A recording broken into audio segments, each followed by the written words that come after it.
The purifying pyre Part 1. A shadow traversed the dark labyrinth, unaware of how long he had been wandering within its confines, oblivious to the sensation of fatigue.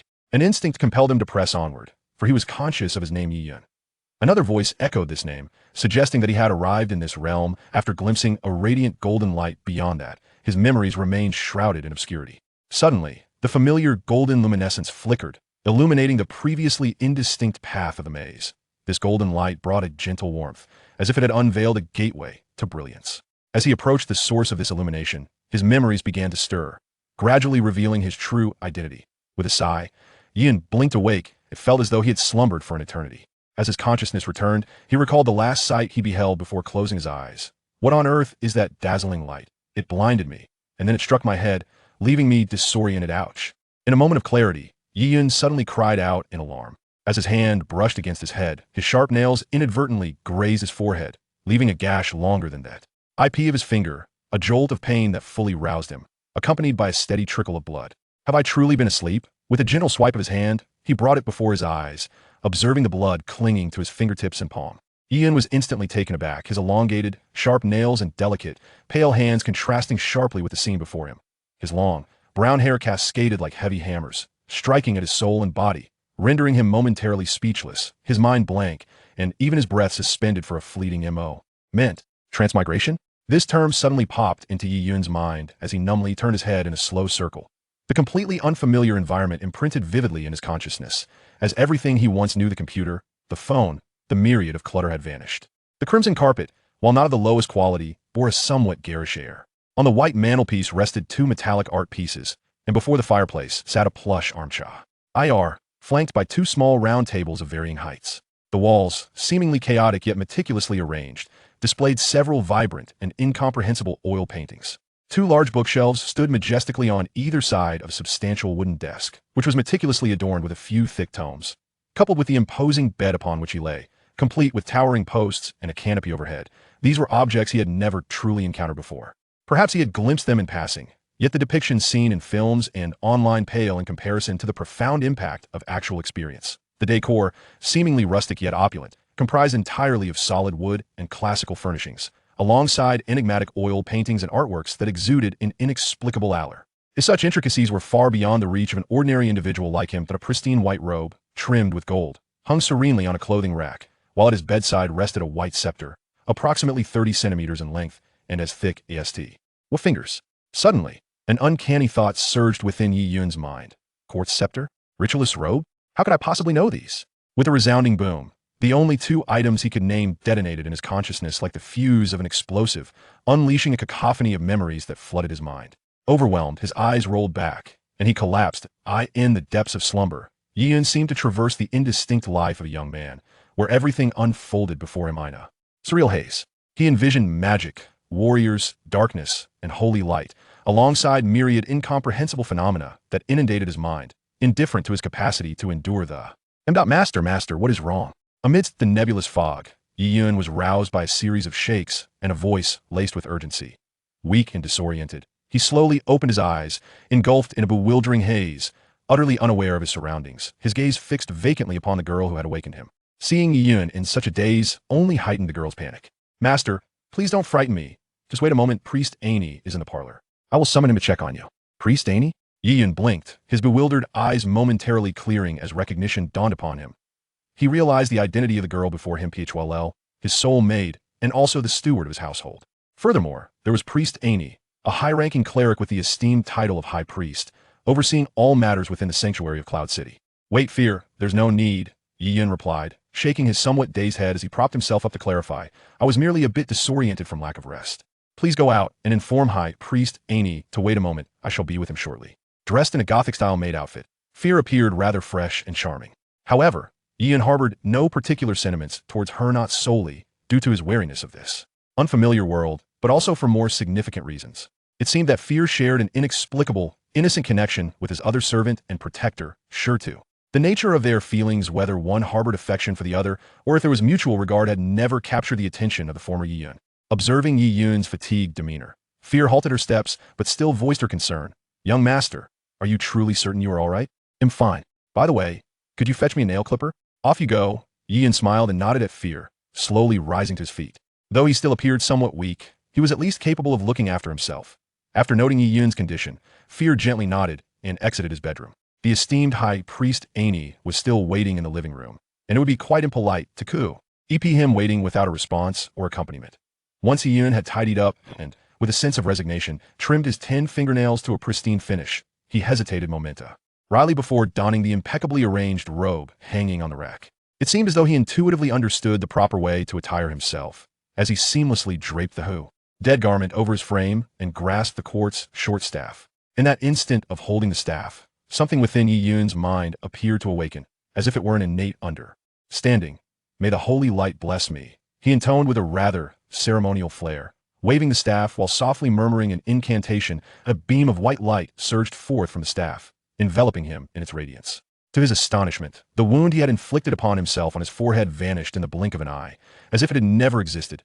Exhaling gently, Yi Yun's expression was a curious amalgamation of emotions. Was it exhilaration, delight, or sheer astonishment? Healing spell, holy light bolt, zeal, holy shield.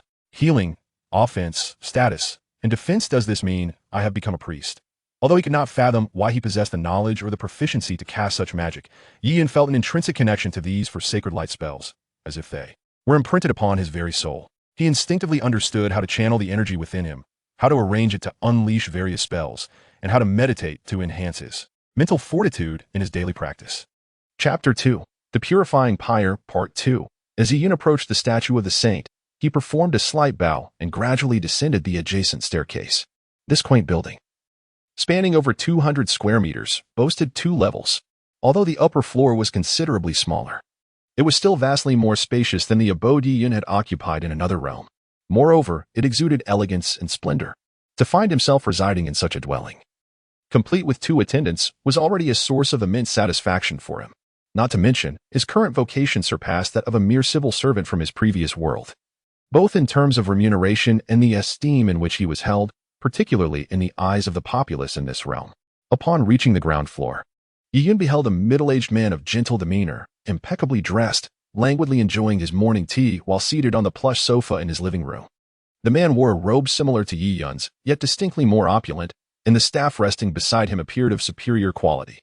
The moment Yi Yun laid eyes on this gentleman, he immediately recognized him as his direct superior and a respected mentor, who had afforded him considerable support during his time in Yun City. It was due to High Priest Annie that Yi Yun had come to occupy this unique residence with its own courtyard. With a respectful countenance, Yi Yun approached and greeted High Priest Annie, saying, "Good morning, High Priest Annie. May the holy light bless you. I sincerely apologize for making you wait for so long." The High Priest Annie also rose to his feet, his refined and gentle smile akin to a spring breeze, warming Yi Yun's heart. "It is of no consequence. I, too, have come unannounced. I heard from that girl Fea that you seemed a bit unwell this morning. How are you feeling now?" Annie bore no trace of disdain for Fea, who was merely a servant. He addressed her name affectionately, calling her girl in a manner that instantly elevated Yi Yun's regard for him. Regardless of past encounters, everyone now appeared unfamiliar to Yi Yun, and Annie's demeanor made him seem like a truly commendable person, indeed a venerable elder deserving of respect. Yi Yun smiled shyly, feeling a tad embarrassed. Perhaps it was due to insufficient rest. "I was somewhat disoriented this morning. After a moment of clarity, I am feeling much better now. Thank you for your concern, High Priest Annie." "Haha. I, too, was awake late into the night," Annie replied with a chuckle, shaking his head. He then invited Yi Yun to sit with him. "The reason I came to see you so early is that something rather serious transpired yesterday. A Dark Awakener was discovered outside the city gates last night and attacked a respected member of the city guards." "Ah?" Yi Yun exclaimed softly, her expression one of astonishment. Pondering inwardly, "A Dark Awakener? What on earth is that?" Annie did not dwell too much on the faint astonishment that flickered across Yi Yun's face. Instead, he expressed a sense of regret, saying, "Fortunately, we sensed the danger in time and apprehended that Dark Awakener. Yet, it is a pity that a dedicated city guard lost his life due to our oversight. Therefore, I have resolved to make a monetary donation in the name of the sanctuary to support his family. The city lord has also promised to arrange a means of livelihood for his children when they are a bit older. This is all we can do for them. May the holy light bless them." Yi Yun shook his head and uttered a phrase, feeling at a loss for words. He had come to speak about the Dark Awakener. Annie sighed softly and said, "It is unfortunate that in this land of holy light, another pitiful soul has succumbed to the embrace of darkness, overwhelmed by its power. After killing that city guard, he cruelly drained his blood, irrevocably plunging into darkness, with no hope of redemption. Thus, we have decided to execute this Dark Awakener by fire. And the time is set for this morning. Ah, by fire? Yi-Yun was genuinely astonished this time, his voice trembling as he exclaimed, "Are they truly going to burn him alive?" Annie gazed at Yi-Yun, perceiving the naivety of this child, who had just surpassed the tender age of 15. He seemed blissfully unaware of the terrifying and ruthless nature of the Dark Awakened. Thus, Annie spoke, Yi-Yun, when confronting the irredeemable darkness. Only flames can purify both their flesh and souls. Only through this means can they be embraced once more by the sacred light, albeit in a spiritual form. Furthermore, it is not only him, even the city guard, drained of their lifeblood and reduced to desiccated corpses, shall undergo purification today. This is merely to cleanse their bodies, allowing their souls to ascend unobstructed towards the holy light. Yi-Yun stared at Annie in bewilderment, nodding as if still in a daze. Yi-Yun, you must remember. Annie continued, his sigh betraying his concern. Darkness stands in stark opposition to the sacred light. Historically and presently, darkness brings forth only sacrifice, suffering, and calamity. Our duty is to protect the innocent. Yi-Yun took a deep breath, hesitant to voice any further thoughts or reveal any dissenting expressions. He was, after all, a youth nurtured by the sanctuary from a tender age, a boy whose heart was filled solely with the sacred light, perceiving darkness as an eternal foe. A modicum of compassion might reflect his innocence, yet excessive displays could render it counterproductive. As a newcomer, an ordinary individual in an unfamiliar realm, it was prudent for him to exercise caution. Regardless, he needed to navigate through the events of the day. I understand. Yi-Yun lowered his head and nodded slightly. Annie was unable to discern his expression, yet within Yi-Yun's heart resided a sincere sense of regret and compassion. As a representative of a new generation, he perceived strength as devoid of right or wrong. The error lay solely with humanity. Perhaps the so-called Dark Awakener acted inappropriately. But the punishment of burning at the stake was simply too difficult to bear. The thought of struggling to breathe while being consumed by flames, feeling life ebb away bit by bit, must be utterly terrifying. Such a form of capital punishment is undeniably cruel. Annie shook his head slightly, gently patting Yi-Yun's shoulder, his countenance softening with empathy. Rising to his feet, he spoke. Encountering such a scene for the first time may be unsettling, so I suggest you drink some water. Come now, child, this is a trial you cannot evade and must face in due time. Yi-Yun stood, his chest heaving with each breath, then forced a strained smile towards Annie. Thank you, High Priest Annie. Please prepare, I will wait for you outside. Annie nodded gently, turning slowly away. As a priest of the holy light, you must demonstrate the demeanor expected of you before your followers. I will, Yi-Yun replied, clenching his fists, his expression one of resignation yet filled with unwavering resolve. As he watched Annie's retreating figure, a tempest of confusion roiled within him, and he inwardly cried out, Heavens! What manner of world is this? Chapter 3, The Purifying Pyre, Part 2. After a moment of emotional adjustment, Yi-Yun managed to preserve the dignity of the so-called sanctuary. Adopting the guise of a charlatan with a smile as he followed High Priest Annie, shielded by a battalion of soldiers and sanctuary guards, to a spacious square. Before them stood a cruciform pyre, stacked with an abundance of combustible wood, alongside a wooden platform ready for burning. A woman, approximately 30 years of age, wept sorrowfully, cradling a boy and a girl in her arms. Upon their arrival, the crowd, which had gathered around the pyre, erupted in fervent chants. Annie, with a smile, nodded in acknowledgement to the multitude. The synchronized cries of High Priest reverberated through the air, striking Yi-Yun with a palpable force, causing his complexion to flush. The throng numbered no fewer than 1,000, their diverse array of hair colors and garments blending into a vibrant tapestry. The sincerity etched on their faces, devoid of any pretense, emanated a profound respect that left Yi-Yun genuinely shaken. In his mind's eye, a vivid scene unfolded, revealing an even larger, more frenzied assembly, with a central figure more resplendent than Annie himself. Yi-Yun had never witnessed such a spectacle before. In this new century, devotion and faith paled in comparison to the influence of wealth and power. Thus, upon encountering this scene for the first time, he felt an array of unfamiliar emotions. Is this the might of faith and religion? For reasons unknown, as he gazed at the striking figure of Annie, a sense of yearning began to blossom within him. Could I, too, become like him? With measured steps, he approached the center, where he observed 3 young individuals. 2 men and a woman, similarly attired, huddled together in hushed conversation. Their discourse ceased only upon the arrival of Annie, to whom they offered their greetings. Brief insights about these 3 began to materialize in his mind. They were, like him, apprentice priests assigned to this duty. After an impromptu oration by Annie, the gathered crowd fell silent, and the city guards encircling the stake stood even more resolutely. A heavy atmosphere suddenly enveloped the square, palpable even to Yi Yun.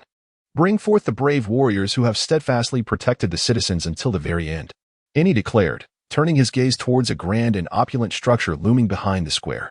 Yi Yun also turned to behold the magnificent golden temple, towering 3 stories high, and couldn't help but marvel at the remarkable craftsmanship of this world. Magnificently noble. Devoid of any hint of vulgarity, the perfect fusion of gold and white exudes elegance. A grand door, accentuated by 2 imposing gates flanking it, stands in the center. Its surface adorned with intricate patterns, depicting a radiant sun devoid of any human figures. Creak. The heavy door creaks open, revealing a stretcher borne by 4 city guards, draped with a white cloth, yet the outline unmistakably hints at its somber contents. Upon the appearance of the stretcher, the wails of the mother and her children intensified, their sorrowful cries resonating as the sole sound in the square. Having just sighed in sympathy for the family's tragedy, Yi Yun observed as the 3 novice priests donned the hoods of their robes, prompting him to mimic their gesture, shrouding his head in shadow. Not only the 4 of them, but also other members of the sanctuary performed the same act, including Annie. As the humble cloth-covered coffin slowly approached the center, the prayers led by the sanctuary personnel grew louder. Annie gently waved his staff, and a radiant light emanated from it, enveloping the concealed body. Yi Yun felt an energy, distinctly different from the holy light, dissipating and vanishing under Annie's magic. May the holy light bless him. May his soul find solace in its embrace. Annie suddenly exclaimed, extending his arms in a gesture of embrace. Everyone present echoed Annie's call, voicing the same sentiment. Suddenly, Annie abruptly directed his staff towards the grand doors of the sanctuary, proclaiming, "Bring forth the sinner who embodies all evil and suffering. We shall chastise the malevolence and cleanse his darkness." The atmosphere instantly grew tense as a bound figure emerged from the now open sanctuary doors, slowly being pushed forth upon a wooden frame. In that fleeting moment, the charged ambience erupted anew, with a flurry of rotten vegetables and eggs hurled from the crowd, some even including hard stones, inflicting numerous wounds upon the unfortunate soul. In such dire circumstances, this representation of darkness merely hung his head, his eyes revealing an abyss of despair. Behind him, a middle-aged man clad in silver armor advanced with a retinue, brandishing a shield in one hand and a sword in the other, his gaze piercing as it fixated on the embodiment of darkness. "Burn him! Burn this wicked creature!" The fervent cries of the crowd escalated into chaos, causing Yi Yun, concealed beneath his robe, to tremble slightly, as if he were infected by the fervor of the moment. Yet, none could perceive the face hidden beneath the brim of his hood, pale and filled with panic. This figure was familiar to him, recognized from the inherited memories. An acquaintance he knew all too well. Upon witnessing the stark transformation of the figure before him, characterized by elongated ears, menacing fangs, sharp claws, and crimson eyes, Yi Yun immediately recognized him and simultaneously accessed the information stored in his mind. The individual was named Dai Lang, and if one were to ascribe another title, it would be to Yi, a boy who, like Yi Yun, had been taken in by the sanctuary but was ultimately expelled due to transgressions. Crucially, their familial bond was established long before their adoption, signifying a shared lineage. Why had he become this way? What had brought him to this place? A profound sense of dread enveloped Yi Yun, fearing that this familiar stranger might recognize him. He lowered his head deeply, his limbs icy, standing motionless in place. What, indeed, are the Dark Awakeners? What constitutes dark life? Cloaked in white robes, Dai Lang's visage remained obscured. Yet he seemed to glance in Yi Yun's direction as he was led toward the pyre, an action that sent Yi Yun into a state of panic, compelling him to maintain his current stance without daring to move. Even as Dai Lang reached the pyre, he offered no resistance, enduring the most abhorrent insults from the crowd, silently accepting the fruitless assaults of rotten produce. No, this cannot be right. Yi Yun dared not meet the gaze of Dai Lang, who was bound to the pyre. Nor could he bear to face him directly. Instead, he stole glances from the periphery. He clearly discerned the terror and resentment emanating from Dai Lang's eyes. In that fleeting moment, Yi Yun comprehended it was not that he lacked the will to act, but rather that he was utterly powerless to move. Annie gently offered a lit torch to the grieving widow, saying, "Among all present, you alone possess the rightful claim to initiate the purification ceremony." The woman stared blankly at Annie as he approached, making no effort to accept the torch. Yet, the child she cradled suddenly contorted his face with hatred. Snatching the torch from Annie's grasp and, in just a few strides, threw it onto the wood, exclaiming, "Die, you bastard! Burn him alive!" Haha. Each time I witness the dark life consumed by flames, it fills me with exhilaration. Burn, burn. Yiyun could scarcely believe his eyes as he observed the scene unfold. The expressions of those around him warped grotesquely in the flickering firelight, their earlier indignation and righteousness evaporating, replaced by a frenzied, cathartic rage. They gazed at Di Lang, engulfed in flames and rendered voiceless, their eyes brimming with an overwhelming, staggering hatred, a hatred reminiscent of a bloody schism between two races, a divide that seemed eternally beyond reconciliation. No, it should not be this way. Yi Yun's lips moved slightly as he murmured, his left hand reaching out to observe the long, non-existent nails. Chapter 4. The Vampire Who Believes in the Holy Light, Part 1. Greeting the Little One. I almost forgot to update. Haha. Yun City. A quaint town nestled amidst towering mountains, bore witness to the sun's ascent, casting a gentle glow upon the landscape. Clad in a robe adorned with golden embroidery and wielding a quartz short staff, Yi Yun traversed the streets. His gaze drawn to the peculiar individuals and objects that contrasted starkly with modern society, eliciting a profound sense of wonder. Despite having spent nearly a month in this realm, he remained astonished by the eclectic array of beings and artifacts that graced the thoroughfares. Throughout this month, in his quest to decipher the ambiguous fragments of memory, Yi Yun had perused countless tomes and historical accounts, gradually acquiring a rudimentary understanding of this world. Yet, both the texts and the histories often appeared nebulous, with the relationships among the dark races and the awakened beings shrouded in obscurity. One thing, however, was abundantly clear: the notion of deities seemed to be non-existent in this world, implying that all forms of faith were devoid of divine influence and were instead rooted purely in power. Passers-by frequently greeted him with reverence or friendliness, to which Yi Yun responded with the most gentle and sincere of smiles. Over the course of the month, he had gained significant insight into the extent of the Holy Light Church's dominion over this world. It could be said that nearly everyone had some degree of interaction with the Holy Light. Even in the realm of medical institutions, they were entirely under the purview of the clergy. Strolling leisurely under the warm embrace of the rising sun, my brow furrowed gently as I passed a pitiable old beggar, curled up on the ground in a state of distress. The beggar's right leg was grievously mutilated, a large patch of flesh missing, the sanguine side eliciting a sense of discomfort. It appeared that some creature had savagely torn away at his flesh. A grim reminder of the privileges afforded to the nobility in this world, who often kept ferocious dogs. Observing the beggar's woeful condition, I sighed softly, raising my quartz staff and murmuring an incantation unintelligible to those around me. Instantly, the staff emitted a brilliant white light, drawing the attention of many nearby. Noticing this, a young man who had been following closely behind me hastily positioned himself in front, shielding me from the eager crowd. "Go," I uttered softly, and the radiant light detached from the staff, enveloping the beggar's injured leg. A miracle unfolded before our eyes. The relentless flow of blood from the beggar's wound gradually ceased, and new flesh began to sprout at an observable pace. The fresh tissue bore a stark contrast to the original, pristine and pale, yet insubstantial. The wound commenced its slow healing, but as the beggar's leg showed signs of recovery, beads of sweat began to trickle down my forehead, and my complexion gradually turned ashen.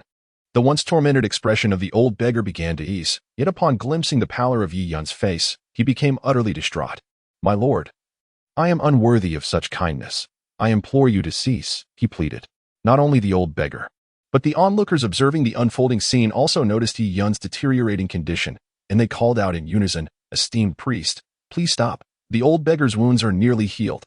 "Young master," exclaimed the young man standing protectively in front of Yi Yun, his brow furrowed with concern. "It is of no consequence," Yi Yun replied weakly, offering a faint smile as he waved his hand dismissively. With a final tremor of his short staff, he channeled the last remnants of holy light into the beggar's legs before halting his actions. He observed as the newly formed flesh indicated a gradual healing, though the deep, irreparable scar remained. Sighing softly, Yi Yun shook his head, pondering, if only I could ascend to a higher level of priesthood, such ordinary injuries might be restored to their pristine state. Suddenly, his footing faltered. Ever since awakening that day, he had felt as if his once abundant holy light had been inexplicably diminished. Fortunately, the young man behind him swiftly extended his support, eliciting gasps from both the spectators and the old beggar. With a soft grunt, he quickly supported Yi Yun and made his way towards their modest home not far away. The passers-by, upon witnessing Yi Yun's youthful visage, reverently parted to create a spacious path. At that moment, the devout followers of the holy light began to softly recite hymns in praise of their faith. And soon the unassuming little street in this small town resonated with a melody familiar to all. As they walked, Yi kept his head bowed, tightly shutting his eyes. For he sensed a peculiar transformation occurring within them. The searing sensation compelled him to close his eyes, thus concealing the flickering red light that danced within. Upon returning home, Yi addressed his two servants, one named Shirtu and the other Fair, with a voice strained by suppressed anguish. Before firmly closing the door to his bedroom, no matter what transpires, do not enter. Shirtu, please explain my circumstances at the chapel and inform them that I am unable to attend today. After resolutely shutting the door, Yi collapsed to the ground, his body drenched in sweat, which nearly soaked through his white robe. An agonizing pain emanating from the depths of his being caused him to tremble uncontrollably. A guttural roar, uncharacteristic of a human, escaped from his throat. The white robe, once a source of comfort, now intensified the fiery pain coursing through his body. His once azure eyes had completely transformed into an eerie crimson hue, while his brown hair darkened to a pitch black. His skin took on a pallid and ashen tone, and his ears began to sprout pointed tips. Perhaps the agony of his physical metamorphosis was too excruciating, as Yun's eyes rolled back before he collapsed onto the ground. Within the vast, dark confines of the dwelling, a suppressed howl suddenly erupted, tinged with astonishment, trepidation, and a profound sense of helplessness. Indeed, there was no escaping fate. The crimson moon hung in the sky, casting a sanguine glow over the small town below. Yet, amidst this eerie ambience, only one opulent edifice emanated a soft, ethereal light. Not far from this resplendent structure, in a manner that flickered with faint illumination, the youthful Yun, appearing no older than 15 or 16, had been seated before a mirror in the enveloping darkness for several hours. His expression was one of sheer astonishment, anxiety, and an overwhelming sense of resignation. He had long since discarded his white robe, as the relentless burning sensation had become unbearable. Yun resided in a charming stand-alone villa with a garden.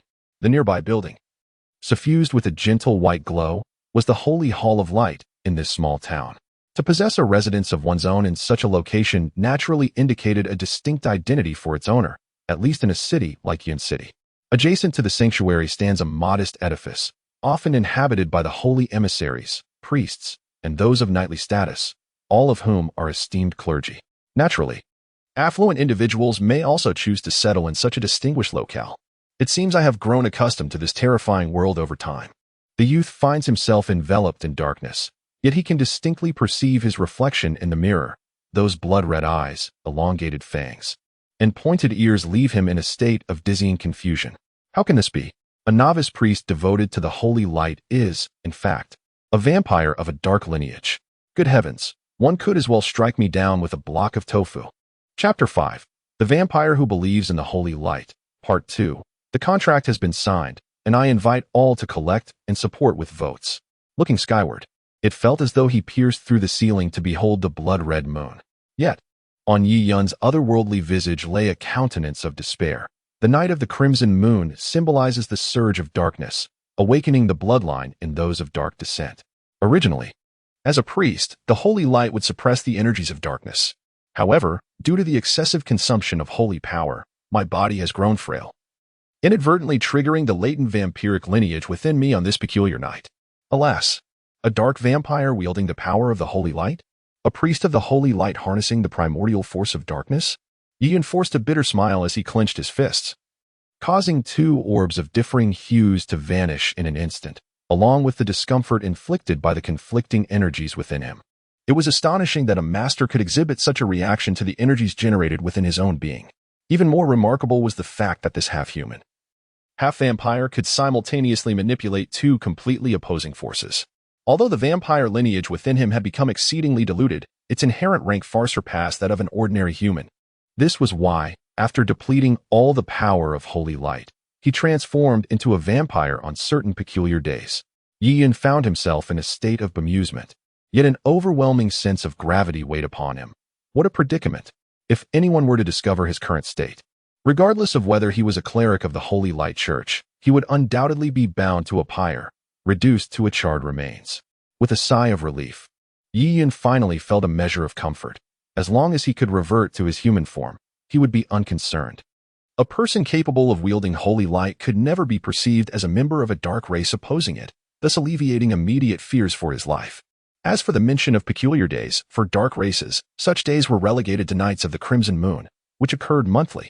However, if he could successfully conceal his true nature, he had little to worry about.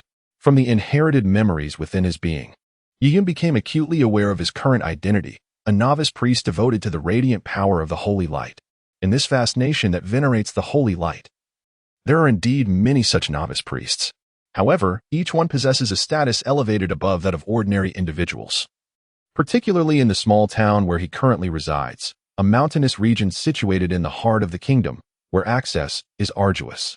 A novice priest endowed with healing abilities and adept in wielding the holy light is afforded the same respect as a fully fledged priest in other cities. This is especially true for someone like Yiyun, who has been nurtured by the church since childhood, instilled with unwavering faith, and is under the tutelage of a priest dispatched by the regional archdiocese, thereby receiving certain unique privileges. The small town where Yiyun finds himself is aptly named Yun City, mirroring his own name. This coincidence likely led to his assignment, as the responsible authorities dispatched him here with a mere stroke of the pen. As a novice priest without influential backing, it is only natural that he would be allocated to such a remote and impoverished locale where few would question his presence, unless unforeseen circumstances arise. Yiyun is expected to dutifully remain here for several years, progressing from novice to fully fledged priest. With a stroke of luck, he might even ascend to a higher-ranking priest, thereby escaping this secluded mountain town. Positions such as that of a priest of functions, be it an oracle priest, star watcher priest, or holy light priest, are beyond his reach, not to mention the ranks of bishop or archbishop. Nevertheless, with his current status, as long as Yiyun conducts himself with diligence and care in his duties, he could live a life free from want, and perhaps even take a wife or two to continue his lineage. Nonetheless, despite this, unforeseen circumstances still transpired. Firstly, his transmigration completely obliterated the soul that belonged to the former Yiyun, much like an invader seizing the body, memories, and everything else of the previous Yiyun. Secondly, the original dark bloodline, which was in stark opposition to the holy light, erupted within him. Each time the crimson moon appeared on the 15th day of the month, he would transform into a quintessential vampire, a vampire who does not consume human blood, yet one that venerates the holy light. Most critically, should his vampiric identity be unveiled, he would face nothing but the towering pyre, stained with the blood of other races. Overwhelmed by a multitude of thoughts, Yiyun felt an overwhelming wave of drowsiness wash over him, ultimately succumbing to a deep slumber. Though he could not comprehend why he was able to wield two contrasting powers simultaneously, a vague intuition suggested that this might be linked to his transmigration. Chapter 6. The Vampire Who Venerates the Holy Light, Part 2. Upon uttering those words, Yiyun himself was taken aback. His hoarse voice was entirely different from before, now imbued with an eerie quality, which jolted him into clarity. He forcefully shook his head and cleared his throat to regain composure, then inquired with a normal tone, "Who is it?" The individual outside, perhaps also startled by Yiyun's earlier gravelly and somber tone, timidly replied, "It is I, young master." Exhaling deeply, Yiyun felt as though he had been excessively tense. Yet, anyone who had encountered the events of the previous night would have reacted similarly. Now fully awake, he let out a sigh of relief and called out through the door, "It's you, Fair. You needn't attend to me today. Please, go about your business." "Understood, young master," came Faya's voice from outside, followed by the sound of her footsteps departing. At that moment, Yiyun hastily picked up the mirror he had used extensively the day before. Upon seeing his golden hair, now returned to its normal state, and his face that appeared somewhat ordinary in the sunlight, he finally released the lingering worries in his heart. Previously, Yiyun, a believer in the holy light, was known for his kindness and gentle nature, holding the esteemed position of a novice priest. Thus, both individuals had always shown him great respect. However, the Yiyun who had traversed dimensions possessed no notions of status, and his demeanor towards them remained unchanged. Consequently, they had remained loyal to him, and any peculiarities in his behavior today did not provoke further contemplation. Within the holy light sanctuary, there was no need for someone of his modest rank as a beginner warrior to provide protection. The sanctuary housed warriors of equal caliber, numbering no fewer than 8. Not to mention the Knights of the Cloud City Holy Light Sanctuary, whose strength approached that of advanced warriors. As he walked, though the distance was not great, he encountered numerous pedestrians along the way. Many greeted Yiyun with smiles or friendly hellos, and even those who hurried past would nod amicably in his direction. At this moment, Yiyun bore a smile upon his face. After nearly a month, he had grown accustomed to this way of life. Approaching the entrance of the cathedral, he gazed at the imposing structure, which appeared somewhat grander and more resplendent during the day, yet subtly emitted a faint glow at night. A sudden wave of apprehension washed over him. As a novice priest nurtured by the regional archdiocese, he possessed knowledge that eluded many others. For instance, although this cathedral was merely a small sanctuary in a modest town, it had been inscribed with a magical array upon its establishment. While the array's other functions might not hold particular significance for him, one crucial aspect was directly tied to his life: the identification of dark races. Should a member of a dark race enter this place, the array would activate its inherent effects, triggering an alarm, the consequences of which would be all too clear.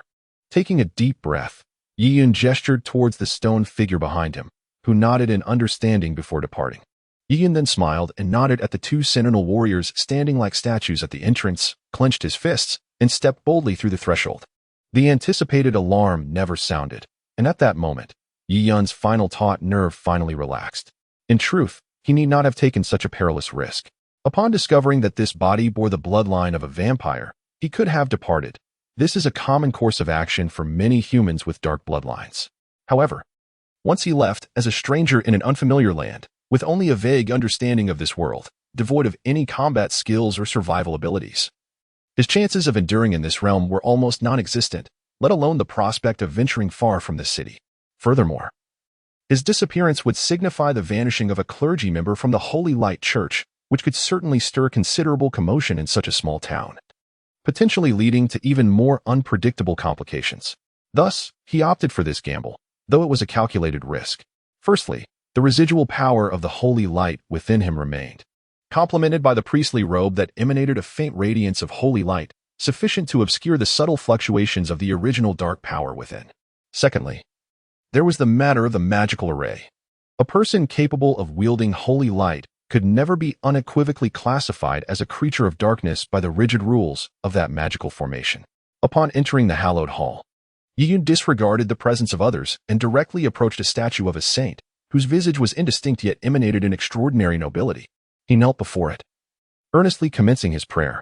The words of supplication flowed from his lips, soft yet resolute.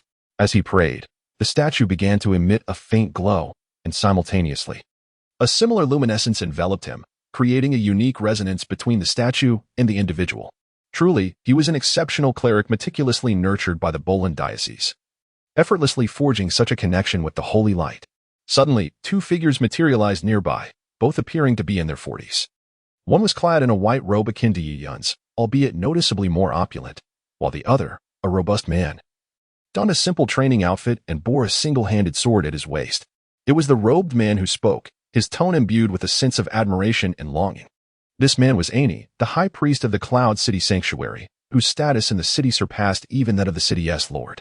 Upon hearing Ani's words, the burly man nodded in agreement, remarking, "Indeed, it is quite astonishing. At our age, neither of us could have achieved such a degree of spiritual connection." The high priest Ani shook his head with a smile, remarking that for someone like Master Yi, who was nurtured by the parish from a young age, the education and devotion to the holy light far surpass what we, the academic faction, could ever comprehend. For them, the holy light church embodies everything. Conversely, in receiving the holy light's favor, they inevitably sacrificed the most vital aspects of life, family, and kinship. Chapter 7. Apologies for the Sake of Survival, Part 1.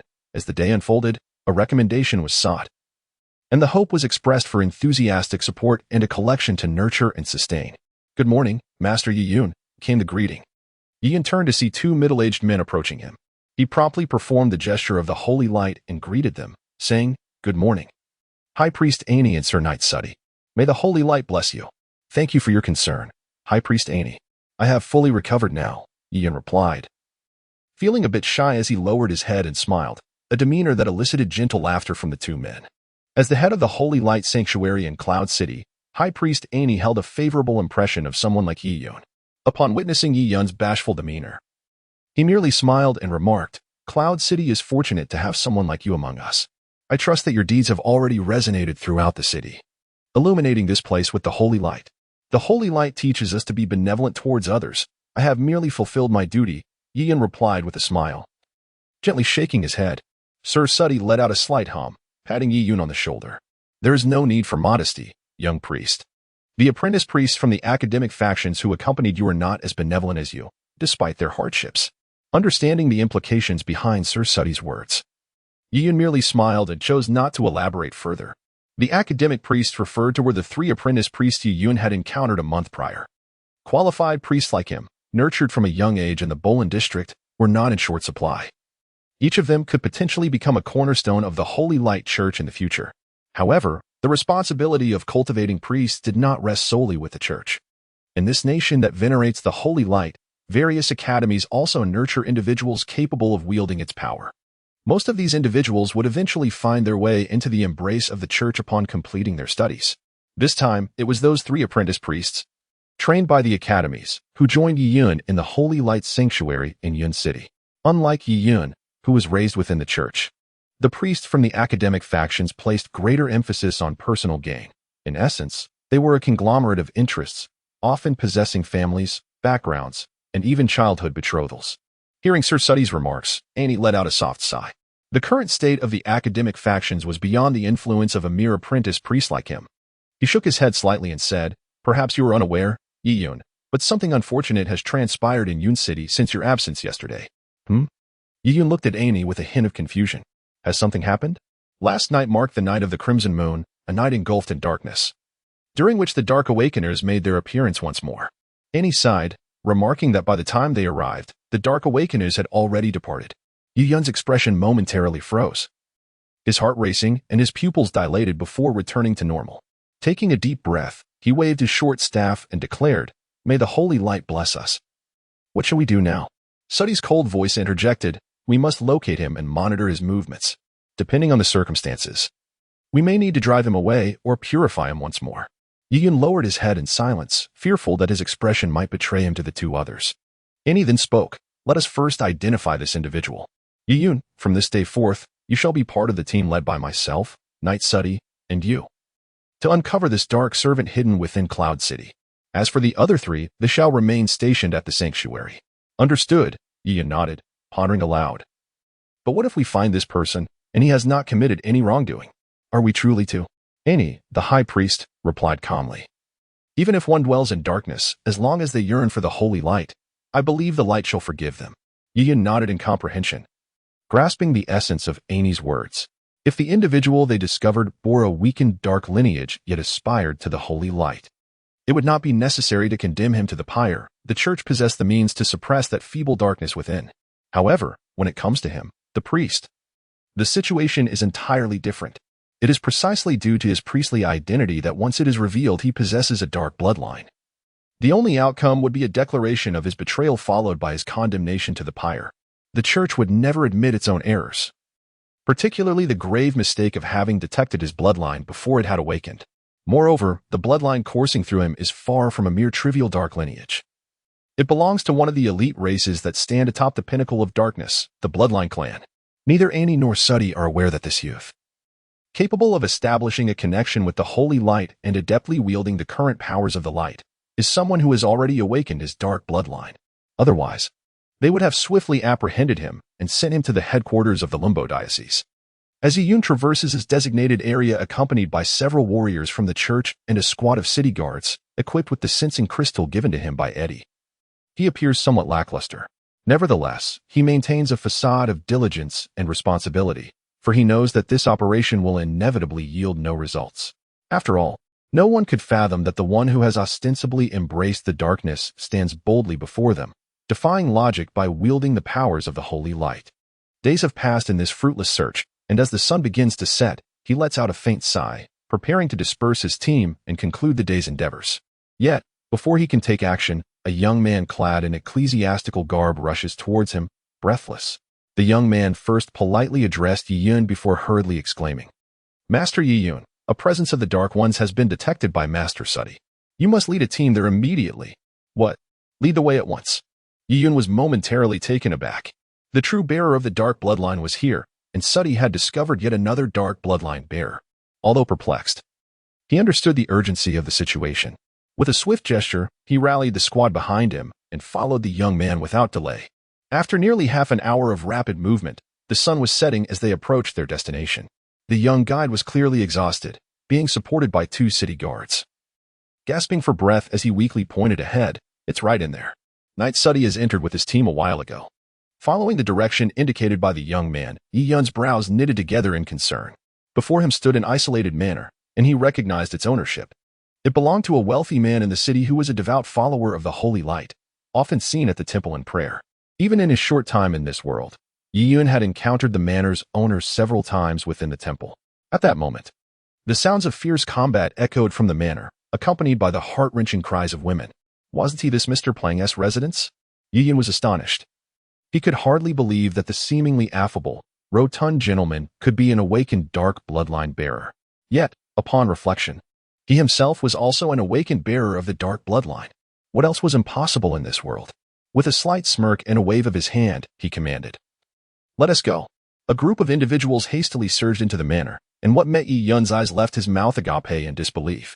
Although he could not fathom the original appearance of the estate, it certainly could not have resembled the horrific scene before him, where dismembered limbs and pools of blood marred the surroundings, rendering everything unrecognizable. The anguished cries of men, the terrified screams of women, and the sight of the once cherubic Mr. Prang, now lifeless, staring vacantly at the heavens with a gaping wound in his chest, all contributed to the nightmarish tableau. The cacophony of battle between Sodden and an unknown entity melded into a chaotic symphony, evoking an inferno of despair. Faced with such a grotesque spectacle for the first time, Yi Yun felt a wave of nausea wash over him, nearly overwhelming him. Behind him, several city guards collapsed, paralyzed with fear, while others supported each other as they retched onto the ground. The manor, steeped in turmoil, reeked of blood, and the initially tumultuous churn of Yi Yun's stomach suddenly subsided, replaced by an inexplicable surge of emotion. He instinctively swallowed hard, and for an instant, his azure eyes shimmered with an eerie crimson glint. "First, save the people." Yi Yun gritted his teeth, suppressing the bizarre sensation coursing through him. With a sharp command, he drew forth his staff and uttered an arcane incantation directed at the swift-moving shadow engaged with Sodden. Chapter 8, Apologies for Survival, Part 2, at Yi Yun's command. The few remaining individuals capable of movement rushed towards the scattered survivors in the estate. In that moment, distinctions of gender were cast aside. Each person seized whoever they could find in a frantic manner, hastily fleeing the estate, oblivious to whether they possessed the courage to return. In stark contrast to the demoralized city guard, the warriors of the church exhibited considerably more valor. Several of them unsheathed their weapons and charged towards the epicenter of the battle, gradually compressing the combat zone between Suddy and the dark bloodline adversary, while ensuring Yi Yun's protection behind them. Observing this development, Suddy felt no need for further words. He could only utter a quick warning, directing all his focus toward the unknown enemy before him, an opponent who could be deemed the most formidable Suddy had encountered since his arrival in Yun City, and one that proved exceedingly challenging to confront. Be careful. Previously, the squad led by Suddy was identical in composition to that of Yi Yun's, comprising 3 junior warriors from the sanctuary and a unit of the city guard. Yet, at this juncture, only Suddy remained unscathed. The others had either succumbed to death or sustained grievous injuries, rendering them incapable of further combat. Under the influence of the radiant magic, Yi Yun gradually began to regain his composure, the bloodthirsty impulse dissipating into the ether. His gaze was fixated on the unknown adversary within the manor.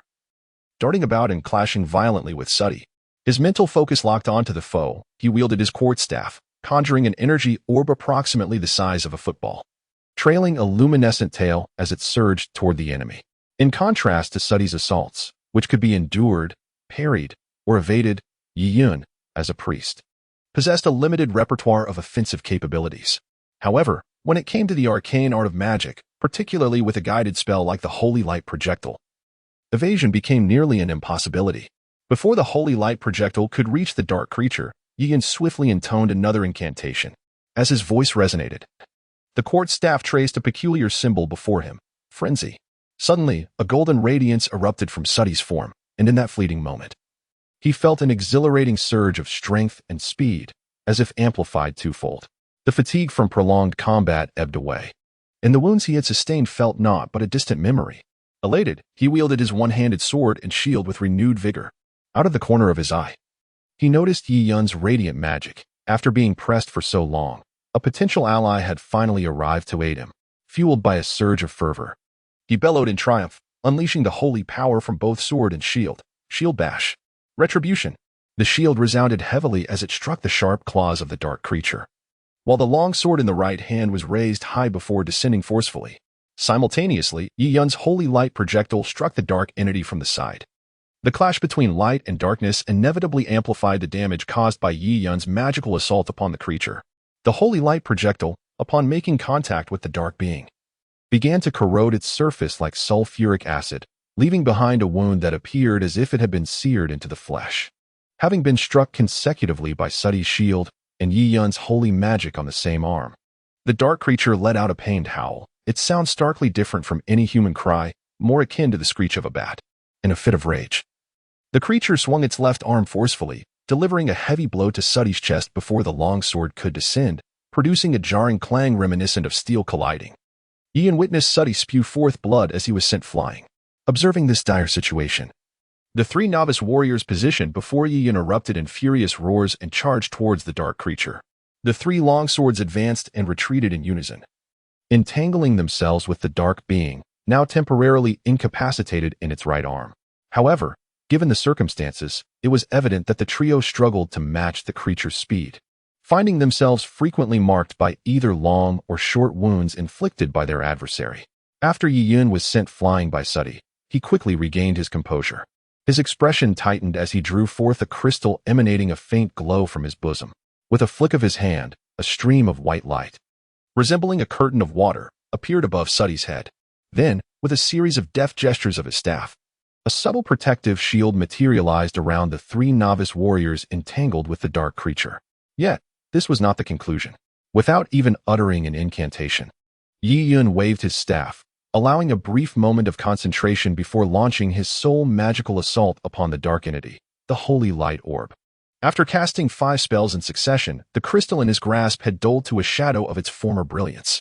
With a gentle squeeze, it crumbled to ashes at his feet. Once the radiance above Suti's head faded, he rose once more, though his demeanor appeared notably weary compared to before. Nevertheless, he charged once again towards the dark creature without a hint of hesitation. Feeling the residual power of the holy light within him, Yi Yun's expression grew increasingly grave.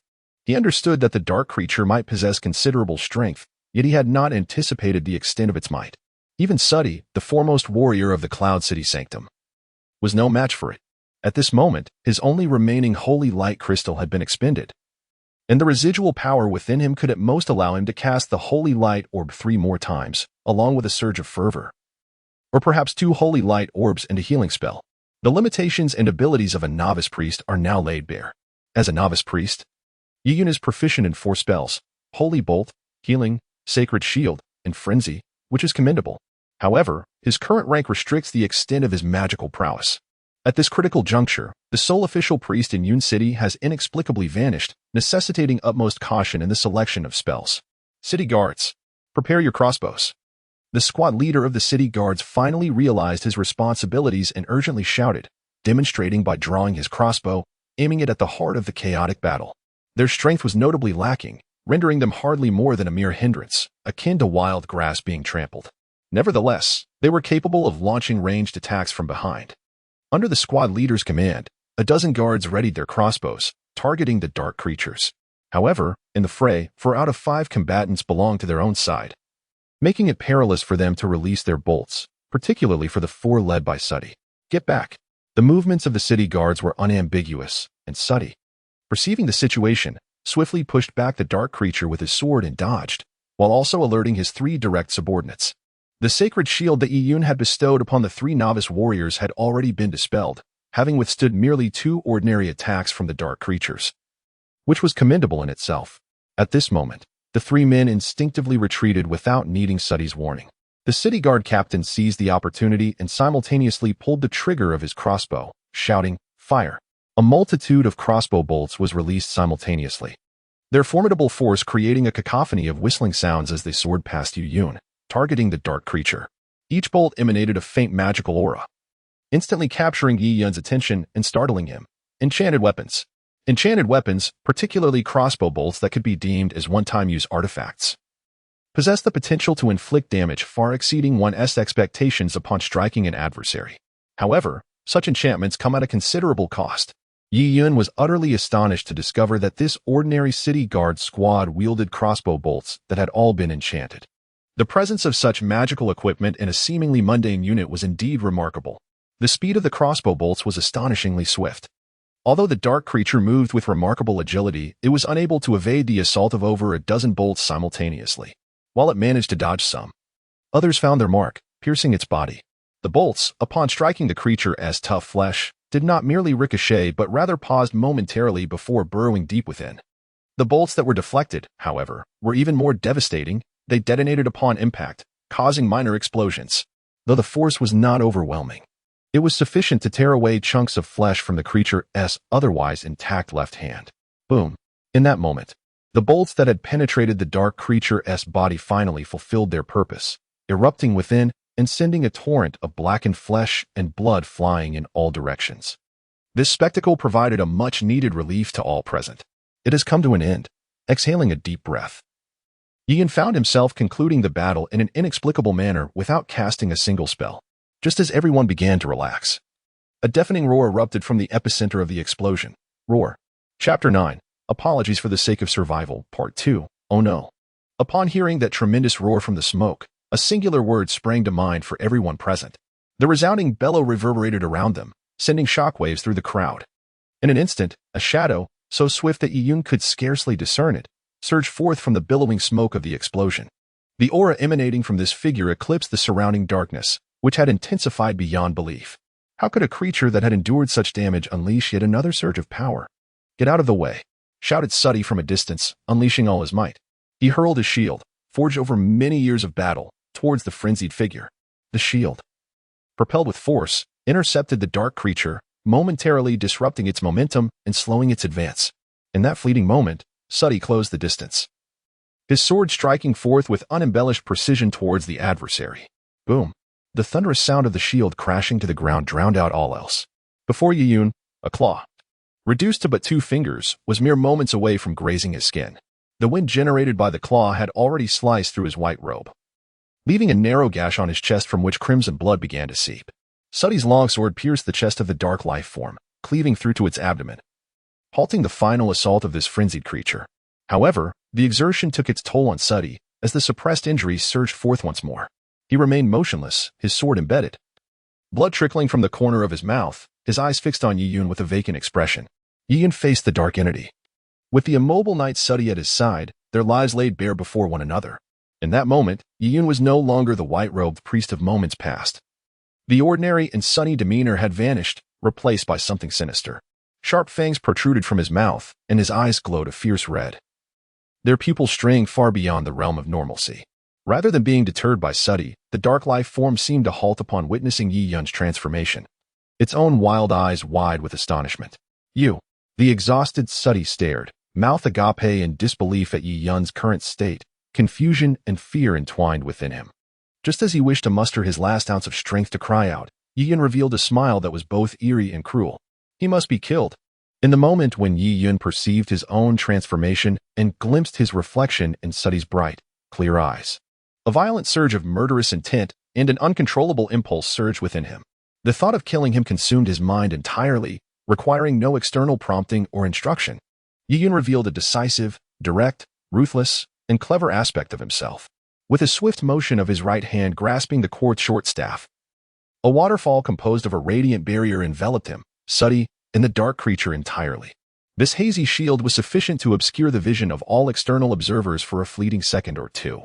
Within that brief interval, Yi Yun raised his left hand, from which a blood-red energy orb materialized in his palm. This was not a spell but a direct manifestation of energy. Without a moment's hesitation, he thrust it towards Suddy's astonished chest. Meanwhile, his right hand, having just completed a healing spell, gently turned the quartz staff to press against the head of the dark entity. A burst of holy light erupted, and the frenzied gaze of the creature instantly transformed into one of horror. With 2 soft, crisp sounds, the dark creature's head exploded, having offered no resistance or defense against the direct impact of the holy light. Death was the only conceivable outcome. In the midst of his shock, Suddy spewed forth a torrent of blood that splattered across Yi Yun's face, his eyes beginning to dim and lose their luster. Ultimately, he released his grip on the long sword and slowly sank to his knees.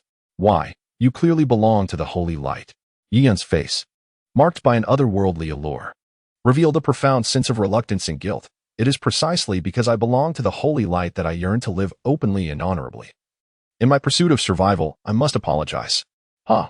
Suddy gleaned the answer from Yi Yun, letting out a bitter laugh before wearily bowing his head.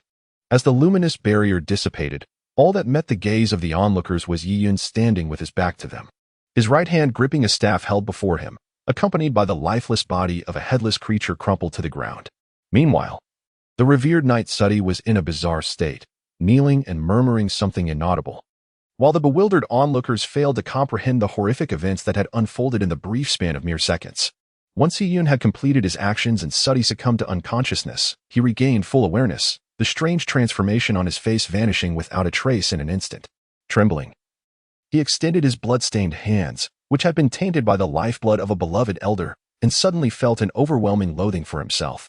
No, unable to endure any longer, Yi Yun collapsed to the ground, holding Suddy tightly in his embrace, his head tilted back as he cried out, "Suddy!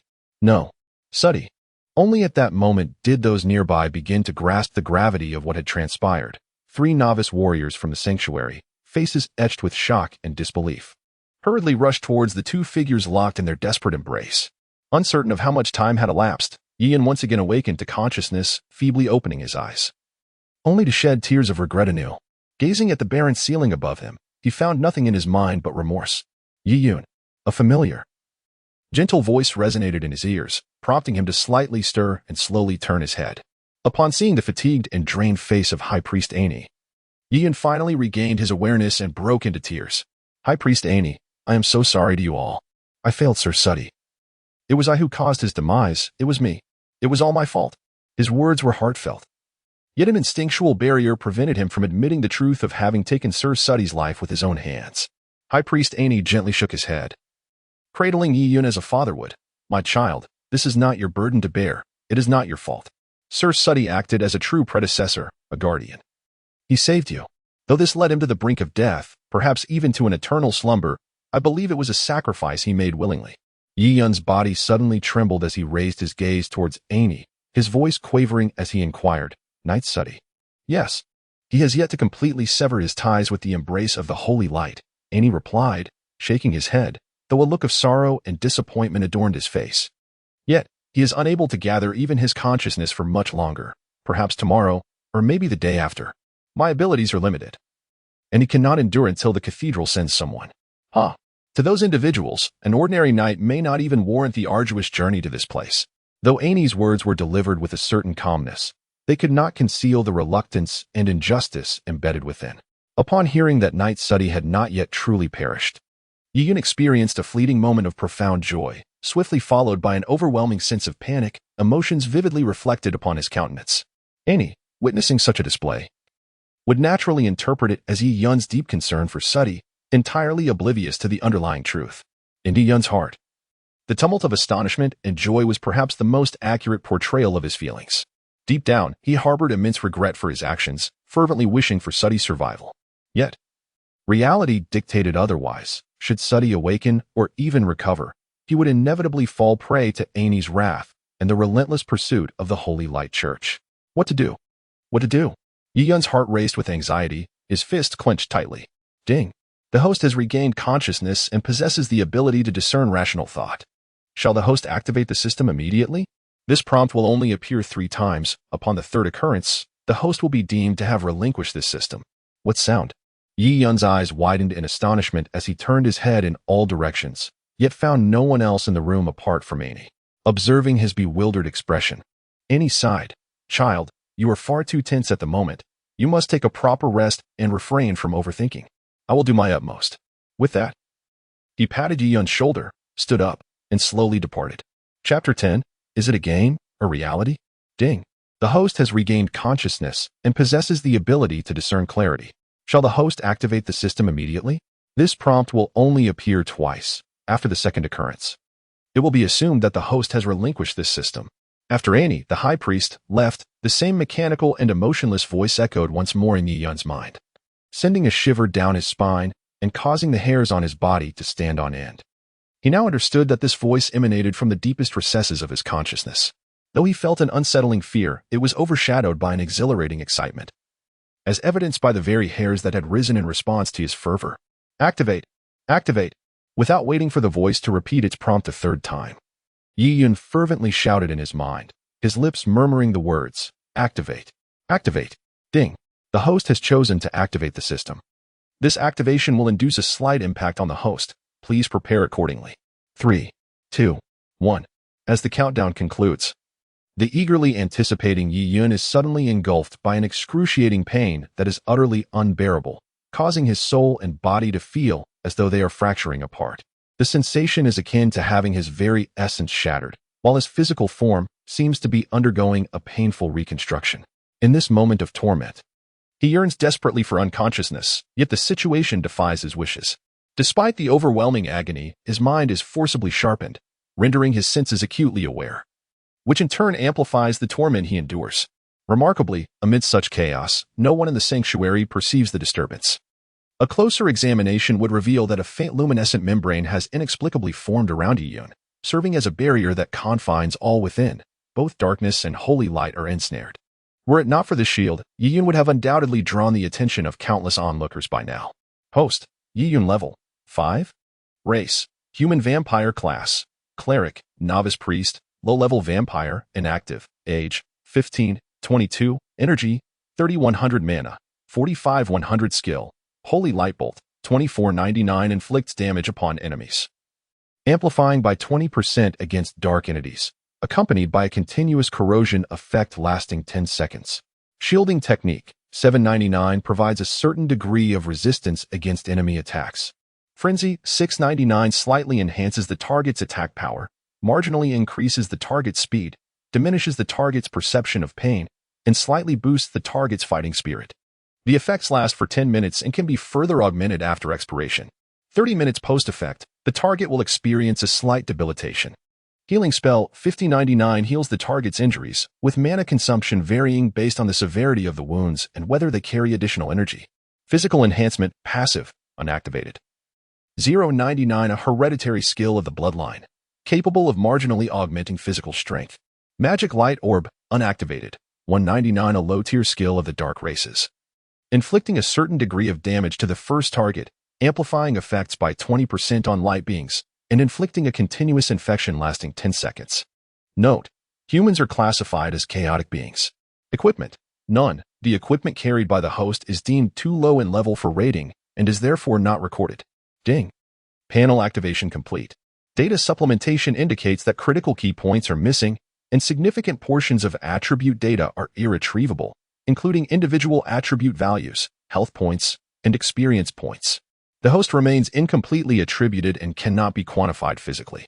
Experience acquisition has shifted from slaying hostile beings to self-cultivation. Given that the host has exhibited extraordinary performance in the face of danger, successfully eliminating the sources of threat, the system has deemed the host's advancement to level 5, resulting in an experience rating of 0-100. For any further uncertainties, the host is encouraged to explore independently. Ding. The task system has been activated. To initiate this system, one must select a faction. Due to the host harboring two opposing energies simultaneously and having vanquished beings of the rival faction, the host will be compelled to choose between the Radiant Light faction or the Dark faction. Please make your selection. Radiant Light? Darkness? Although the pain in his body had not yet fully dissipated, Yi Yun's mind was clear. The Dark faction, while unfamiliar to him, appeared to be a realm governed by the law of the jungle. In contrast, the Radiant Light faction at least offered a semblance of tranquility and was far more familiar to him. Hence, without further deliberation, Yi Yun resolutely proclaimed his choice, the Radiant Light faction. At the very moment Yi Yun made his decision, the text indicating the two factions illuminated, with Radiant Light growing increasingly vibrant, while darkness gradually dimmed until it vanished entirely, leaving the 4 characters of Radiant Light emblazoned on the attributes panel. Ding. The Radiant Light faction has been confirmed, and the tasks will revolve around this faction. The first task has been issued. A trial named Towards the Heart of Light. Upon receiving this system, do you feel exhilarated and joyful? Do you believe yourself to be the child of destiny?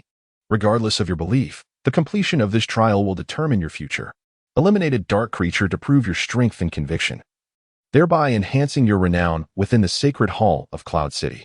You have a time frame of 7 days. and the rewards will correlate with the task's completion level. Task hint: there exists more than one dark creature in Cloud City. Today's battle has drawn the attention of the remaining dark beings, who will now conceal themselves more deeply. Release of compensation task: the redemption of Yiyun. Due to your frailty, a respected elder has sustained grievous injuries, teetering on the brink of death. As a distinguished priest of the Holy Light faction, a person of integrity, and one destined to illuminate the world in the future, you must acknowledge your transgressions and seek to remedy them, thereby saving the life of Knight Suddy. The task rewards have been preemptively issued, with a deadline of 3 days. Upon witnessing the issuance of these 2 tasks, Yiyun was momentarily taken aback.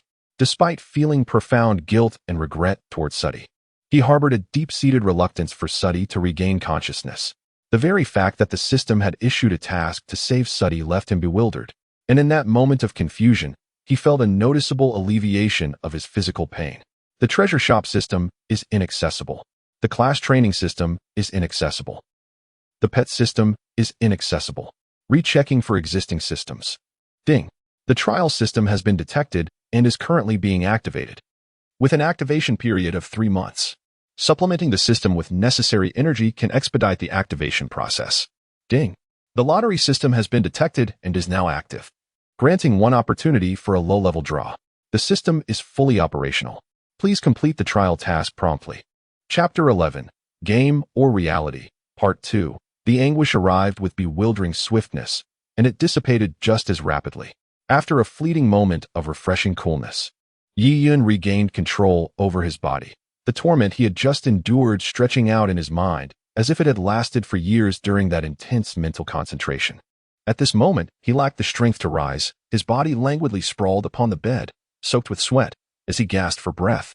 Although he had persevered, the mere recollection of the pain he had experienced sent shivers through his heart.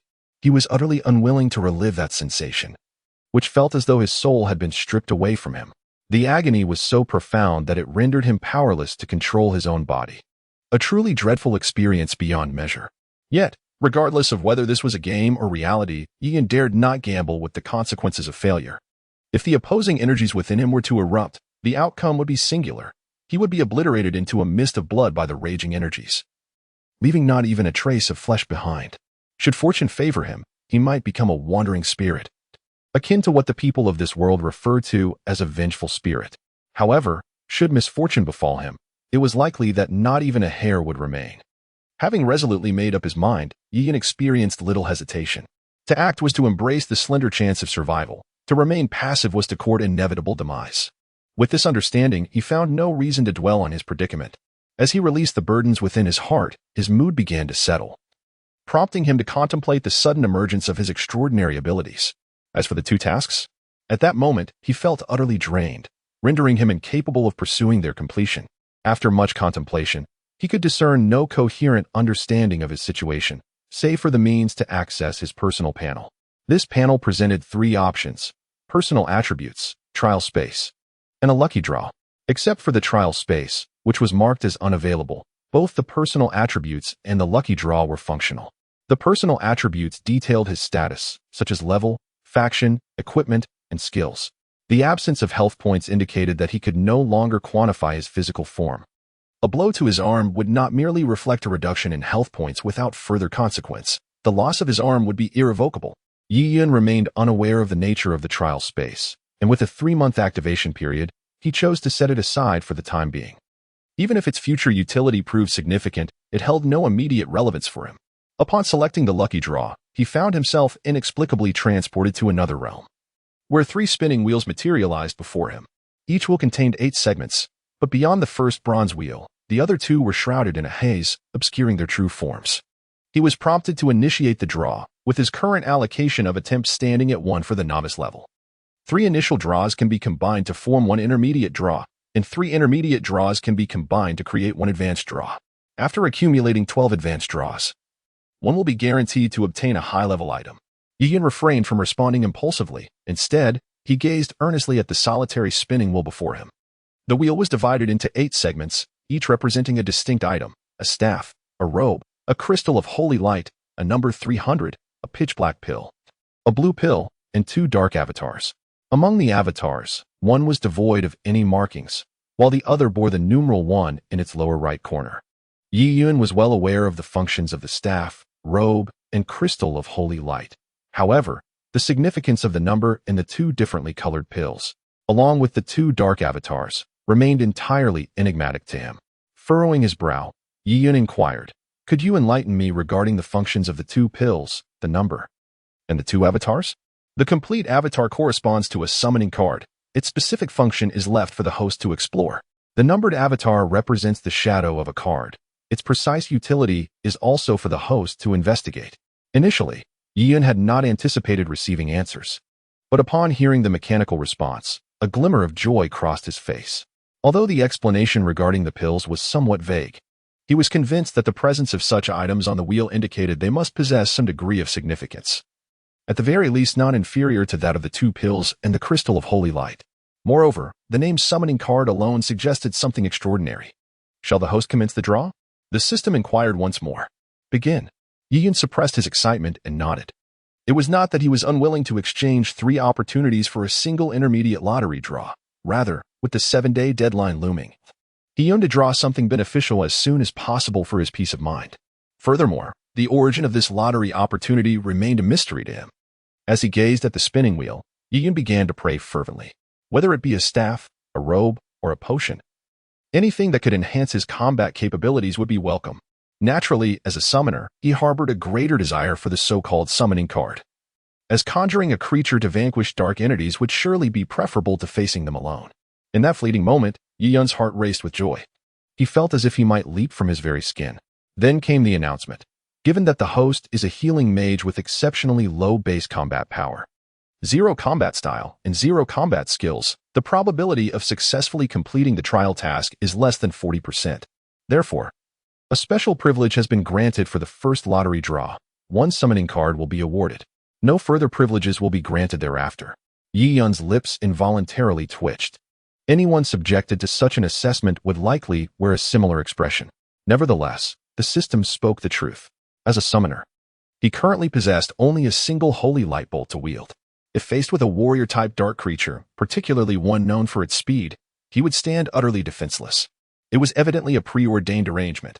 Yi Yun gazed silently at the completely darkened roulette, shaking his head in resignation. He sensed a string of text appearing above, and upon halting his swaying head for a closer inspection, he discerned the words, "Less than 10 days." Less than 10 days? Yi Yun scratched his head, realizing that the cooling period for the roulette should indeed be approximately 10 days, beginning from the moment of the draw. Even a single second that has passed would still qualify as less than 10 days. "Host, please accept the card." The mechanical voice resonated once more within the space. As the words faded, a radiant light materialized before Yi Yun, and as the brilliance dissipated, a card, no larger than his hand, manifested in front of him, floating serenely in the air, awaiting his acceptance. The items obtained from the draw can be temporarily stored within the system and retrieved when needed. However, once taken out, they cannot be reclaimed. Chapter 12, Is the Game Real? Part 2. Today, the tire burst on the road, prompting him to seek solace, shamelessly requesting recommendations and collections from fellow readers. "Please, lend your support." He extended his hand slowly to grasp the card. The summon card, of an unknown material, felt somewhat cold and solid to the touch. The design of the card resembled the layout he had encountered in the game of 3 Kingdoms, featuring a portrait of an individual at the top, with the individual's details outlined below. Yi Yun gazed intently at the card, whereupon he beheld the image of an enchanting Eastern woman, whose beauty was both striking and heart-stirring. She appeared bashful and adorable, her head lowered, with her hands clasped tightly around an ordinary Eastern sword. As a person of Eastern descent himself, he could not help but feel his heart flutter upon encountering such a vision that perfectly aligned with his aesthetic appreciation. The thought of summoning her filled him with even greater excitement. What a beautiful woman! Yi Yun sighed, then continued to read further. Summoning object level. D-name, Schwanger origin. The low martial world of the deer and the cauldron, where martial arts have waned, possessing only the fundamental techniques of breath control. Potential. Low. Unable to fully adapt to the energy system of this world. Skills. Wash-on sword technique, fragmented. Though merely a fragment, it retains a certain aesthetic appeal. However, even as a mere spectacle, this sword play is beyond the capabilities of a novice summoner like you. Ding, would you like to accept and initiate the summoning? The summoning methods are classified into complete summoning and temporary summoning. If neither is selected, the card may be disassembled. A D-level card can yield a shadow of the summoned entity. Complete summoning will consume the host's available summoning slots. Currently, there is one available slot. An additional slot will be acquired every 10 levels, with the next opportunity at level 10. And the maximum level of the summoned entity is 3 times that of the host. Temporary summoning allows unrestricted summoning of the entity, retaining all of its power. But a D-level card will vanish after the battle concludes or after 15 minutes, consuming one corresponding summoning card. The essence of the summoning shadow can be obtained through decomposition. Varying quantities of these shadows can be reconstituted into summoning cards. The other functions of the summoning shadow are left for the host to explore independently. Ding. It is advised that the host refrain from squandering precious summoning quantities on inferior D-grade cards. Upon hearing the system's notification, Yi-Yun momentarily stood in astonishment. This message completely undermined the desires and thoughts he harbored. With a hint of disappointment, he glanced at the card in his hand and reluctantly stated, "I shall not accept this for now, nor will I summon it." He was not one to barter anything for mere beauty. He could discern the weight of significance. To expend a summoning position, an asset not easily acquired, for a summoning entity of such limited potential as a D-grade card would be an egregious waste. If D-grade cards exist, there surely must be B and A grades, perhaps even the rare S-grade cards.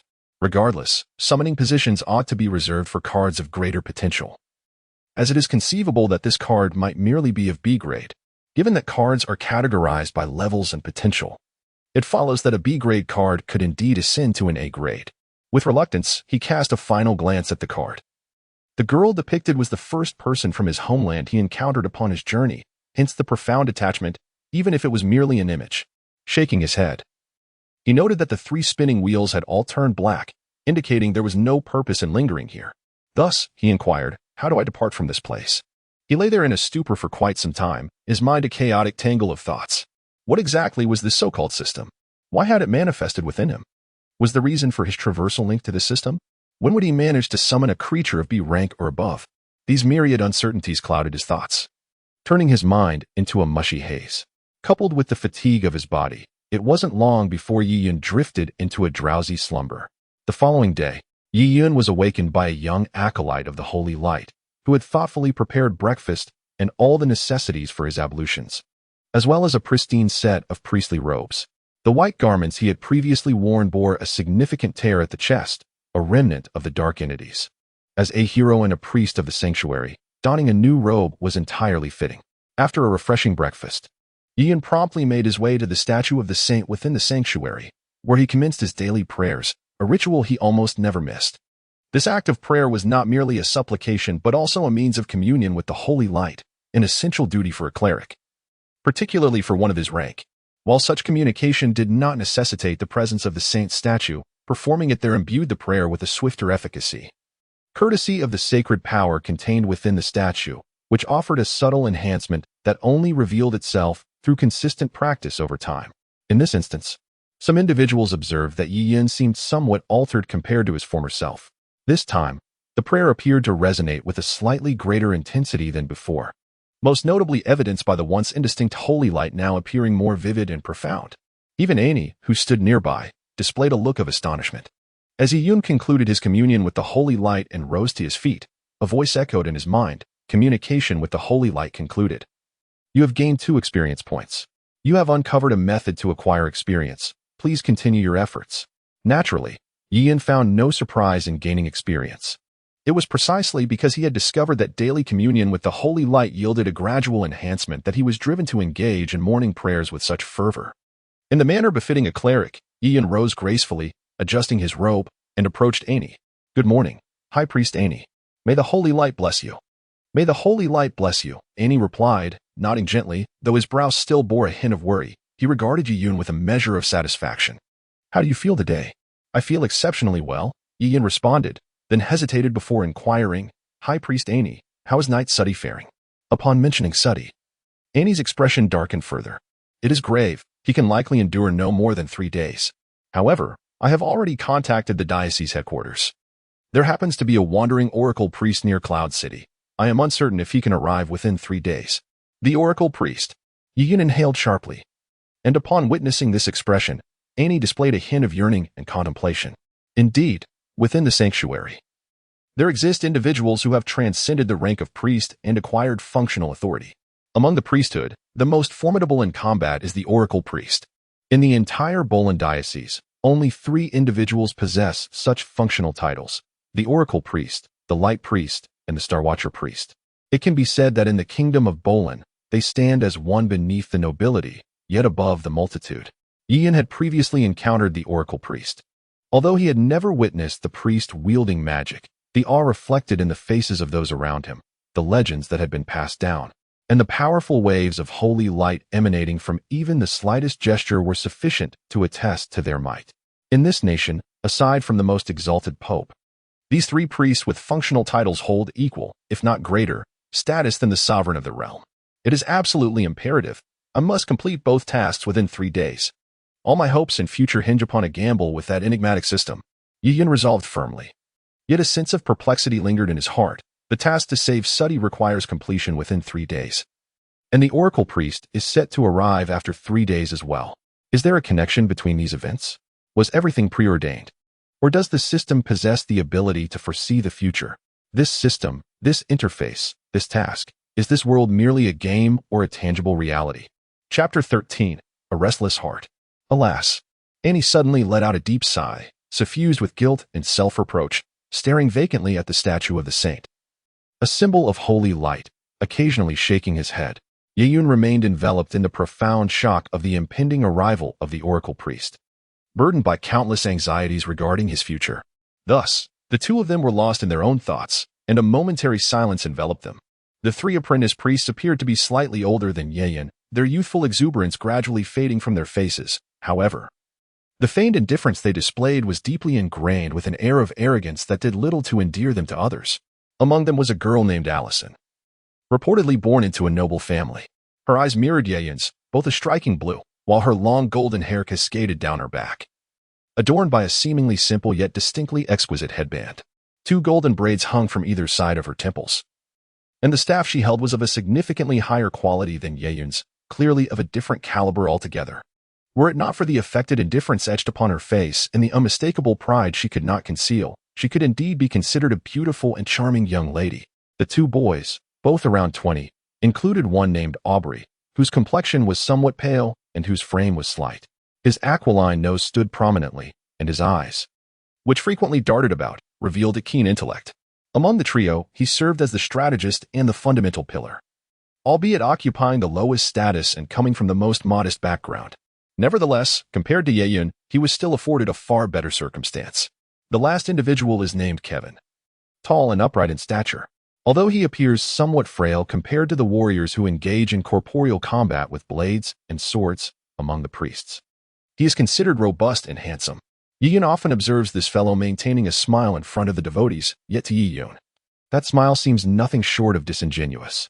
Like Allison, he hails from an aristocratic lineage and is also a suitor of hers. The trio from the academies harbors a profound animosity towards Yeyun, who belongs to the ecclesiastical faction. This enmity stems from the long-standing discord between the 2 factions that has persisted for over a decade or 2. The High Priest Annie and Knight Suddy can be regarded as anomalies within the academic faction, a minority that remains entirely uncontentious regarding factional disputes. Exchanging glances, Kevin expressed his delight to Annie. Splendid. With the arrival of that esteemed individual, Knight Suddy will surely be restored to his former self. High Priest Annie, do let us know if there is anything we can assist with during these 3 days. Annie smiled in response. Indeed. It is imperative that we 5 ensure timely healing spells for Suddy over these 3 days, to prevent his condition from deteriorating further until the arrival of the Oracle Priest. As Annie finished speaking, a sardonic voice echoed simultaneously. Were it not for you, High Priest Annie, entrusting the most elite city guards to Priest Yeyun and relinquishing the soul-enchanted crossbow bolts to him, Knight Suddy would not have sustained such grievous injuries. A sudden tremor seized Yeyun's hands as he cast a glance at Annie, noticing the fleeting pang of guilt etched upon Annie's face. Without needing any explanation from Annie, Yeyun had already discerned the truth from his expression. An overwhelming tide of emotion surged within him: remorse, self-reproach, and shame. It was no wonder that those sent by Suddy to seek assistance had first approached his team. Nor was it surprising that the entire squad had relied on enchanted crossbow bolts. At that moment, Yin yearned to dig a hole and bury himself. Utterly ashamed to face his two beloved elders, particularly Suddy, who had a hand in creating the current predicament. Bowing his head in defeat, Yin murmured, I'm sorry. I'm sorry. Child, this is not your fault. As your elders, it is our duty to protect you, Annie gently reassured. Stroking Yi Yun's bowed head with a voice laced with compassion. Then, his countenance darkened, and he turned his gaze towards Aubrey, the man with the silver-hooked nose. Suddy and I arranged things this way because we believed it to be the right course of action. Even now, I staunchly maintain that entrusting the most elite team and enchanted crossbows to Yi Yun was not a mistake. You need only to focus on your own responsibilities. Annie's admonition cast a shadow over Aubrey's face, who inhaled deeply before lowering his head. I apologize, High Priest Annie. It was my folly to speak out of turn. The maintenance of Annie immediately warmed Yun's heart, yet it also brought forth a surge of self-reproach. The mingling of warmth and bitterness caused his eyes to redden, and he could not restrain the flow of regretful tears. 1 drop, 2 drops. Kevin stepped forward, filled with remorse, addressing Annie with sincerity. I apologize, High Priest Annie. Aubrey was merely overwhelmed by anger and concern. I implore you to forgive him this once. Remember, you are all members of the sanctuary. After casting a deep glance at Aubrey, Annie let out a heavy snort, causing Aubrey to tremble. His hands, gripping the staff, tightened into fists, concealing the disdain and hatred etched upon his lowered face. Yes, I was wrong. I was truly wrong. Yin wept bitterly within, screaming in anguish. His fists clenched so tightly that his nails dug into his flesh, oblivious to the pain. He cried out in his heart, I am a beast. I should not have been selfish, inflicting harm upon an elder who genuinely cared for my well-being, an elder willing to sacrifice everything, enduring grave injuries to rescue me from the clutches of darkness.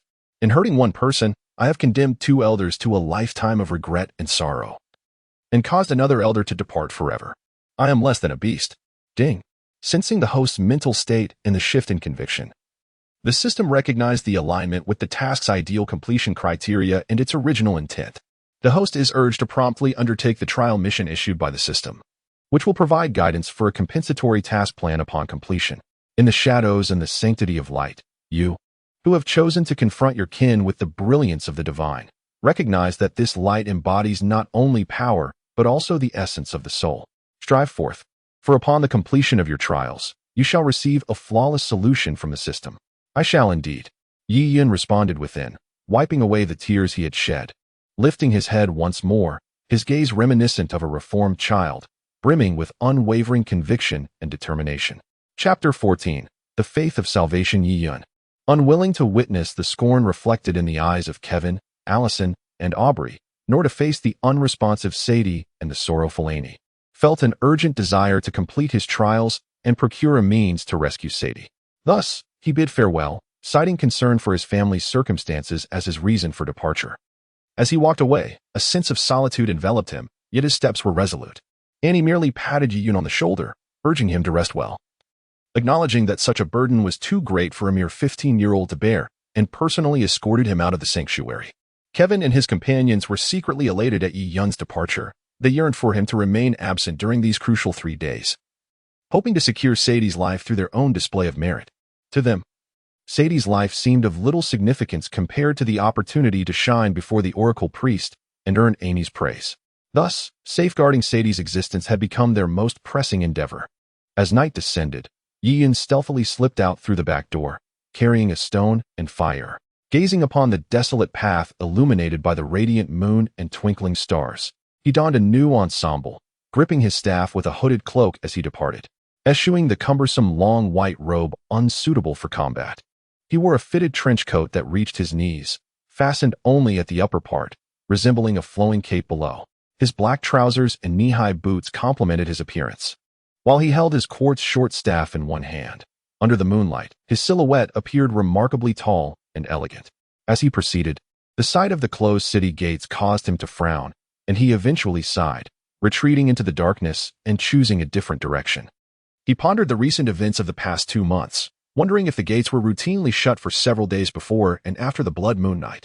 The 2 gates, overwhelmed by the influx of adventurers, had ironically transformed into the safest havens during this ominous time, making it impossible to venture into the mountains in search of dark beasts to vanquish. The system offered no guidance on the specific locations of dark entities within the city. It seemed he would have to rely solely on his own efforts. Throughout the night, Yi Yun meticulously scoured the winding paths of Cloud City, searching for any signs of dark life. He encountered numerous black cats and dogs, drunken vagrants sprawled on the ground, and various men and women lurking in the shadows. Yet he found no trace of the elusive dark beings he sought.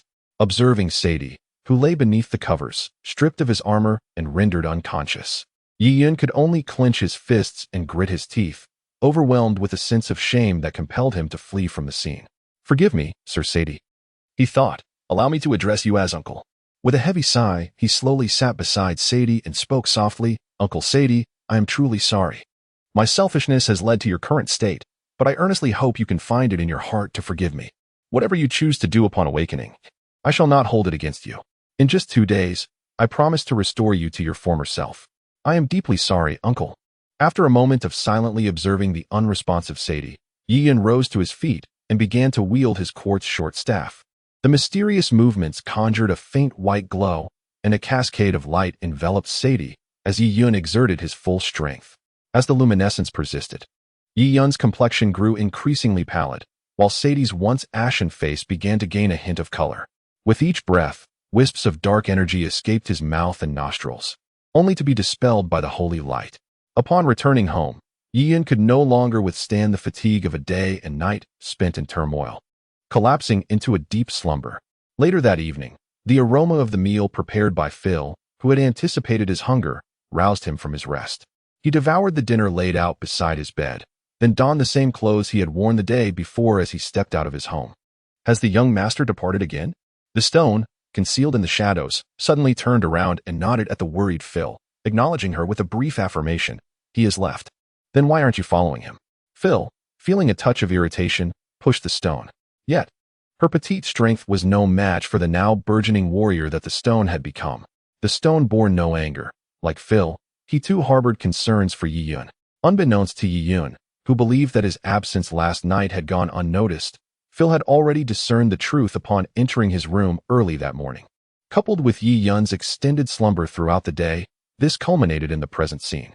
With his long sword secured at his back, the stone nodded to Phil before hastily departing his home, stealthily trailing behind Yi Yun. Oblivious to the fact that he was being followed, Yi Yun ambled along, taking in the sights flanking him, particularly the homes that had dimmed their lights, pausing occasionally to listen intently for any unusual sounds. The direction he had pursued the previous day had been misguided. The system had already warned him that dark entities tend to conceal themselves more effectively in bustling locales. Any peculiar occurrence often spread rapidly. Those standalone houses in prosperous areas were inhabited by affluent individuals or influential figures. Now under strict surveillance, dark entities likely would not dare approach such places. As Ian walked, he pondered. The locales that could effectively conceal these dark entities must first possess the qualities of sparse populations or be chaotic and overlooked. There are 3 locations that fit this description. The first is the ancestral mountain to the north of the city, a site filled with the tombs of the affluent, where few dare to tread. The second is the chaotic slum nestled between the north and west of the city, characterized by its disordered wooden and thatched houses. A refuge for the destitute, vagrants, and beggars, a place of utter disarray where the inhabitants seldom notice if new occupants have arrived. The third location is perhaps that very place, hidden amidst the bustling city, a casino, teeming with a diverse crowd, where the presence of unfamiliar faces in the red light district goes unnoticed. I truly felt foolish yesterday, wandering aimlessly through the city without a thought. Gently tapping my head with my hand, I gazed toward the solitary hill standing tall within the city, clenched my fist, and resolutely quickened my pace toward the ancestral mountain. Trailing behind me, Stone wore a puzzled expression, scratching his head as he observed the direction of my journey. What could the young master be searching for? That direction. The graveyard? Chapter 15, Ghouls. 2 figures entered the graveyard, one following closely behind the other. The night watchman's hut was shrouded in darkness. Either they had gone to sleep or were too frightened to remain after the events of the previous night. In any case, no one emerged to impede my path as I entered the graveyard, let alone discover my presence. The entrance to the burial mound remains relatively clean and tidy. The affluent elites of Cloud City would never allow the resting place of their ancestors to descend into chaos. Each year, Substantial resources are dedicated to its upkeep, including the maintenance of pathways, the beautification of the entrance, and the care of the flourishing foliage, all requiring considerable manpower. As one ventures deeper, towering trees obscure all light, plunging the interior of the mountain into darkness. Strangely, Yiyun is undeterred by this gloom. Even in such a lightless environment, everything around him remains vividly clear. With his vampire lineage, darkness cannot ensnare him. All appears as it does in daylight, devoid of distinction. Fresh fruit, untouched and laid upon the graves, evokes a poignant reflection in Yiyun. He contemplates the injustice of the impoverished, who may only indulge in such luxuries once a year. And he cannot help but lament the disparity between the opulence of the wealthy and the suffering of the destitute. Yet, he feels powerless to effect change, lacking the strength to alter the status quo. As he wanders, Yiyun strays from the constructed path, plunging into the depths of the forest. In contrast, Shirtu, who trails behind, is far less at ease. He proceeds with utmost caution, mindful of making no sound that might alert Yiyun to his presence. Gradually, the distance between them widens, and it is only when Yiyun vanishes from sight that Shirtu realizes he has lost track of his frail master, a delicate priest. It's over. In a state of growing anxiety, Shirtu realized that he had not anticipated his young master's venture into the forest. Instead, he had been racing along the path constructed by the affluent, hoping to catch a glimpse of Yiyun. Alas, all efforts proved futile. At some juncture, their paths had diverged. It was not until Shirtu ascended the mountain peak and, aided by the moonlight, surveyed his surroundings that he found no trace of Yiyun. Navigating the unpaved terrain posed its challenges, yet Yiyun had gradually acclimated to it. Although he had not transformed into a vampire, and thus could not fully harness the enhancements bestowed by his vampiric lineage, the current state of his being was nonetheless significantly affected. The most immediate manifestation of this was the remarkable increase in his physical strength, which had escalated far beyond his previous capabilities. The formidable nature of a vampire's physique was not merely a reflection of their pallid appearance. As an exalted race of darkness, vampires took pride in their corporeal prowess. Yiyun, having inherited these attributes, shared in this legacy. If one were to quantify Yiyun's physical strength prior to awakening his bloodline as a mere one, then post-awakening it had surged to an impressive 5, an astonishing 5-fold increase. Traversing such mountainous paths presented no hindrance to him. Moreover, as a priest of the holy light and a bearer of vampiric blood, his sensitivity to the essence of darkness was exceptionally acute, far surpassing that of an ordinary individual. As I tread along the path, a faint glimmer of light accompanies me. However, upon entering the dense forest, I am enveloped by an impenetrable darkness. Upon reaching the rear of the mountain, an air that feels foreign to nature begins to permeate my surroundings. The earthy essence of the wilderness gradually dissipates with each step I take, making way for a different atmosphere that slowly blankets the sky, casting a muted gray over the already somber environment. In the dimness, I catch a glimpse of an eerie red glow flickering in the depths. My nose twitches subtly, and I suddenly furrow my brow, muttering to myself, the pervasive aura of darkness.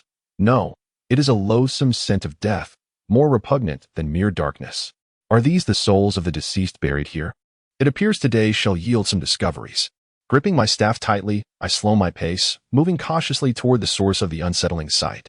Before me stands an enormous tomb. Causing my eyes to widen in disbelief, my mouth agape for an extended moment.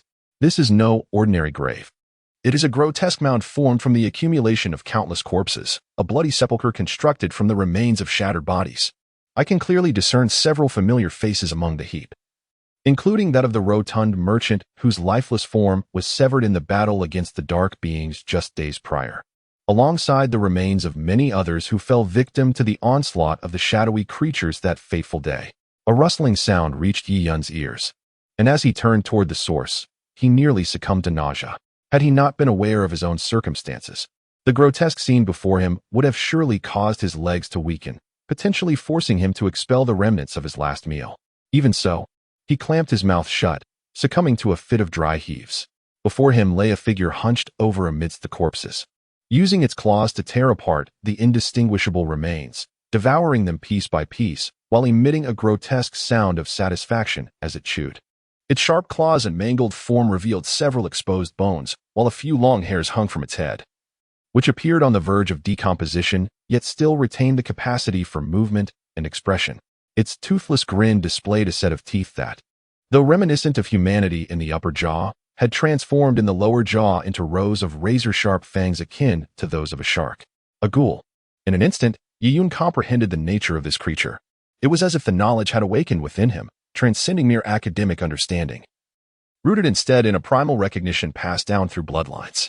While this inherited knowledge illuminated the identity of the being before him, its origins remained shrouded in the texts he had perused. Ghouls were not born of nature, nor could they arise from an awakening of dark bloodlines. One could hardly fathom how such a creature could attract a mate, let alone perpetuate its lineage. In the tomes that Yiyun has perused, it is abundantly clear that ghouls are a faction of the dark races. However, upon delving into the origins of these ghouls, Yiyun harbors a degree of skepticism. Ghouls are said to arise from the corpses of individuals who succumb to insatiable greed in life. Such individuals, consumed by their avarice, carry this insatiable desire even into death, which ultimately taints their physical form. Ghouls can manifest through two distinct processes: natural transformation and artificial transformation. The former requires the greedy individual to die while harboring immense resentment, subsequently being interred in a place steeped in deathly energy, where, over countless years, they metamorphose into a ghoul.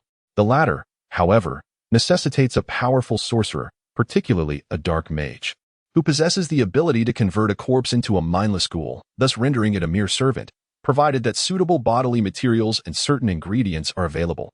The ghoul before Yiyun, however, evidently exhibits a semblance of awareness and intellect, distinguishing it from a recently emerged ghoul or one transformed by a dark mage, those lowly servants who are eternally devoid of consciousness.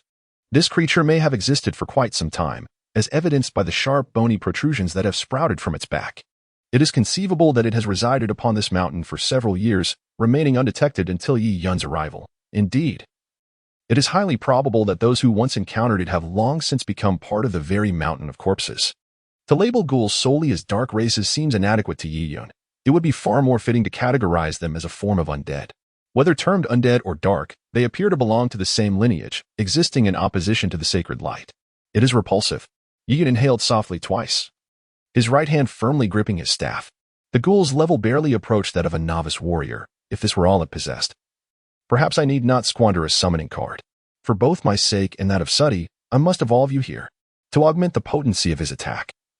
Yiyun recited a spell in his mind, one that he himself scarcely comprehended. Holy light bolt. As he chanted, the tip of his quartz staff began to gather light gradually. With one hand firmly holding the staff aimed directly at the ghoul amidst the pile of corpses, his left fingers spread delicately resting upon his right wrist, he closed his eyes and recited the incantation, the meaning of which eluded him. Yet it was the most familiar to his tongue. With each word, the front end of the quartz staff emitted a soft, white glow. For Yiyun, the purpose of chanting spells in conjunction with the staff's trajectory was fundamentally to amplify the power of the magic he wielded, reduce its mana consumption, and concentrate his mental energy. Whether casting Holy Light Bolt or a healing spell, utilizing such elementary magic without incantation was not an insurmountable task. Even a mere apprentice priest like Yiyun could manage it. As he understood, one of the evaluations for apprentice priests trained in the Bolan diocese to be assigned to various temples was the ability to cast spells without recitation. Therefore, those capable of casting magic without incantation were certainly not few in number. This is indeed a tangible world, devoid of tanks to incite hatred. And there is no time for a mage to carelessly count down his luck from behind. When a mage truly needs to chant in the heat of battle, it often marks a decisive moment that could determine victory or defeat. The distinction between chanting and not chanting is profound. Foremost is the potency of the magic itself.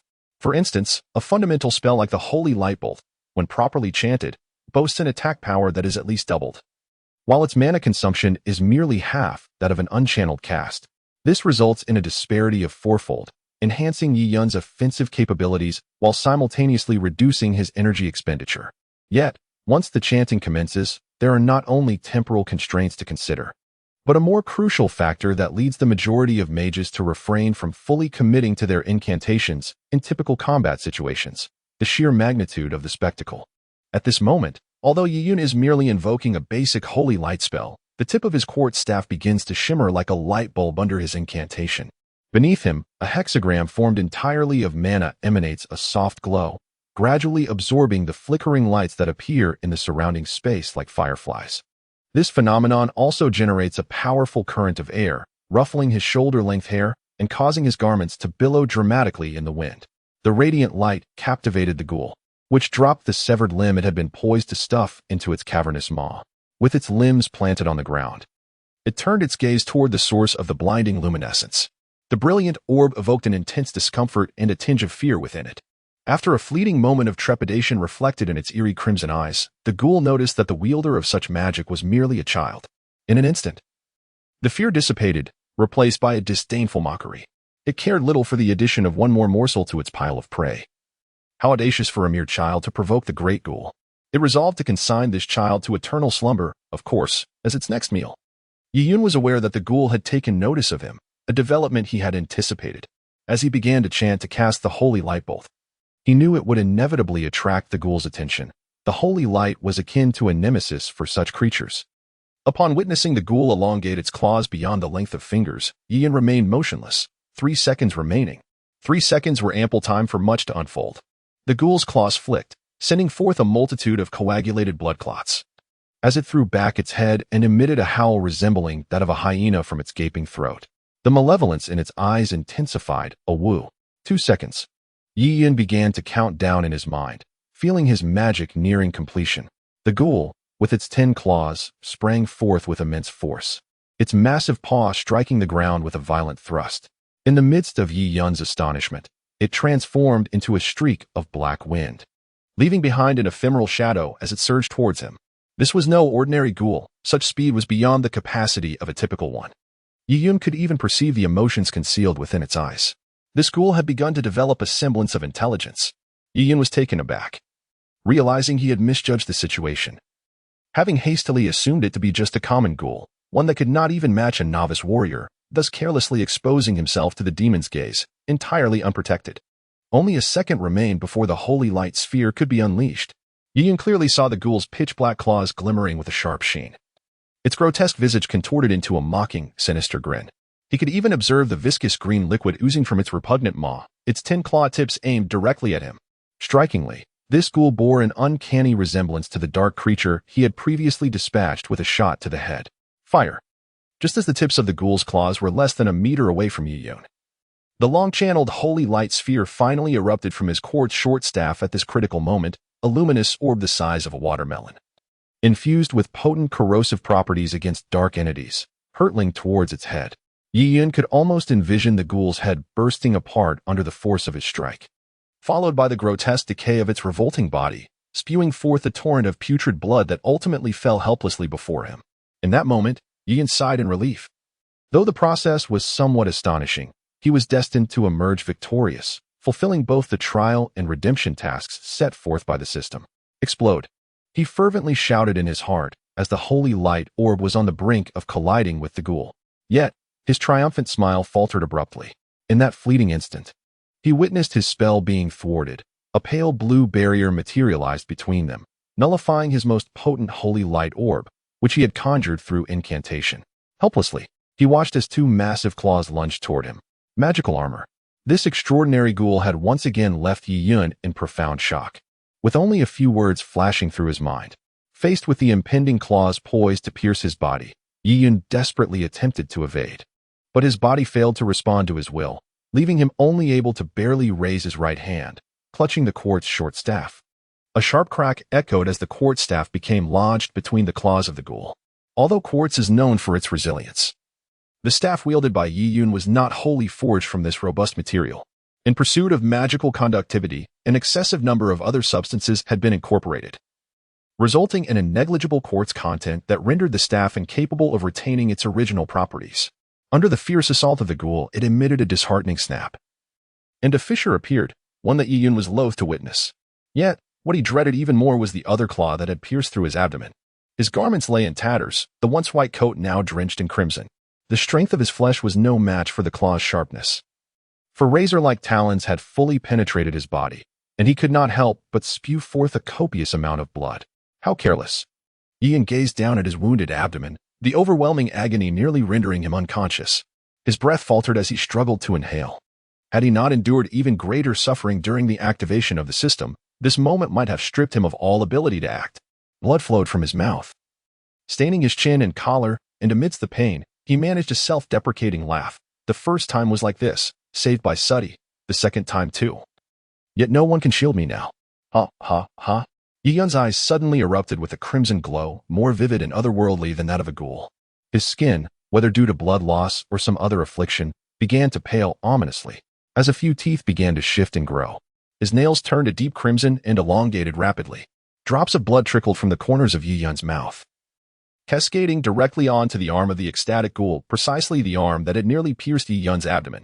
The blood he had expelled had already stained the ghoul's arm a vivid red, but with Yi Yun's transformation, a single drop fell, prompting the ghoul to scream in agony as it forcefully withdrew its arm. In a swift motion, it swung a hand toward Yi Yun's head, sending him crashing violently against a large tree, the impact resounding with a deafening thud as he crumpled to the ground. The ghoul, now filled with terror, gazed at Yi Yun, its eyes brimming with an overwhelming aura of murderous intent. The ghoul's gaze, a bizarre amalgamation of malice and fear, was unsettling. The claw that had penetrated Yi Yun's body had diminished significantly, still releasing wisps of dissolving white smoke. As Yi Yun endured such grievous harm and collided with the tree, he was rendered nearly incapable of fighting. Raising his head, the once brown-haired human Yi Yun had vanished, replaced by a grievously wounded vampire Yi Yun, whose eerie smile fixated on the ghoul, making him appear even more sinister. So, you fear my blood, after all? Although he had lost the ability to move and was racked with pain, causing him to struggle to exert any force, Yi Yun still burst into wild laughter. The transformation of the ghouls relied on the blood of the vampires, revealing that as the lowest servants of the dark races, the blood of the vampires granted them life, but could also inflict the most severe punishments. Chapter 17. Schwanger has arrived. Where are the tickets? Roar. The ghoul uneasily howled at Yi Yun, its eyes reflecting a growing sense of retreat. Its dim-witted mind could not comprehend the situation. How could a mage who wielded holy light magic transform into its innate ancestor, a vampire, in the blink of an eye? This realization instilled a profound dread within its very soul. Yet, the holy aura emanating from Yi Yun suppressed the murderous intent that surged from its core, leaving it in a state of confusion. It knew it was not an ordinary ghoul, but one capable of evolving into a more advanced ghoul. Upon awakening from its long slumber, it encountered its dearest master, who bestowed upon it a magical defense capable of withstanding several holy light attacks, which had emboldened it to attack Yi Yun earlier. Yi Yun, helplessly leaning against a great tree, sat on the ground. He did not wish to use healing magic to temporarily mend his wounds, but in his current vampire form, he was uncertain whether the healing spell would be effective. Moreover, if the power of holy light exacerbated his injuries, causing him to spill blood and collapse here, it would not be a trivial matter. The level of the ghoul hovers around level 8, a foe far beyond the capabilities of an apprentice priest lacking in close combat skills. However, he possessed a most pivotal trump card, initially believed to be entirely unnecessary, the summoning card of Schwanger. With a firm grip, he flung the card forward. It soared into the sky, and suddenly, a blinding golden light erupted from the card, compelling Yi Yun to instinctively shut his eyes. The ghoul, devoid of eyelids, could only bury its head beneath its arms to evade the brilliance that threatened to obliterate its sight. The golden radiance illuminated the surroundings, as if a golden portal had been unveiled, revealing an abyss of unfathomable depth. From within the void, a graceful silhouette gradually emerged, twin tails cascading delicately to the ground. In that moment, the dazzling light vanished without a trace, as if it had never existed. "Host, are you well?" A gentle and concerned voice resonated in Yi Yun's ears, stirring him to open his eyes involuntarily. Before him stood an ethereal beauty, with long black hair elegantly styled into twin ponytails, one adorned with a vibrant red bow. She was utterly unlike the image Yi Yun had conjured in his mind. The outfit she wore was strikingly sensual, a stark contrast to the rustic attire he had envisioned from the Qing dynasty. Her pink short-sleeved jacket barely concealed her figure, revealing a tantalizing glimpse of her decolletage, while her abdomen was entirely exposed. Delicate white sleeves adorned her arms, reaching just past her elbows, and she wore black shorts beneath a flared pink skirt. On her feet were white knee-high leather boots, a style that would have been inconceivable in the Qing era. Yi Yun stared in disbelief at this modern, charming girl before him. "Are you Schwanger?" he inquired. "Yes, I am Schwanger," she replied softly, nodding with grace, like a caring sister. She gently tousled Yi Yun's hair and smiled tenderly. "Please rest well while I take care of that monster." He nodded, captivated by Schwanger's radiant smile, which shone with a warmth as pure as the sun. In that moment, he couldn't help but feel a pang of regret. Why had he not summoned Schwanger permanently instead of only for a fleeting 15 minutes? If only he could have her by his side forever. This gentle and kind-hearted girl would surely bring endless joy to his life. Ultimately, his desires had ventured into realms of audacity beyond reason. Schwanger was oblivious to Yi Yun's thoughts at that moment. Turning to face the ghoul, her expression darkened, her eyes blazing with intense fury. With a swift motion, a flash of white light illuminated the air, revealing a delicate pink longsword that materialized in her grasp. The sudden appearance of the sword deepened Yi Yun's regret as he contemplated. Is there space equipment as well? This is an essential tool for traversers. Unlike her gentle demeanor towards Yi Yun, Schwanger addressed the ghoul with evident irritation. Your actions against my master are unforgivable. I care not for what monstrous identity you possess. I will not grant you absolution. With a fierce howl, the ghoul lunged at Schwanger, extending its soul-intact claw in an aggressive strike. However, Schwanger was no ordinary opponent. She lacked the vampire lineage that instilled fear in the ghoul, coupled with the disparity in their power systems. The ghoul perceived this seemingly frail maiden as no threat to its existence. The ghoul's speed took Schwanger by surprise, her charming lips curling into a slight smile as she deftly sidestepped, narrowly evading the ghoul's assault. The force of its claw generated a gust of wind that tousled her ponytail. Her graceful movements and enchanting presence left Yi Yun momentarily entranced. Goodness. He gently slapped his own cheek, a bittersweet smile gracing his lips. Have I been away from beautiful women of my kind for so long that I am so easily captivated? I was never this easily swayed before. What am I even thinking? With graceful strides, Schwanger elegantly turned once more, her slender sword tracing exquisite arcs as it sliced towards the ghoul's head. The sharp blade cleanly severed a portion of the ghoul's cranium, which fell to the ground with a resounding thud. A howl of agony erupted from the ghoul. Its pain intensified by the loss, and in a frenzied rage, it clawed at Schwanger with its decayed talons, heedless of its own mutilated state. Surprised, Schwanger regarded the ghoul. A grotesque mass of flesh, unable to fathom how such a creature could still possess the will to resist. As the claw approached, she grimaced in distaste, initially considering to deflect it with her left hand, but the sheer filth was repulsive. Thus, she deftly retreated a few paces. Host, what manner of creature is this? Why does it not perish? Schwanger inquired, casually parrying the ghoul's frenzied assault while casting a puzzled glance at Yi Yun. Yi Yun, witnessing the scene, mustered his remaining strength to shout, "This is a ghoul.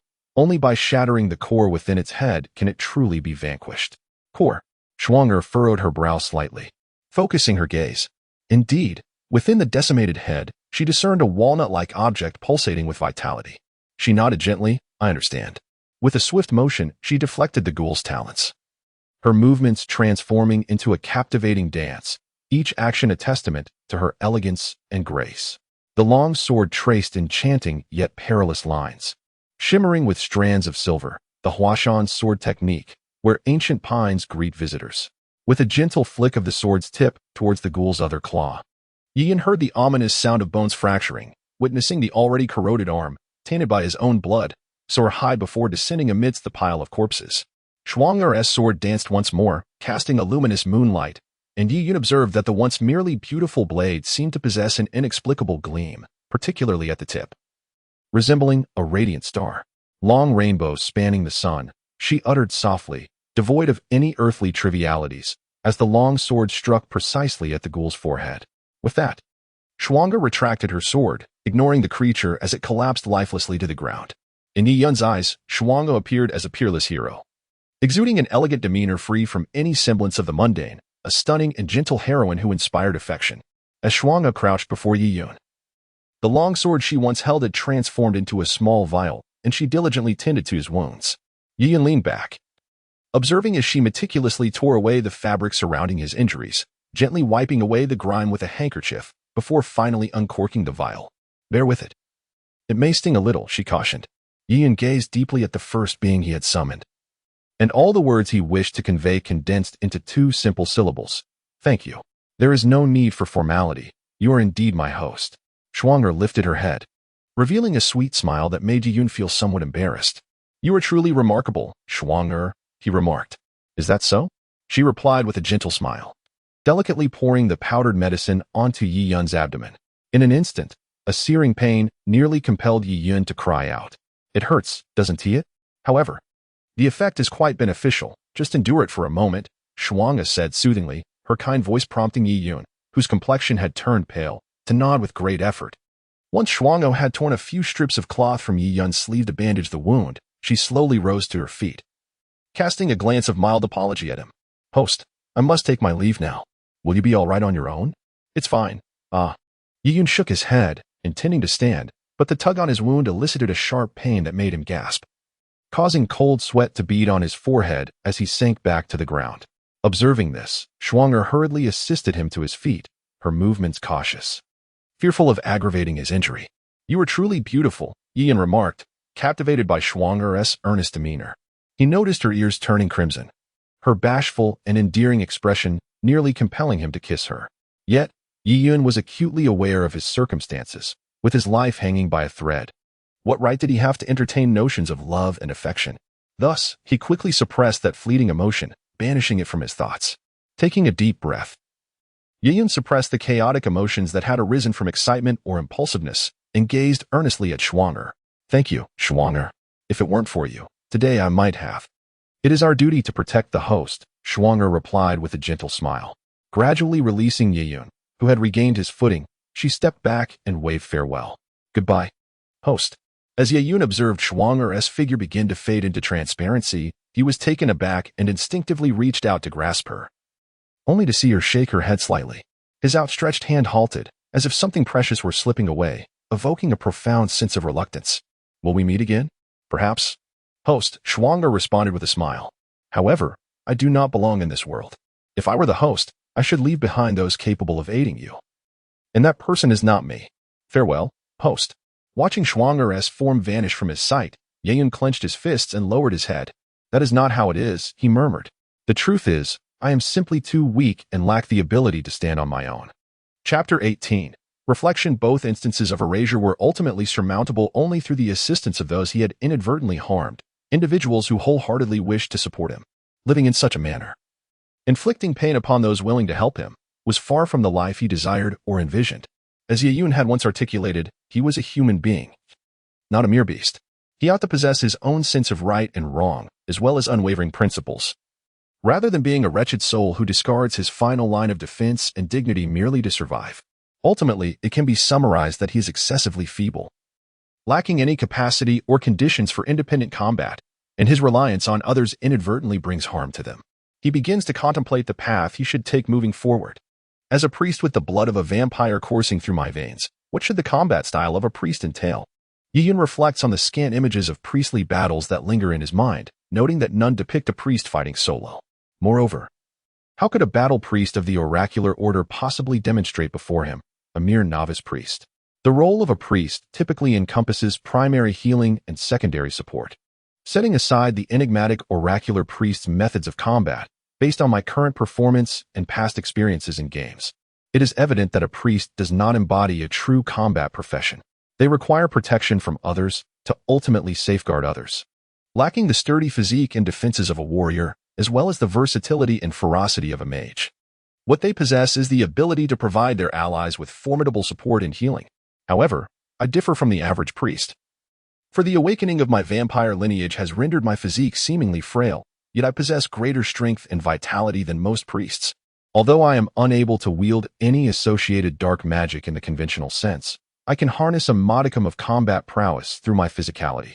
While it may not be substantial, it grants me at least some means of self-preservation in battle, preventing a recurrence of the dire situations I have recently encountered. This time, I failed to demonstrate my true role as a priest. A lone individual recklessly sought out dark beings, and without the system or the summoning cards, by tomorrow, should I lose my vampiric state, death would be the only conceivable outcome. Yi Yun cast a glance at his wounded abdomen, a faint smile of bitterness gracing his lips. Yet, the regenerative capabilities of a vampire are indeed formidable. Perhaps it is also due to the dual medicinal powder. I can distinctly feel the wound's movement, and astonishingly, my current half-vampiric healing ability seems to sustain one-third of my healing spell's effect without expending magical energy. Although the vampire's recovery speed is terrifying, Yi Yun was oblivious to the fact that his complexion had grown increasingly pallid, nearly indistinguishable from that of a corpse. His throat involuntarily convulsed, and he was acutely aware of an overwhelming thirst, yearning for something to quench it, ideally, something fresh and crimson, blood. Unconsciously swallowing, Yi Yun recalled the lottery system and the notion of permanent summoning eliciting another bitter smile. It dawned on him that the system had long since provided hints. The summoning cards and locations were subtly indicating that he need not engage in battle personally, but rather fulfill his duty as a priest and become their most steadfast support. The D and C grade summoning cards possess no potential for development. Utilizing permanent summoning is merely a squandering of opportunities. Acquiring B-grade cards or higher may prove to be a formidable challenge. Yi-Yun shook his head, increasingly aware of his profound craving and yearning for blood. His body felt overwhelmingly weak and heavy, and in a moment of darkness, he collapsed back onto the ground. A sudden, excruciating pain in his abdomen elicited a cry from Yi-Yun, jolting him awake from his previous stupor. He then heard the rapid sound of footsteps approaching from a distance. Who could it be? Yi-Yun's gaze sharpened. His condition was far from favorable, with his injured abdomen inexplicably throbbing with agony. Feeling weakened and powerless, he tightly grasped his nearly depleted staff, crouching low behind the bushes, warily observing the source of the sound. What an awful stench. Why is it so foul here? He recalled hearing the young master's voice emanating from this very spot. Surely, the young master hasn't ventured here. This realization left Yi-Yun astonished, only to soon spot a figure all too familiar, bearing a large sword at an angle, dressed in short sleeves and long trousers that conveyed a rather careless demeanor. Worry and urgency were etched across his face as he covered his nose and shouted, young master, where are you?" A sense of inexplicable relief surged within Yi-Yun as he pushed aside the thicket that concealed him. Attempting to rise, he found himself utterly drained of strength, and thus called out in a hoarse and feeble voice, tapping his staff before him, "Sure, I am here. Young master, young master." Upon hearing Yi-Yun's voice, Shida's expression transformed into one of joy, and he hurriedly ran towards the sound and the light. However, after just a few steps, he stumbled and fell heavily to the ground. Goodness, what is this decaying flesh doing here? No wonder it reeks. After picking himself up and swatting at his nose, Shirtu dashed towards Yi-Yun. Upon parting the foliage and aiding Yi-Yun to his feet, he was taken aback to find his young master drenched in blood, his complexion ghastly pale, as if fresh blood continued to seep from him. Alarmed, Shirtu exclaimed, "Young master, what has happened to you?" "It's nothing, merely a slight injury," Yi-Yun replied weakly, shaking his head with a faint smile. He turned his staff gently towards himself, enveloping his form in a luminous barrier that gradually seeped into his body, healing his wounds. He lacked the energy for lengthy incantations at his level. Even a chant could not fully mend his injuries. It was more prudent to employ the healing spell multiple times swiftly to stabilize his condition. After completing the magic, he felt the divine light within him nearly depleted, and his pallid visage grew even more ashen. Fortunately, due to the healing magic, several persistent wounds have ceased to bleed, allowing for a semblance of regained mobility. "Help me over there," Yi-Yun gestured towards the spot where the ghoul had fallen moments before. As Shirtu assisted Yi-Yun to that location, the basic method of channeling holy light drained the last remnants of divine energy from his body. "My goodness, young master. This is a ghoul," Shirtu exclaimed in astonishment. "Why would such a repulsive creature be in the city? Have you been injured?" "Indeed," Yi-Yun replied, laboriously kneeling down to prod the ghoul's lifeless form with his nearly broken staff, his brow furrowed in contemplation. Meanwhile, Shirtu, feeling nauseated, turned his head away. Yet the feeble glow at the staff's tip illuminated a small mound composed entirely of bodies. A chill breeze swept past, causing Shirtu's complexion to shift from red to pale, then to a sickly hue, ultimately prompting him to turn away and retch. Indeed, Yi-Yun's expression tightened, and he clenched his teeth slightly. This is no ordinary ghoul. It is a naturally transformed one that has already recognized its master and is on the brink of evolution. Once it becomes a ghoul lord, it will possess the combat prowess of a high-level warrior. In this city, one must exercise caution, for it could be deemed invincible against ambushes. The tattered garments it wears still faintly display a certain emblem, and it is equipped with magical armor. This ghoul has evidently been artificially nurtured. Could it be that within the city? What? Stone stared incredulously at Yi-Yun, suddenly feeling the cold wind that blew past him becoming even more piercing. Yi-Yun's pallid complexion grew grave as he murmured, "Hurry, carry me away. Take the mountain path to bypass the mountain gate and the affluent district, and head to the sanctuary." In the aftermath of Yi-Yun's words, Stone swiftly scooped him up into his arms. His robust physique, coupled with his initial warrior strength, made it effortless to carry the light as a feather Yi-Yun. Although the descent was somewhat arduous, Stone, sensing an ominous presence trailing behind him, experienced an extraordinary surge of adrenaline, dashing away from the mountain gate towards the sanctuary. Meanwhile, the already weakened Yi-Yun in a daze, had his eyes flutter shut. Amidst the haze, he abruptly regained consciousness, only to find himself within the confines of the system's space, the very location where he had previously engaged in a lottery. Ding! Congratulations, host, on completing the trial task. We shall now commence the evaluation. Do you perceive yourself as an innate savior, or perhaps as an indestructible cockroach? A mere novice priest, devoid of any combat prowess, naively launched an assault against the demon, only to receive the demon's most benevolent recompense, a few delightful little voids. Had you not cleverly utilized the summoning card, your vampire state, which could sustain itself for a mere 5 minutes post-injury, would have already heralded your demise. In light of your relentless efforts in the early completion of your task, we shall extend a modicum of pity to this valiant yet vanquished hero, offering a slight consolation. Final evaluation. Excellent. Listening to the subtly sarcastic remarks, Yi could only manage a wry smile. Within this realm constructed entirely of spirit and the unknown, physical pain was rendered completely imperceptible, and his attire remained intact. The only downside was a sense of being somewhat disheartened. However, following the subsequent distribution of rewards, any trace of his grievances vanished without a trace. Evaluation. Excellent. Reward calculation is now underway. Blood X5, to be consumed in a vampiric state, provides a slight replenishment of vampire energy. Commentary. Next time you suffer an injury, indulge in one of these. Your spirits shall soar, and your body shall revel in delight. Qualification Enhancement Pill X1. Capable of augmenting the normal growth potential of life and refining bloodlines with varying effects. Commentary. Trust me, you cannot fathom the consequences of consuming this, for this little pill was not intended for you. Nonetheless, I am equally intrigued as to how a vampire might escape from the domain of the holy light. The noble bracelet subtly enhances one's mental strength, physical stamina, endurance, and magical power, and is enchanted with a holy shield. It can be recharged every 3 days for a single use, with a maximum of 1 usage. Additionally, it boasts a spatial storage function. Comment. This item is undoubtedly the most suitable reward for you. However, if you genuinely believe in the storage function, then I congratulate you.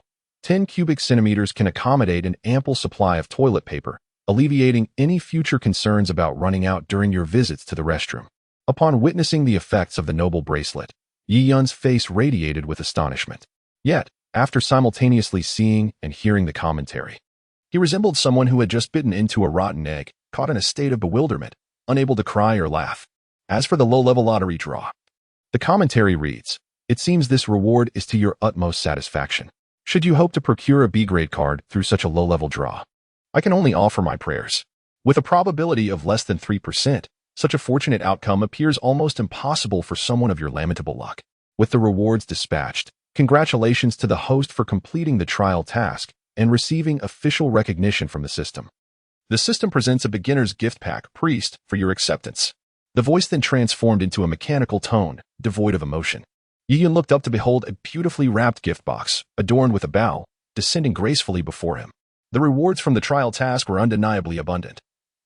The blood-condensing pill proved exceedingly beneficial for him, a quintessential item for a vampire who wished to abstain from blood consumption. Although the system has clearly warned him against the qualifications pill, he believes that it will prove beneficial during the first task, even if he cannot yet fathom its potential. The noble bracelet, a golden filigree adornment, is not limited to the wrist. Its dimensions allow it to fit snugly on his arm, striking a balance between subtlety and elegance.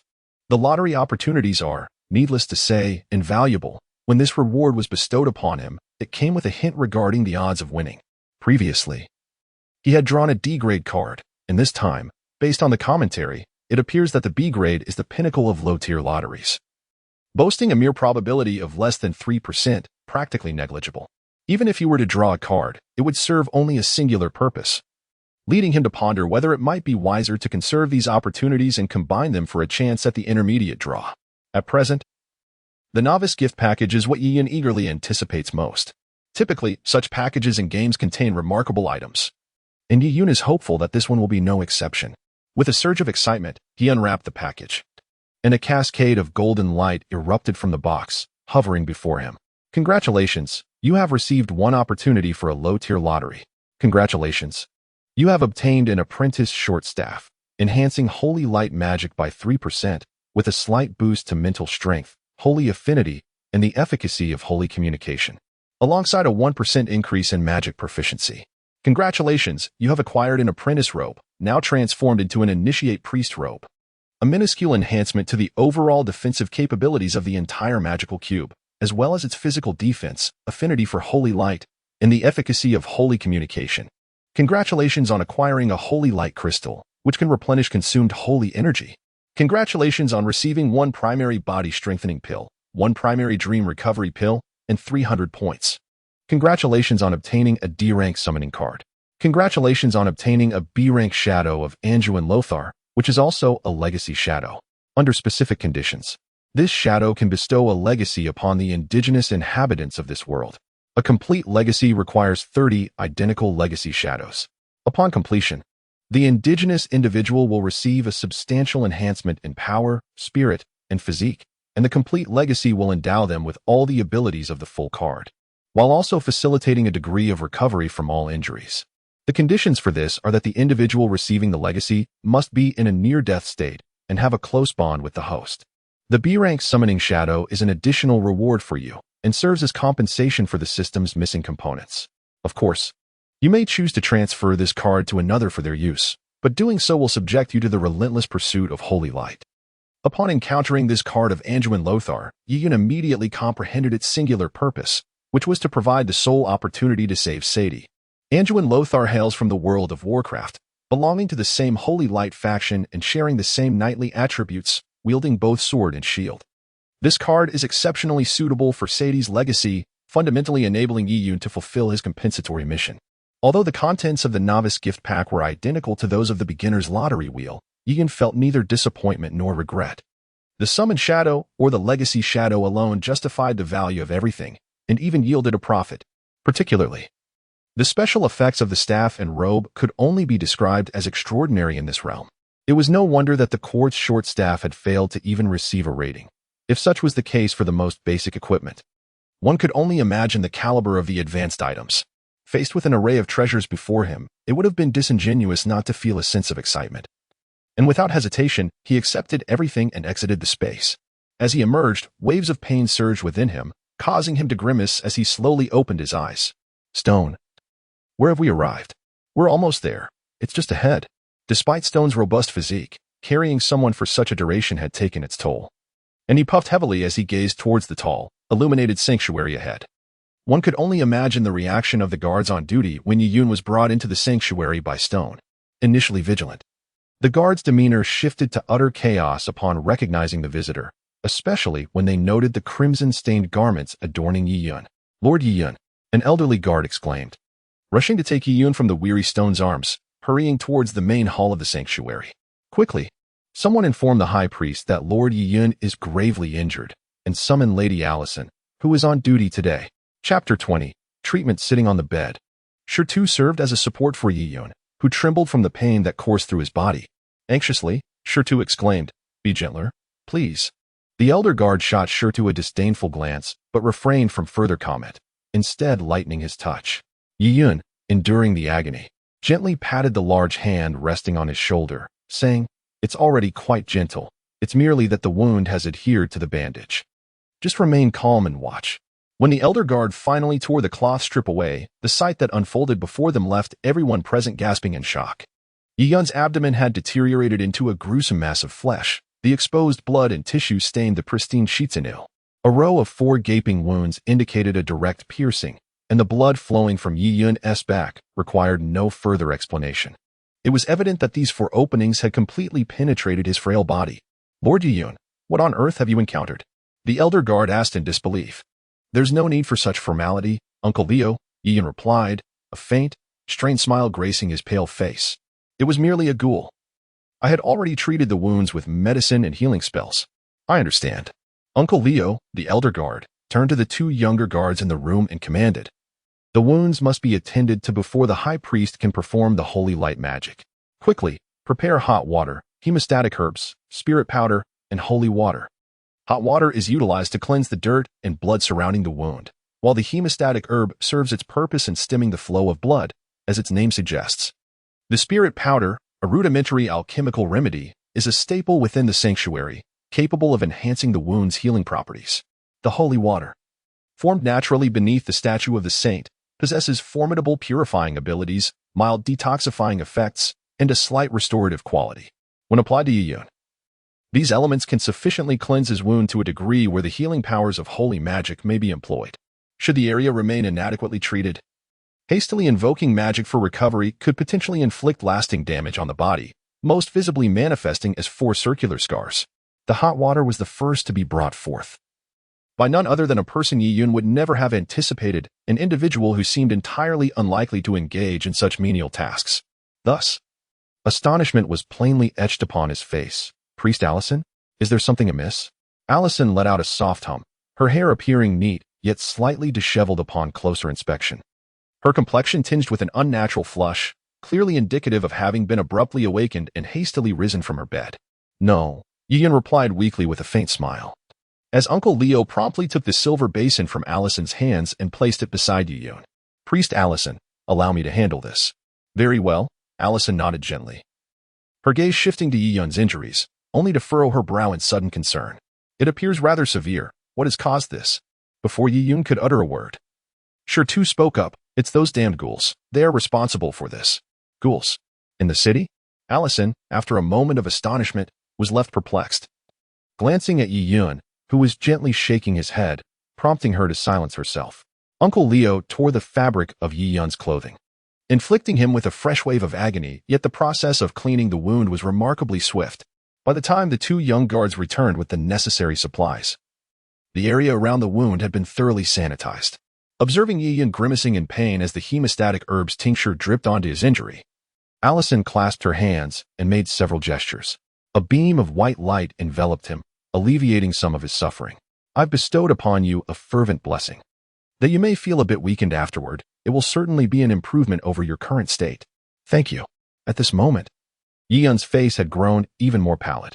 After Uncle Leo sprinkled the magical powder mixed with holy water onto his wound, he gritted his teeth and inhaled deeply. Eyes closed. After a brief interval of about 10 seconds, a refreshing sensation began to emanate from the area where the concoction had been applied, followed by a similar feeling of relief coursing through his back, ultimately easing his furrowed brow and revealing a semblance of tranquility. After completing his tasks, Uncle Leo wiped the sweat from his brow and addressed Yiyun and Allison. "The bleeding has ceased. If possible, Priestess Allison, you may first perform a healing spell on Priest Yiyun to ensure the full effect of the medicine. Once High Priest Annie arrives, everything should be fine. However, having lost so much blood, Priest Yiyun, you will need to rest for several days." Yiyun forced a smile at Allison, though it appeared somewhat strained and weary. Without replying, Allison chanted her incantation without a staff. After a few gestures, she cast a healing spell with the instantaneous effect of using a wand. A sphere of light materialized and merged into the wound on Yiyun's body, whereupon he soon felt a cool, tingling sensation emanating from the injured area. A comfort that almost prompted him to vocalize his relief. Having completed her task, Allison glanced at Yiyun and shook her head slightly. "Given the severity of your injuries, you were fortunate that no vital areas were harmed. Otherwise, the Holy Hall of Cloud City would lose yet another priest, and High Priest Annie would surely be saddened." Her words were spoken with a calm detachment, as if the matter did not concern her, yet Yiyun still expressed his gratitude with a smile. "Thank you, Priestess Allison." The room fell into a sudden silence. Seeing that Yiyun was safe, Leo departed with the 2 guards who had assisted him, leaving behind the somewhat dazed Stone, the inquisitive Yiyun, and the inscrutable Allison. Before long, High Priest Annie hurriedly pushed open the wooden door, his face etched with fatigue. Upon witnessing the wounds adorning Yiyun's body, no superfluous words were exchanged. He raised his staff, poised to cast his most potent healing spell, the powerful healing magic. However, Yiyun halted him by pressing a hand upon the staff of the High Priest Eni. Amid the confusion of those present, he retrieved a crystal of holy light from his pocket and placed it into Eni's hand, affirmatively nodding in his direction. With a sigh, Eni, observing Yiyun's resolute expression, grasped the holy crystal with one hand and momentarily extracted the sacred energy within. He then cast the considerably taxing powerful healing spell upon Yiyun. A warm, white light enveloped Yiyun entirely, obscuring his features beneath its brilliance. Yiyun closed his eyes, feeling the sensations of his wounds beginning to writhe, an irresistible itch spreading from within to the surface. Gradually, the wounds started to heal and diminish until they vanished completely from the inside out. Minutes later, as the radiance faded, Yiyun opened his eyes. Although his injuries had improved, his complexion did not regain its former color, Instead, it became even more pallid, resembling that of a corpse, tinged with a bluish hue. He leaned weakly against the stone, utterly drained of strength. Ian I shook his head and sat upon a chair in the room, his expression turning grave. Now, you may enlighten me on what transpired to inflict such grievous harm upon you. Ian had no intention of concealing the truth. After gesturing for Shertu to leave, he cast a glance at Allison, hesitating for a moment, reflecting on their shared affiliation with the sanctuary and the assistance they had just rendered him. He ultimately decided to speak. There are dark beings in the city, perhaps more than one. In the graveyard, there are ghouls that are being artificially nurtured and are on the verge of evolution. Astonishment instantly filled the eyes of Annie and Allison. They exchanged glances, comprehending the gravity of the situation through each other's expressions. Chapter 21. The Shadow of Inheritance. The last monster had been confirmed as an evolved ghoul. And now Yi-Yun had mentioned another ghoul poised for evolution. The fact that he had sustained serious injuries indicated that these ghouls were not of the ordinary kind. The emergence of one ghoul or another could easily lead to the discovery of a third, a fourth, or even more. In a small city like Yin City, the presence of just over 30 controlled entities hidden within could unleash a catastrophic disaster should they suddenly erupt. While the lord of the city and the nobility might remain untroubled, confident in their ability to safeguard themselves, it was the common folk who would truly suffer. Lacking combat prowess, they would be nothing more than helpless prey before the formidable ghouls and their evolved counterparts. Yet, the most critical threat did not lie solely with the ghouls in their evolved forms. It was the enigmatic figure behind the scenes, capable of transforming these beings into obedient servants. The dark revelations conveyed by the girl starkly contrasted with the system's assertions regarding the city. Upon absorbing Yi-Yun's words, Ani's countenance darkened, reflecting a similar sentiment in Allison, who stood nearby.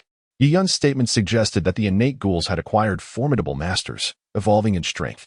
Shockingly, an outsider, a mere girl, was aware of the numerous dark entities lurking within the city, while they, as servants of the holy light, remained oblivious.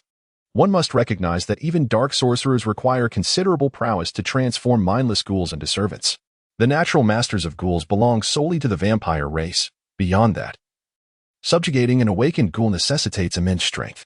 It is rare for an ordinary individual to bestow a magical armor upon a ghoul. Such actions are typically reserved for those with ulterior motives or for those who regard magical armors as mere refuse. Regardless of the intent, this poses a grave threat to the current sanctum of Yin City. Do you understand, Allison, as well as Kevin Aubrey? Allison furrowed her brow slightly and nodded in acknowledgement of Ani's words. Understood, High Priest Ani. You may take your leave now, Ani replied, nodding at Allison, who glanced at Yi-Yun before turning to depart, until the door closed and the sound of departing footsteps faded away. Annie stood before Yi-Yun with an expression of reproach. Why must you be so foolish? The matter concerning Night Suddy has nothing to do with you. Why burden yourself with guilt? What if something were to happen to you because of today? If Suddy learns of your distress, wouldn't he that only amplify his own remorse? The heartfelt concern embedded in each word caused Yi-Yun's nose to tingle with unshed tears. It was he who felt he had wronged them. Yet they continued to show such care for his well-being. Struggling to suppress the urge to cry, he bit his lip and gently nodded. I'm sorry, High Priest Ani. I will not act so recklessly in the future. It pleases me to hear you are unharmed. However, you mustn't be so impulsive again. Remember, you are merely a priest, destined to stand behind others rather than venture forth alone into battle. Ani sighed softly, his tone gentle yet firm as he cautioned Yi-Yun. Do not forget you have Shertu by your side. Although his strength may be somewhat lacking, he possesses a pure heart and unwavering loyalty. With proper guidance, he will undoubtedly become a valuable ally. At the mention of that foolish lad, Yi-Yun couldn't help but stifle a chuckle, responding, Yes, I am aware. You mentioned that someone rescued you? Ani suddenly furrowed his brow. Was it a girl? What a coincidence that she saved you and informed you of other dark beings. Could this be a conspiracy? Perhaps that ghoul managed to escape? Not at all, Yi-Yun replied confidently. I have personally examined the situation. It is beyond any chance of survival. Yi-Yun quickly shook his head, fully aware of the intricacies involved. He gazed earnestly at Ani and said, I firmly believe that the girl is not entangled in any conspiracy. She is a kind and gentle soul. If the High Priest Ani were to encounter her, I am certain he would be fond of her as well.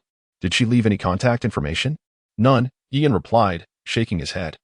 Ani scrutinized Yi-Yun for a considerable time, perceiving the persistence and sincerity reflected in his eyes. After a brief silence, he finally spoke. I trust you. However, do not be so readily trusting of others. Remember my earlier words. Noting Annie's serious reminder, Yi-yun, although unaware of the true significance of the emblem, sensed that the matter was far more complex than it appeared.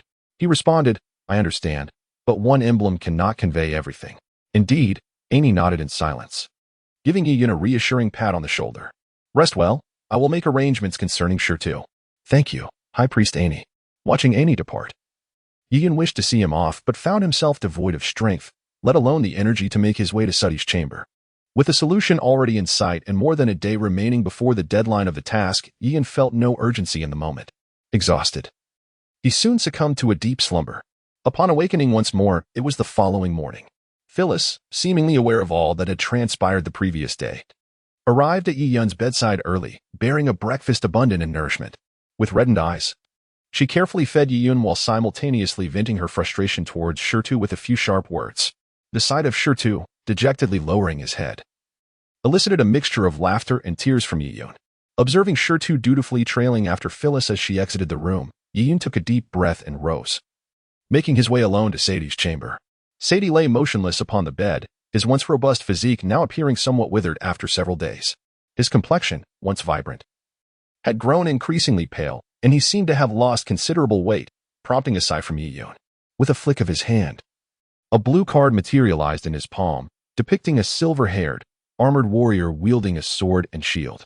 This card, unlike a typical summoning card, bore an ethereal quality, resembling a hazy silhouette. A voice echoed in his mind as he contemplated the use of the card. Consume 300 points to invoke the legacy of Anduin Lothar for Sadie. Upon activation, the user will receive a portion of the legacy, enhancing physical attributes and aiding in the recovery from minor injuries. Faced with the prospect of a B-grade summoning shadow, which was essentially a legacy, Yi-yun felt no hesitation. He knew he must atone for the mistakes he had made. With a gentle nod, he affirmed his decision, confirmed.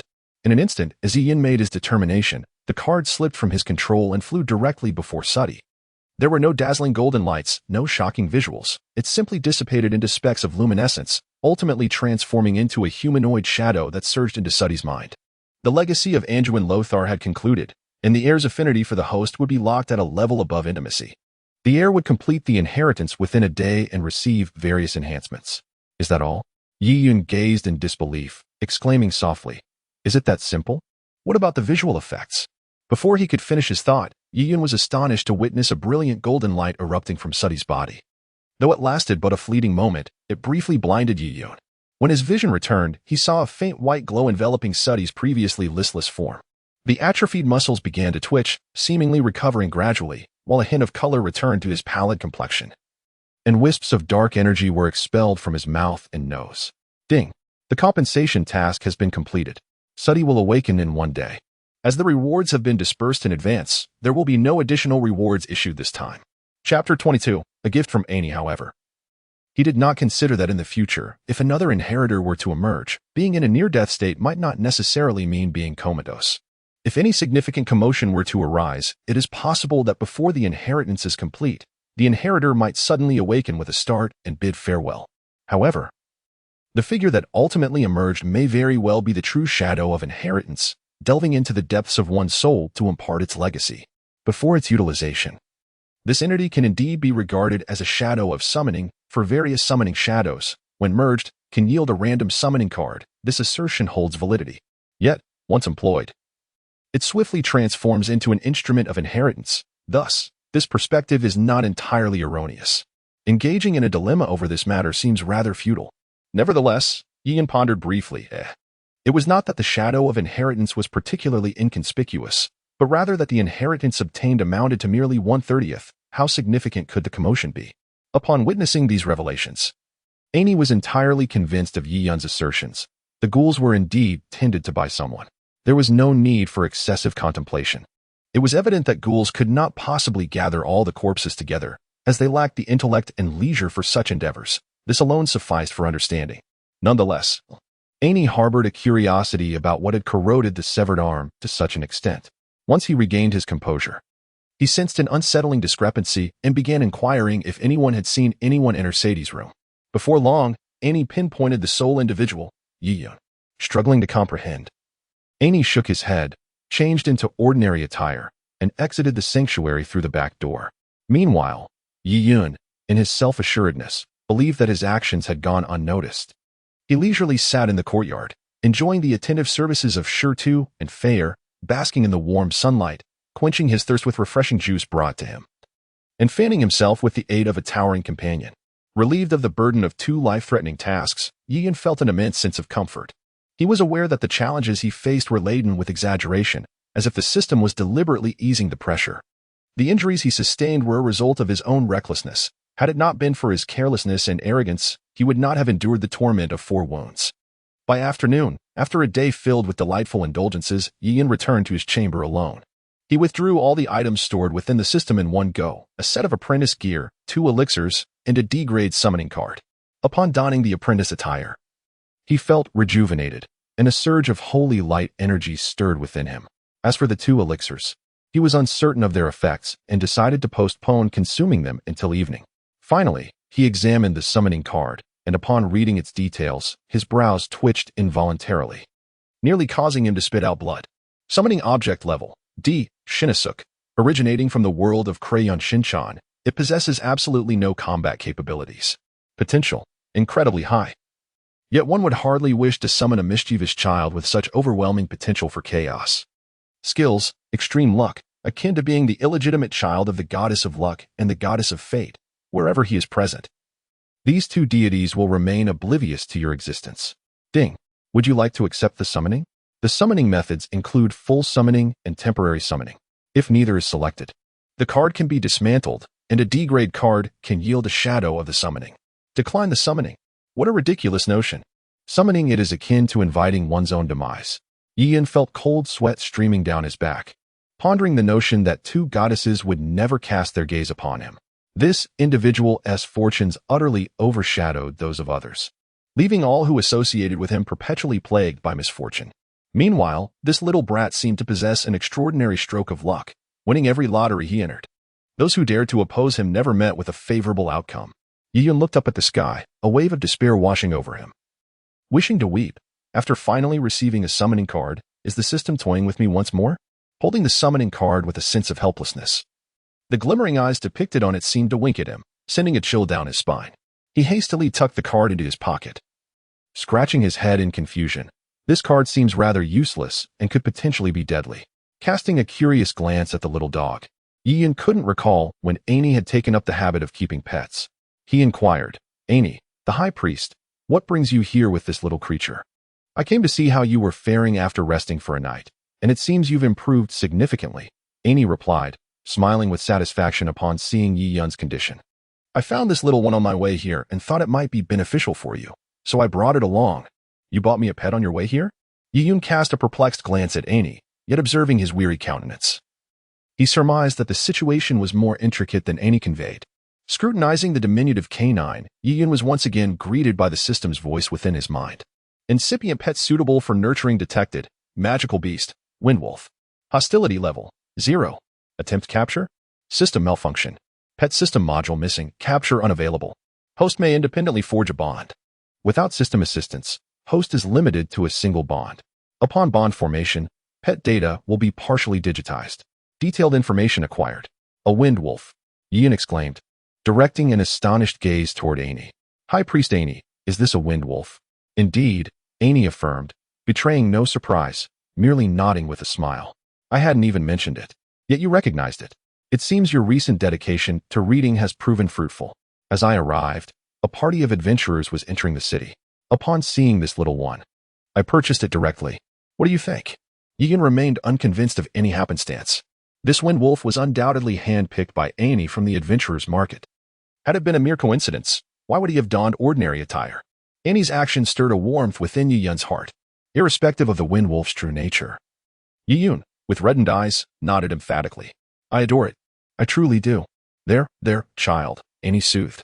Annie gently patted Yi Yun's head, an action that seemed entirely natural given his age, resembling a doting elder indulging a child. He continued, although the windwolf is not a particularly advanced magical beast, it can reach the stature of a high-level warrior. However, magical beasts grow rapidly. Within 2 to 3 years, they can attain maturity, becoming competent companions. If you are satisfied, you should hasten to sign the contract. Should you encounter a better option in the future, you may always consider a change. Yi Yun felt a warmth envelop his heart.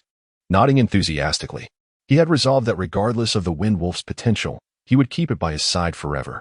The notion of sacrificing a precious contract slot was of no concern to him. Nothing could rival the selfless love of an elder. Moreover, he possessed summoning cards, and he was certain that one day, a formidable figure would stand beside him. The price of a Wind Wolf was not exorbitant, yet it was certainly not negligible either. For a mere cub, the cost might very well have required Amy to draw upon several years of savings. Yi Yun bit down hard on his own finger, allowing a drop of blood to fall onto the forehead of the Wind Wolf pup, transforming into a radiant hexagram. In the name of the Holy Light, I hereby forge a beast contract with the creature before me. Chapter 23. The Oracle Priest. The following day, Yi Yun was awakened by a series of astonished gasps. Upon opening his eyes, he found Fei Er crouching at the bedside, prying open the mouth of Little Bai. The sight prompted Yi Yun, despite being clad in his pajamas, to wrap the blanket around himself a little tighter. "What are you doing, Fei Er?" Fei Er, a bit embarrassed, stuck out her tongue and replied, "Young master, you're awake. I was about to take Little Bai outside for a feeding when I noticed that his big front teeth have come in." Yi Yun scratched his head, hastily removing his nightcap to examine Little Bai. Indeed, in just one night, the tiny creature had sprouted several more teeth, including the tiniest hint of canines. Additionally, the once pure white fur now displayed a subtle sheen of silver. Realizing that the aptitude enhancement pill might be taking effect, he once again summoned Little Bai's attribute panel. Battle Pet, Xiaobai LV2, 2100, Juvenile Stage, Category, Beast, Gale Wolf, Affinity 20 Potential, Low, Maximum Level LV 45 Age, 1 month Energy, 8100. Mana 2020 Skills, Physical Enhancement, Passive, Racial Skill, 999 slightly enhances physical strength and recovery speed. Gale, Innate Passive Skill, 199 moves silently.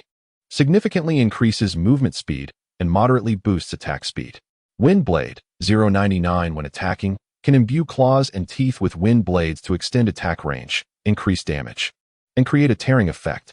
Bloodthirst, Inherited Skill from Master, 00, non-upgradable absorbing blood can heal injuries and temporarily enhance physical attributes. What a transformation! Yi Yun was astounded upon reviewing Subai's profile. The first revelation was the change in species. The Wind Wolf had evolved into the more advanced Gale Wolf. The level cap had increased by 15, enough to reach the status of a Silver Tier Warrior. Silver Tier Warriors possess the capability to effortlessly confront 15 or even more advanced warriors, easily overwhelming them. Even Bronze Tier Warriors can handle 3 to 5 foes with ease. While they may not completely annihilate the enemy, they would certainly leave them with substantial losses. Moreover, the Gale skill had transitioned into a passive ability, seemingly augmenting its power considerably. Additionally, 2 skills have been acquired. 1, the Wind Blade, is comprehensible, a magical strike akin to the Beast of the Warcraft realm. Though merely an auxiliary attack, it is often such supplementary strikes that yield unexpected results. As for the Bloodlust, Yi Yun recalled the drop of blood that had fused with Xiaobai's body when they forged their contract. The efficacy of that aptitude elixir was astonishing. Just a single drop could bestow such a formidable skill upon Xiaobai. It seemed he had struck a fortunate deal. However, this thought was quickly overshadowed by a furrowed brow. Could it be that the task rewards included aptitude elixirs that he would find utterly useless? Perhaps prepared for this very moment? Was the system truly capable of foresight? He pondered whether there might be an opportunity to procure more aptitude elixirs from the system in the future. With a heavy heart filled with doubt, Yi Yun completed his morning routine of washing and brushing under the attentive care of Fei Er. He donned his apprentice attire and, clutching a large flatbread, stepped out of his home. Xiaobai was held in the arms of Shi, who was preoccupied, tirelessly feeding the pet with a specialized bottle, attracting the gaze of countless passers-by. Meanwhile, Yi Yun kept his head bowed, consumed by confusion and uncertainty. The system was the cornerstone of his empowerment, the very foundation that allowed him to thrive in this world with elegance and flair. He felt no trepidation towards the system. If it were truly flawed, issues would have arisen long ago. What puzzled him was the system's astonishing capabilities, its ability to even predict the future. The past few days had been tumultuous, and he had almost forgotten about the unfolding events that awaited him. He hurriedly adjusted his attire and, having taken the small white creature from the stone figure, strode confidently into the hall. The guards and city sentinels who recognized Yi Yun greeted him warmly. As he approached the grand entrance, he entered with poise under the scrutinizing gazes of 2 men.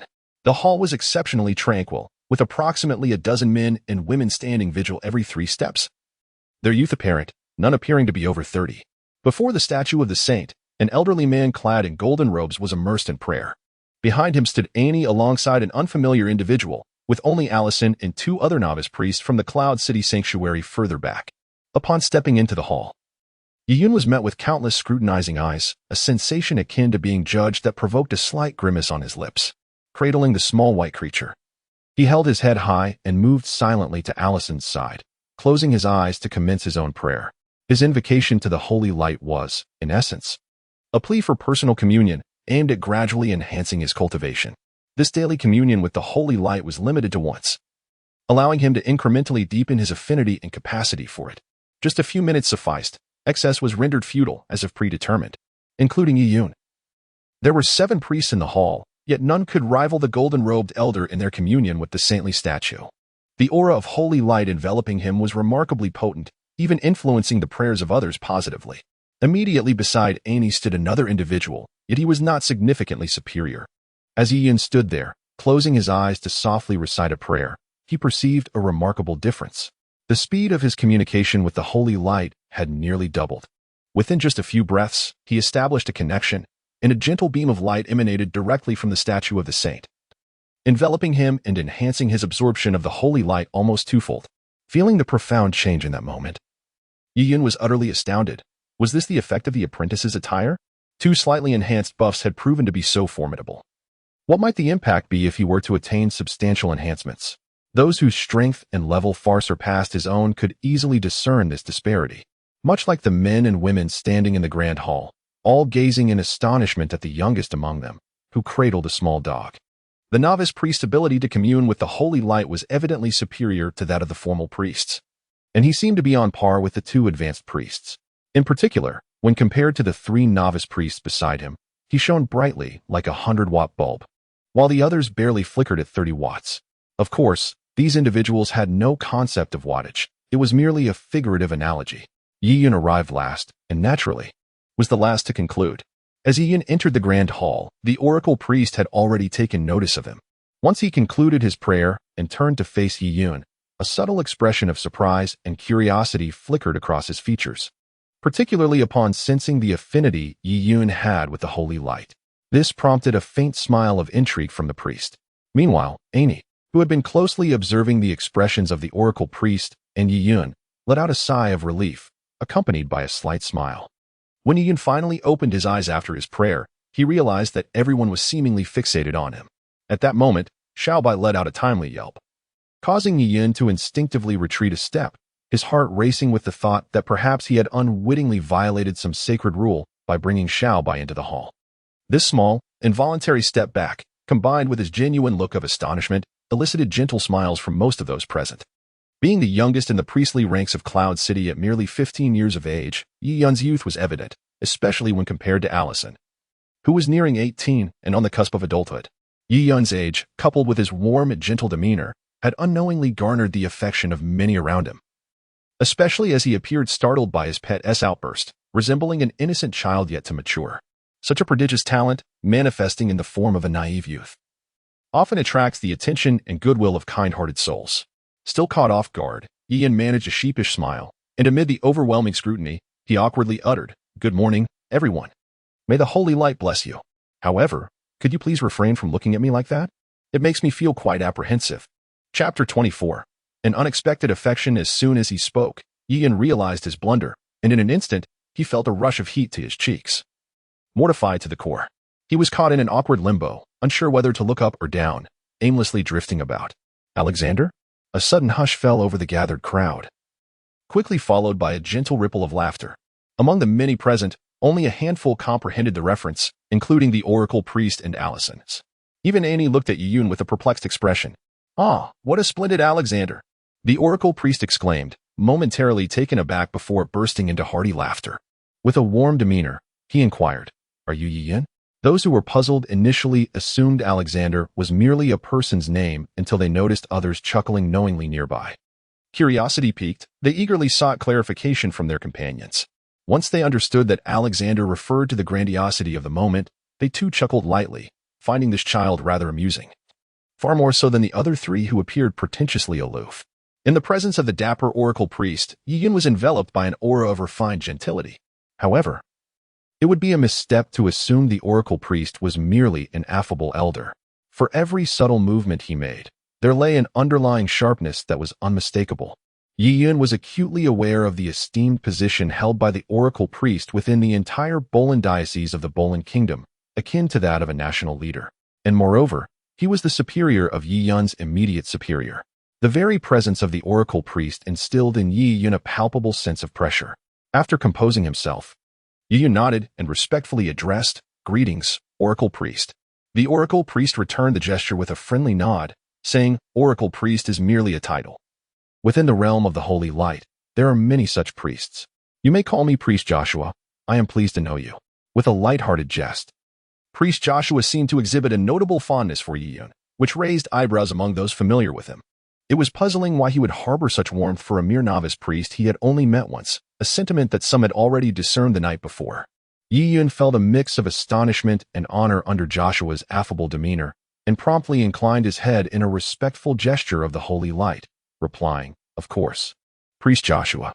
"Very well," Priest Joshua acknowledged with a gentle nod, a warm smile illuminating his features as he surveyed the grand hall. "The morning rites may conclude here. You are all dismissed. Yi Yun, please accompany me. I have a few inquiries to make.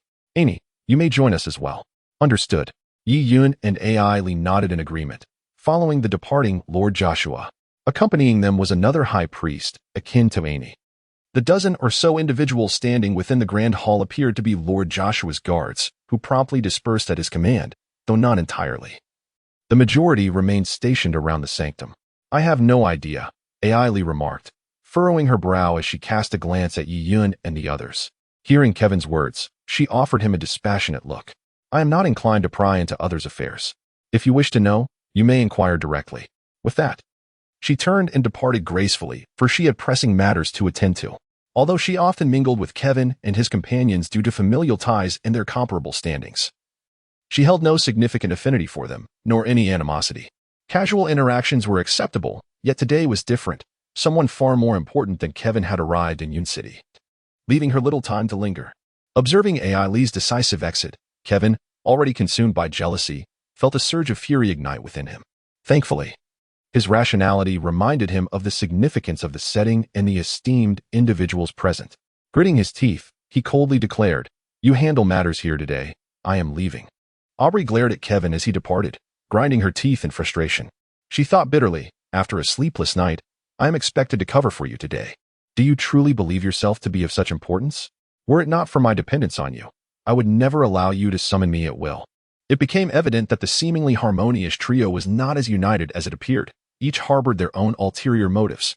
They merely shared the same social circle and belonged to the same faction within the sanctuary, which had bred their animosity towards Yi Yun in the past. As for Allison, she was merely a whimsical young lady, inherently mild-mannered and not malicious. She had not purposefully targeted anyone. Rather, her frequent association with Kevin and Aubrey had led Yi Yun to develop a misunderstanding. Yi Yun, who had been trailing behind Lord Joshua, initially believed they were headed to the main altar of the sanctuary. However, to his surprise, they took a turn and ended up in Sadie's bedroom. This unexpected development caused Yi Yun's heart to race, apprehensive that Sadie might have uncovered something. Yet, his experiences in the previous world reminded him that the more anxious the situation, the more imperative it was to remain composed and betray no hint of fear. At that moment, Sadie was still asleep, appearing quite well. Her complexion was rosy, and her once withered muscles had returned to normal, looking even healthier than when she had used the legacy shadow. This sight relieved Yi Yun, as he had only truly relaxed upon witnessing her well-being with his own eyes. Despite the system already indicating that his task was complete, Joshua occupied the central position in the room, while the three stood and one slept, creating a palpable atmosphere of tension. The scene instilled in Yi Yun an illusion of being scrutinized during an interview, while Joshua earnestly assessed him from head to toe, including the small white creature nestled in his arms. Suddenly, Joshua emitted a soft exclamation, his eyes glinting with newfound interest as they rested on the little white creature. "Yi Yun, your battle pet is rather intriguing. May I examine it more closely?" "Of course." Yi Yun quickly nodded, presenting the small creature, which had closed its eyes in weariness. Joshua cradled the little being in his hands, inspecting and gently stroking it, nodding intermittently with a smile. Indeed. It is as I suspected. Yi-Yun, from whence did you acquire this battle pet? Yi-Yun candidly replied, it was a gift from High Priest Ani. Ani? Joshua tilted his head, seemingly calling out Ani's name, as if inviting her to elucidate. Although Ani was somewhat puzzled as to why Lord Joshua would take an interest in the Windwolf, she nonetheless proceeded to explain its origin. So, this gift was specifically chosen for little Yi-Yun? Hee, you just mentioned it as a Windwolf? 350 gold coins? A glimmer of amusement danced in Joshua's eyes as he returned the little white creature to Yi-Yun, shaking his head with a chuckle. Hee, you have certainly stumbled upon a remarkable bargain. Were it up to me, I wouldn't part with it for 350 gold coins, nor even 3,500. Annie shook her head in confusion, while Yi-Yun appeared to grasp the situation, though he maintained an expression of feigned bewilderment as he listened to Joshua's explanation. You all believe this to be an ordinary Windwolf? Mori, do you share this sentiment? Mole is indeed another esteemed high priest and a confidant of Lord Joshua. At this moment, upon being questioned by Lord Joshua, he cast a glance at Little Bai, who also nodded in perplexity. It is no wonder you were unable to discern it. Had I not observed closely, I too would have struggled to detect the distinction of this battle pet. Lord Joshua shook his head with a smile and addressed the three. This is not merely an ordinary Windwolf cub. It is a rare Tempest Wolf. The two beasts share a bloodline, and although their names differ by just one character and their appearances are quite similar, their potential for growth varies immensely. If you examine its fur closely, you will notice a faint hint of silver. In its juvenile stage, it is quite difficult to differentiate without proper cleansing. To be frank, had I not already forged a contract, I would have been tempted to claim it for myself. Tempest Wolf? Annie gazed at Little Bai, cradled in Yi-Yun's arms, shaking his head in disbelief. The Windwolf can only evolve to the rank of a high-tier warrior, while the Tempest Wolf can effortlessly ascend to the silver tier. A considerable leap in prowess, far surpassing that of its counterpart. However, given Lord Joshua's unwavering confidence and the subtle glimmer of silver he observed, Annie began to entertain the possibility that the truth might indeed be as stated. He intended to gift Yi-Yun a battle pet, and, upon encountering this Windwolf, thought it a suitable choice, only to discover it was not a mere fowl, but a phoenix. The Windwolf had transformed into a Tempest Wolf. Instantly, Annie beheld Yi-Yun with eyes brimming with delight. A silver-tier battle pet, upon its maturation, could possess combat prowess comparable to that of a functional priest. Although it may not rival human intellect, it is certainly not something that can be procured with mere gold coins. Joshua shook his head slightly, observing Yi-Yun with a sense of nostalgia. Little one, I must say, your fortune is remarkably extraordinary. Seeing you in your current state reminds me of my own childhood. He chuckled softly. Chapter 25. The Dark Conspiracy. In my youth, I too had an exceptional teacher. With a wistful shake of his head, Lord Joshua's expression turned serious as he regarded Yi-Yun. I have learned from Annie about your injuries. It is commendable that a mere acolyte dared to confront dark creatures, yet it warrants criticism. Your survival and return to the sanctuary is indeed fortuitous. However, might you enlighten me as to why you ventured to that remote mountain? I implore you to recount the events of that day in their entirety. Yi-Yun's heart tightened, aware that Joshua was far less lenient than Annie. Nevertheless, he spoke without hesitation. Esteemed priest Joshua, initially, I was unaware of the presence of other dark beings in the city. It was merely due to the sorrow and guilt stemming from Sir Suddy's plight that I sought vengeance, aspiring to purify all dark entities within the city. I often pondered the notion that if there truly existed other dark entities within the city, the grave mounds would serve as the most suitable locale, isolated and inconspicuous, devoid of any prying eyes. I cannot recall the precise thoughts that compelled me to venture there. I remember walking along the stone path leading up the hill. At the midpoint, I sensed an indistinct aura, saturated with the essence of decay and darkness, reminiscent of the creature that had injured Sir Suddy. Thus, I followed that ominous presence, only to discover a ghoul at the hillside. I was taken aback to find a ghoul adorned with magical armor, which completely nullified my spells and left me gravely wounded, nearly perishing in that desolate place. As Yi-Yun recounted this tale, his expression was tinged with both trepidation and relief, alongside an air of bashfulness. At that moment, a young girl appeared and shielded me from the onslaught. I witnessed a flurry of sword flashes, and the ghoul was swiftly dispatched by her hand. Yi-Yun's account was succinct yet conveyed the gravity of the situation. Joshua gleaned the circumstances from Yi-Yun's words and nodded in understanding, inquiring, how did you ascertain that the ghoul was artificially nurtured?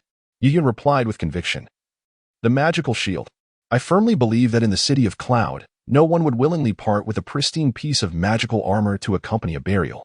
Furthermore, a ghoul would never excavate corpses from graves to gather them in one place. It would be fortunate enough merely to consume whatever it could unearth.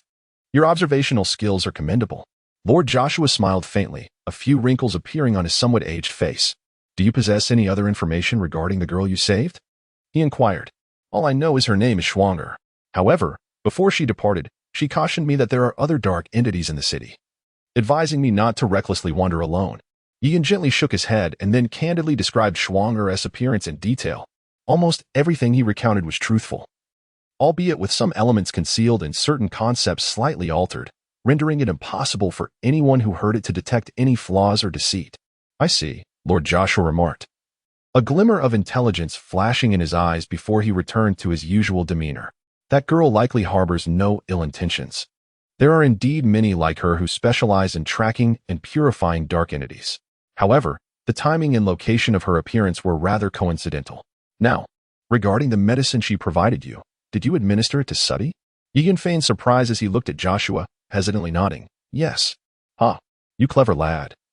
Lord Joshua chuckled, amused as he addressed Egan. I am aware of the state of your injuries. It is commendable that you were able to remember others at that time. Yet, considering that the medicine was intended for you, did you not contemplate the potential consequences had your servant not been with you? Egan scratched his head, feeling somewhat embarrassed as he replied. I didn't think too much of it. Anyway, since the stone had already arrived, I figured I might as well leave the medicine behind. Heh. He is currently engaged in small-scale trading. After all, this body is merely 15 years old, and not doing so would indeed seem peculiar. Master Joshua nodded. I have already examined Sadie's condition. He is now largely out of danger. It seems that the medication the girl provided you with was quite effective. The dark aura within him has been thoroughly eradicated, and he should regain consciousness within the next couple of days. Upon hearing Master Joshua's words, Annie nodded with a smile. He had previously suspected that Yun had done something, and now that he had confirmation, he felt immense joy in his eyes. Sadie's life was far more precious than the small gift he had given to Yun. Yun joyfully waved his hand. Wonderful. Yes, Yun nodded emphatically. Joshua observed the genuine, guileless smile that had appeared on Yun's otherwise ordinary face, and he felt a pleasant warmth in his heart. It had been a long time since he had encountered such a naive little fellow. Nowadays, those youngsters are increasingly cunning, engaging in ever more outrageous antics, and the scholars from the academy are becoming increasingly outlandish. It is high time to remind them. With this thought, Joshua made a decision and turned to the quietly observant Mori, casually inquiring, Mori, what is the status of the investigation? Mori glanced at Yun. And seeing this, Joshua waved his hand. It was he who discovered the matter. It is fine to speak in front of him. Yes, my lord. Mole responded affirmatively and directly stated, according to last night's investigation, the ghoul has indeed been marked, confirming its allegiance. The corpses were also exhumed deliberately. The recently constructed graves are all empty, approximately a mile from the location where the ghoul was discovered. There is a pit that was dug to dispose of the bodies after consumption. Furthermore, the entire families of several night watchmen at the grave mound have vanished without a trace. It remains uncertain whether they have departed from the city. I have requested the lord of the city to conduct an inquiry. Those night watchmen may be implicated, so it is prudent for the lord to investigate discreetly, ensuring that no commotion arises to alert others. Lord Joshua nodded slightly and inquired in a measured tone, what is the situation with the Phoenix Merchant Guild? Mole shook his head. Since last night, we have been monitoring their activities, and thus far, no unusual occurrences have been detected. A mere emblem on a garment does not establish a connection to the Phoenix Merchant Guild at this time. We must continue our surveillance. The Phoenix Merchant Guild is one of the 3 major merchant guilds in the Bolan Kingdom, and the implications are extensive. We should refrain from taking any rash actions without concrete evidence. Understood, my lord, Mole replied, bowing slightly as he prepared to withdraw. However, Joshua suddenly turned to Yun and remarked, Yun, you seem particularly sensitive to the presence of dark energy? Ding, the system task is released. Shrouded in a dark conspiracy, the sky over Cloud City is enveloped in a layer of ominous clouds, yet a glimmer of dawn emerges due to your unintentional intervention. You must pierce through the darkness with this light. However, those lurking in the shadows are beyond your capacity to confront. See clues regarding the mastermind before the Oracle Priest Joshua departs, incomplete, guiding or purifying the souls from the underworld, alone or with assistance. 4. The time limit for this task remains unknown. Task rewards: 1 opportunity for a low-level lottery draw, one low-level skill book for priests, 500 points, one small instant recovery potion, and favor from Joshua. Task hint. Novice, there seems to be a connection between Ghoul and Corpse Eater, do you not think? Ding. The radar system is activated. The host can summon the radar interface to locate the task objective. The sudden issuance of the task left Yi-Yun momentarily stunned. Faced with Joshua's inquiry, he quickly nodded, "Yes, my lord." "Then allow Mori to accompany you on your journey. Go forth." Joshua gestured gently. Yi-Yun nodded and prepared to withdraw, but hesitated upon reading the words in the task hint. Turning to Joshua, he inquired, "My lord, the entity that caused Suddy's injury seems to be a corpse eater. Could there be a connection between them?" Joshua paused, then furrowed his brow. "Mori, investigate this matter first. Inquire about that poor soul's specific circumstances, and we shall discuss the rest afterward." Understood. Chapter 26, Connection emerging from Suddy's chamber. Yi-Yun caught sight of Joshua drawing near to Suddy once more, presumably to conduct another examination of his condition. Meanwhile, due to the emergence of a new task for Mori, he had not conveyed any intention to take Yi-Yun along. Thus, Yi-Yun guided Yi-Yun to a secluded corner. Yi-Yun placed a reassuring hand on Yi-Yun's shoulder, saying, "Yi-Yun, I extend my gratitude to you on behalf of Suddy." Yi-Yun smiled and shook his head gently. "Yi-Yun, High Priest, this is merely my duty. I must thank you for bringing Xiaobai to me." "Ah, let's not dwell on that," Yi-Yun replied, his demeanor brightening as he instinctively pressed his hand down a little harder on Yi-Yun's shoulder. "Do you know? Suddy and I have been the closest of friends since childhood. Later, when I was discovered to possess a gift for the holy light and entered the academy to pursue my studies with the aspiration of becoming a priest, Suddy also joined the academy, becoming a warrior. I still vividly recall his expression at that time. He said that true brothers should always stand together. With my path as a priest established, I sought a warrior by my side, and thus we grew together, striving hand in hand, eventually entering the Holy See, establishing families, and welcoming children. Ultimately, we arrived here, one of us ascended to the role of high priest, while the other, through hard work, earned the honor of knighthood. We have never parted ways. He has always been like an elder brother to me, caring for and supporting me up until today. If Suddy were to perish just like this, I truly would not know how to face Laura, nor how to confront his children. Thankfully, I have you." Annie reminisced about the days of yore, when everyone was young and brimming with unyielding vigor. They truly were the best of friends. Yi-Yun could discern the profound connection between the two from Annie's understated words. It was a bond akin to familial affection, even more amicable than that of biological brothers. Still enveloped in the warmth of their camaraderie, Yi-Yun was taken aback when Annie unexpectedly shifted the topic, refraining from mentioning any notions of betrothal or similar matters. Only after a moment of realization did he nod in agreement, acknowledging the peculiarity of a high-ranking oracle priest exhibiting such gentleness and friendliness towards him. Indeed, Yi-Yun mused as he touched his nose. He understood that merely sharing snippets of his life, combined with his affinity for the holy light, could not possibly warrant such regard from the oracle priest. Annie must have played a significant role in this, undoubtedly extolling his virtues and leaving a favorable impression on Joshua. It was this interplay, along with his own conduct, that led Joshua to treat him with such kindness. Yi-Yun, feeling gratitude swell within him, chose not to vocalize his thanks, instead offering a solemn nod, vowing to cherish this bond and resolve to repay Annie in due time. Mori was swift in his return, quickly reappearing from the Lord's quarters with intel about the web of connections surrounding the afflicted merchant family. The name of the Spirit Bird Commerce Guild surfaced amidst the inquiries, casting an air of suspicion at that very moment. However, mere evidence of this nature cannot substantiate anything. The Spirit Bird Chamber of Commerce has thrived in the Kingdom of Bolin for many years without significant issues. Its presence is felt throughout the nation, serving as an indispensable component of the material supply chain and playing a pivotal role in the kingdom's commerce. It is implausible that the Spirit Bird Chamber of Commerce would be implicated in any wrongdoing. If there were indeed problems, why has there been tranquility for so long? Particularly when the chamber has contributed immensely to the kingdom's economic advancement. As the saying goes, what is meant to happen has already transpired. There is no need to wait until today. Even Yi-Yun himself surmised that perhaps the Spirit Bird Chamber of Commerce was merely coincidentally entangled in this incident. Yet he remained vigilant, unwilling to relax his scrutiny of the chamber. That evening, the banquet at the Lord's residence proceeded as scheduled, drawing the elite of Yun City.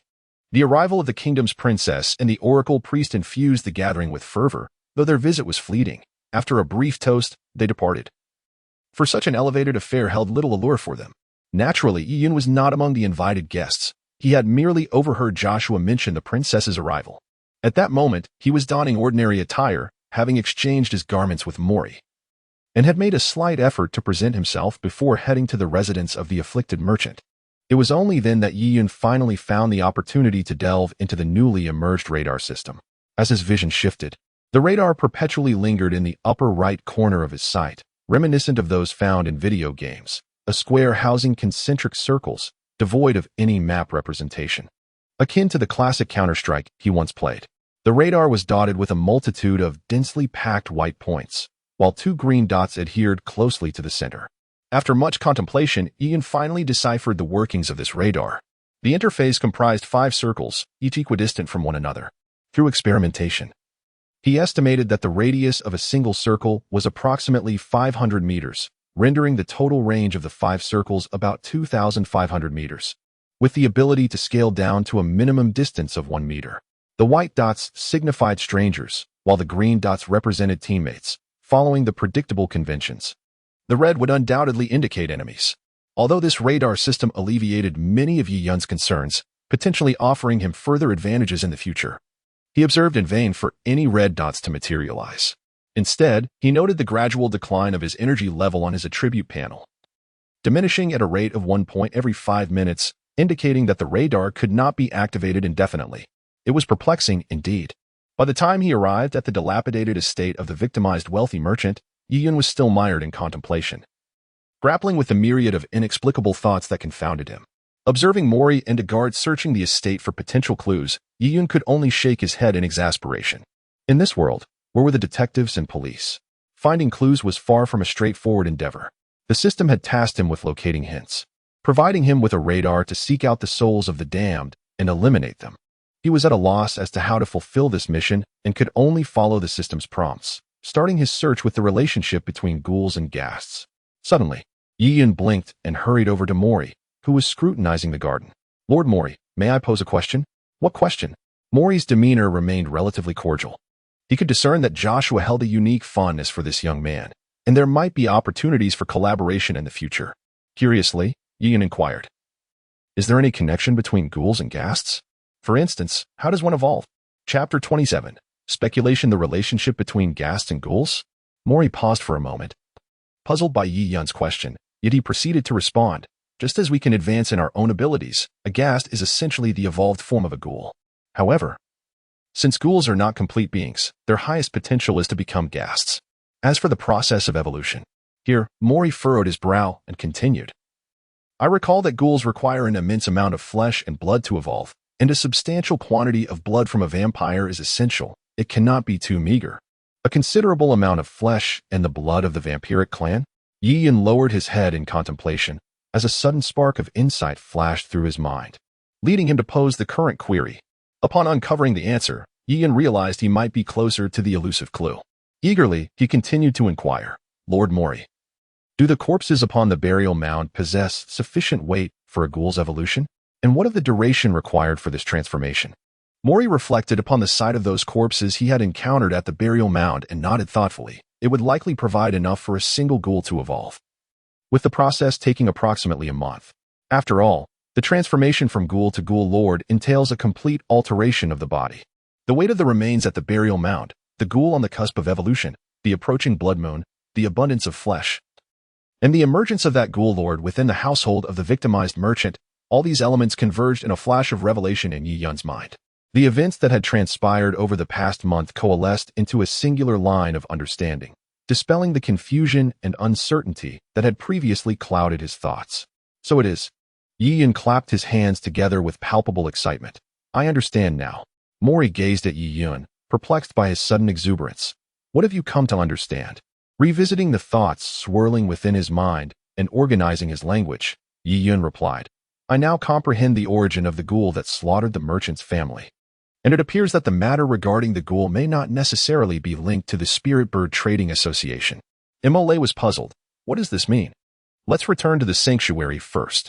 Yi Yun gazed at Imole, a confident smile gracing his lips. "The story must begin a month ago, when the sanctuary apprehended a half-vampire awakened with dark bloodlines at the city gate, after he had drained the blood of a city guard. The texts have often stated that a half-vampire's thirst for blood pales in comparison to that of a pure blood vampire, Even pure blood seldom drain a person entirely. So, why would a half-vampire commit such an act? I believe there is but one explanation. This half-vampire must have been gravely injured, compelling him to resort to such desperate measures, even at the risk of exposing himself. On the night of the blood moon, just a few days prior, High Priest Annie informed us of a dark awakener appearing in Cloud City. Shortly thereafter, we encountered the ghoul that had injured Night Suddy. The severity of Night Suddy's wounds left us all in disarray. We had long assumed that this ghoul was the dark entity referred to by High Priest Annie. Yet today, I learned that the transformation of a ghoul into a ghoul creature takes precisely 1 month and requires an abundance of flesh and vampire blood. Thus, the awakening of the dark bloodline must involve another individual. At this juncture, Ian silently concluded, it must be me. Perhaps the red dot associated with the spirit bird chamber of commerce is also related. The evolution of the ghoul likely coincided with the days of heightened vigilance throughout the city. During this period of alertness, sustenance could not be procured within the fortified areas, compelling the creatures to venture outside in search of nourishment.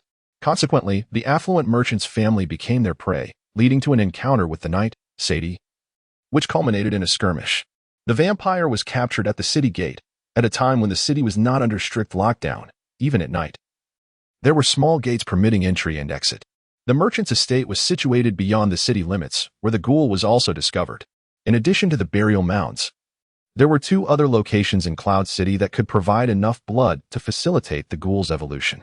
The first was the cemetery utilized by the common folk, which was frequently visited for ancestral worship, making any unusual occurrences likely to be noticed and subsequently spread. The second, and the site most abundant in blood, was the slaughterhouse of Cloud City, where countless liters of blood were poured out daily and copious amounts of decaying flesh discarded always fresh. This location, also outside the city, was shunned by both the wealthy and the impoverished due to the unbearable stench emanating from it. Within the confines of the chapel, in the office of E&I, Joshua sat at his desk, while E&I and more stood before him. The 3 of them faced the same direction, attentively listening to Yi Yun's conjectures.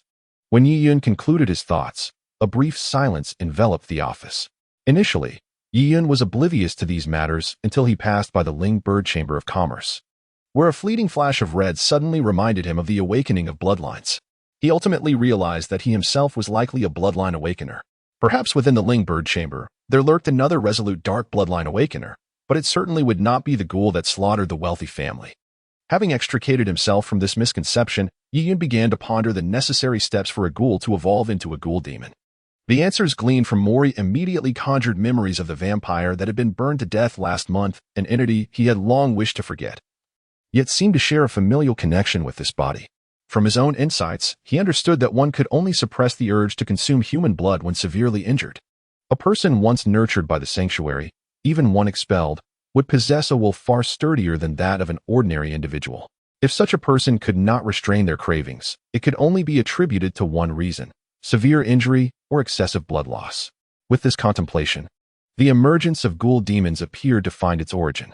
There indeed existed a location within the confines of Yun City that could satisfy the System S requirement for 4 ghouls or ghoul demons, and that place was the slaughterhouse.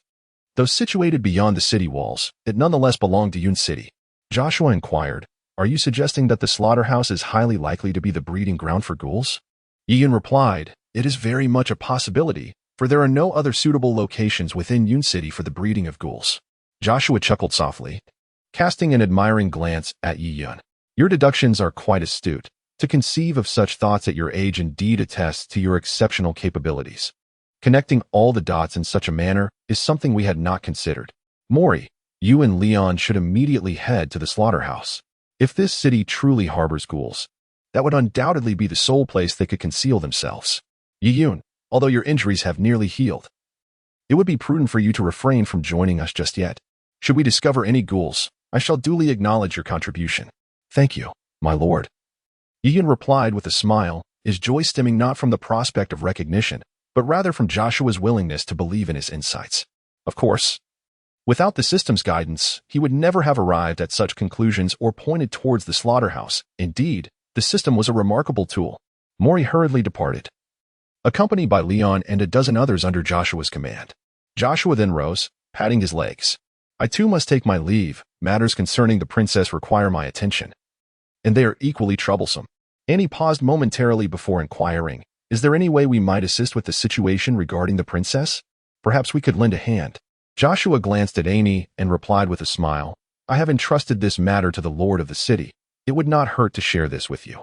Yunqing is one of the medicinal hubs in the Bolin Kingdom. Our purpose here is to seek a crucial herbal ingredient, the cleansing marrow herb, which fortuitously has appeared nearby." The mention of cleansing marrow herb elicited a slight twitch of Yi Yun's lips, accompanied by a sudden sense of foreboding. This herb is a principal component in many high-grade elixirs and potions, yet it is exceedingly rare and difficult to locate, even within the royal capital. There is no news of its existence. Joshua sighed softly and remarked that, due to certain peculiar circumstances, the princess must consume a bloodline elixir or a talent-enhancing pill before she turns 18. However, both of these remedies are even more elusive than the cleansing marrow herb. And more importantly, their primary ingredient is the very same cleansing marrow herb. Should you come across any information regarding the herb or the two potions, do inform me at your earliest convenience. Alas, they are waiting here for me."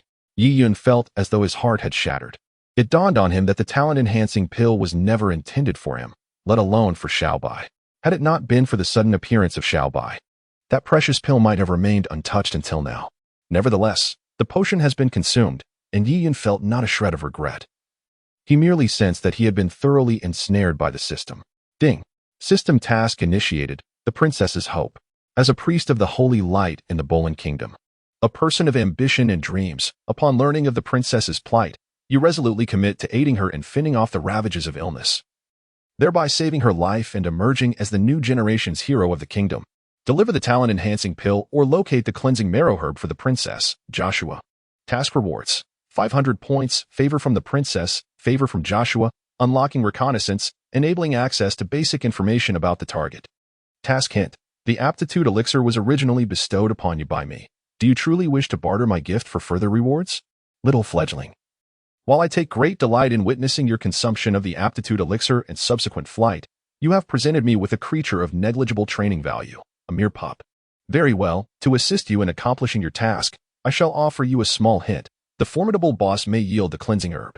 Upon completion of the task, you shall receive substantial favor from the sanctuary, the royal family, Joshua, and the princess. Ha! Yi Yun let out a helpless chuckle, resigned to the reality of the situation. Chapter 28. Procuring medicine. As Yi Yun traversed the bustling streets, he observed several squads of soldiers armed and hastily departing the city.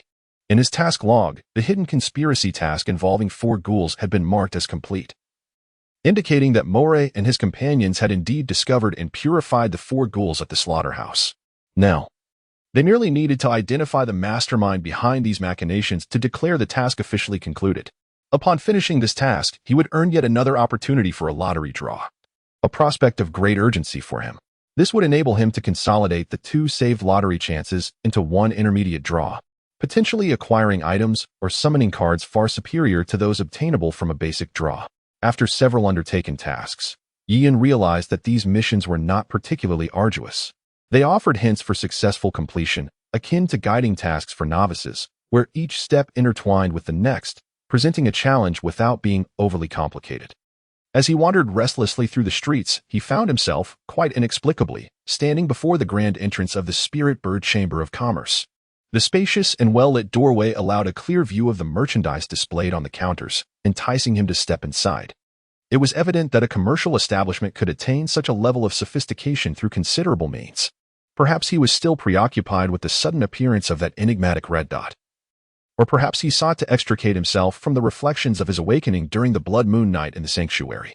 Regardless, Yi Yun stepped into the Spirit Bird Chamber. Upon entering, he was nearly dazzled by the array of products that adorned the space. As a storefront, the organization was impeccable. The various sections were distinctly separated, ensuring that customers in one area were not disturbed by those in another. There were sections for potions, equipment, and even an upper floor dedicated to jewelry and treasures, each spaced apart to maintain a serene shopping environment. A young attendant promptly approached him, wearing a warm smile. "Welcome to the Spirit Bird Chamber, young sir. How may I assist you today?"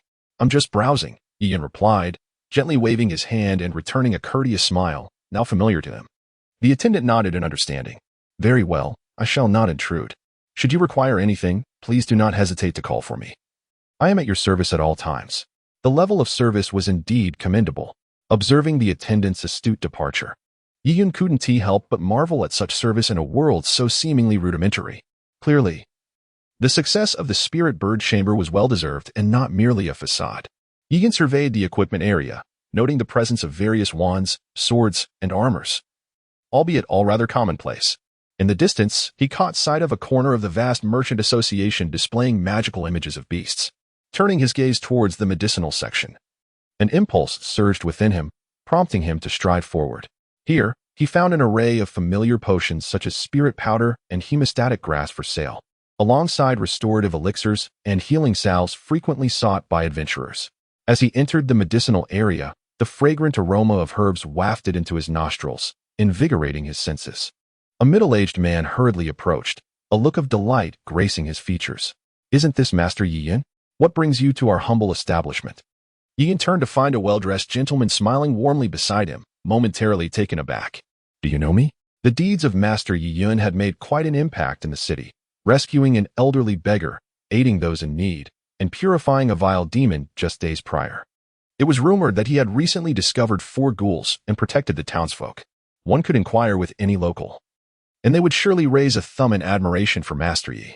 The man chuckled heartily, placing a hand upon his chest and bowing slightly. "Allow me to introduce myself. I am Milan, the chief steward of the Spirit Bird Merchant Association's Yun City branch.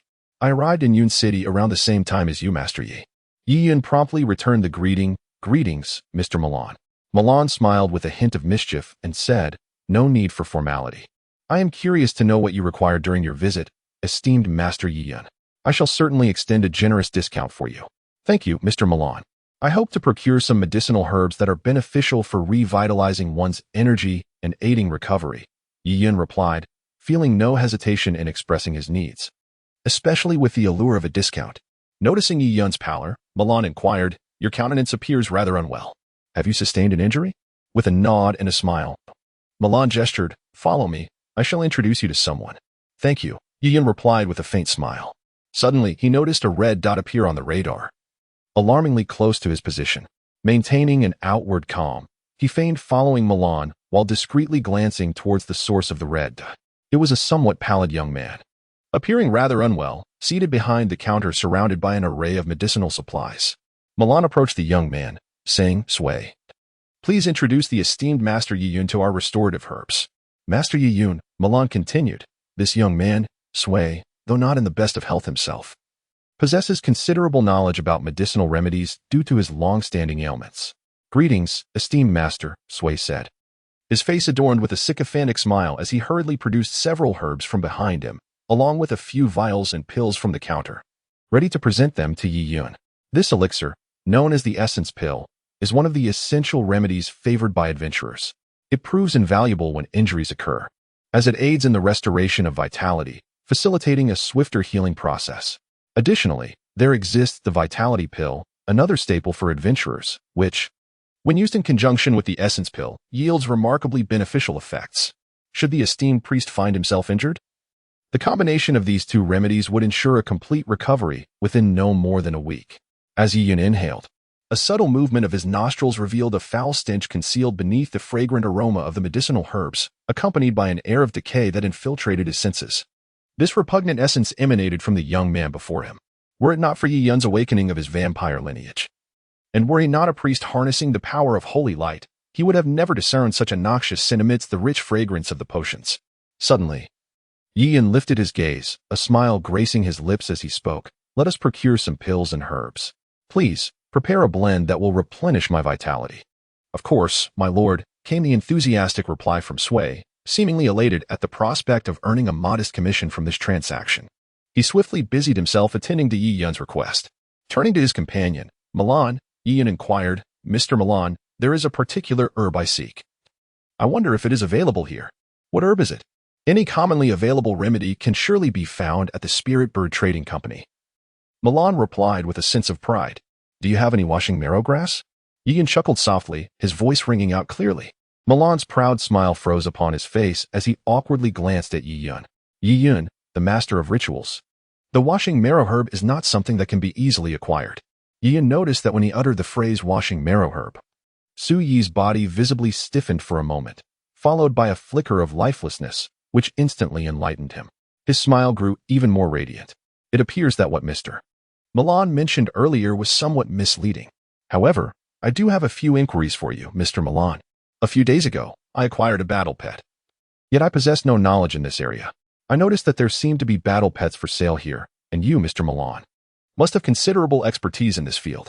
Milan chuckled lightly. Oh, Master Yiyun has acquired a battle pet? It would be prudent to ascertain what type of battle pet it is. Just then, two guests descended from the second floor, both women. One appeared to be in her early 20s, with golden hair and a form-fitting outfit that exuded competence. The other seemed to be around 17 or 18. Her hair a striking blend of black and blue, emanating an aura of nobility that created a sense of distance. Both possessed exquisite beauty, turning heads wherever they went. And their opulent attire indicated they were no ordinary individuals. The positioning of the two, with the younger one taking the lead, suggested she was the one in charge. As they descended the stairs, they happened to overhear Yiyun mentioning the washing marrow herb, causing them to halt in their tracks and turn their heads in this direction. Yiyun remained oblivious to the presence of the two individuals. After sharing a brief smile, he informed Milan about Xiaobai and subsequently, under Milan's guidance, purchased an abundance of sustenance and treats for his battle pet. The total expenditure, including the cost of medicine, amounted to a staggering sum equivalent to 2 months' salary, 6 gold coins in total. As Yiyun departed, the older girl turned to her companion and remarked, "Princess, he too inquires about the cleansing grass. He appears to be affiliated with the sanctuary." Indeed, the princess responded softly, nodding as she set her feet in motion. It is likely that Uncle Joshua instructed them to gather information. There is no need for concern. Let us proceed. Ah, princess, the elder girl sighed, a hint of sorrow in her voice. Time is fleeting, yet you remain indifferent to the gravity of the situation. If we fail to procure the qualification elixir or the bloodline potion, you may very well become encased in ice by your own power. Such is fate. Came the princess's response, delivered in a tone devoid of any earthly fervor, causing the elder girl to fall silent. Chapter 29. Intermediate Lottery. The task rewards are fixed, and no additional layers are granted for excellent ratings. The rewards are now being issued. Congratulations to the host for obtaining 1 low-level lottery opportunity, now accumulating to a total of 3 low-level lottery chances, which may be merged into 1 intermediate lottery. Would you like to merge?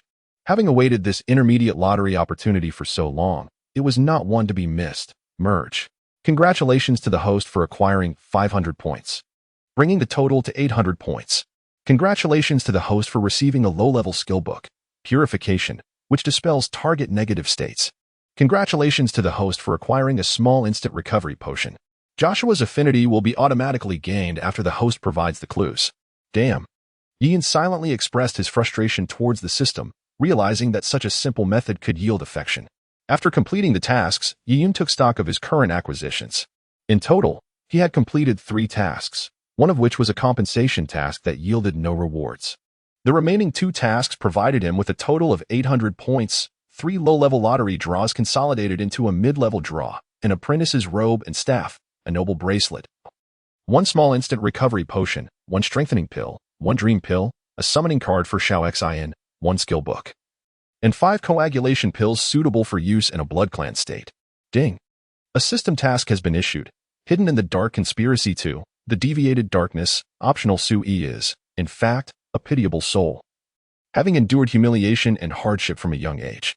On his wedding night, overwhelmed with emotion, he awakened the bloodline of a dark sorceress, transforming into a tragic dark male, unconsciously draining his bride of life. Consequently, he became a target of the Holy Light, adopting a new identity as an 18-year-old in Yun City. In a quest for self-preservation and vengeance against those who wronged him, he ultimately succumbed to evil. Understand him, awaken the light within the darkness, and help him reinvent himself anew. 01. The task prompt read, "Oh, youth, the unfortunate sorcerer has endured for many years, raising 5 wraiths and a corpse demon, only to inexplicably lose 2 of them, both at your hands. Each day, the blandness of life weighs heavily, and my resentment towards you grows ever deeper. To persuade him, one might as well take their own life. The task rewards. An impossible task, of course, yields unattainable rewards. 1 cleansing herb, 1 servant, and the ring of luminescence, which can perfectly conceal dark and deathly auras when below 1.5 times the bearer's level." Upon reading this peculiar verse masquerading as a poem, Yiyun felt a twitch at the corner of his mouth, overwhelmed by an emotion that bordered on tears, wishing fervently to charge headlong into the wall before him. rendering himself unconscious. What does it mean to say, to persuade him, one might as well take their own life? If that is the case, why then issue such a task? Moreover, among the 3 rewards, aside from the ring of luminescence, the cleansing herb is clearly someone else's possession. And could the servant not refer to that pitiful sorcerer, Sui?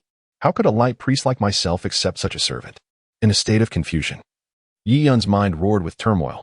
Thankfully, this was an optional task, and he could easily choose to ignore it, yet the system would not let him off so easily.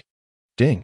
The system task is released. Conspiracy hidden in darkness 2, purification of darkness optional. The murderous intent of Sui towards you has become uncontrollable. Upon learning that the 6 ghouls, demons, who have accompanied her for many years have perished due to your actions, she has plotted 2 assassination attempts against you, in order to preserve her own life and to restore light to Cloud City. The Valiant you has resolved to engage in a life and death battle with Sui to purify her. 01. Task hint. The Dark Archmage is equivalent to a Grand Sorcerer. A level above 20 is certainly beyond your capabilities as a novice yet to reach level 6. However, should you seek assistance from the very beginning, the Essence Cleansing Herb will elude your grasp. How to navigate this dilemma is entirely your own concern. Task rewards. Apprentice Necklace. Slightly enhances defense against all types of magic. Affinity for Holy Light and effectiveness of Holy Light communication allows for the storage of 1 spell. Apprentice Shirt. Slightly enhances physical defense and marginally reduces spellcasting costs. Apprentice Boots. Increases movement speed by 20% and improves spellcasting effectiveness by 3%. 1 chance for a low-level lottery draw, 1,000 points, and a small instant recovery potion. Choose one of the above tasks to complete. After the task is completed, except for special tasks, future task rewards will no longer be absolutely targeted. The reward for D-level tasks will be points. C-level tasks will yield points and a chance for a low-level lottery. B-level tasks will grant points, medicinal items, and 2 opportunities for a low-level lottery. A-level tasks will provide points, equipment, medicinal items, and a chance for a medium-level lottery. Special tasks will have unpredictable rewards, with the highest being an opportunity for a high-level lottery. Listening to the voice in his mind, he lifted his gaze and found himself at the doorstep of his home. That rascal, Xiaobai, had already been brought back by Shirtu and Fair. Looking at the numerous bags in his hands, Yi Yun couldn't help but let out a wry smile. Unsure whether it was due to the system's prompts or because he had purchased so many items for himself, he strolled leisurely into the house. He had initially thought that the individual from the Spirit Bird Merchant Association, namely Sway, would be the Dark Bloodline Awakener that emerged during this night of the Red Moon. If that were the case, he could fully extract himself from the night of the Red Moon. However, the unfortunate reality was that he, Yi Yun, was the only one awakened during this night of the Red Moon. He worried about what would happen if the Holy Hall began to investigate this matter. Yi Yun waved his hand with a smile, saying, "I merely lent a small hand. Let us set these items aside for now." "Oh, and there's no need to open these things. Just put them aside for the time being." "All right," Shirtu replied with a grin, taking the items and placing them in the storage. Yi Yun returned to his chamber and promptly flung himself onto the bed, pondering. To acquire the marrow washing herb, one must not seek assistance from others. One must either complete optional task 1 or independently fulfill task 2. To ensure safety, one must forfeit the marrow washing herb, while to obtain the herb, one must relinquish safety. Such a dilemma. Moreover, the rewards for the 2 tasks differ significantly. 3 pieces of apprentice gear versus a servant of the rank of a grand sorcerer. The fact that both can be released together attests to the value of the apprentice set being equivalent to that of a grand sorcerer. What shall I do? Shaking his head, Yi Yun stretched lazily. Perhaps I should first claim the task rewards. A chance at a mid-tier lottery may yield something of worth. As the scene shifted before him, Yi Yun's spirit found itself in the lottery space, where several items hovered before the spinning wheel, including a purification skill book. Among the 3 spinning wheels, one illuminated with brilliance, adorned with 8 symbols representing 2 types of potions, 2 points, one valued at 1,000 and the other at 2,000. 2 pieces of equipment, a necklace and a greatsword, a summoning card, and a summon shadow 5. At that moment, the system provided him with a prompt. In the mid-tier lottery, the chance of drawing a summoning card yields a 3 probability of acquiring an A grade, a 47 chance for a B grade, and a 50 chance for a C grade. Gazing at the 8 squares and calculating the probability of summoning cards, it becomes evident that relying on intermediate draws to obtain an A-grade summoning card is an exceedingly arduous endeavor. Even acquiring a B-grade card is far from effortless. The odds of 1 in 8, halved, translate to approximately 1 in 16. Yet, upon seeing the bold characters that appeared on the spinning wheel, Yi erupted into hearty laughter. The prominent phrase read, "First draw yields B." What manner of game is this? First draw yields B. Oh, how I adore this system. Yi leaped with excitement, for he finally possessed a means to take matters into his own hands. How could he not feel joyous? One must recognize that a D-grade dual summon could easily handle a ghoul equivalent to a Tier 3 elite warrior. Thus, a B-grade summoning card against a Tier 4 grand sorcerer would be child's play. Ecstatic, he shouted aloud, "Intermediate draw commencing." As the intermediate draw commenced, a gleaming point of light danced incessantly among the 8 squares. Though fully aware that the first draw would inevitably yield a B-grade summoning card, Yi couldn't suppress a flicker of anxiety until the light finally settled upon the summoning card. With exhilaration, he waved his hand. "Yes. Congratulations, host. You have acquired a B-grade summoning card." Upon glimpsing the image depicted on the summoning card, Yi raised an eyebrow in surprise. So this individual is merely B-grade. Is it not a tad excessive to summon them all at once? Chapter 30. Poison, most toxic trait. Unyielding will, impervious to external influence. Potential erupts, allowing one to unleash 5 times their strength at critical moments, achieving a remarkable 50% increase. Sacred armor, the self-born golden cloth of the Virgo constellation. Skills, Nebula Chain, which concentrates power into a singular point for an attack. Whirling defense, utilizing circular chains to envelop the body, providing a shield against enemy assaults. Nebula Cyclone, generating a formidable whirlwind to ensnare adversaries. Ding. Do you wish to accept and summon? The summoning methods are categorized into complete summons and temporary summons. Should neither be selected, the card may be dismantled. A B-grade card can yield 10 shadow summons. To fully summon a B-grade card, one must expend 500 points per minute during the initial summon to endow the summoned entity with complete power, with a maximum duration of 5 minutes. A temporary summon of a B-grade card allows the summoned entity to retain its full strength for 45 minutes or until the battle concludes. As Yi perused the card's comprehensive description, he could not help but swallow hard. The complete summon possessed such extraordinary capabilities, igniting a spark of excitement in his eyes. Glancing at his 800 points, he realized it was merely sufficient to activate 1 minute of complete power. He pondered the true extent of the instantaneous full strength. Moreover, the B-grade card featured an additional characteristic slot compared to the D-grade cards, boasting 3 skills, rendering its superiority evident. Though merely classified as B-grade, its immense potential, coupled with the characteristics of the sacred garment, undeniably holds significant value. Even if one amalgamates the 12 intermediate draws into a premier draw, which guarantees an A-grade, a year is ample time for myriad events to unfold. Thus, even as a B-grade, I must seize this opportunity. Yi raised an eyebrow, securely tucking the summoning card close to him, contemplating, perhaps this time I shall even find a way to accomplish the optional task. Yet I must meticulously devise a plan and also ensure that a shun has an appropriate lineage. With a decisive clap, the skill book transformed into a radiant beam, surging into Yi-Yun's consciousness. A peculiar sensation blossomed within his mind, wherein a silhouette emerged, repeatedly practicing the purification spell, ultimately merging with his very soul. Upon opening his eyes, he effortlessly cast a purification spell with a mere wave of his hand, as if it were intricately inscribed within his essence. A familiarity akin to having performed it countless times. Powerful. This singular thought permeated Yi-Yun's mind. A magic he had never encountered before became second nature with just that one clap. While the skill book was undoubtedly formidable, this system was even more astonishing. He remained oblivious to the origins of this system, yet Yi-Yun held steadfastly to the belief that the truth would one day be unveiled. After dining, Yi-Yun followed the nurturing methods for juvenile beast-type battle pets, as instructed by the esteemed master of Milan, entrusting the task to Fayer, who would henceforth prepare food for the little white creature according to his guidance. He then proceeded to the sanctuary with the potions he had purchased from the Spirit Bird Chamber of Commerce. This marked his 3rd visit to the sanctuary that day, and the guards stationed there regarded him with peculiar expressions, bemused by his frequent comings and goings. It was not that he sought to loiter at the sanctuary without cause. Rather, it was the only refuge he could rely on in Cloud City.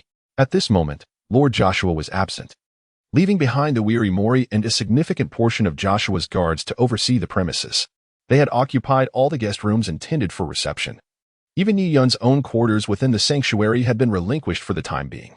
Upon hearing of Yi Yun's arrival, Annie emerged, curiosity etched on his face, particularly upon noticing the small packages Yi Yun carried. He was perplexed as to why Yi Yun would venture to the sanctuary at such a late hour. What has transpired now? Annie inquired. Esteemed High Priest Annie, Yi Yun responded, slightly bowing as he brought the items before him. These are the potions I purchased today, but I find the individual who sold them to me rather unsettling, leaving me with a sense of discomfort. Therefore, I would be grateful if you could examine these potions to ascertain their safety. Do you suspect there is a problem? Annie furrowed his brow, accepting the 2 paper packages from Yi Yun. Follow me. Very well, Yi Yun replied, trailing behind Annie as they made their way to the high priest's chamber within the sanctuary. It is not particularly challenging to ascertain whether these medications are problematic. One merely needs to acquire some holy water produced by the temple as a material for incantation, invoking the power of holy light to discern the toxicity of the drugs. Naturally, many medications possess varying degrees of toxicity. As for the commonly used drugs purchased from Yi Yun, they are often the most convenient to examine. However, those that have undergone magical scrutiny are no longer deemed safe for consumption. With a stroke of luck, one might ingest them without consequence. But should fortune be less favorable, merely experiencing a bout of diarrhea would be considered quite fortunate. Within the high priest's chamber, aside from the study designated for work, there also exists a bedroom and a magical training room. This marks Yi Yun's first foray into Annie's magical training sanctuary. At the center of the room lies a simple circular mat, upon which a hexagram magic circle has been inscribed on the floor. Annie shows no hesitation in Yi Yun's presence as she retrieves several silver bowls and a vial of holy water from a concealed compartment within one wall. She places the silver bowls at each of the 6 points of the hexagram, pouring a third of the holy water into each. Subsequently, she adds an unfamiliar powder into the bowls, before depositing the medications into each of the 6 small bowls. After moving the central mat aside, she strides over to Yi Yun's side. As Annie busied himself, he elucidated to Yi Yun, there exist numerous methods for drug testing. The holy light magic detection we employ primarily relies on purification magic, complemented by a hexagram array, holy light water, and mithril powder. Therefore, the tested substances cannot be consumed again.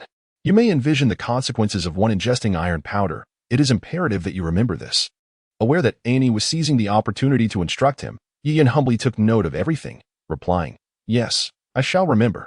Currently, you lack the ability to perform purification magic, so allow me to demonstrate it for you. Annie stepped into the center of the magic array, brandishing his staff as he began to chant. With his incantation, the holy light hexagram beneath him gradually expanded, merging seamlessly with the hexagram inscribed on the ground. A brilliant white radiance erupted throughout the magic training chamber, causing Yi Yun to involuntarily squint. At the 6 points of the hexagram, where silver bowls were placed, 6 faint orbs of light emerged, enveloping the bowls. Fixing his gaze upon the bowl closest to him, Yi Yun observed layers of substances being gradually separated and dispersed in the holy light water and mithril powder, causing the originally clear holy light water to change color. The transparent portions continuously coalesced, repelling the colored elements to the periphery. After a minute or so, 2 entirely distinct colors, one dark and the other light, coexisted within the bowl, separated by the mithril powder, which created a complementary interference. Meanwhile, the elixir that had been placed inside was reduced to a small, round remnant resting at the bottom of the bowl. Yi Yun was utterly perplexed by the state of the bowl before him. After waiting for Annie to complete his magical incantation, he finally inquired, Annie, what does this mean? Annie, having heard Yi Yun's question, gently gestured for him to wait and retrieved a crystalline rod, approximately 20 centimeters in length, from a concealed compartment. What I previously did was merely purify the harmful components from the potion. Now we shall ascertain whether the toxicity of this substance exceeds the permissible limits of normal medicine. Yi Yun watched intently as Annie inserted the crystal rod into the silver bowl. Instantly, a dark hue began to ascend, and as the blackness gradually enveloped the rod, Annie's brow furrowed with concern. Ultimately, the darkness halted 2/3 of the way up the rod, leaving only the final third untainted. Yi Yun, where on earth did you procure this potion? This is no ordinary medicine. It is a lethal toxin, Annie exclaimed, drawing a sharp breath. He swiftly extracted the rod and summoned the power of holy light to expel the black liquid entirely, then fixed a grave and serious gaze upon Yi Yun. Seeing Annie's expression, Yi Yun immediately grasped the dire implications. A cold sweat broke out across him. Had it not been for his suspicions regarding Suyi and the protective system he possessed, he might have fallen victim to this perilous concoction. The system provided him with a crucial hint amidst the tasks at hand. Suyi had prepared for 2 assassination and attack operations. This particular statement prompted Yi Yun to remain vigilant, highlighting both the attack and the assassination, suggesting that the latter was likely not to unfold through direct combat. Thus, poisoning emerged as the most probable method, which is why he had brought all the purchased medicines to the sanctuary today. They truly intend to eliminate me. Yi Yun's eyelids fluttered, his heart a tumultuous blend of hatred and fear, yet a flicker of resolve ignited within his gaze. Yi Yun, Annie, noticing Yi Yun's distraction, emphasized his tone. Where on earth did you acquire these items? Annie, High Priest, I procured these medicines myself, Yi Yun replied, gazing at Annie with a subtle smile. Could you allow me a moment to confirm my thoughts before I divulge everything to you? You, Annie, witnessing the determination in Yi Yun's eyes, realized that no matter how persistently he inquired, he would likely uncover nothing. He could only nod reluctantly. Very well.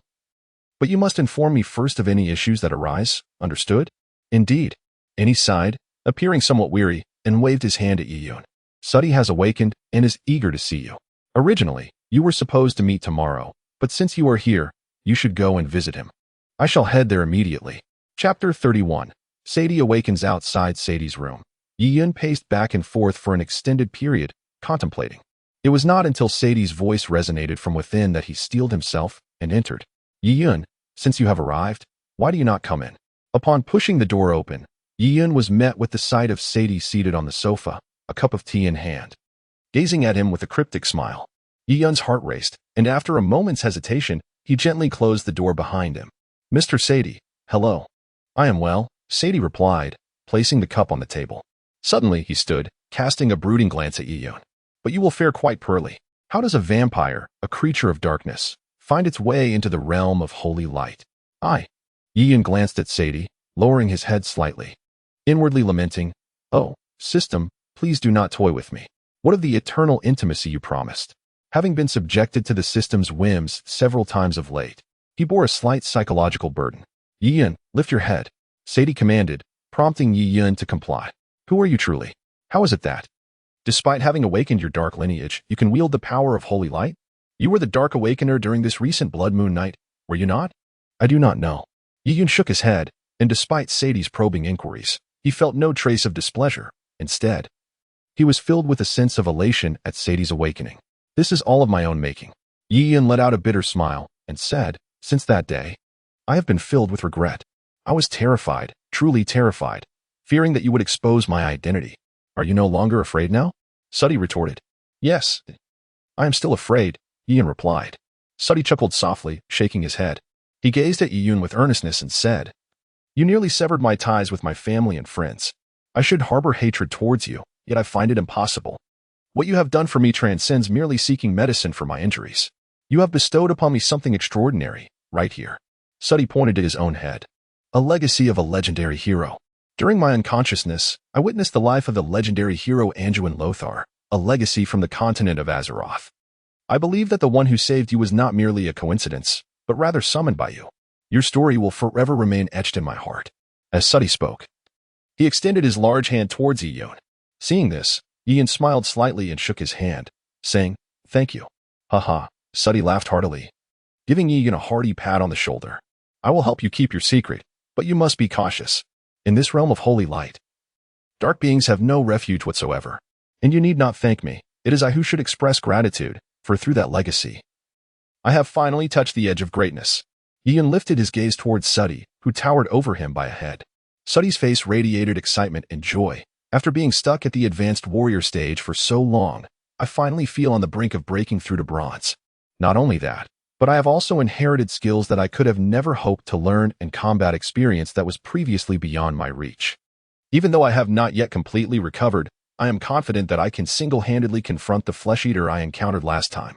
With a clenched fist, Sudi conjured a hammer composed entirely of holy light, which fell from the void, only to vanish just before striking the ground. Do you know this skill? Judgment, Yi Yun exclaimed, instantly recognizing the familiar ability. Indeed, Sudi replied with a nod of delight. Now I can truly be considered a paladin. A paladin with the legacy of Azeroth. I have inherited 3 skills in total. The first is Judgment, The second is a skill exclusive to priests, Holy Flash, a healing spell. The last is an offensive skill, Shield of Vengeance. This has granted me immense benefits. Do you still need to thank me? Yi Yun nodded earnestly, yes. Good lad. Suddy's fist gently struck Yi Yun's chest as he burst into hearty laughter. In this world, the paladin is merely a title of honor, yet in that realm, it transforms into a professional system, capable of fighting, healing, defending, and protecting. Such a vocation is truly deserving of the name paladin. This profession is one you have brought to our world. And I hope that one day you will establish a genuine paladin brigade. Can you achieve that? I promise you, Yi Yun replied, nodding earnestly. Ding. A system task was issued. Special mission, the glory of the paladin. In this world, where the paladin is but a prestigious title and no true paladins exist, your objective is to forge a genuine paladin squad. As their sole creed, they shall be your spear and shield, unyielding even in the face of the divine. You must lead this battalion to resonate throughout the entire world. The rewards include Avenger Set, Defense, Retribution, 2. Cleaver, Two-Handed Greatsword, 1. Radiant Blade, One-Handed Sword, 1. Wall of the Fallen, Defensive Shield, 1. Edward's Hand, Holy One-Handed Hammer, 1. Green Tower, Holy Shield, 1. The minimum usage requirement for the above rewards is a third-tier paladin. The criteria to unlock the second phase is that among 100 paladins, 3 or more must reach the third tier, while the others attain the second tier. Upon hearing the task, Yi Yun's heart raced. The rewards were astonishingly generous, yet fulfilling the task was not something that could be accomplished in a brief span. Establishing a paladin training camp and recruiting personnel both demanded a substantial financial investment, a formidable obstacle he found insurmountable at present. Moreover, the establishment of such a camp was far beyond the capabilities of a mere ritualist like him. Only with an elevation in status and an increase in power could such an endeavor become plausible. However, upon successful completion of this task, the unification of 100 paladins would forge an undeniably formidable force in this world. Ding. The system prompted him, indicating that due to his actions, the dark sorcerer Sui could no longer contain himself and had resolved to test him that very night. Should he be poisoned, Sui would ensure that he met his demise from the affliction. If not, he would seek to eliminate him altogether. A countdown of 97 minutes began, urging him to return home within that time frame, lest he exact vengeance upon Fair and Sure too. Suddy, noticing the sudden change in Yi Yun's expression, furrowed his brow in concern. What has transpired? Yi Yun lifted his gaze to Suddy, acutely aware that this individual had secured the system's acknowledgement and inherited its legacy, thereby affirming his trustworthiness. While he refrained from divulging the intricacies of the system, he found a means to convey his thoughts. I have just recalled an encounter from earlier today. While procuring medicine, I crossed paths with an individual whose murderous intent I could distinctly sense. The aura of death and a foul stench emanated from him, leading me to suspect he is the one orchestrating the ghouls from the shadows. Yi Yun's mind raced with thoughts. Bringing medicine to the sanctuary today was merely his initial step towards completing the task without appearing conspicuous. There were still subsequent steps to consider, yet he never anticipated that the other party would act so swiftly. After a brief pause, he spoke. Since he dares to sell to me today, might he also come to check on my condition tonight?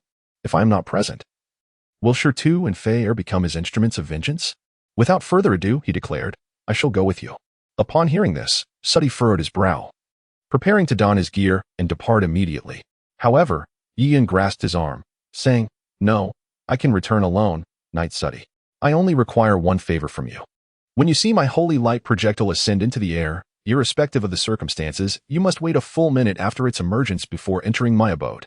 My home is not far from the sanctuary, and the bronze warrior Leon, residing there, can easily reach my house within that time frame. Therefore, I earnestly hope for your assistance. Chapter 32. Salutations. At this moment, Suddy had already donned his armor and weapons, seated at the highest point of the sanctuary, gazing towards Yi Yun's direction. He had agreed to Yi Yun's request, aware that Yi Yun harbored a significant secret, one that, if revealed, would undoubtedly stir monumental upheaval in this world. In truth, after the inheritance, Sadie possessed knowledge that far exceeded Yi Yun's imagination. For instance, the inheritor would forever regard Yi Yun as their closest confidant. The inheritor could accurately sense Yi Yun's presence within a certain range. It seemed that Yi Yun bore a task of utmost significance, the specifics of which remained unknown to him, and should Yi Yun endure his assault, the only outcome would be death. There was no need to disclose any of this to Yi Yun, as it would not influence their future relationship. He observed from afar two figures emerging from Yi Yun's estate, scratching their heads in confusion as they approached his direction. He saw Yi Yun retrieve a chair and sit down within the estate. "Sadie, you haven tea fully recovered. What brings you here?" Sadie turned and smiled. "Annie. What brings you here?" "It's still about little Yi Yun." Annie sighed and shook his head. The events unfolding in his life have been unexpectedly numerous, and today is no exception. He is special. Even if he wishes otherwise, certain matters will inevitably find their way to him. Sadie smiled faintly and gazed upward at the sky. "I believe he can turn misfortune into fortune, regardless of the challenges he faces." "What about you?" Annie chuckled. "Since you say so, I shall naturally believe as well. Just like you, brother. Then I shall leave this to you." Standing up, Sadie gently turned his head and leaped from the pinnacle of the sanctuary, transforming into a fleeting shadow as he raced toward Yi Yun's home. Has the mere advancement to bronze already led to this? Annie gazed at the departing figure of Sudi, murmuring to himself, "I wonder when I will ascend to the rank of priest." In the courtyard, Yi Yun furrowed his brow, for he had noticed the countdown timer rapidly diminishing within mere minutes. It was likely that Sui would soon appear before him. Due to unforeseen circumstances, Sui had taken action prematurely. He needed to prepare himself. TCH, Yi Yun scoffed, and a card materialized in his hand. However, this was not the opportune moment for summoning. With only 500 points, he could only afford to allow a shun a minute to restore his full combat capabilities. Summoning too early or too late would not bode well for him. He had no idea that Sui had already arrived. He merely deduced it from the dwindling digits of the countdown, and he was unaware of the adversary's hiding place, having only made a casual remark to seize a slight advantage. As soon as he finished speaking, Yi Yun watched as his door swung open, revealing a figure cloaked in black, who rasped, "Did you know I was coming?" Yi Yun smiled faintly, exuding confidence. "How could I not? You poisoned the medicine in the afternoon, and still, you wish to come personally to ensure everything is in order. The more cautious one is, the more likely they are to act in such a manner. Wouldn't you agree, Sui?" The cloaked figure stiffened momentarily before bursting into laughter. "Your instincts are truly remarkable. No wonder you were able to eliminate all 6 of my ghouls." Sui's words were chilling, and coupled with that eerie laughter, it sent a shiver through the entire courtyard, even causing Yi Yun to feel an unsettling coldness. As Sui lifted the hood covering his head, an aged visage emerged before Yi Yun. "Is this truly your appearance?" Yi Yun furrowed his brow, astonished to discover that this white-haired, wrinkled old man was indeed the youthful Sui he had encountered at the Spirit Bird Merchants Association. It was perplexing how an elderly figure, akin to Joshua, could metamorphose into an 18-year-old prodigy. Yi Yun was undeniably intrigued. "You know me quite well," Sui remarked, narrowing his eyes as a glint of coldness flashed within them.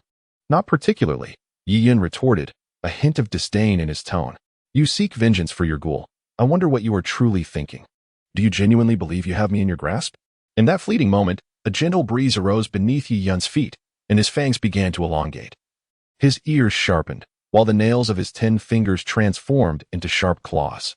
The warm aura of holiness morphed entirely into the sinister essence of the bloodline, accompanied by an enigmatic smile, as if he held all the cards.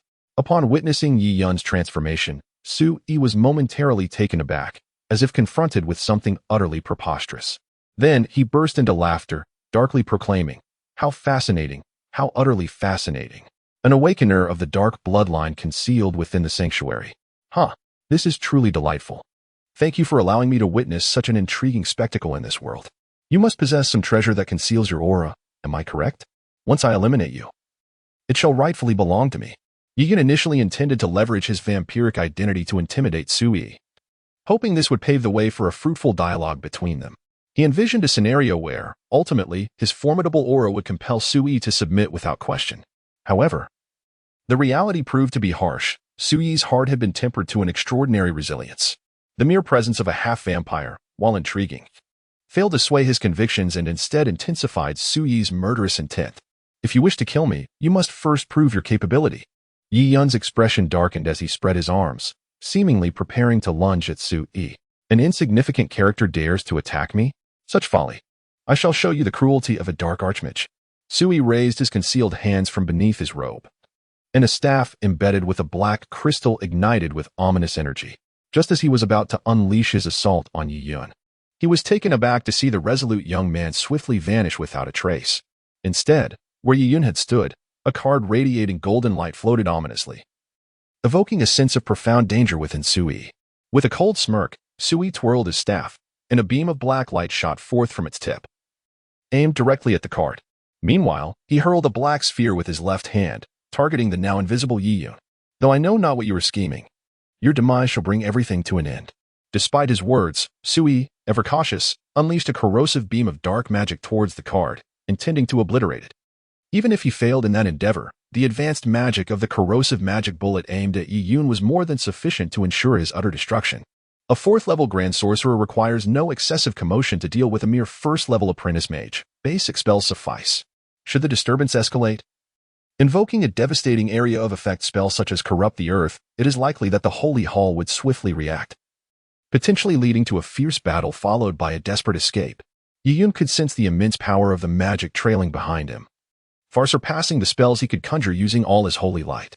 In other words, while Yiyun's most potent spell might create a significant chasm, Suyi's elementary advanced spell could not only obliterate a person into a mist of blood, but also create a 5x5 meter pit in the ground, which is considerably more resilient than flesh. Before him stood the entrance to a small building, a place from which there was no evasion or concealment. The magical aura already sent a tingling sensation of dread across his back. Should he be struck by that magic, the outcome would be dire. He would find himself bereft of any burial ground. With a fleeting glance at the spot where golden light erupted, Yiyun had never felt a second or two drag on so painfully. In that fleeting moment, a figure suddenly emerged, positioning itself behind Yiyun, and bellowed, "Holy light manifest. Judgment. Suddy." Yiyun's footsteps faltered for a moment, and in less than a second, he turned around to behold Suddy, radiating a golden light. Standing protectively before him, the steel-round shield was raised, and there was just enough time for Suddy to cast a playful smile in his direction. "Finally, you have arrived." An exhilarating thought flashed through Yiyun's mind in the blink of an eye, prompting him to shout, "Activate." Boom. The magic projectile collided with the chain, producing a thunderous sound. Those within could only feel a fierce wind rush past before the light returned. Looking down, they noticed a massive semicircular crater had formed on the ground, shielded by the chains. A crisp sound drew the attention of the 4 individuals within the estate, as a figure clad in pink armor gracefully landed. With green hair framing a delicate visage, 2 chains were linked to their wrists, one extending towards Suddy, while the other, sharp and pointed, had inexplicably come to rest at the center of Sui's forehead. The donning the holy armor had cost some time. It was fortunate that they had arrived just in time. Aishun lifted his hand to wipe away non-existent sweat, then turned to Yiyun with a gentle smile, radiating warmth like a glimmer of light piercing through darkness. "My lord, I, Aishun, the Pegasus Saint, have come in response to your summons." Chapter 33. 1 or 2. You have finally arrived, Aishun. Had you delayed even slightly longer, I might have had to request your assistance in collecting the remains. Yiyun remarked with a wry smile at the tardy Aishun, relieved that he had arrived just when it mattered most. B-Class Summoning Card. Permanent Summon. Consuming 1 summoning quota. The current quota stands at 1, and the summoning is established. Humph. Sui, upon realizing her own insignificance, felt a surge of indignation as the delicate-looking youth before her merely wielded a tattered chain. With a dismissive huff, she swept her staff forward, intending to dismantle the chain before her. However, upon impact, the staff merely produced a sharp sound, rendering it utterly ineffective. Aishun turned his gaze towards Sui, regarding her with an air of indifference. "No matter your attempts, they are futile. My nebula chains have already ensnared you. All your efforts are in vain. I harbor no desire to take a life, so I implore you to lay down your weapon." Yiyun, observing the rapidly diminishing time, felt a jolt within him. A minute passes swiftly, and the remaining time had already dwindled to 50 seconds. With a furrowed brow, he stepped past Suddy, approaching Sui while maintaining a calm demeanor. "Though my strength may be lacking, I have known from the outset that you cannot kill me. I now offer you an opportunity. Submit to me and relinquish your soul mark. In return, I shall provide you with an item that conceals your presence, ensuring your continued existence in Cloud City." Having spoken, Yiyun positioned himself beside Aishun. "I shall say this only once. There is no time for a second reiteration. Just on your own." With a fierce roar, Sui's years of fleeing had twisted his heart beyond recognition. How could he possibly surrender without a fight? He had endured through hardship before, and he believed this time would be no different. Once he eliminated that brat, everything would come to an end. Die. Corrupt the earth. Sui abandoned the incantation, unleashing his most formidable spell, corrupt the earth, with a powerful swing of his staff. Ashen furrowed his brow and spoke sharply. If you make another move, my chains will pierce your forehead. Do not compel me to take a life. As he uttered these words, Ashen executed a series of actions with a swiftness surpassing Sway's. A pointed chain ensnared Sway's neck and lifted him off the ground, the sharp tip resembling a serpent's head, firmly pressing against his forehead. With a flick of his left hand, a circular chain struck Sway's arms, sending his staff flying into the air. Sway's eyes widened in disbelief. He never imagined that as a dark sorcerer, he would be rendered powerless before such a mere child, unable to cast a single spell. As he felt the chain tightening around his neck, a fleeting memory surfaced, and a faint, sorrowful smile graced his lips as he ultimately relinquished his struggle. Watching the seconds slip away, Yi Yun felt an overwhelming tension. He shouted, "Do you still need to consider? I can offer you a chance to live anew. Openly and honorably, if only you surrender your soul's mark." The manor was suddenly enveloped in silence. The dazzling bursts of light that had just erupted certainly drew the attention of the sanctum. Suddy, aware that Yi Yun desperately needed time, furrowed his brow and cast a lingering glance at Yi Yun's silhouette before leaping onto the eaves. As expected, the sanctum was ablaze with light, indicating a response. Time was running short. Reinforcements were already on their way. Suddy called out to Yi Yun in the courtyard, redirecting his focus entirely to the outside. "Hurry. There is no time for contemplation.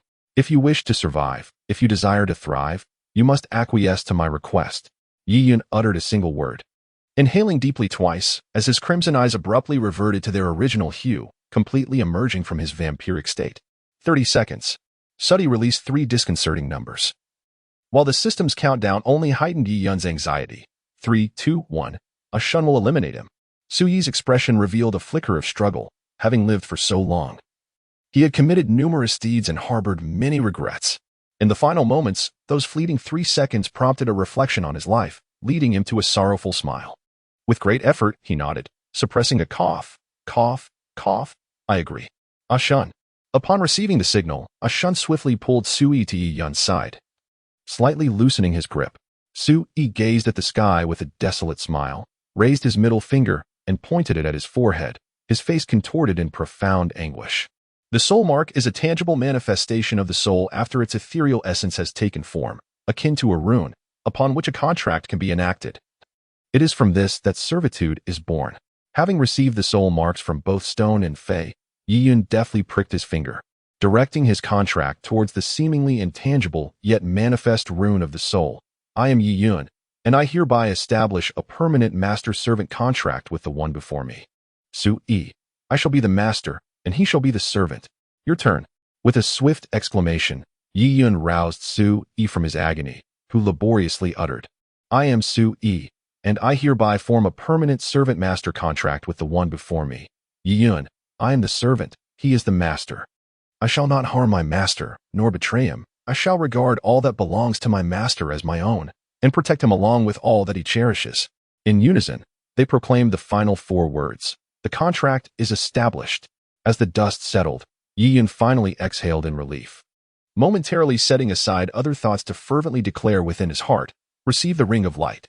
In an instant, an ostensibly ordinary ring materialized in Yi Yun's hand, which he promptly thrust into Su-Yi's grasp. "Put it on." Su-Yi coughed twice before adorning his finger with the ring. The moment he donned the ring, he suddenly sensed a peculiar force emanating from it, enveloping his entire being. It felt as though his own strength had been confined within, yet this constraint was entirely voluntary. It seemed that he could break free from it at will. The deathly aura that had manifested within him due to his practice of dark necromancy was, under the influence of this ring, entirely purged, leaving him considerably lighter in spirit. Suddy leapt from the room and rushed over to Yi Yun, nodding in acknowledgement. "From this day forth, you shall be my steward, ISU," Yi Yun swiftly declared to Su-Yi. The 3 individuals in the courtyard, including Yi Yun, turned their attention to Ashun. The oppressive aura that had once pervaded the air gradually diminished, transforming into that of a mid-level warrior, leaving Suddy and Su-Yi momentarily stunned. Ashun, however, appeared unfazed. With a slight smile, he removed his holy garment, which instantly flew into a bronze-colored iron chest. This entire sequence transpired in little more than a couple of seconds. "My earlier strength was merely a temporary augmentation. Had I been able to maintain it until now, Mr. ISU would have had ample time to escape," Ashun remarked with a smile, his words almost causing ISU, whose name had been inverted, to choke on his own blood. There was an unmistakable sense of mischief in Ah Shun's demeanor, prompting Yi Yun to chuckle softly. Suddenly, a figure darted swiftly over the high walls, landing in the courtyard. Clad in white armor and wielding a silver two-handed sword, he entered with a furrowed brow, subtly wrinkling his nose. What transpired here? The air is thick with a scent of decay. Leon greeted the newcomer, his expression turning pained without him realizing it. It has been a while. Why have you arrived now? Suddy, you rascal, you have been gallivanting about. Leon shook his head in exasperation, observing the evident signs of battle in the courtyard. What transpired? Why are there traces of dark magic? Could it be? Indeed, the dark archmage visited just moments ago. If you had arrived a bit earlier, we might have joined forces to apprehend that 4th-tier dark mage. Fortunately, that young lad assisted us at a critical moment. Otherwise, we might have been outmaneuvered by the archmage. Suddy recounted, shaking his head. A 4th-tier dark mage. Leon's expression shifted, his eyes widening in disbelief as he scrutinized Suddy. You actually. Suddy nodded emphatically. Indeed. A genuine smile graced Leon's face as he acknowledged Suddy, then turned his attention to the perspiring and flushed Yi Yun, finally resting his gaze on Ashen and the elderly Isu he was supporting. I am Leon, a paladin of the sanctuary and a bronze-tier warrior. You are the friends who aided my companions. I thank you. Leon approached Ashen and Isu, observing Isu resembling an ordinary elderly man, slightly out of breath. While Ashen smiled warmly at Leon and nodded. No need for thanks. It was merely a fortuitous encounter. I am Ashen, and this is my grandfather, Isu. As Ashen observed, although he appeared honest and reliable, he could weave a tale with remarkable skill when he chose to deceive. Yet, due to his infrequent lies, his complexion took on a subtle flush. Leon, puzzled, remarked, It seems your strength fluctuates at the level of a mid-tier warrior. How did you assist them? My armor is quite formidable, Ashen replied with a smile, gesturing towards the bronze chest positioned in the center of the courtyard. I merely used that object to shield them from an attack. Oh? Leon, though curious, turned his gaze towards the chest. To his astonishment, the bronze sacred garment chest resembled a dazzling large magical artifact. This chest seems to emit a peculiar aura. Could it be magical armor in the form of a chest? Ashen, slightly blushing, lowered his head gently. Something like that. It was entrusted to me by my master. Chapter 34. Joshua's arrival. Your master must be a formidable alchemist. I have never encountered such an object, nor one with such a shape, Leon marveled. Sensing the immense power emanating from within the chest, a power potent enough to pose a threat to him, Ashen offered a shy smile. Leon then turned to Isu, saying, Elder, I must express my gratitude to you and your grandson for your assistance. Not at all, Isu replied modestly. Isu, taken aback, offered an awkward smile, pondering to himself, This is hardly my grandson. He is nothing more than a deceitful little trickster. Leon shook his head and replied earnestly, In any case, I sincerely thank you all. If you have any requests, feel free to voice them. I shall honor any that are within my power. Isu quickly shook his head and gestured dismissively, saying, We merely happened to pass by and lend a hand. There is no need for such formalities, my lord. Standing to the side, Yi Yun and Suddy observed Leon's unwavering belief in their identities, exchanging a relieved glance.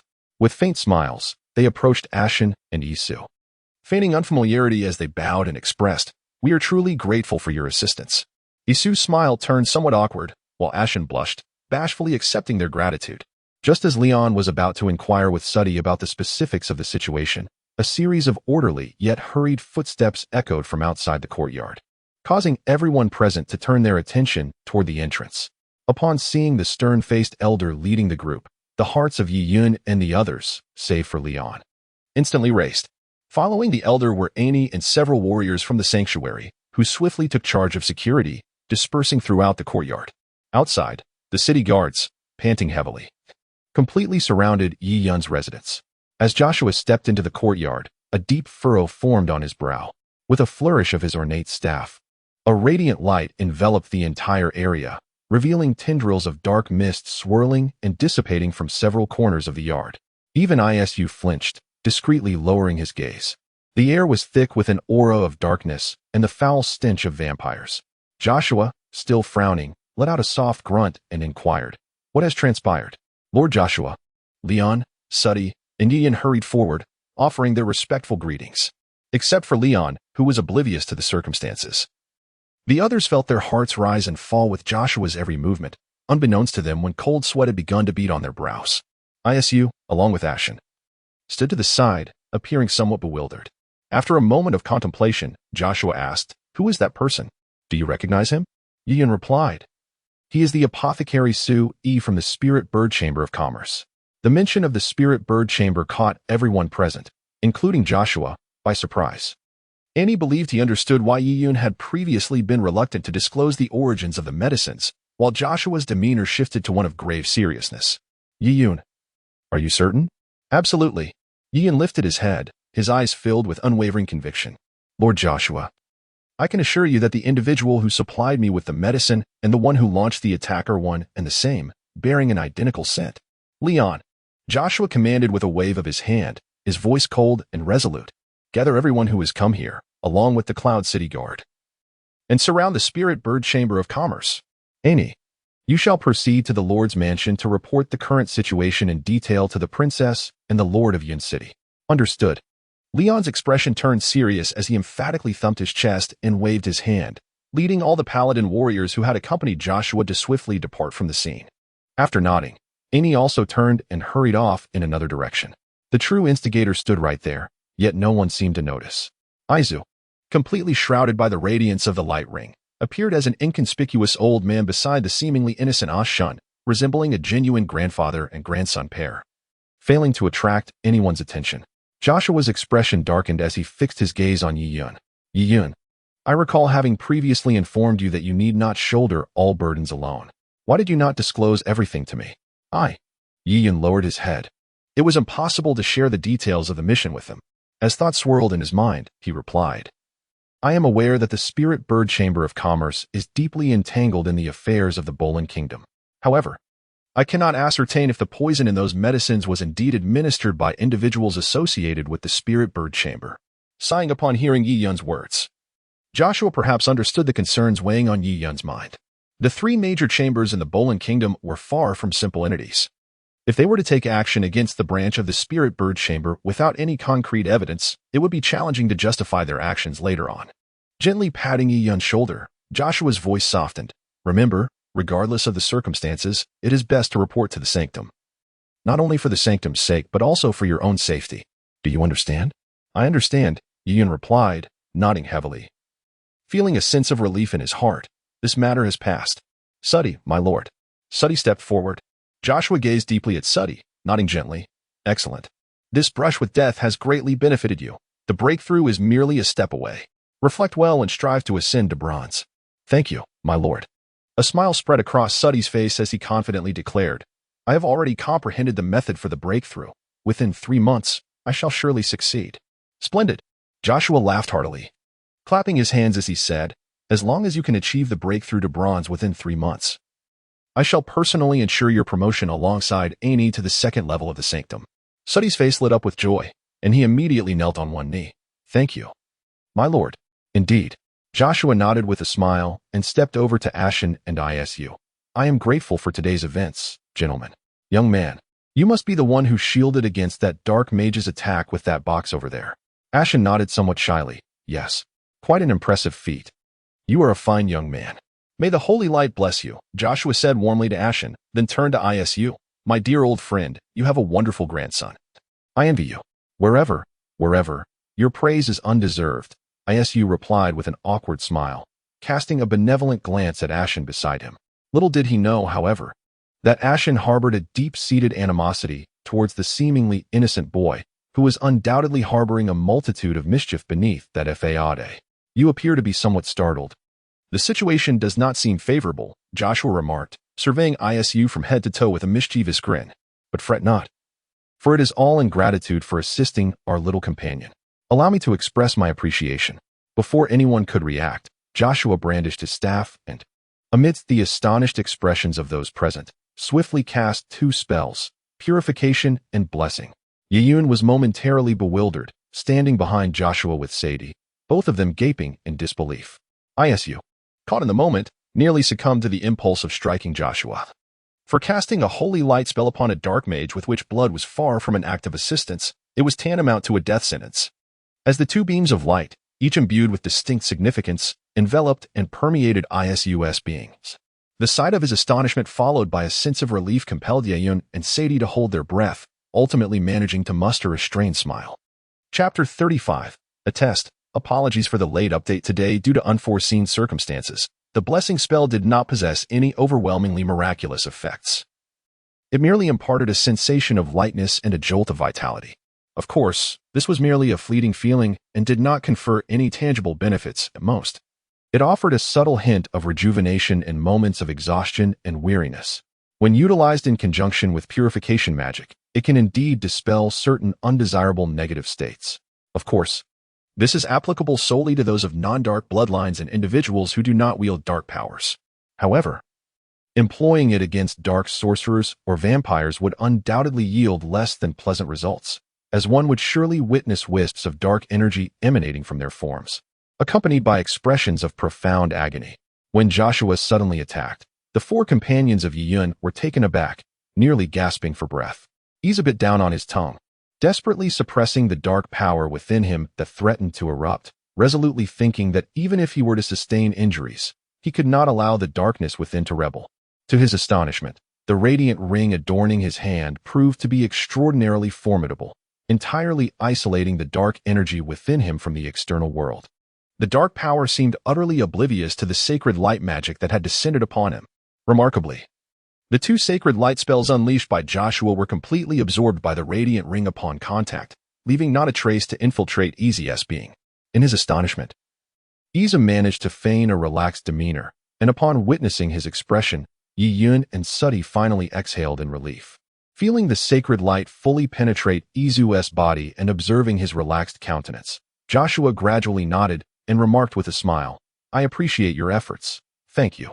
At this moment, Izu felt entirely at ease, the coolness of the ring on his finger evoking a euphoric sensation within him, prompting him to respond, "Not at all. I should be the one expressing my gratitude to you, my lord." Moments later, Yeyun's courtyard remained encircled by the city guards. However, the individuals within had already entered the small building. Joshua clearly expressed admiration and interest in Ashen, who, at the tender age of 13 or 14, had already attained the prowess of a mid-level warrior and possessed a unique magical artifact, indicating boundless potential. Sipping the tea prepared by Yeyun, Joshua regarded Ashen gently and inquired, "Ashen, would you be interested in joining the sanctuary?" The sanctuary? Ashen stood behind the chair occupied by Isu. His expression one of bashful hesitation as he shook his head. "I am grateful for your consideration, my lord. But I have come here under my master's orders to seek his descendants. Until I find the person I am meant to locate, I cannot dare to join the sanctuary, lest I fail to face my teacher's spirit in the afterlife." "Oh, your teacher has already. Alas, what a pity. A person capable of crafting such magical artifacts must possess profound expertise in alchemy. It is truly unfortunate." A flicker of surprise crossed Joshua's face, followed by a nod of understanding. "Very well, in that case, attend to your own matters first. Should you require the sanctuary's assistance, do not hesitate to ask. I shall remain in Cloud City for quite some time. Feel free to seek me out should you change your mind." Ashen smiled, exuding an aura of warmth and gentleness. "Thank you for your understanding, my lord." After Joshua nodded with a smile, an enveloping silence fell upon the living room. Each individual harbored a multitude of questions. Yeyun, Ashun, Isu, and even Sudi. Yet, with Joshua present, none dared to voice their thoughts or inquire about their confusions. Suddenly, as if struck by a revelation, Joshua turned to Yeyun and asked, "Yeyun, do you have any spare rooms available?" Yeyun was momentarily taken aback, but quickly responded, "Yes. There are 2 vacant guest rooms on the 2nd floor and 1 on the 1st floor." Joshua then directed his gaze towards Isu and Ashun, saying, "In that case, my dear brother Isu and Ashun, since you have come here in search of someone and lack a place to stay, why not reside with Yeyun?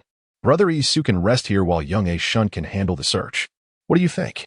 Exchanging glances as if in silent consultation, Isu soon expressed his gratitude to Yeyun, saying, "We appreciate your hospitality, Yeyun. We will not impose on you without offering something in return. Should you require our assistance, we are more than willing to help." "Not at all, not at all," Yeyun responded, waving his hand with a smile, appearing as a gracious host who had just met these individuals. While outwardly the atmosphere seemed harmonious, unbeknownst to all, Isu and Yeyun were silently acknowledging each other as the quintessential Oscar-winning actor and the cunning vampire master, respectively. Aha, then it is settled. Joshua chuckled heartily, clapping his hands as he remarked, with the addition of 2 more individuals to the household, the expenses will inevitably increase. Henceforth, let the temple temporarily allocate an additional 5 gold coins for household expenses and their daily needs. Thank you, my lord. Yi Yun expressed his gratitude joyfully. 5 gold coins is no trivial sum. Yi Yun's monthly salary amounts to merely 3 gold coins, which suffices to cover his previous household expenditures with a little left over. Now, with the extra 5 gold coins, his standard of living is set to improve significantly. In essence, the rumors had spiraled into absurdity, eventually evolving into a fantastical tale wherein the Dark Overlord sought to sacrifice the entire city and the valiant Yi Yun alongside Sadie rose to defend it. In the past few days, Yi Yun had refrained from seeking out Isu for any endeavors, nor did he broach the subject of the cleansing herb to provoke him further. One could only ponder the humiliation of a 4th-tier archmage defeated in a mere instant, bound by a contract of servitude. Yet, after the pact was sealed, the winds of fortune shifted dramatically. The once mighty champion was reduced to a mere flickering candle in a minute's time. How could this not incite his ire? How could it not weigh heavily upon his heart? Indeed, Isu had not enjoyed a restful night for several days. Even in slumber, he would awaken, troubled by the indignity he felt. He would then ponder the luminous ring upon his finger, reflecting, I am, after all, a 4th-tier archmage. How have I come to be a servant in another's household? This ring has cost me my entire life. Is it truly worth it? As for Aishun, upon arriving in this world, he was profoundly intrigued by everything around him, yet he had to suppress his curiosity to avoid drawing attention. He successfully assumed the daily escort duties previously held by Shirtu, using the pretext of searching for someone as an opportunity to thoroughly explore this new realm and its surroundings. The atmosphere at home, with the arrival of 2 newcomers, Fei Air and Shirtu, was generally cordial. However, had it not been for Shirtu's adversarial demeanor towards Aishun, viewing him as a rival, the situation might have been more harmonious. After several days, Yin City had finally returned to a semblance of tranquility, under the guidance of Joshua and the bronze warrior Leon. A meticulous search of Yin City yielded no trace of Sui, leading them to conclude that Sui had indeed departed from the city. Meanwhile, the quest for the cleansing herb persisted. In these days, Isu had come to accept his new identity. He realized that had he delayed his agreement any longer, Master Yi Yun would have undoubtedly eliminated him without hesitation, leaving no possibility for him to acquire a legitimate identity to walk in the light. A steward's role, albeit humble, at least afforded him the chance to survive, did it not? When he finally stood before Yi Yun, he had undergone a complete transformation. However, a single remark from Yi Yun caused his eyes to twitch involuntarily as he regarded Yi Yun and the smiling Aishun behind him as if they were 2 fanged vampires. Have you come to an understanding? If so, that is well. Your life will be exchanged for your remaining years, and as for the light ring, let it be compensated with your cleansing herb. Hand it over to me. Isu stared with wide eyes, his somewhat pale hair almost standing on end from frustration.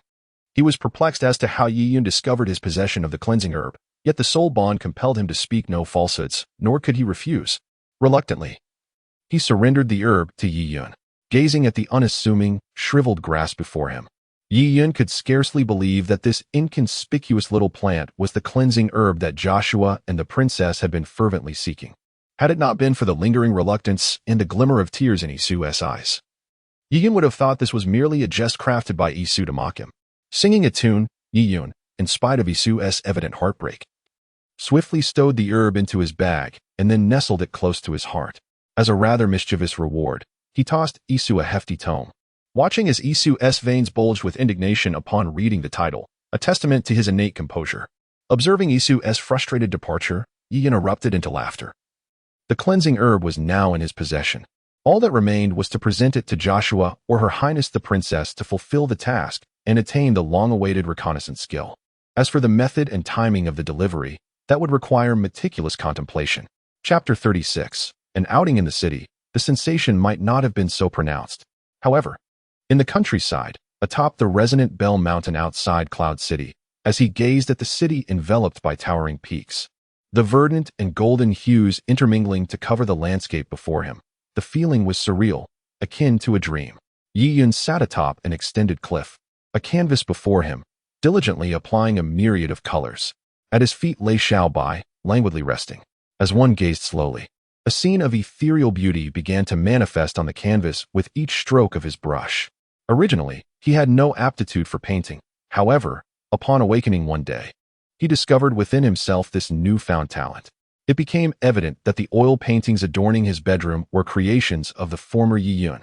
While the original Yi Yun had an affinity for abstraction, requiring contemplative appreciation, the current Yi Yun, inheriting this skill, favored nature and realism, striving to eternally capture moments of beauty upon his canvas.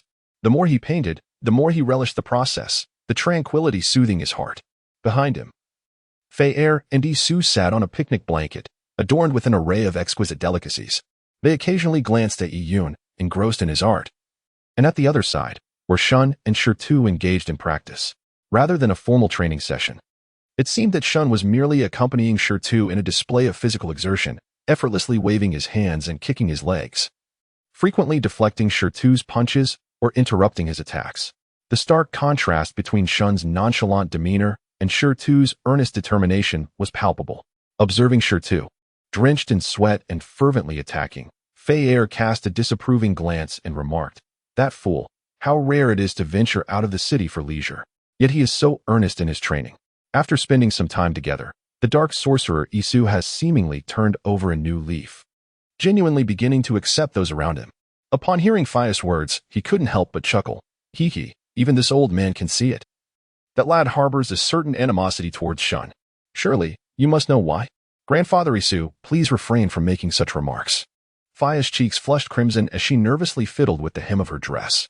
I'm still quite young and have many years ahead to care for the young master.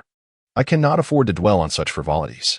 Although I do realize that stone is, well, rather peculiar, I still need to give it some thought. Oh dear. I know nothing at all. Haha, Isu laughed, shaking his head, genuinely finding the young girl quite amusing. Yet, he was well aware of the true nature of Shun's existence and knew that Shun would harbor no such feelings for Fire. However, he found it curious that Shun, summoned by a mirror card, could appear as if he were a tangible being, remaining in this realm for such an extended period. While he was uncertain of the reasons, he chose not to inquire further, for questions often yield no answers. Secrets remain secrets, known only to a solitary individual. Finished. Ian placed the pen and palette beside him, stretching luxuriously as he admired the artwork he had created with his own hands, his heart swelling with pride. I never imagined I could produce something of such caliber.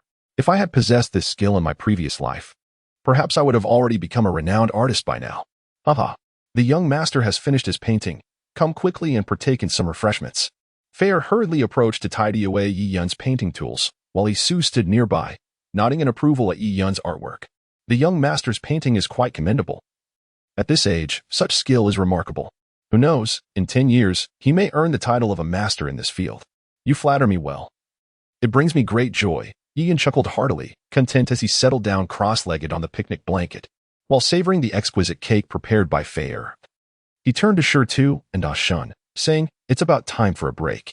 I rarely have the luxury to spend an entire day at leisure. Yet here you both are, engrossed in practice again." Shun gently brushed aside Shirtu's punch, stepping out of the sparring circle with a slight smile. "My lord, I too need to familiarize myself with my current strength. It feels quite disconcerting when my body cannot keep pace with my reflexes." Yi Yun nodded in understanding. "This is not something that can be mastered in a day or two. Your strength will gradually return. For today, let us rest." At that moment, Yi Yun's experience points had surpassed the halfway mark, with only a short distance remaining to reach level 6. In the half-month since his arrival in this world, he had amassed a significant amount of experience, approximately equating to 1 level per month. Once Yi Yun ascended to level 10, it would take merely 10 months to become a full-fledged priest. Similarly, Shun's level would steadily recover to 3 times that of Yi Yun's. Though this would not happen overnight, it followed a distinctly different trajectory from Yi Yun's progression. Yi Yun is unable to slay monsters or acquire experience, nor can he complete any tasks that yield such rewards. His growth is solely reliant on combat, cultivation, and comprehension, mirroring the evolution of others in this world. The only distinction lies in the levels that directly confer ranks. There exist no limitations within this realm. As for Shun, his innate strength is formidable. Yet he finds himself suppressed, with Yi Yun being the key to his liberation. "Good master," Shun remarked with a polite smile, though the formality did little to bridge the gap of unfamiliarity between them. Despite Yi Yun being his master and the host of the system, a sense of distance lingered, perhaps only to dissipate as their acquaintance deepens. Trailing behind Ashan, the somewhat perplexed Shirtu scratched his head in confusion and inquired, "Young master, what are you discussing? Is Shun not a mid-level warrior?" "Ah, please, have a seat, Shirtu." Yiyun gestured gently, smiling as he elucidated. Ashan's capabilities extend far beyond that of a mere mid-level warrior. His current state is merely a result of unique circumstances. "No, it is not as simple as that," interrupted Isu from the side, adding, "His prowess is not confined to the ordinary mid-level warrior's standards. His physique, speed, and strength far surpass those of typical mid-level warriors. If one were to consider that additional factor, he would not be without the means to contend against high-level warriors." What Isu referred to was indeed the Andromeda Saint Cloth, a fact that both Yiyun and A Shun comprehended. Undoubtedly, with the Saint Cloth, A Shun was far beyond the capabilities of an intermediate warrior, even if one were to stand idly by and allow an intermediate warrior to strike. They would be unable to inflict any harm upon A Shun. Suddenly, both Isu and A Shun gasped softly in unison, turning their gazes towards the forest adjacent to the cliffside meadow. A Shun swiftly rose to his feet, positioning himself at the forefront of the group, while Isu concealed his right hand behind him, forming an incantation gesture characteristic of dark magic. Xiao Bai, yawning widely, burrowed into Yi Yun's embrace, his eyes gently closing in slumber. "Someone is approaching," Isu remarked, his brow furrowed. A Shun nodded slightly, narrowing his eyes. Two individuals, one light on their feet, the other somewhat heavy. Isu squinted, subtly acknowledging A Shun's observation with a nod of his head. Chapter 37. And upon perceiving these two figures, Isu discreetly signaled to Yiyun with a nod, which seemed to convey a message, prompting Yiyun to instinctively touch the noble bracelet adorning his arm. "Are there people here?" The melodious voice, imbued with a hint of surprise, resonated even before the arrival of its owners. As the sound reverberated, the two figures officially came into view, capturing everyone's attention primarily due to their striking hair, one with golden, wavy short locks, and the other with soft, flowing, bluish-black long hair. These two ladies were not elder women, but rather vibrant young maidens in the bloom of youth. The golden-haired maiden, appearing to be in her early 20s, donned a purple mini-skirt complemented by a pair of suede knee-high boots. She was clad in a half-length light armor, featuring a single shoulder guard, wrist guards, and a breastplate that merely shielded her vital areas. Furthermore, her skirt armor seemed almost seamlessly integrated with the hem of her skirt.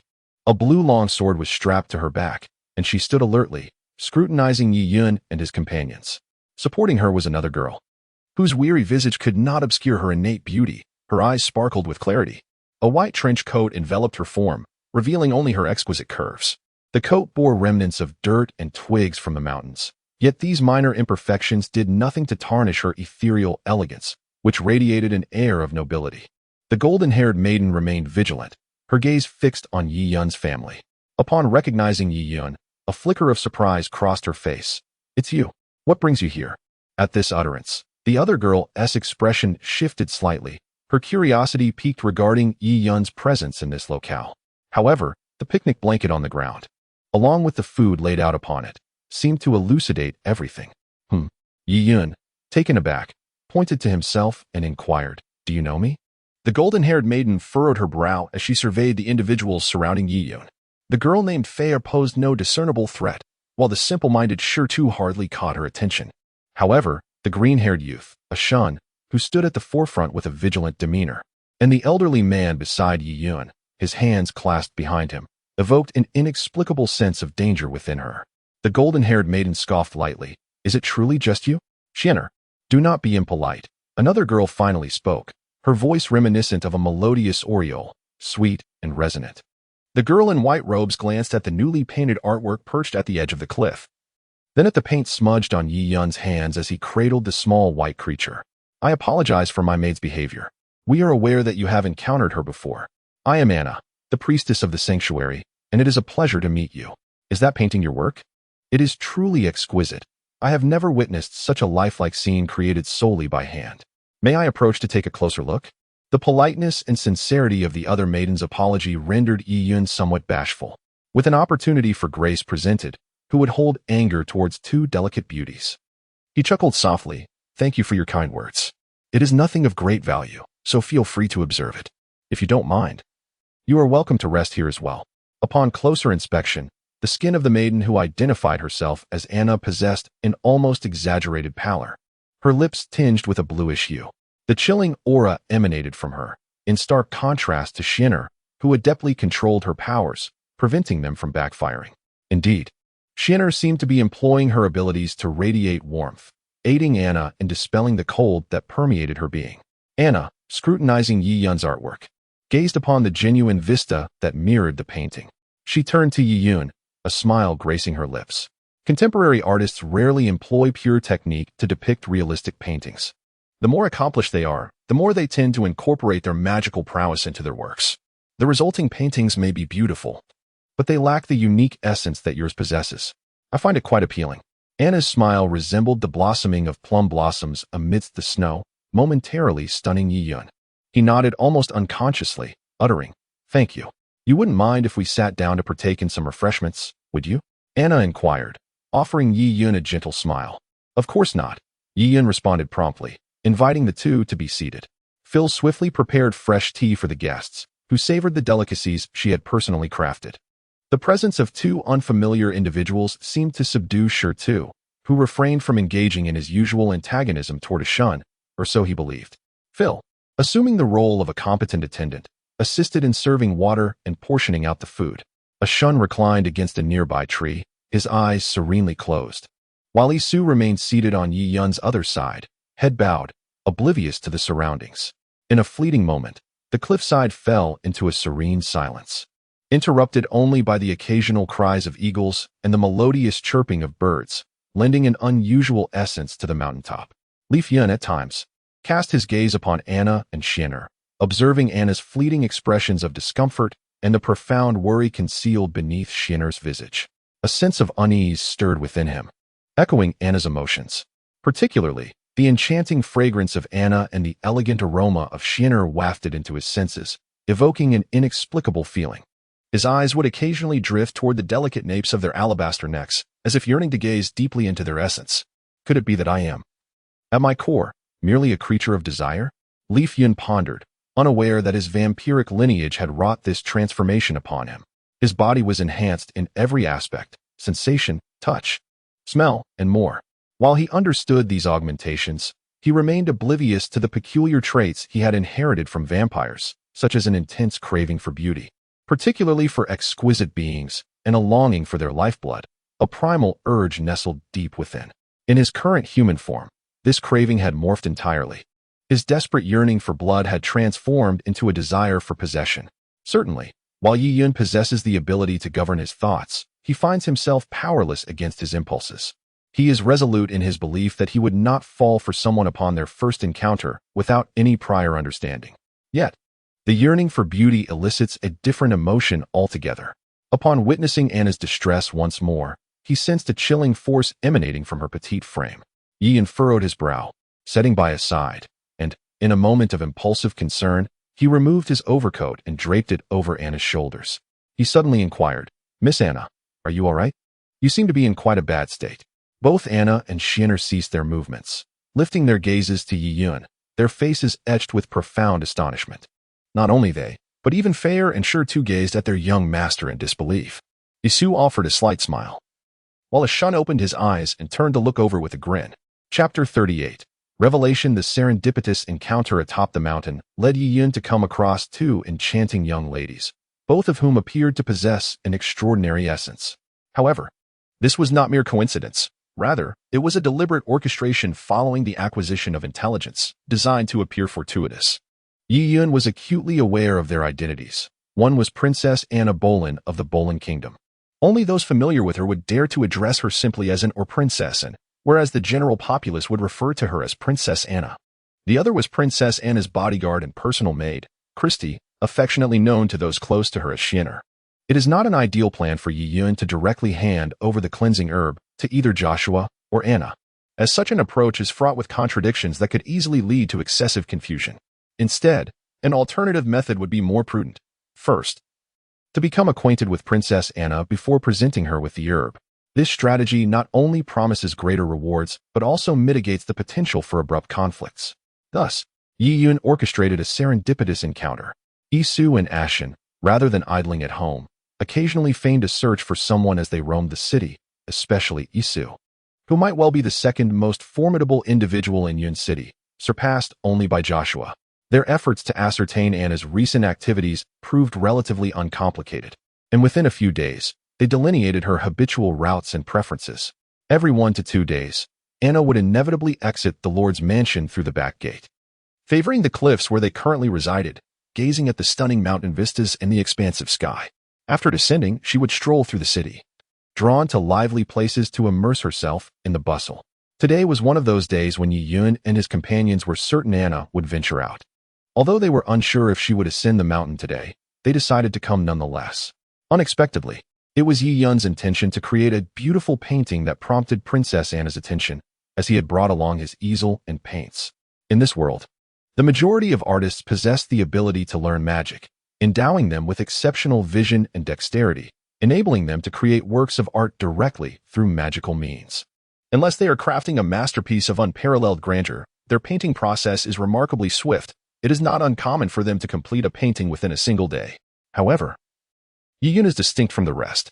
He has fully assimilated the memories etched in his mind, and the vampire's physique grants him extraordinary control. He does not need to deliberate on composition or color. He merely captures the essence of what lies before him, which allows him to work with remarkable efficiency. One morning is sufficient for him to produce the desired artwork. Now, having successfully acquainted himself with Princess Anna, Yi Yun, who initially regarded this encounter merely as a task, finds his attitude subtly shifting upon meeting her in person. This slight alteration in demeanor could be considered a preferential treatment towards beauty, ultimately leading him to impulsively drape his coat over Princess Anna's shoulders. Anna, feeling the unfamiliar fabric against her skin, noticed a faint flush of color return to her pale face. She tightened the coat around her and offered Yi Yun a gentle smile, saying, "Thank you. Do you not think your actions are rather impolite?" Christie furrowed her brow, casting a disapproving glance at Yi Yun before positioning herself protectively in front of Anna. Realizing the abruptness of his behavior, Yi Yun quickly apologized. "I am sorry, Miss Shinner. I merely sensed that Miss Anna was quite cold, which is why I offered her my coat." "Shinner is not a name you are permitted to use," Christie replied icily, her expression stern as she regarded Yi Yun. "I am referred to as Christie." "Apologies, Miss Christie." Yi Yun took a deep breath, feeling somewhat discontented. However, he realized that he was not well acquainted with others, and a name like Shinner was typically not one that he would dare to utter upon first meeting. Although the gesture was well-intentioned, it was undeniably rather impolite, especially considering that the individual in question was a princess. His actions were indeed somewhat inappropriate. "Shinner, Yi Yun." The priest meant well. Anna cast a subtle glance at Christie before turning her attention to Yi Yun. "I apologize. Shinner is simply too anxious." "No." Yi Yun shook his head, offering a wry smile. "I was too abrupt. However, Miss Anna, your current condition seems far from favorable." Anna's eyes reflected no turmoil, as if she were merely engaged in a calm conversation. "It's nothing. I have grown accustomed to it." Yet, it was precisely this tranquility, juxtaposed with the worry etched on Christie's face, that made Yi Yun acutely aware that this was far from a trivial matter. The lack of emotion in Anna's eyes and her ordinary speech indicated that she had endured such a burden for an extended period. Yi Yun could not fathom the essence of this burden, yet the cold aura emanating from Anna unmistakably suggested that it was something beyond the endurance of an ordinary person. Christie glanced at Anna, gritting her teeth as she turned to Yi Yun and inquired, "Young priest, when we encountered you at the Spirit Bird Commerce Association, we heard you inquiring about the cleansing herb. Do you have any updates?" Suddenly, Anna's expression turned icy, and she gave a disdainful huff in Christie's direction. However, Christie stubbornly shook her head and insisted, "We have only 3 days left. If we cannot find the cleansing herb within this time, we must leave this place. Yun City is our final opportunity." Their conditions? To merely watch helplessly? Yi Yun was taken aback, for Christie's words seemed to convey a multitude of meanings, suggesting that someone was using the cleansing herb to coerce them. It was indeed plausible. How could a princess of a kingdom be unable to locate even a single cleansing herb, even amidst adversity and scarcity? It was unlikely that not a whisper of news existed. Perhaps someone had already acquired every cleansing herb that had ever appeared within the kingdom? Yi Yun's brow furrowed as he pondered. To watch helplessly? To die? Gazing at the enchanting figure before him, Yi Yun felt that it would be an immense pity and regret for her to perish in such a prime of her life. It was not merely a matter of affection that elicited such feelings. A normal man, especially one with past romantic experiences, would naturally harbor less than pure thoughts towards such beauty.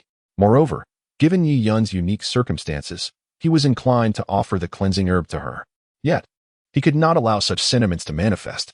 Regaining his composure, Yi Yun feigned curiosity and asked, "Are you also in search of the cleansing herb?" "Indeed," Christie replied, turning her gaze directly towards Yi Yun. "If you have any information regarding the cleansing herb, we would be grateful if you could share it with us."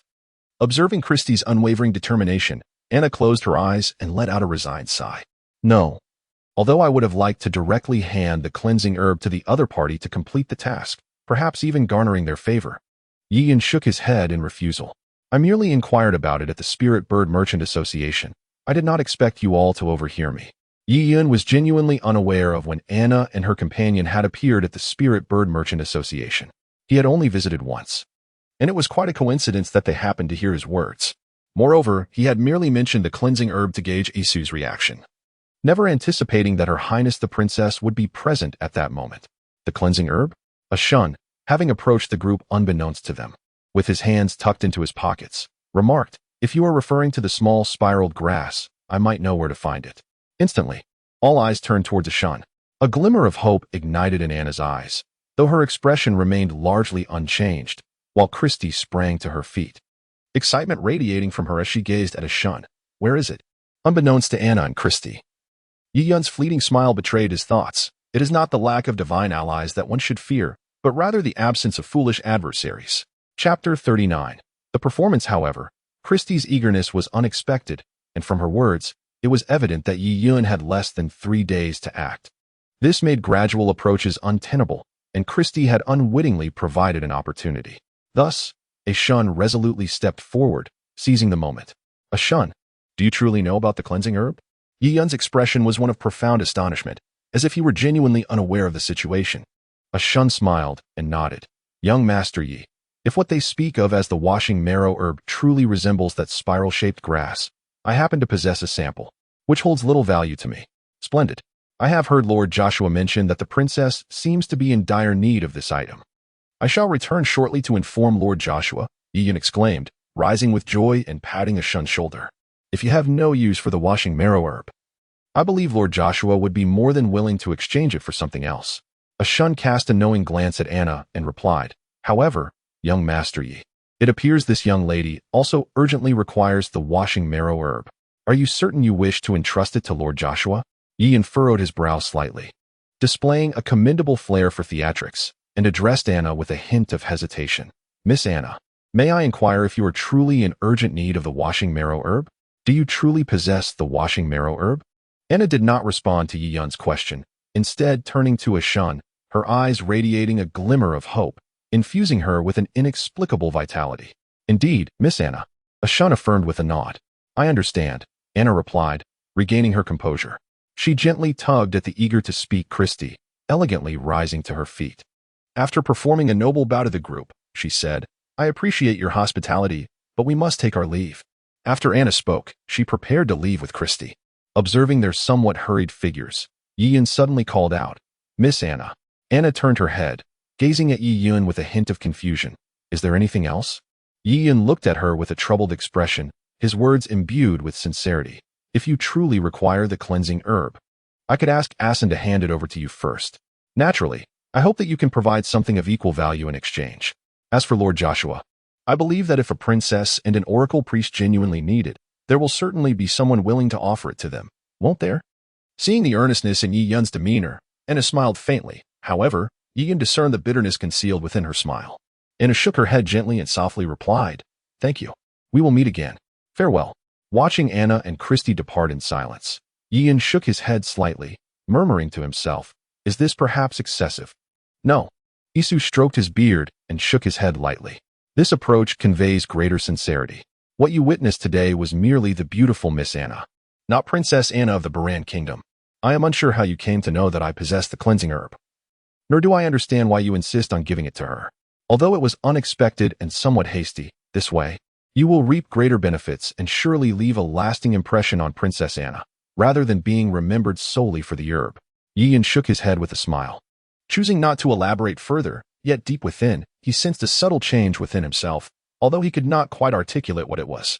"I believe someone will soon come looking for you," Isu remarked as he patted his backside and resettled himself, contentedly sipping the tea poured by Fei Er. "Oh, that is beyond my purview. I am blissfully unaware. Am I not?" Yiyun chuckled lightly, treating the moment as if nothing had transpired, relishing the beauty of his holiday. Free from thoughts or obligations, merely basking in the sun and idly chatting. An hour slipped by as Yiyun observed Fei Er playfully engaging with Xiaobai, then glanced at the dozing Shun and Shi Tu, and the occasionally nodding Isu, who wore a contemplative expression. He stroked his chin thoughtfully, pondering whether the atmosphere had grown somewhat tedious. With more people at home, it seemed less meaningful to simply sit idly each day. "High Priest Ani, what brings you here?" Yiyun inquired, feeling somewhat bewildered, though it was merely a facade. Sudi stood nearby, nodding in greeting to Isu and Shun. "Do you still not understand why?" Ani laughed heartily, giving Yiyun's shoulder a hearty slap. "You are indeed a fortunate lad. Matters seem to resolve effortlessly in your presence. It is a blessing for Yun City, and indeed for the sanctuary as well." Yiyun offered an awkward smile, gesturing for Ani and Sudi to enter his small courtyard. Upon entering the living room, Fei Er swiftly prepared items to welcome their guests, while Shi Tu, Shun, and Isu naturally dispersed to their own corners. As Fei Er entered with a pot of red tea, Yiyun, feeling somewhat parched, found himself unable to indulge, having consumed tea throughout the day to the point of weariness. Ani, without any further pleasantries, promptly stated his purpose for visiting. "Lord Joshua summoned me. He mentioned that someone claimed you could procure the coveted Shisui herb. Is that true?" Yiyun's face registered surprise as he queried, "High Priest Ani, how did you come to know this? You must realize that the Shisui herb is an exceedingly rare and precious item. Do you truly believe there are many seeking it in this remote and impoverished locale of Cloud City?" Ani regarded Yiyun with an air of mystery, a smile gracing his lips as he responded, "Did you encounter two individuals during your outing today? Two young ladies?" Yiyun paused, his expression momentarily blank. Not because he was puzzled by Ani's inquiry, but rather because he was already privy to the truth, silently mocking the pretense of mystery. "I knew exactly who they were." Noticing Yiyun's bewilderment, Ani chuckled heartily. "Is it truly so strange that I would know? Allow me to enlighten you. You have encountered individuals of great significance today. Their identities are quite esteemed, and with a moment's reflection, you shall realize this." Yiyun's eyes widened in astonishment. Could it be that they were princesses? That Miss Anna? Indeed. Ani nodded, a broad smile adorning his face. Meanwhile, Sudi, who had remained silent, rolled his eyes in exasperation, turning his head away in disdain at Yiyun's exaggerated demeanor. He was acutely aware that Yiyun was far from the fool he pretended to be. It dawned on him that perhaps today's outing had been orchestrated by Yiyun himself. After all, it was too coincidental for such events to unfold without intention, especially with the mention of the elusive cleansing herb. Ani remarked, "Princess Anna holds you in high regard and has spoken highly of you to Lord Joshua. She has also instructed us to ensure that the matter of the cleansing herb aligns with your wishes. Feel free to request anything in exchange." "My goodness. I had no idea she was a princess." Yiyun feigned astonishment before shaking his head. "The cleansing herb does not belong to me. It was left to Asen by his mentor. You should consult him regarding this matter, Ani." "Naturally," Ani replied. "However, it is indeed your influence that has facilitated this smooth process.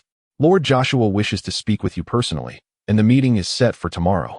Ani chuckled softly, shaking his head. "Tomorrow, you should accompany Asen to the cathedral, where both Lord Joshua and Her Highness the Princess will await you." "Well, very well." Yiyun conceded, nodding in agreement. "I will ensure that Asen brings the cleansing herb. Then it's settled. Since you've made arrangements here, I shall return to report to Lord Joshua." After finishing the red tea in his cup, Ani stood up abruptly.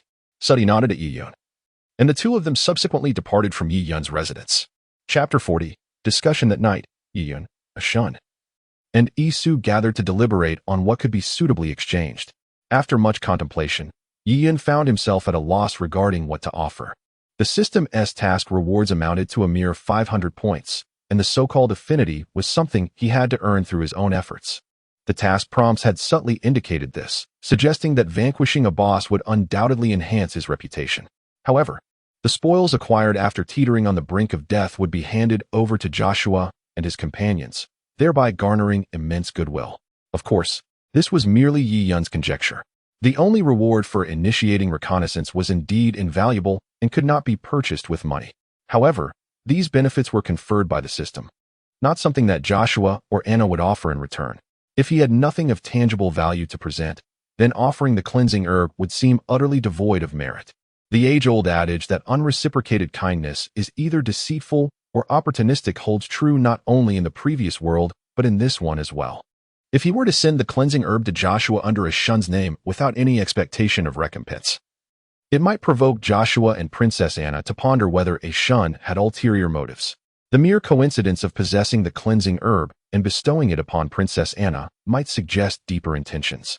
Conversely, if he were to exchange it for something of equal value and utility, then Joshua and Princess Anna would likely perceive it merely as a fortuitous transaction. The price of a single cleansing herb hovers around 100,000 gold coins, a figure both extravagant and daunting, with no market to speak of. Should it be put up for auction, a price exceeding 200,000 gold coins is not beyond the realm of possibility. Once transformed into a medicinal product, its value would double. In stark contrast to Yi Yun's modest annual income of merely 20 gold coins, this represents a staggering fortune. As the original owner of the cleansing herb, Izu is acutely aware of its worth. Money holds little significance for him. A wealthy gentleman is far more alluring than a mere facade of modesty. Thus, he has never entertained the thought of selling it, intending instead to reserve it for a pivotal moment. Moreover, the cleansing herb was not something he purchased. Rather, it was a stroke of luck from a long life filled with diverse experiences that allowed him to acquire a few specimens. After many years, he is left with but a single plant. Upon revealing the value of the cleansing herb to Yi Yun, an immediate connection sparked in his mind regarding a task proposed by a system, the Paladin's quest. Cultivating paladins will undoubtedly require a substantial financial investment, training 100 paladins. Even at a modest stipend of 1 gold coin per month, would accumulate to 1,200 gold coins annually. Initially, a sum of 50 silver coins could suffice, totaling 600 gold coins, not accounting for equipment wear, potions, nutrition, and other expenses. When all factors are considered, the annual cost may approach 2,000 gold coins, with initial investments potentially requiring an additional 1 to 2,000 gold coins. Gold coins are of utmost necessity. The more Yi Yun contemplated this, the more exhilarated he became. Gesturing grandly as he articulated his demand, a vast abundance of gold coins. Isu and Ashen stared in astonishment at the pair of eyes that suddenly transformed into the shape of gold coins. Exchanging a glance before Isu took the initiative to inscribe the words gold coins on the paper. He then spoke.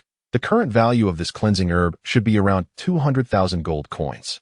In this context, it is certainly not exorbitant. However, if we were to convert it entirely into gold coins, would that not be excessive? 200,000 does seem rather substantial. Leaf Cloud nodded vigorously in agreement. Glancing at the animated Leaf Cloud with a hint of exasperation, Isu inquired, "So, Ashen, is there anything you require?" Ashen pondered for a moment before shaking his head. "I don't need much. It would simply be nice if my home were a bit larger. I long for a space of my own for cultivation." "A spacious estate with a private training ground, is it?" Isu nodded while writing. "Such an estate in Cloud City would cost no more than a few hundred gold coins. Hardly a lavish expense. We could acquire it ourselves. I believe Ashen should refrain from accompanying us tomorrow. It would be best for young Master Leaf to take the cleansing herb alone. This way, he can strengthen his ties with Joshua and the princess. And handing over the herb directly would ensure they remember him distinctly. Indeed, I share that sentiment. If I were to attend, I might inadvertently reveal too much." Ashen agreed with a nod before suddenly regarding Isu with curiosity. "By the way, Isu, how old are you this year?" "How old indeed?" Isu donned a reminiscent expression and sighed. "This year marks over 150. The purer the lineage of a witch, the longer they live. In the past, the cleansing herb we acquired together allowed me to regain my youth. However, that is no longer the case. The last cleansing herb must be given away. Alas." Yi Yun rolled his eyes, clearly perceiving Isu's discontent. He shook his head in resignation, his words tinged with a hint of sorrow. "All right, enough of that. If I have the chance to obtain a qualification pill in the future, I shall give you one. Had I known the pill was so precious and of no use to me, I would not have given it to that little white creature." In an instant, Isu's eyes widened, her face flushed with indignation as she struck the table with force, exclaiming passionately, "What? You actually fed that dog the pill? That is a qualification pill. Rarer and more valuable than a bloodline potion. It is worth at least 300,000 gold coins. With that amount, you could purchase countless bronze-tier slaves. And you chose to give it to a mere dog. I would rather be a dog than this." The madness of Isu left Yi Yun feeling increasingly frustrated. However, even if he did not allow Xiaobai to consume it, he would still deliver it to Joshua as per the task, resulting in a similar outcome, at most. He would incur a loss of several 100,000 gold coins, several.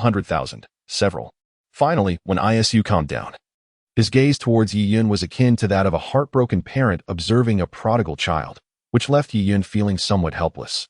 He had no particular aspirations regarding status or rank. Isu's servitude did not evoke any significant feelings in him.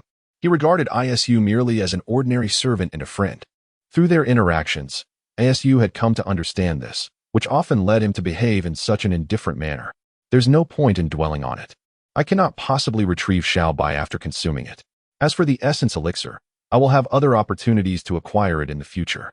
Yi Yun waved his hand dismissively and sighed, wishing to move past the matter. Isu, perceptively attuned to his words, cast a deep glance at Yi Yun and fell silent, as if returning to a state of normalcy. Ahem. With a gentle cough, Isu placed his hand on the table and stated, 100,000 gold coins and a manor are not worth a single sprig of cleansing grass. Therefore, we must exchange for something of genuine value. Yi Yun looked at Isu and replied, equipment? Medicinal potions? I have no use for such items. Indeed, he had no need for those, as the rewards from the lottery system provided him with sufficient gear and potions, rendering any further acquisition unnecessary. Isu nodded slightly, exuding an air of confidence. I require some magical materials. However, these can be procured with coin to avoid raising their suspicions through barter. Thus, it would be prudent to amass additional gold. Of course, our exchange must not appear too conspicuous, nor should our intentions be overly apparent. For even if we acquire precious artifacts, we lack the means to safeguard them. He turned to Yi Yun and inquired, are you willing to abandon your current existence? Chapter 41. The journey ahead. The following day, Ashun departed the city at dawn, while Yi Yun accompanied Shirtu to the sanctuary. As the saying goes, an elder in the home is a treasure. Isu, that old fellow, had astonishingly lived for over 150 years. Despite his cultivation not keeping pace with his years, he had adopted numerous identities and resided in various locales, accumulating experiences that few could rival. Yet, having lived for so long in the guise of youth, he had not shed the impulsiveness of his younger days. The ghoul he had painstakingly nurtured in Yun City had been lost due to Yi Yun's erratic behavior. Were it not for Yi Yun's inexplicable actions, Isu would undoubtedly have reduced him to ashes and changed his name once more, embarking on a carefree new life in another city, rather than selling the latter part of his existence to Yi Yun as he currently did. The outcome of the discussion among the three last night was a firm decision not to express their demands proactively. Isu speculated that, given the identities of Joshua and Anna, they would undoubtedly receive substantial rewards. Naturally, it sufficed to present a few modest requests at the appropriate moment, aside from gold coins. Other items could be mentioned as circumstances warranted. Upon arriving at the cathedral, Yi Yun noticed that the number of guards was doubled compared to usual, a clear indication that Anna had indeed reached the cathedral. Otherwise, such an abundance of attendants would not be present. In matters of life and death, it was entirely reasonable for a princess to exhibit some urgency. However, once inside the main hall, apart from the apprentice priestess Allison, there was no sign of the academy's apprentice priests, Kevin and Aubrey. After exchanging friendly greetings with Allison, Yi Yun approached the statue of the saint to engage in his daily prayer, at which point Annie emerged. Each time Annie witnessed Yi Yun's radiant prayers, he felt a deep admiration. Yi Yun's affinity with the holy light was indeed enviable. As an apprentice priest, he had already attained the level of a formal priest. It was difficult to fathom the speed at which Yi Yun would communicate with the holy light upon reaching the rank of a full priest. Perhaps it would rival that of a high-ranking priest. Yi Yun forced a wry smile and remarked, he went out early this morning to train. He said he didn't want to come here and asked me to handle things. Annie was taken aback. Did you bring the cleansing herb? Yi Yun patted his chest, and Annie immediately understood, exclaiming in astonishment, you entrusted the cleansing herb to him just like that? Yes, Yi Yun replied. Yi Yun nodded with a sense of assurance. Annie, with a wry smile, remarked, he truly places considerable trust in you. The value of the washing grass is quite significant. You must not betray that trust. Yi Yun replied. I am aware. Their conversation did not shy away from Allison, who, after Annie led Yi Yun into the sanctuary's rear hall, cast a lingering glance at Yi Yun's departing figure. She adjusted her robe and began preparing for the prayer session for the faithful that would commence in an hour. during which the grand hall would be filled with voices united in a hymn to the holy light. Annie guided Yiyun to the threshold of the main priest's chamber, where Suddy and Leon stood guard outside the door. Upon seeing them, the two knights exchanged friendly nods, but their expressions bore hints of curiosity. "Good morning." Knights Suddy and Leon. Yiyun greeted them with a smile. Annie chuckled softly as he rapped on the door of the main priest's chamber.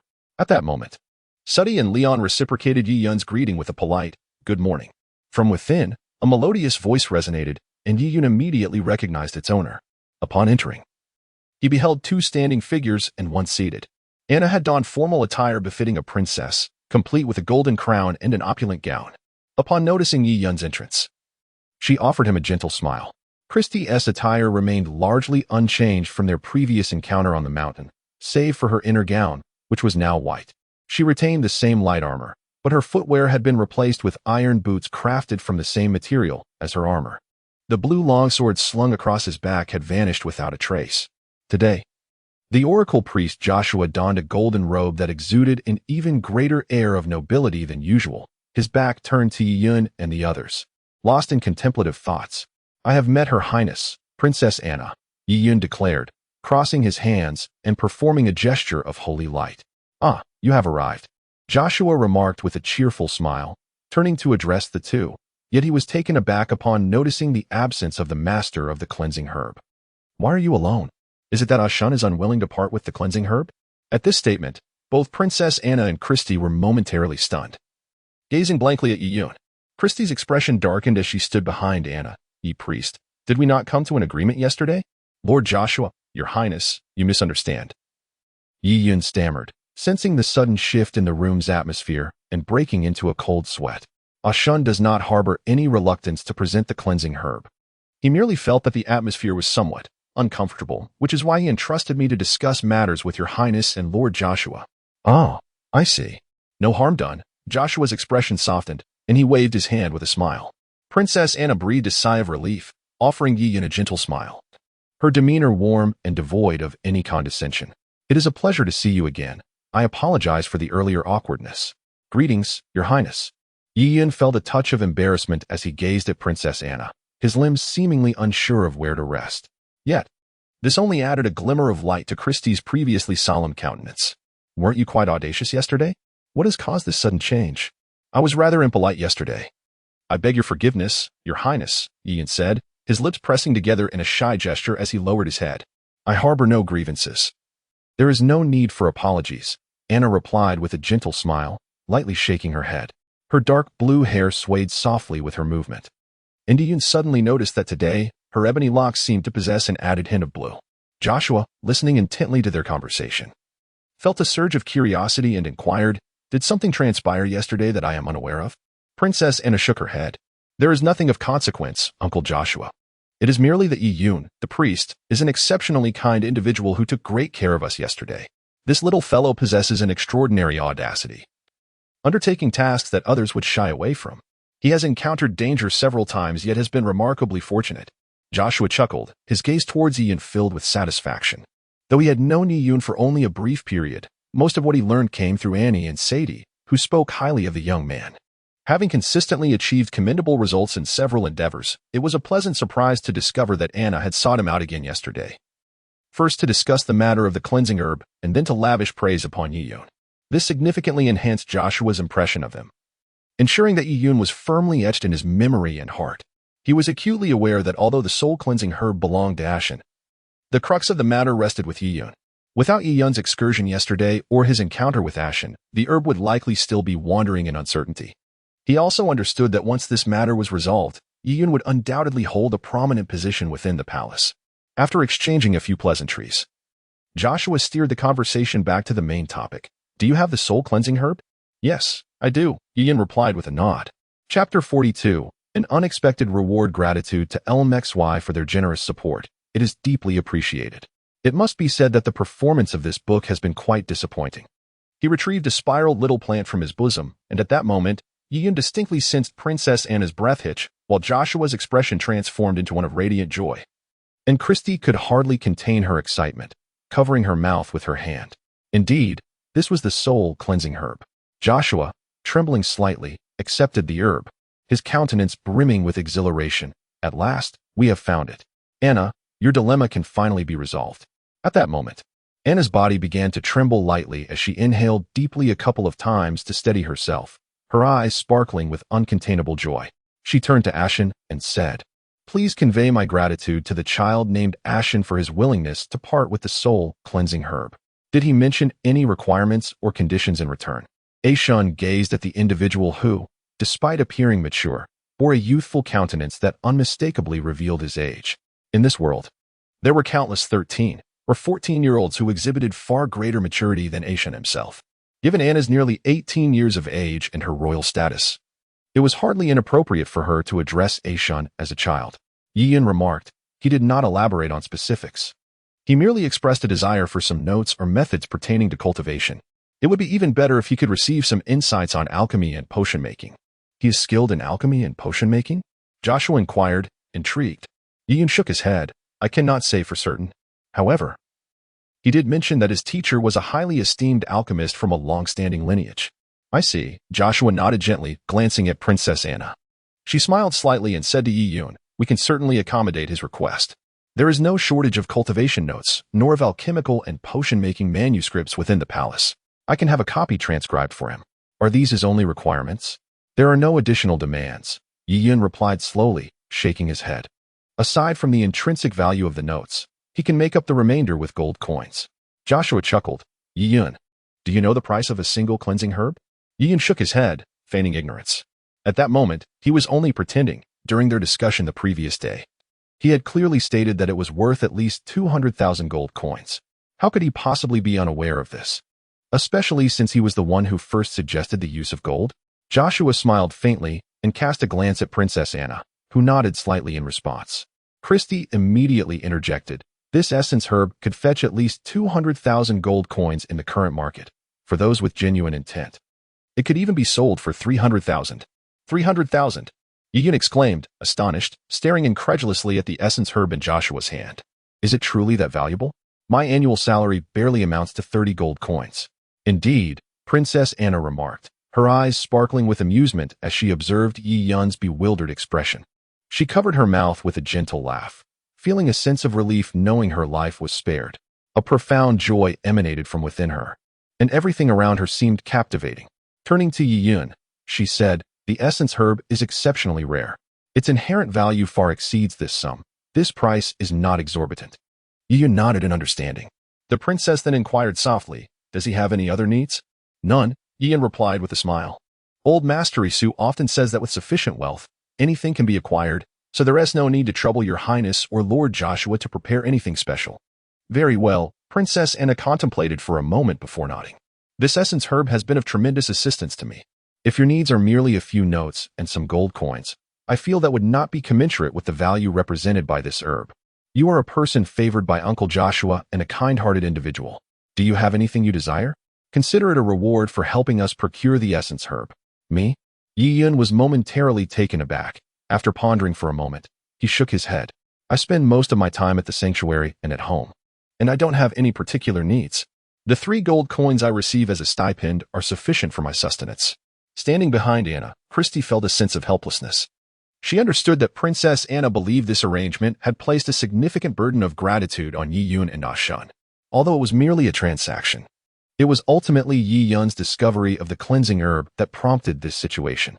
Therefore, she directly inquired, do you not require magical equipment or potions to accelerate your cultivation? Yi-Yun hesitated for a moment, but ultimately responded with resolute refusal.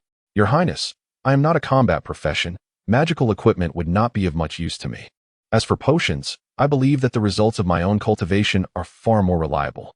Joshua, standing nearby, subtly nodded in agreement, feeling quite pleased with Yi-Yun's sentiments. He regarded the young man as thoughtful, choosing not to rely on external forces to enhance his strength. Is there truly nothing you require? I feel indebted to you for a significant favor. Anna contemplated for a moment before suggesting, how about this? I will offer you the cleansing herb for 200,000 gold coins, along with the notes you need. That child should be a warrior. So I shall also provide a set of magical armor, a weapon, and a vial of agility potion. Anna gently shook her head at Yi-Yun, rising slowly to her feet. The value of this cleansing herb extends beyond mere gold. It has greatly assisted me and constitutes a substantial contribution. As a princess, it is my duty to bestow a reward. Yi Yun paused for a moment, nodding in acknowledgement. Then I shall express my gratitude to Her Highness for the favor bestowed upon a shun. Yi Yun gazed somewhat dazedly at the smiling Princess Anna, who then declared, though it is merely a title of honor, it still qualifies as nobility. From this day forth, you, Yi Yun, shall be my exclusive noble, my lord. Exclusive noble, my lord? Yi Yun was momentarily taken aback, clearly unable to comprehend the significance of it all, until Joshua gently coughed, bringing him back to his senses. He quickly responded, "Thank you, Your Highness, for the generous gift. To become a noble in the kingdom is no simple feat. Indeed, a lowly lordship holds little weight in the eyes of a princess. The true aristocracy consists of counts, dukes, and barons, while a lord is merely the most humble of titles. Though it is a noble designation, it pales in comparison to genuine nobility, offering only slight superiority over common folk. Firstly, there is the matter of land. A lord possesses no territory whatsoever. Even a baron is granted a parcel of land, whether large or small. Yet a lord has none. Secondly, concerning income, a lord's title is akin to a mere token of recognition, with no entitlement to state provisions. Thirdly, the title is non-hereditary. It is solely bestowed upon the individual, and upon their demise, it vanishes, incapable of being passed down to the next generation.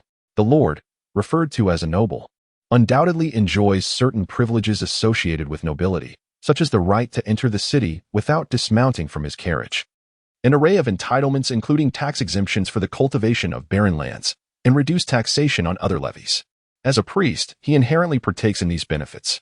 The term exclusive denotes an identity bestowed upon individuals qualified by the royal family to receive noble status.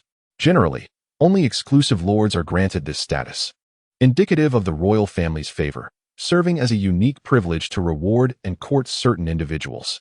Once the term exclusive is invoked, any noble considering offending Yi Yun must ponder the potential wrath of the princess who stands behind him.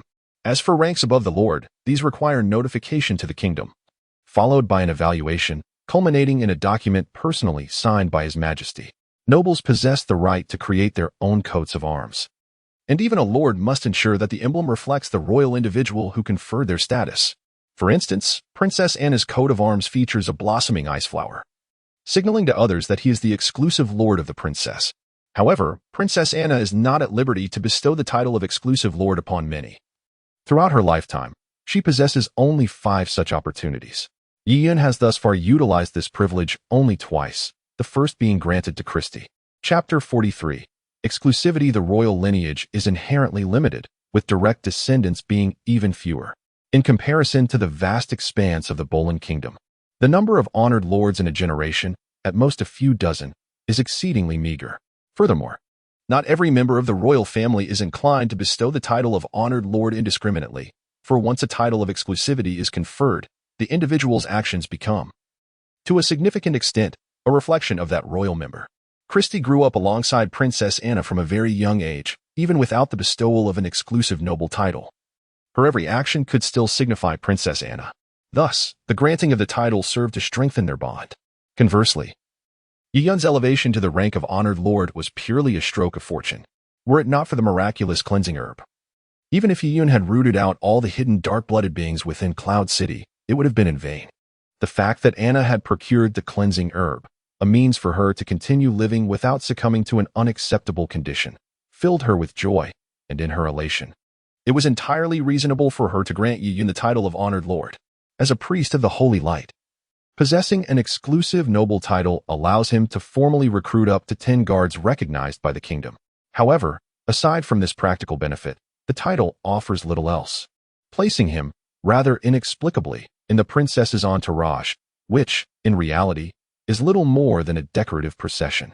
Indeed, the princess's potential transgressions would not implicate Yi Yun in any way. The 10 guards, unlike the typical household protectors of wealthy merchants, possess the authority to carry kingdom-regulated weaponry, such as crossbows, in public. In contrast, a non-noble merchant's guard brandishing a crossbow would soon find himself gazing at the moon through the refined bars of a prison cell. Upon hearing Princess Anna casually bestow her exclusive title of lord upon Yi Yun, Joshua expressed mild surprise, yet he harbored no intention of intervening. only offering a gentle reminder to Yi Yun. Once Anna concluded her remarks and Yi Yun expressed his gratitude, Joshua spoke slowly. Yi Yun, the matter of the cleansing herb is settled. You may return now. The princess has assured that someone will relay her promises to you shortly. Understood, Lord Joshua. Yi Yun replied, nodding in acknowledgement before politely bidding farewell to the princess, who responded with a warm smile. Thereafter, her attention was wholly captured by the cleansing herb in Joshua's possession. Just as Yi Yun was about to close the door behind him, he overheard Christie's words. Lord Joshua, Your Highness, we have located the cleansing herb. We should hasten back to the capital to have the apothecary prepare it into medicine to quell the intentions of that group. Moreover, there exists a set of magical equipment, specifically a magical weapon. Although Ashun does not utilize weapons, nor does he require any gear, the holy attire is not suited for excessive display. Thus, possessing a set of equipment that equally enhances combat prowess can be regarded as an alternative means of augmenting Ashun's strength. The lightness potion imparts a sense of agility and ease to the body, primarily serving to expel internal injuries. Typically, a single vial of this potion suffices to cleanse the hidden wounds accumulated over 3 to 5 years for individuals of lower ranks than high-level warriors. However, for those above the bronze tier, the potency of a standard lightness potion becomes ineffective due to their greatly enhanced physical resilience. Most astonishing to Yi Yun, however, was the exclusive nobility bestowed upon him by Her Highness the Princess. He understood that nobility in this world wielded certain privileges and status, yet as a priest, he had never imagined that he might one day ascend to the ranks of the aristocracy. Moreover, he was entirely oblivious to what such nobility entailed, particularly the rights and responsibilities that came with the title of an exclusive lord. Subsequently, Isu elucidated the significance of the exclusive lordship to Yi Yun, concluding with the remark, as a priest, you represent the sanctuary, even with the title of an exclusive noble that remains unchanged. Nevertheless, there are advantages to becoming a lord. Lord Joshua shares an extraordinary relationship with the princess. With her endorsement and Lord Joshua's regard for you, it can be said that henceforth, you may navigate freely within both the sanctuary and Bolin. Yi Yun rolled his eyes and skeptically glanced at Isu. Am I the type to bully others with my influence? If I were to rely solely on their slight regard for me, which was obtained through the exchange of the cleansing herb, as you suggested, I might indeed end up walking a crooked path before long. Occasionally, making a minor mistake and wielding power over others serves as the most effective disguise for your true identity. Yi Yun's gaze sharpened, and he nodded solemnly. I have learned. Gaining the favor of these two individuals will undoubtedly pique the curiosity of many others. However, not everyone will become your ally. Many will likely turn into adversaries. Isu's expression grew serious, her eyes fixed intently on Yi Yun. If you were merely an ordinary priest, it would be one thing. But your identity, I find it perplexing how a vampire such as yourself conceals the darkness within, and I remain equally baffled by your ability to wield the power of holy light. Isu smiled darkly, her voice low. I am well aware of Asin's origins, a summoned being who has managed to linger in this world for such an extended period, and to remain indefinitely, is truly remarkable. The ring I possess is profoundly terrifying, a creation far beyond the capabilities of ordinary mortals. Having been deceived into signing the master-servant contract, I now realize that since the pact has been established, we are bound in both fortune and misfortune. Since the signing of the contract, Isu has never displayed such a somber demeanor before Yi Yun. Should your true identity be uncovered, and your secrets laid bare, if you wish to survive, you must ensure that those who know perish. As Yi Yun listened to Isu's words, her brows gradually knitted together. And by the time Isu finished speaking, an unexpected hue of crimson had crept into her once clear gaze. Chapter 44. Power. The knight named Suddy appears to be aware of your circumstances. We should seek an opportune moment. No. Yi Yun suddenly regained her composure, narrowing her eyes at Isu. I am well aware of what must be done. Suddy is entirely trustworthy. However, you must not forget your current identity. Isu cast a deep glance at Yi Yun and slightly lowered her head. I understand. It is good that you comprehend. It is a rare opportunity to live openly in the light. Do not let trivial matters lead you to expose yourself once more. Yi Yun nodded gently and inquired. Speaking of this, now that the Lord has ascended to the aristocracy, what obligations and rights should I expect? As a young master and priest, you already possess the rights typically granted to a lord. You may enter the city without dismounting, and the tax exemptions afforded to you as a priest surpass the ordinary privileges of a lord. You have the right to cultivate 100 acres without incurring any fees. Of course, For commercial purposes, taxes must be paid, albeit at a reduced rate compared to those without noble status. Commoners do not enjoy the right to private land. Additionally, you are entitled to 10 guards who receive the provisions of a regular army, though you must procure your own weapons and equipment. When the nation encounters difficulties, it is undoubtedly the duty of its citizens to stand resolutely in support. Unlike a noble such as yourself, who is only accountable to those who have granted you your title, it is presumed that Her Highness the Princess has no particular tasks for you. In other words, I can cultivate 100 acres of land for my own use, and additionally recruit 10 fully equipped guards? Yi Yun scratched his head, reflecting on his current circumstances, and chuckled, stating that this noble title holds little significance for him. One can hire guards as long as one possesses the wealth, and the only distinction lies in whether one is permitted to carry a crossbow. Similarly, that 100 acres of land can also be acquired through monetary means. Isu nodded in agreement.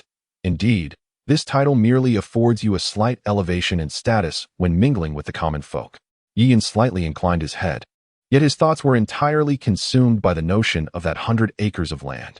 10 acres is roughly equivalent to the size of a football field. Thus, 100 acres amounts to 10 football fields, which is considered a substantial expanse here in Yun City, though it is unlikely to be located within the city limits. Am I free to do as I please on this 100 acres? Yi Yun inquired. Isu replied, naturally, although it is not an official fief. This 100 acres is akin to the private land of a lord. What if I were to gather a group of subordinates? Isu furrowed his brow. How many individuals? 100, fully armed. Isu gently inhaled, shaking his head at Yi Yun. Young Master Yi, it is advisable to refrain from such actions.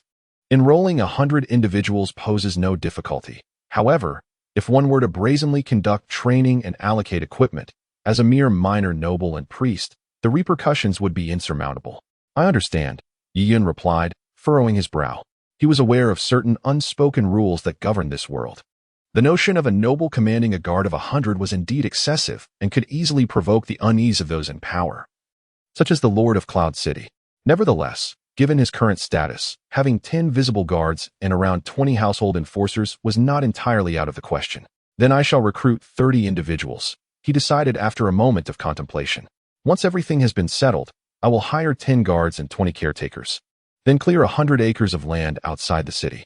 Yi Yun's intention in recruiting these individuals was not solely to have them serve as guards, but rather to fulfill a task assigned by the system concerning the paladin quest. 100 individuals would indeed be too conspicuous, as his rank could not disguise the daily expenses and equipment usage associated with such a number. 30, however, could be managed with some discretion. He could later enlist a few ordinary folk to cultivate the cleared land into an orchard, thereby concealing the 30 individuals within the endeavor. Isu pondered this and inquired, what about the loyalty of the personnel? If we were to purchase all slaves, it may attract undue attention, especially in your capacity as a priest of the Holy Light. Would it not seem peculiar to offer no opportunities to the impoverished while spending to acquire slaves? Yi Yun paused and gently sighed. It appears I have underestimated the complexity of the situation. Without an appropriate identity, undertaking any endeavor becomes exceedingly troublesome. Therefore, I propose that you purchase 30 slaves in your name for me, and publicly announce a donation of 10,000 gold coins as funding for the development of my private land. Isu nodded in agreement. That could work. We might also use our name to construct a larger manor on your private estate, which should not attract undue attention.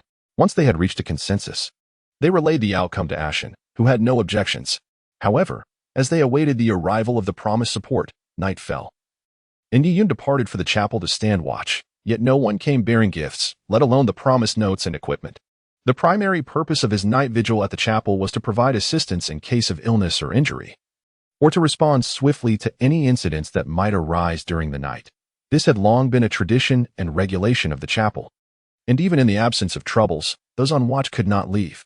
Inside the chapel, Yi Yun noted the absence of both Knight Leon and Knight Suddy, and even the additional guards who had arrived with Joshua were notably diminished. Just as Yi Yun was preparing to sleep clothe, Annie pushed the door open and entered. Yi Yun, have you settled down for the night? Annie, High Priest? Yi Yun hastily rose from his bed, perplexed by Annie's late visit, and inquired, why are you still awake at such an hour? It is still due to your circumstances. Annie chuckled softly and took a seat in the room, producing a black card from within his white robe and placing it upon the table. This is a magical card, he explained, containing 200,000 gold coins, which can be withdrawn at any bank within the Bolin Kingdom. You are to hand this card over to Lord Isu and Ashan. Yi Yun picked up the black card, examining it thoroughly without noticing anything particularly unusual. This card functions similarly to a bank card in this world, allowing not only for withdrawals, but also for purchases. Naturally, this card was anonymous and lacked a password, making it a universal card. Although Yi Yun found nothing odd about the magical card, it was, in fact, imbued with multiple layers of magical seals, particularly those unique to certain banks, rendering it impenetrable to outsiders. Even if one were to decipher the seals, they would still be unable to retrieve any funds without the bank's records confirming the transaction. Seeing Yi Yun safely store the card, Annie felt a sense of relief. The prospect of 200,000 gold coins in his possession was undeniably tempting, yet there was nothing he could do about it. Joshua had entrusted the card to Annie for Yi Yun, confident in Annie's integrity and unafraid of the possibility that Annie might abscond with the donation. Should Annie dare such an act, he would not only be unable to withdraw the funds, but would also face a nationwide manhunt. I have completed the matter for which I sought you. Now, do rest, Annie concluded. Annie rose with a gentle smile, extending a hand to halt Yi Yun's gesture of escorting her out of the room. As if struck by a sudden thought, she turned to Yi Yun and said, "By the way, Lord Joshua and his companions will be departing tomorrow. You should come to bid them farewell." "Tomorrow, is it? Very well, High Priest Annie. I shall be there punctually," Yi Yun replied, finding no peculiarities in the matter. Anyone in such a situation would naturally wish to depart swiftly. Chapter 45. Farewell. Although Yi Yun had only acquired 200,000 gold coins thus far, with no other treasures in sight, his heart brimmed with exhilaration. After all, 200,000 gold coins were not mere copper or silver. They could procure countless wonders.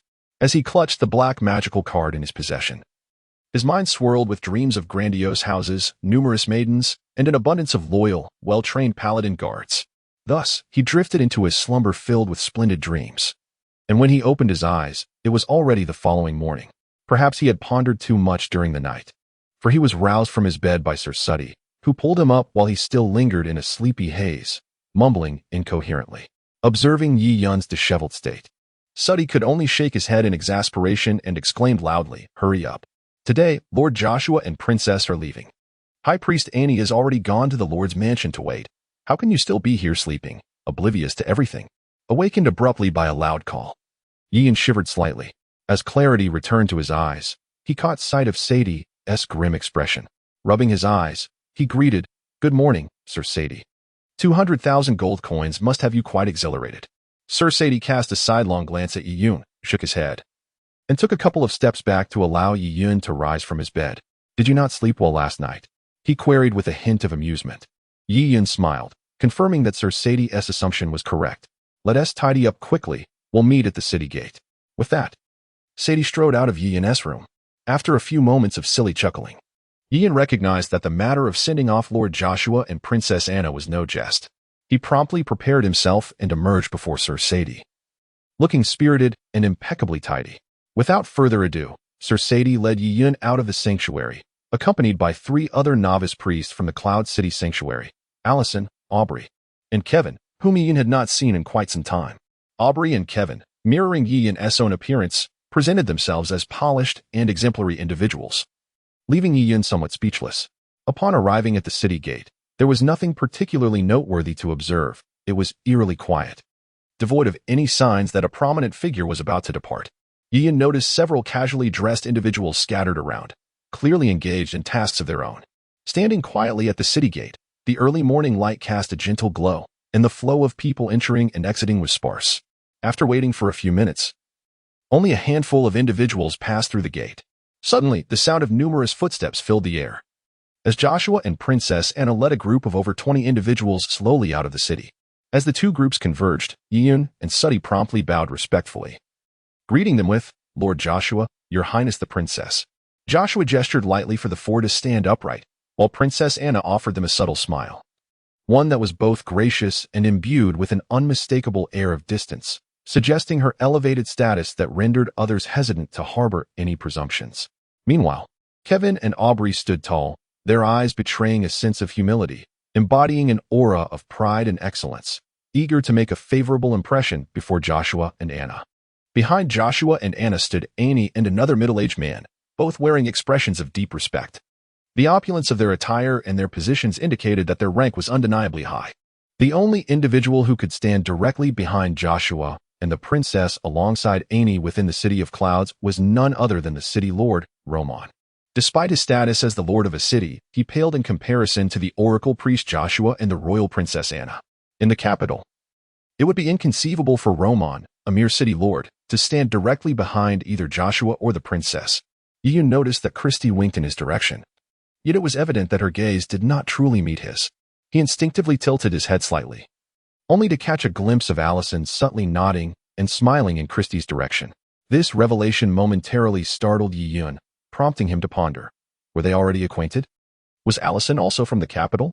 Yi was unaware of the exact origins of Allison, Kevin, and Aubrey's families, only knowing that all three seemed to hail from noble lineage, with Kevin persistently pursuing Allison, albeit without success. Observing Allison greet Christie and noting their apparent familiarity, he felt a twinge of curiosity. Joshua regarded Yi and the others with a mere nod, showing no inclination to engage in conversation. Instead, he turned his attention to Annie and Lord Roman, stating, "Lord Roman, I appreciate the care you and the princess have provided during this time. Your Excellency is too kind. It is my duty to offer such hospitality, and I would never presume to accept your gratitude," Lord Roman replied, appearing somewhat flustered, even bowing slightly. "Ah," Joshua chuckled, glancing at Anna. "In that case, Lord Roman, there is no need for further farewells. Once the carriage arrives, we shall take our leave." Lord Roman respectfully acknowledged. "As you wish, my lord." Joshua smiled faintly, observing that during his time here, the Holy Hall of Cloud City was brimming with vitality and filled with many exceptional talents. He intended to commend the efforts in eradicating dark creatures and ghouls, noting their commendable achievements and encouraging them to maintain this momentum. Upon hearing Joshua's praise, Annie's countenance displayed a rare excitement as she replied, "Thank you, my lord, for your kind words." The sound of hooves clattering on the cobblestones drew near from the street, prompting Joshua to cease his discourse, awaiting the arrival of the approaching carriage.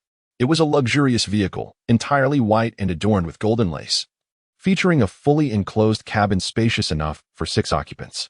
Drawn by 4 robust white horses, the carriage appeared to be crafted by a master alchemist, its body engraved with intricate designs that rendered it nearly silent in motion, save for the rhythmic sound of the horse's hooves.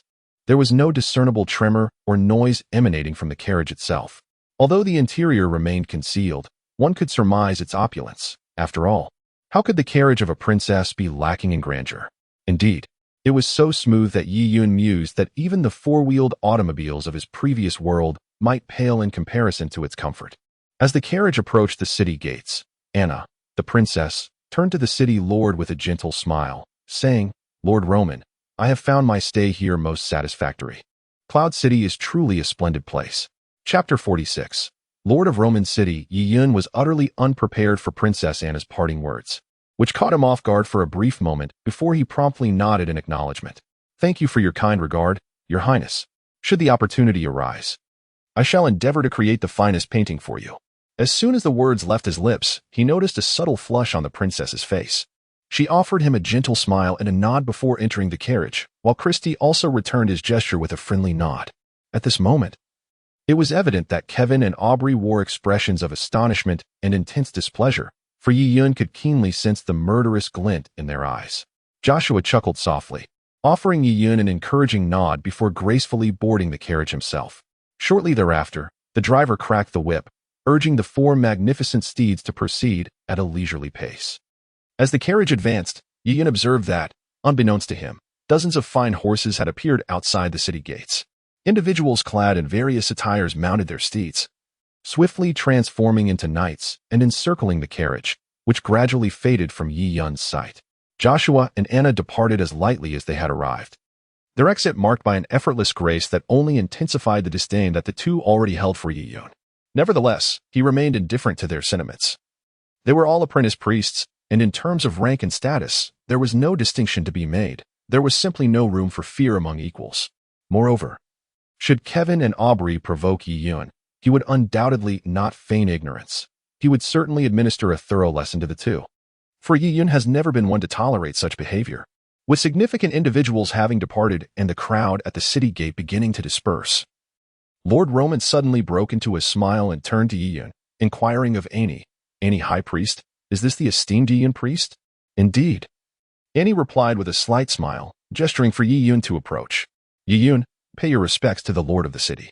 Under the furious gazes of Kevin and Aubrey, Yi Yun stepped into Roman. Greetings, Lord Roman. May the holy light bless you. After Joshua and Anna's departure, Roman seemed to regain his demeanor as the lord of the city. He raised his hand slightly and remarked with a chuckle, no need for excessive courtesy. Yi Yun priest, this marks our first official meeting, and I trust you are pleased with the gift I have prepared for you. Yi Yun was momentarily taken aback, having not anticipated the Lord's gift.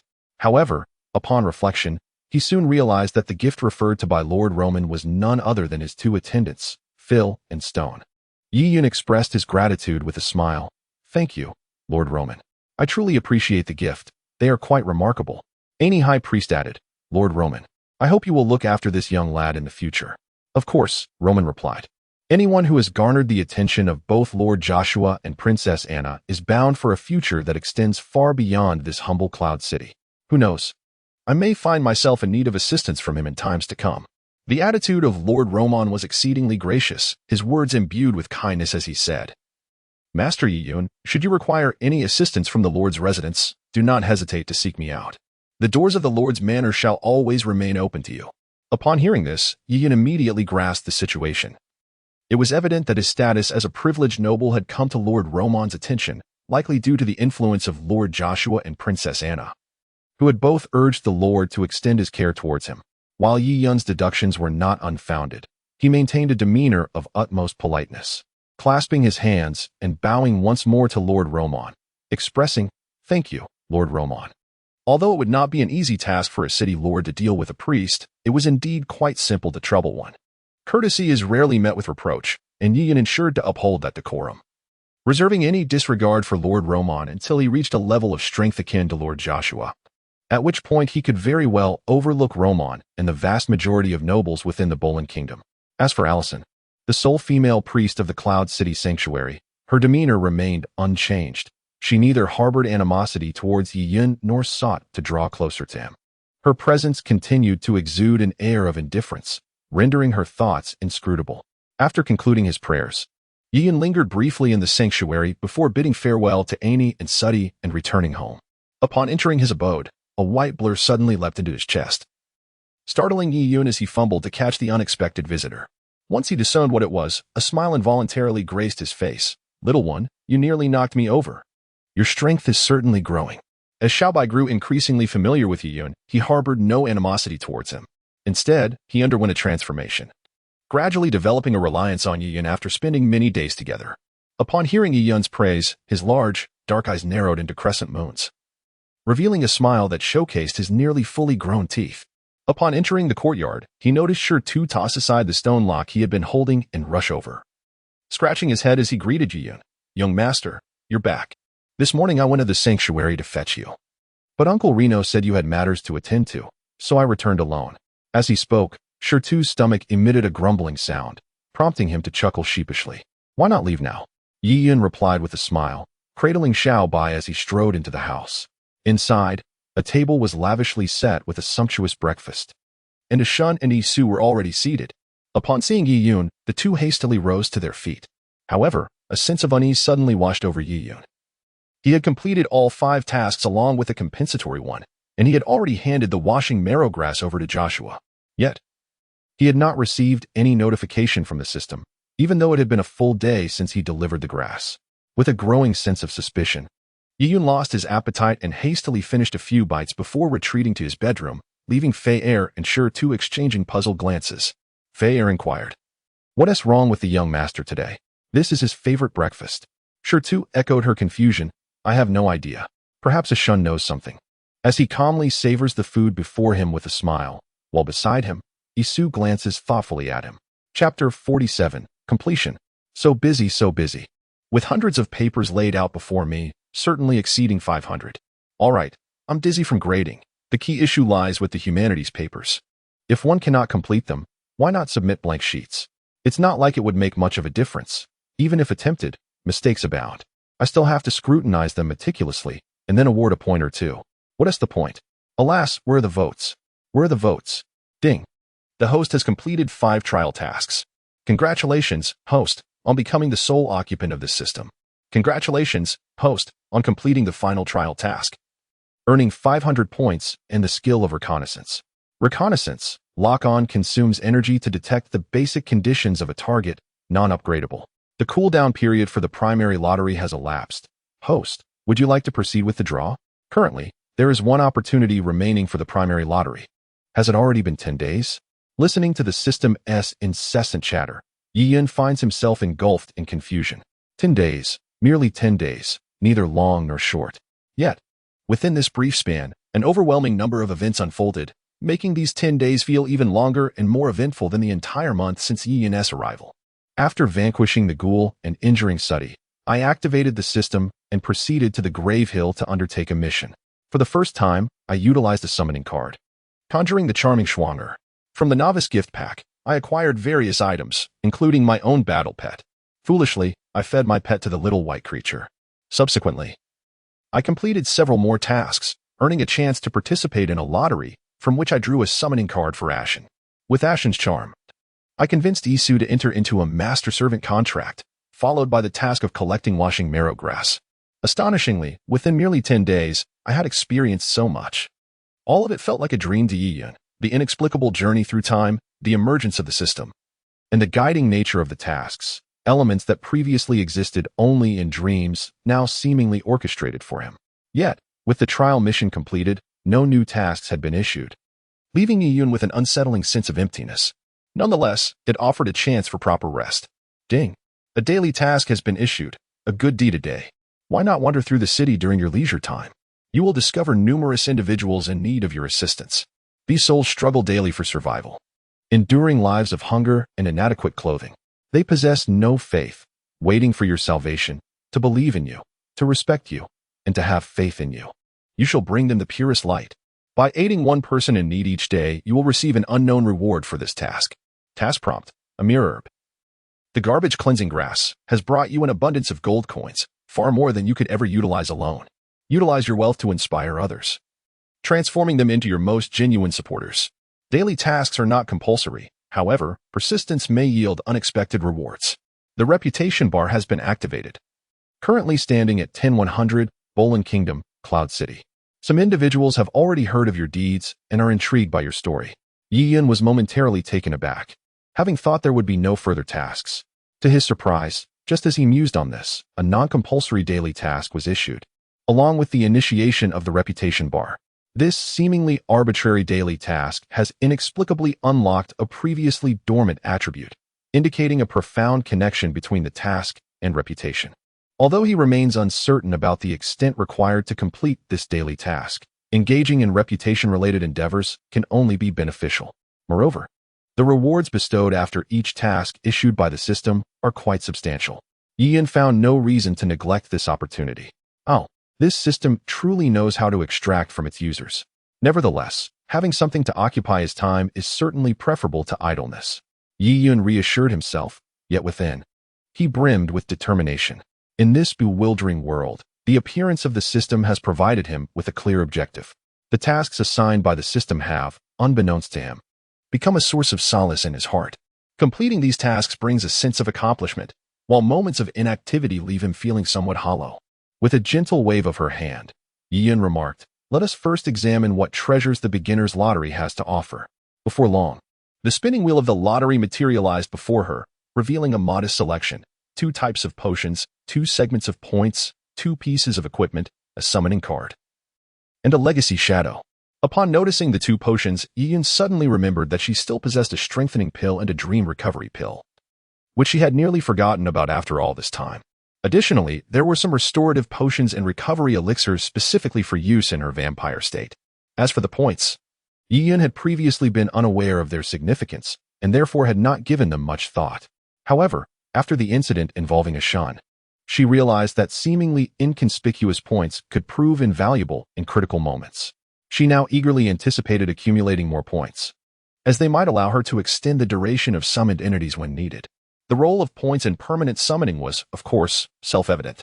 Moreover, utilizing the legacy shadow also required varying amounts of points, but the system offered no further insights into other potential uses for them, leaving Yi Yun in the dark. Regarding the equipment, its usefulness to Yi Yun was rather limited. Upon closer inspection, she identified the two items as the shoes and shield of an apprentice set. Without having the items in her possession, she could only speculate about the shield's effects based on its name. As for the summoning card, though the lowest tier of summoning could indeed yield a B-grade card, the odds were so minuscule that it was hardly worth contemplating. If she were to draw one, it would be a stroke of luck. If not, that would be the expected outcome. As for the legacy shadow, Yi Yun harbored a certain interest, though he was uncertain whose legacy it would ultimately be. If it were suitable, he would indeed wish to apply a legacy shadow to the stone, thereby enhancing the prowess of his foremost guardian. He decided to set it aside. Shaking his head, Yi Yun relinquished the idea of utilizing this opportunity for a draw, as in 20 days he could amalgamate 3 draws into one intermediate draw, which held significantly greater value than the basic draw. Suddenly, Yi Yun blinked in surprise, and with a pat on his thigh, he exclaimed in dismay, "How's this fair? Why must the intermediate draw, which can only be saved once a month, have a cooldown of 3 months?" Indeed, the cooldown period for what Yi Yun deemed the most advantageous intermediate draw was precisely 3 months. Even if one refrained from drawing for 3 months, they would only be able to utilize the intermediate draw once. The surplus opportunities from the preceding 2 months would have to be expended on the basic draw or saved for the next 3 months, accumulating until enough opportunities for a high-level draw were amassed. Fortunately, the cooldowns for the 3 types of draws do not overlap, but are calculated individually. Thus, even in the absence of intermediate and high-level draws, one could still partake in the basic draw, albeit most of its rewards hold little significance. With a wry smile of resignation, Yi Yun gazed at the solitary mark on the drawing wheel and declared, "Basic draw, let us commence." Chapter 49. The shield before me floated a shield, an exquisite kite-shaped piece adorned with the image of a majestic golden eagle in flight. The silvery material surrounding it shimmered brilliantly, particularly the eagle's eyes, which were encrusted with deep black gemstones, evoking a sense of profound depth.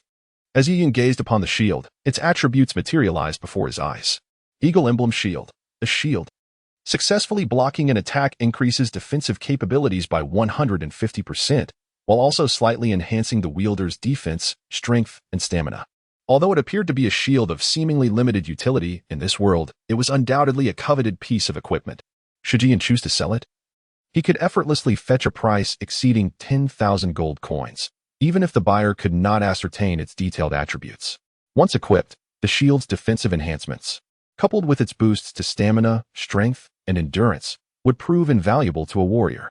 Grasping the shield, Yi Yun exited the spatial realm, and in the blink of an eye, he found himself back in his own body. The shield felt warm in his hands. He contemplated giving it to Shi Tu, but the lad wielded a 2-handed sword and had no need for a shield. Moreover, given Shi Tu's limited strength, it was uncertain whether he could adequately safeguard such an item. Additionally, Yi Yun had other plans concerning Shi Tu, thus he would not part with the shield. As for auctioning it, there was no auction house to speak of in Yun City. He contemplated keeping him behind, for he found him somewhat unappealing. After a moment of thought, Yi Yun raised an eyebrow, having already chosen a worthy bearer for this shield. Whether it was a means of wooing that individual or an expression of gratitude, this shield indeed seemed fitting. Had he drawn those apprentice boots, Yi Yun would have undoubtedly adorned himself with them without hesitation. He cast the shield onto the ground, allowing it to emit a resounding clang. In his hands appeared 2 pills, one blue and one red. Taking a deep breath, he promptly tossed them into his mouth. It wasn't long before he felt a tingling sensation coursing through his body, his mind becoming somewhat hazy. However, these sensations brought him no pain. Rather, they enveloped him in a comforting embrace, almost rendering him euphoric. With a blissful smile, Yi Yun closed his eyes and drifted into slumber.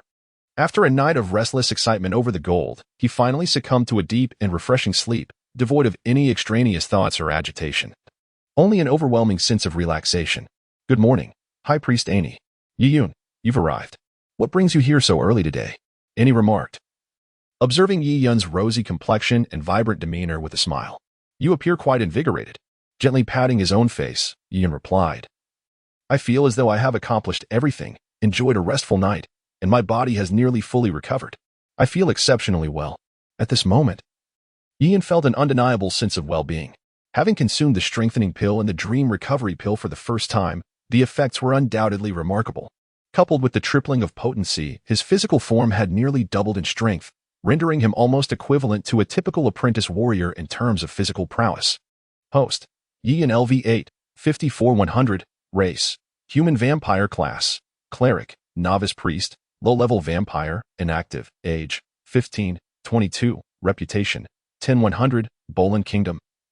Cloud City: Energy: 97-100 Mana, 100-100 Skills, Holy Lightbolt, 31-99 inflicts a certain degree of damage upon enemies, enhancing damage by 20% against dark creatures with a continuous corrosive effect lasting 10 seconds. Holy Shield, 11-99 provides a certain degree of defense against enemy attacks. Frenzy, 9-99 slightly increases the target's attack power and speed, diminishes their perception of pain, and enhances their combat spirit. Effects last for 10 minutes and may be sustained thereafter, though the target will experience slight weakness 30 minutes after the effect concludes. Healing Spell, 65-99, heals the target's wounds, with the mana cost varying according to the severity of the injuries and any additional energy present. Purification, 199 removes non-harmful substances and energies from the target's body, dispelling curses. Body Enhancement, passive, unactivated, for 99 a skill inherited from the bloodline, capable of slightly augmenting physical strength. Magic Light Bullet, unactivated, 199 a low-level skill of the dark race, inflicting a certain degree of damage to the primary target, while amplifying the effect by 20% on luminous beings, accompanied by a lingering infection lasting 10 seconds. Note: humans are classified as chaotic beings. Equipment: Apprentice Necklace, Apprentice Staff, Apprentice Robe. Indeed, after consuming 2 pills, Yi Yun, who initially possessed a level below 6, surged to a level exceeding 8. A mere 1.5 levels away from ascending to the rank of a formal priest. At that juncture, although lacking the position of a high priest, he would wield a measure of authority within Yun City, allowing him to summon the temple's guards and the city's militia to a certain extent. This is a consequence of the unique nature of the priesthood. For other vocational systems, be it warriors or mages, obtaining such privileges as a second-tier individual is an arduous endeavor. Suddy, currently at 3rd tier, still finds himself assisting the equally ranked high priest, Ani. 1.5 levels, should he solely engage in prayers communicating with the holy light. Within 2 months, Yi Yun could indeed achieve the status of a formal priest. Nevertheless, the most pivotal hurdle in the transition from an apprentice priest to a formal priest necessitates Yi Yun's own comprehension, akin to a slow and steady grind. While this process is considerably simpler than the leap from 3rd to 4th tier, it is not a feat that can be accomplished in merely a day or two. Today, it was not Leaf Cloud's turn to be on duty, so after completing his prayers, he noticed there was nothing requiring his assistance and decided to leave. He approached the wooden door of Sir Suddy's chamber and knocked for a considerable time, yet no one answered. With a raised eyebrow, Leaf Cloud turned to depart. However, before leaving the chapel, the enigmatic leader Ani advised him to stay home today, as a guest would be arriving shortly. Chapter 50, The Priest's Good News. Part 1. Though the district was classified as impoverished, characterized by chaos and complexity, this was merely a relative observation when juxtaposed with the affluent. Each area possessed its own unique lifestyle. The poor had their ways, and the rich reveled in their luxuries. Here, merchants and vegetable vendors thrived amidst the disorder, and surprisingly, the security was better than one might expect. Contrary to Leaf Cloud's anticipation of encountering countless destitute souls and rampant bullies, the sanitation was indeed poor, yet not intolerable. Having recently arrived in this world and scarcely having ventured beyond the walls of Cloud City, this marked Leaf Cloud's inaugural visit to such a place. He had heard tales of the chaos within the impoverished districts, but upon his arrival today, he found the reality far less exaggerated. In fact, it was quite lively. Groups of 3 or 5 gathered together, indulging in games unique to this realm, their diverse faces reflecting their own brand of joy. Vendors lined the streets, engaging in spirited and entertaining disputes, and although they peddled only the most basic crops and goods, it did not deter the enthusiasm of the district's residents. Draped in a resplendent white robe befitting a priest and wielding a staff, Yi Yun stands out prominently on the bustling streets, capturing the curiosity of passers-by. Most onlookers gaze at him with intrigue. Devout believers greet him with reverence, while non-adherents of the holy light regard him with a mix of awe and curiosity. A few children trail behind him, their eyes filled with envy as they admire the pristine garb he dons. They have been told that those who wear such attire are affluent gentlemen, and particularly, those clad in white robes are esteemed priests. What brings this venerable priest to our humble abode? An elderly man with wispy white hair, seated at his doorstep, regards Yi Yun with the same perplexity that fills the minds of countless others who encounter him. Yet, the impoverished district is far from idyllic. It is a place where chaos reigns, and the term disorder is not without merit. Daily occurrences of theft and robbery plague the streets, with perpetrators ranging from the elderly, their hair turned gray, to infants barely old enough to walk. Brawls erupt over trivial matters with alarming regularity. It is amidst this turmoil that Yi Yun finds himself entangled. "Little brat, how dare you steal? You seek your demise." A corpulent middle-aged man, clad in a filthy, grease-stained apron, stands outside a shop, brandishing 2 long loaves of bread as he viciously kicks a small thief lying at his feet. The commotion attracted a considerable number of onlookers, many of whom gradually gathered around. Their pallid faces displayed a spectrum of expressions. Some wore smiles, while others remained indifferent. Yet, each individual clutched their purses tightly.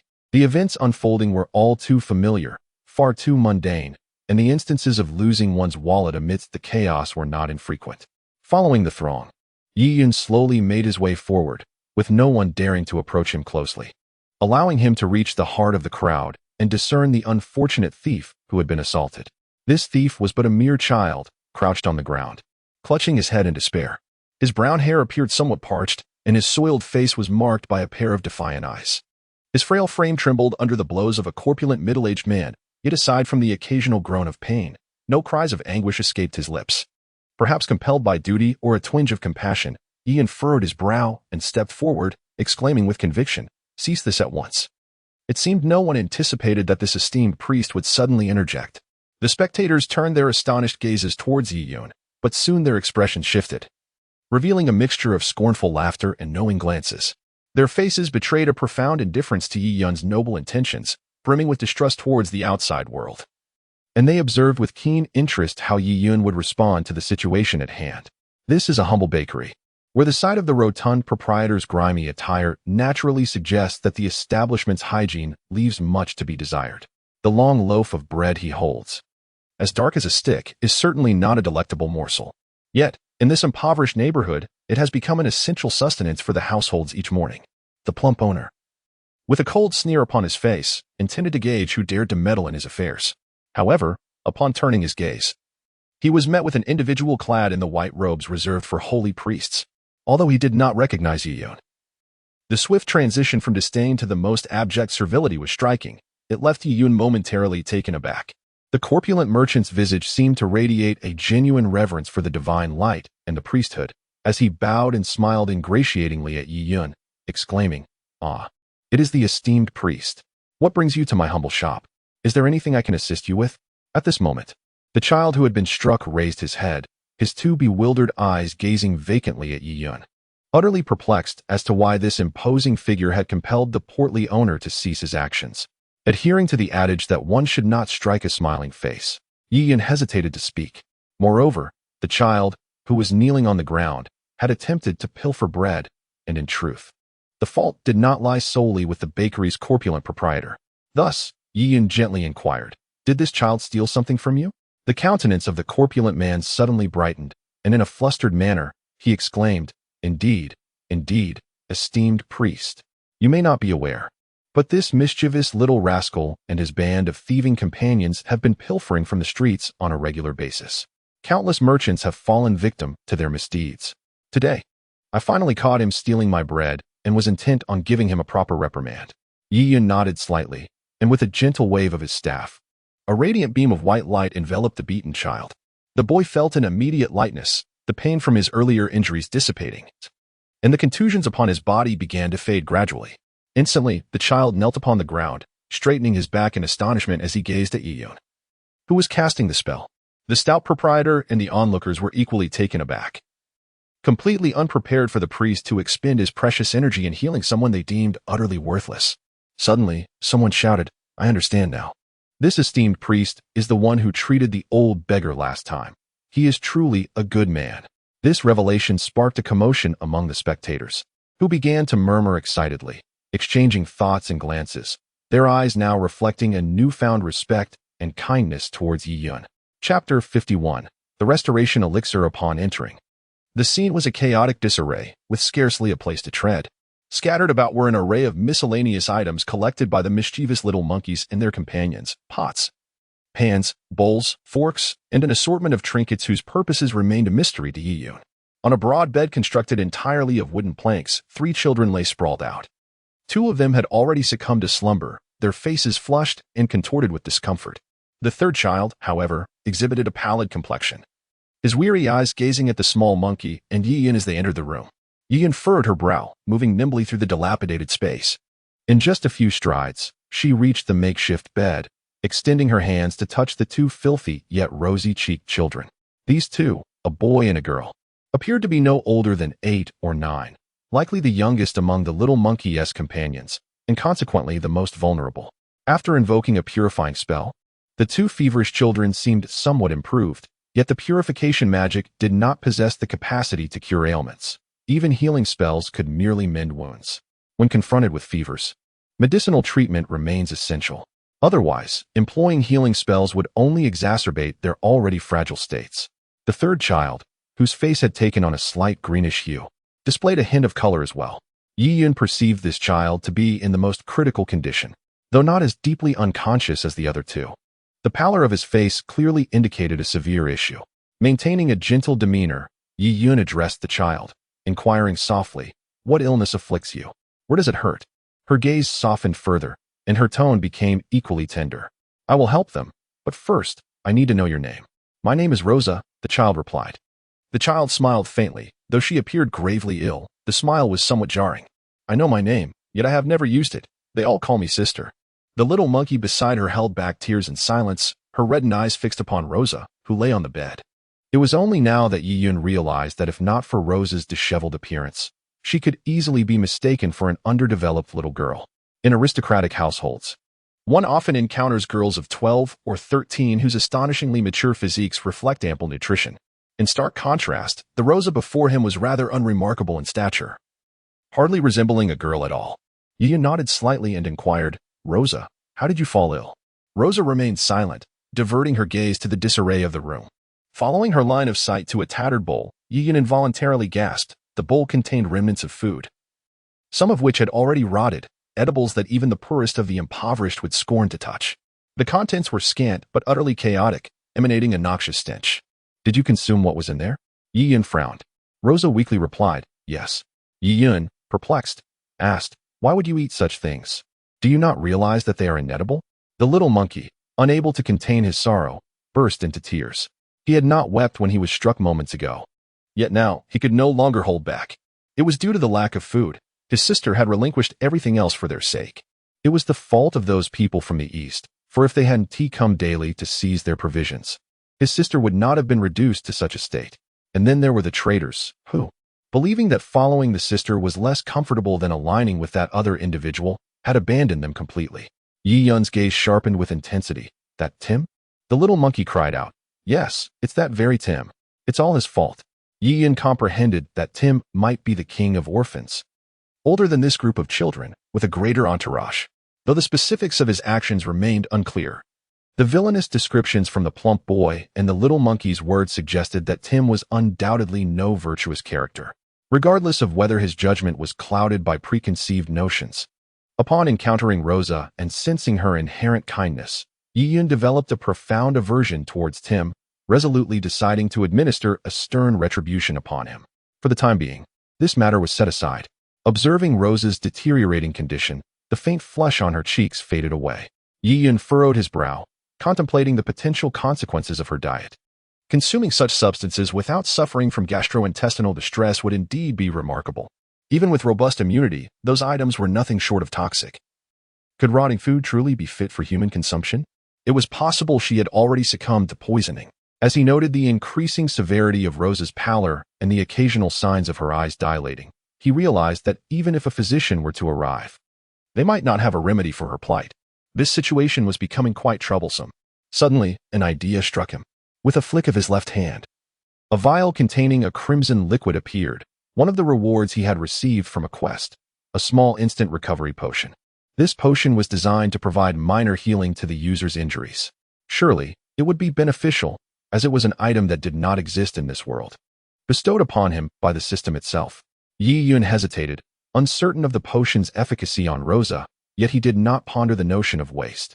With the cap removed, he resolutely poured the contents into her mouth, much to her astonishment. After consuming the small instant recovery potion, a fleeting flash of red light erupted from her body. Almost immediately, her complexion began to rejuvenate at a visibly rapid pace, the grime on her face giving way to a renewed flush. And the once dilated gaze became clear once more. Yiyun could distinctly perceive the astonishment reflected in Rosa's eyes. It was effective. Chapter 52. Sincere Goodwill, Second Update. Observing Rosa's gradual improvement, the most striking change was the pallor of her once bluish complexion. In Yiyun's heart, a silent exclamation of joy arose. Splendid. This sentiment of delight resonated not only with Rosa's recovery, but also with the remarkable efficacy of the instant restoration potion. He had begun to entertain a notion that products from the system were invariably exquisite. Yet, he remained astonished at how profoundly effective a single vial of this potion proved to be, nearly resurrecting one teetering on the brink of death. A sudden thought crossed Yiyun's mind. What if he had administered the instant restoration potion to Suddy during her injury? He dismissed the idea with a shake of his head, uncertain of the potential repercussions the shadow of inheritance might impose on the user. He had noted an inexplicably altered demeanor in Suddy upon her awakening, which left him pondering. He inquired, "How do you feel?" Rosa paused momentarily, striving to straighten her posture. Her eyes brimmed with boundless gratitude and reverence as she replied, her voice trembling slightly. "My lord, I feel extraordinarily well. I scarcely deserve your investment of such a precious magical potion in my life. My existence pales in comparison to the worth of that vial in your hands. Why should a mere life be deemed less valuable than a potion that could be manufactured?" Yiyun gently shook her head, imbued with a touch of kindness, warmth, and a radiant smile. In her most soothing tone, she addressed Rosa. "In my view, your benevolence is far more precious than the elixir you have consumed. Your life is incomparable to any potion. Every individual's existence is invaluable, and the significance of potions lies in their purpose to save lives, does it not?" Upon hearing these words, the crowd that had gathered outside the dilapidated house fell into a profound silence, their gazes towards Yiyun filled with complexity. These individuals, residing in the most chaotic slums, had witnessed and heard countless tribulations, yet they were predominantly exposed to the darker facets of humanity. In that moment, Yiyun appeared as a celestial angel, penetrating their hearts and planting a seed capable of blossoming into a robust tree, gradually transforming them. "My lord." Tears streamed down Rosa's face as she rose and knelt upon the wooden planks. Observing this, the little monkey also knelt beside her. Rosa softly wept. "Thank you, my lord. Thank you. From this day forth, I am willing to devote all that I have to you. I wish to become your most loyal servant." "My lord, so am I." The little monkey chimed in, nodding earnestly in agreement. "Please rise," Yiyun reproached gently, assisting Rosa to her feet before turning her gaze to the little monkey. "Did I not instruct you that there is no need to kneel before me?" The little monkey, filled with remorse, stood up with his head bowed and whispered an apology. "My lord, I am truly sorry. It matters not. However, I hope you will remember next time." Yiyun smiled faintly. Whether it was an act or a genuine expression of sentiment, she observed the evident relaxation on the little monkey's face.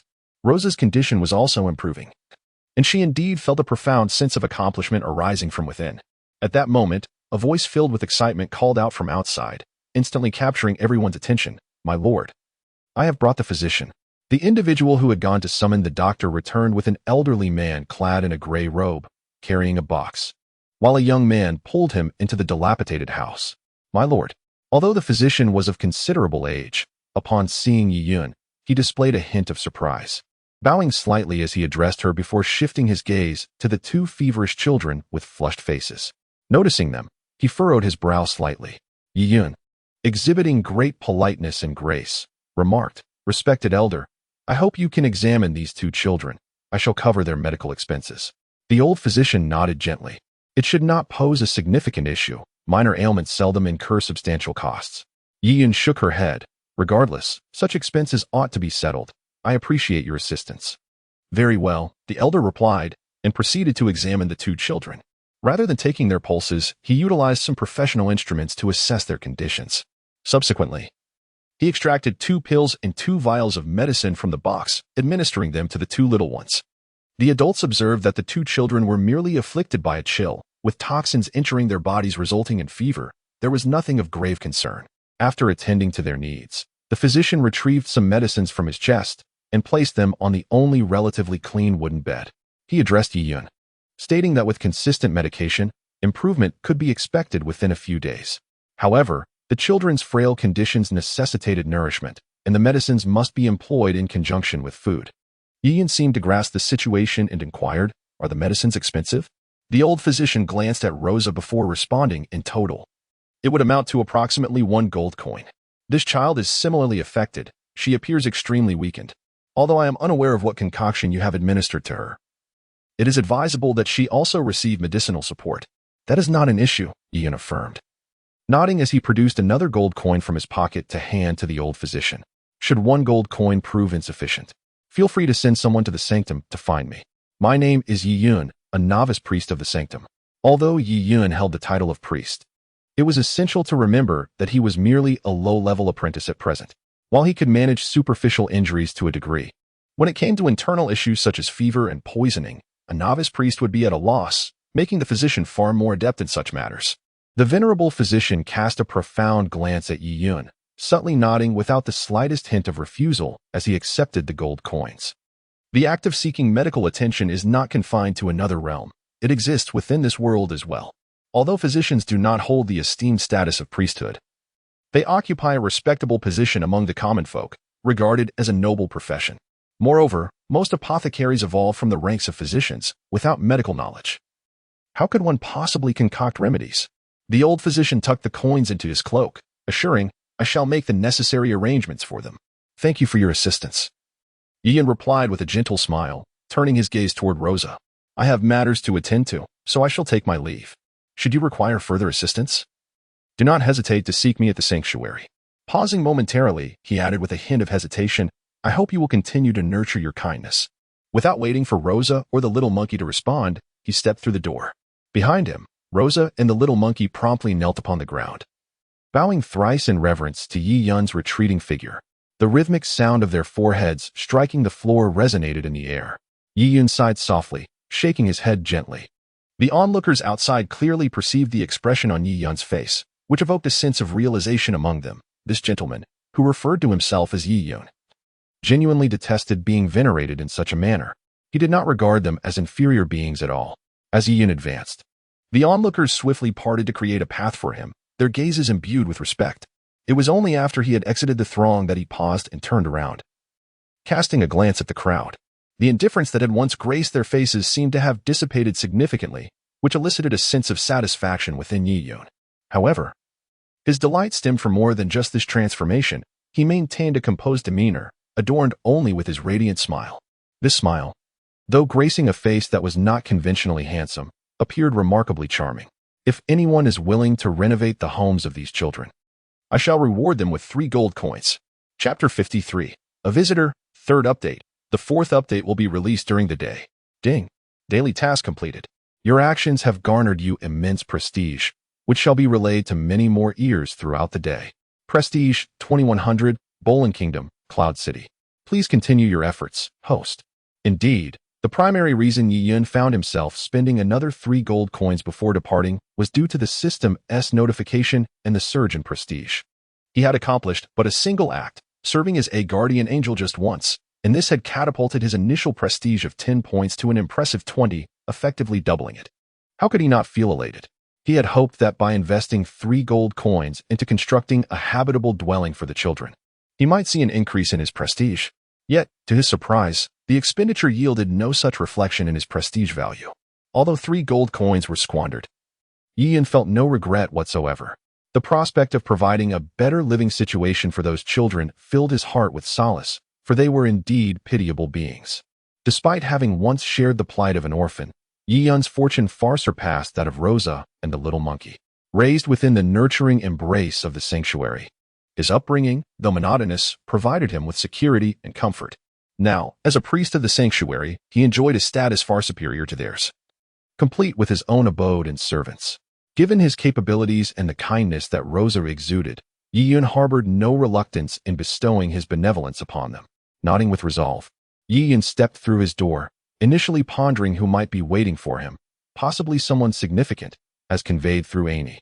However, upon entering the living room and discovering a fidgety individual seated on the sofa, A look of urgency etched upon his face. Yi Yun momentarily froze in surprise. It was him? Upon noticing Yi Yun's return, the guest immediately rose, adorned with a flattering smile, and said, "Lord Yi Yun has returned. I hope you will pardon my uninvited presence." "Not at all." Yi Yun waved his hand dismissively, displaying no signs of displeasure, and once again invited the guest to take a seat.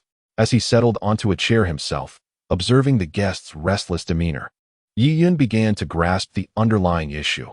Could it be related to the recent closure of the trading association? Yet, what could they possibly seek from him? In the branch of Yunqing, such events transpired that the headquarters of the Spirit Bird Chamber of Commerce inevitably received the news. Harboring a dark mage within the Holy Light faction of the Baran Kingdom is no trivial matter, even if the ties to the headquarters are severed in the end. The repercussions would significantly tarnish the reputation and prestige of the entire Spirit Bird Chamber. For a colossal trading entity, this could prove to be a fatal blow. Once the news spreads, the Chamber's rivals would undoubtedly seize the opportunity to strike, aiming to incapacitate this competitor entirely. Thus, the headquarters dispatched individuals with orders from Milan to resolve the situation in the shortest possible time, ensuring that the fallout does not propagate. Failure to do so would essentially spell the end for Milan. This urgency compelled him to seek out Yi Yun. Yet, Yi Yun was merely an inconsequential priest, incapable of swaying the decisions of the Lord of Yunqing. Milan's appeal for assistance was, in essence, a futile endeavor. Yi Yun, feigning ignorance while fully aware, inquired, "Mr. Milan, what brings you to me?" Milan, with a slight grimace and a deep breath, adopted a pitiful demeanor and lamented, "Esteemed priest Yi Yun, there is no need for you to toy with me. You are well aware of the circumstances surrounding this matter. I assure you, I harbor no ill will towards you, nor did I anticipate any foul play in the potion. That Su-Yi has been with the chamber for several years, and I truly had no inkling that he was a dark mage." Yi Yun remained silent, simply sipping his tea, showing no inclination to respond for quite some time. He is not merely a 15-year-old as his appearance suggests. In that world, those of his age, like Yi Yun, have already assumed the roles of fathers and mothers, far from being naive and simple-minded individuals. However, Yi Yun also embodies the common affliction of the new generation from that realm. His character is capricious, lacking a definitive goal, flitting from one idea to another, having engaged in numerous whimsical endeavors. Overall, he is a blend of maturity tinged with childishness, and within his immaturity lies a certain profundity, making his personality intricate and ever-changing. Yet, when the moment calls for understanding, he undoubtedly rises to the occasion. Currently, Milan's visit presents a prime opportunity for leverage. Should Yi Yun fail to seize this moment, he would no longer be the Yi Yun we know. Observing Yi Yun's prolonged silence, Milan mistakenly assumed he was incensed and hastily exclaimed, "Esteemed Yi Yun, you are well aware of the events that transpired that day. I truly had no inkling that the potion would be poisoned. Had I known that Su-Yi was a dark mage who tainted the potion, I would have rather faced death than hand it over to you, let alone allow such a person to join the Spirit Bird Chamber of Commerce. If you would be so gracious as to assist me, I am willing to comply with any request you may have and offer a generous gift as a token of my apology." Upon hearing this, Yi Yun felt it was time to address the matter, yet he feigned ignorance, responding, "Mr. Milan, I am indeed aware of the events that unfolded that day. However, had I not sensed something amiss and taken the precaution of delivering the potion to the sanctuary for inspection by High Priest Ani, it is quite possible that you would not be seeing me today." Moreover, Yi Yun's words caused Milan's heart to lurch. Yi Yun continued, "The following day, I was ambushed by that dark sorcerer, and I nearly lost my life on the spot." Milan's face shifted through hues of green and purple, a pained expression crossing his features as he retrieved a card from his pocket and presented it to Yi Yun. "My lord Yi Yun, here are 5,000 gold coins, the maximum amount I can muster. Consider this a token to alleviate your distress. Do you find it acceptable?" "What are you doing?" Yi Yun asked, feigning astonishment as he shook his head and pushed the card back. "Mr. Milan, there is no need for this. I am aware that this matter does not concern you, and you need not take such measures." Chapter 54, An Unavoidable Favor. No, this is indeed my oversight. Those 5,000 gold coins are not the sum provided by the Spirit Bird Commerce for resolving this issue. To truly address the matter thoroughly, the expenses would far exceed that amount. In truth, this sum represents Milan's savings accumulated over many years. Faced with this situation, I have no choice but to part with my funds. This money signifies my personal apology to you, my lord Yi Yun. I hope you can find it in your heart to forgive my mistake." Milan's expression suddenly turned solemn as he spoke. "I am aware, Lord Yi Yun, that you have been bestowed the title of Baron and are entitled to cultivate 100 acres of land. While I do not seek your complete forgiveness, I humbly ask for an opportunity to amend my ways. The Spirit Bird Chamber of Commerce is willing to cover all expenses related to your land cultivation and will ensure that everything is arranged to your satisfaction, along with additional generous gifts. I only hope that you, Lord Yiyun, might speak favorably of me before the city lord and the princess, as well as the holy hall. Upon hearing Milan's words, Yiyun felt a surge of joy within him. The costs associated with cultivating 100 acres were no trifling matter. Encompassing construction, materials, and labor, it would require at least 10,000 gold coins. Particularly in the mountainous region of Cloud City, where excavation and land clearing would pose considerable challenges, now that someone had willingly offered assistance. Yiyun found this an opportunity too precious to overlook. Furthermore, Milan had mentioned other substantial gifts, indicating that, given the scale of the Spirit Bird Chamber of Commerce, the offering would undoubtedly be significant. Yiyun also discerned the implication in Milan's words. The 5,000 gold coins were a personal apology from him. Yiyun was acutely aware of the circumstances at that time. Indeed, he had put Milan in a difficult position by insisting he accept the 5,000 gold coins. For someone like Milan, this amount was exceedingly substantial, possibly representing his entire fortune. Milan gazed at Yiyun's earnest expression, feeling somewhat at a loss. His hand hovering awkwardly in the air, caught in a moment of embarrassment. Observing Milan's demeanor, Yiyun chuckled lightly. If Mr. Milan truly feels remorse for me, I have a suggestion. Would you be willing to listen? Milan nodded vigorously. Please, do share. If Mr. Milan insists on compensating me, it need not be as much as 5,000 gold coins. A mere 1,000 would suffice. Yiyun smiled gently. As long as Mr. Milan uses this 1,000 gold coins in my name to perform charitable deeds in the slums, what do you think? The idea of having Milan contribute 1,000 gold coins for benevolence in his name was not part of the original plan. It was a sudden thought that arose upon seeing Milan's expression. If this were to come to fruition, Yiyun would indeed reap considerable benefits, gaining reputation without expending his own resources. Upon hearing Yiyun's words, Milan did not refuse. After all, why not agree to give less? He nodded gratefully, fervently declaring, "Thank you, Lord Yiyun. I shall certainly use this 1,000 gold coins to do good deeds in the slums and spread your kindness." Ding. With Milan's gratitude, he would disseminate your benevolence and tolerance to others. Milan held a unique status in Cloud City, and more people would come to know you, recognizing your esteemed name. A flicker of surprise and delight crossed Yiyun's face, an unexpected joy that was simply delightful. Originally seeking a leisurely and reasonable means to enhance one's reputation, he was taken aback when the opening of that 5,000 gold coins unexpectedly granted him an additional 2 points of prestige, an astonishingly profitable turn of events. Ecstatic, Yiyun turned to Milan and remarked, "Since you have consented, I shall forgive you." "Thank you, my lord, thank you." Milan promptly rose, bowing several times before Yiyun, his face alight with uncontainable joy. "In truth, my lord, you may not be aware that I previously approached Lord Roman, who informed me that this matter necessitates your forgiveness. Otherwise, the Spirit Bird Merchant Association in Cloud City would face annihilation, and the incident involving a dark sorcerer previously recruited by the Cloud City Merchant Association would be disclosed. Lord Roman directed me to seek you, Yiyun, and naturally, he entrusted me with this opportunity to express goodwill, understanding that those who benefit must not forget those who have aided them." Yiyun felt a surge of gratitude towards Lord Roman, recognizing that this method was far more fitting than directly presenting gifts from him to Yiyun. Yiyun, suddenly enlightened, addressed Milan, "So that is the case. If you encounter Lord Roman, please convey my thanks to him." "I shall," Milan replied earnestly, nodding with conviction. Given the far-reaching implications of this matter, should it be disclosed, it would severely tarnish the reputation and credibility of the Spirit Bird Merchant Association. "I kindly ask you, my lord, to refrain from divulging this incident, and I assure you that our headquarters will bestow upon you a generous gift in gratitude." Yiyun did not refuse, smiling gently. "Then I thank you. Once the appointment of the Lord is finalized, I will also need to trouble Mr. Milan." "Not at all. It is my duty," Milan replied, his face lighting up. Yiyun's words signified his agreement, fully unveiling the matter and ensuring that Milan's position in the Yun City Chamber of Commerce was secure. More importantly, the headquarters would certainly not consider replacing him, as he had established a friendly relationship with Yiyun.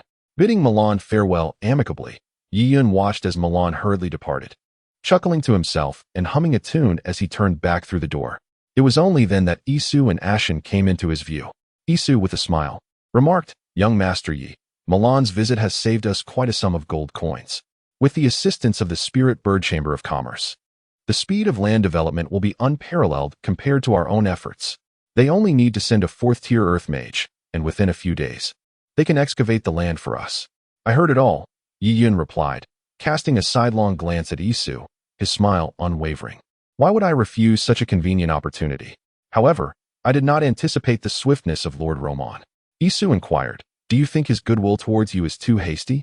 "Indeed," Yi Yun nodded slightly. With a smirk, Isu added, "If young Master Yi remembers what Lord Joshua said to Sir Suddy in this courtyard last time, you might not feel this way." "Oh."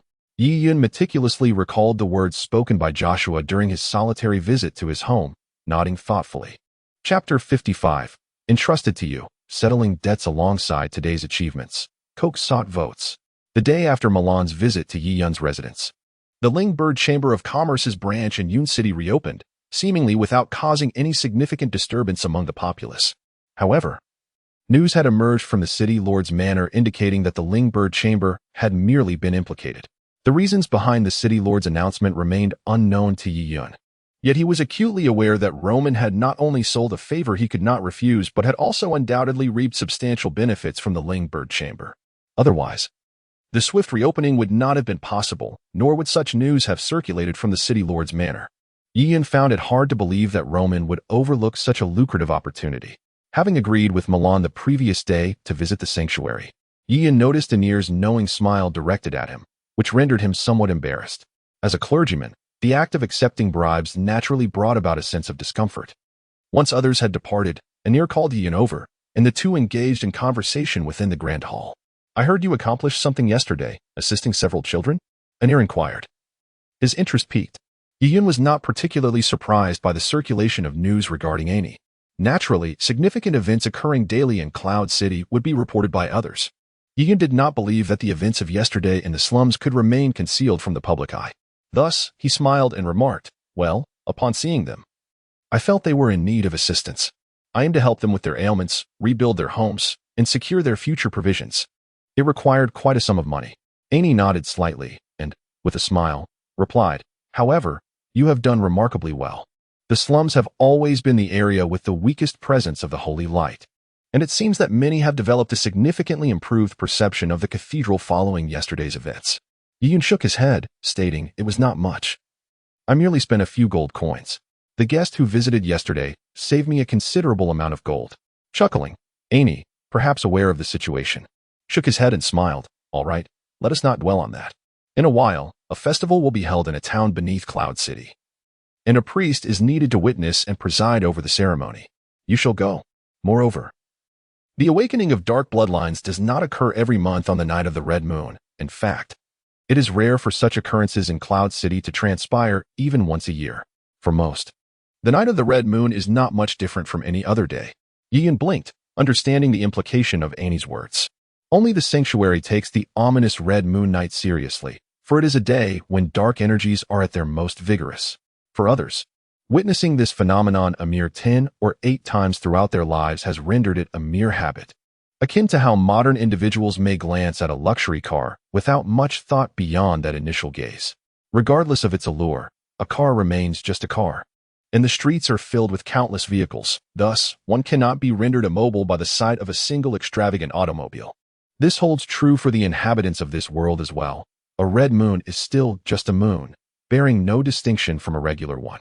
The occurrence of a dark bloodline awakening once a year is indeed rarer than incidents of robbery or murder. For most, including Annie, the red moon night holds no particular significance. However, for Yi Yun, it is extraordinarily pivotal. On this night, he becomes acutely vulnerable to the surging dark energies, which compel him to uncontrollably transform into a vampire, his eyes glowing crimson, fangs protruding, enveloped in an aura of darkness. How could he possibly preside over a ceremony in such a state? The mere thought of taking the stage would surely frighten away all attendees. If it were during the day, it might pose no issue, but the concern lies in the possibility that the ceremony will commence at night. Thus, Yi Yun inquired, "Annie, High Priest, do you know the precise time when the officiating priest is required to witness the ceremony? You are aware that on such days, we who revere the holy light often feel a sense of discomfort."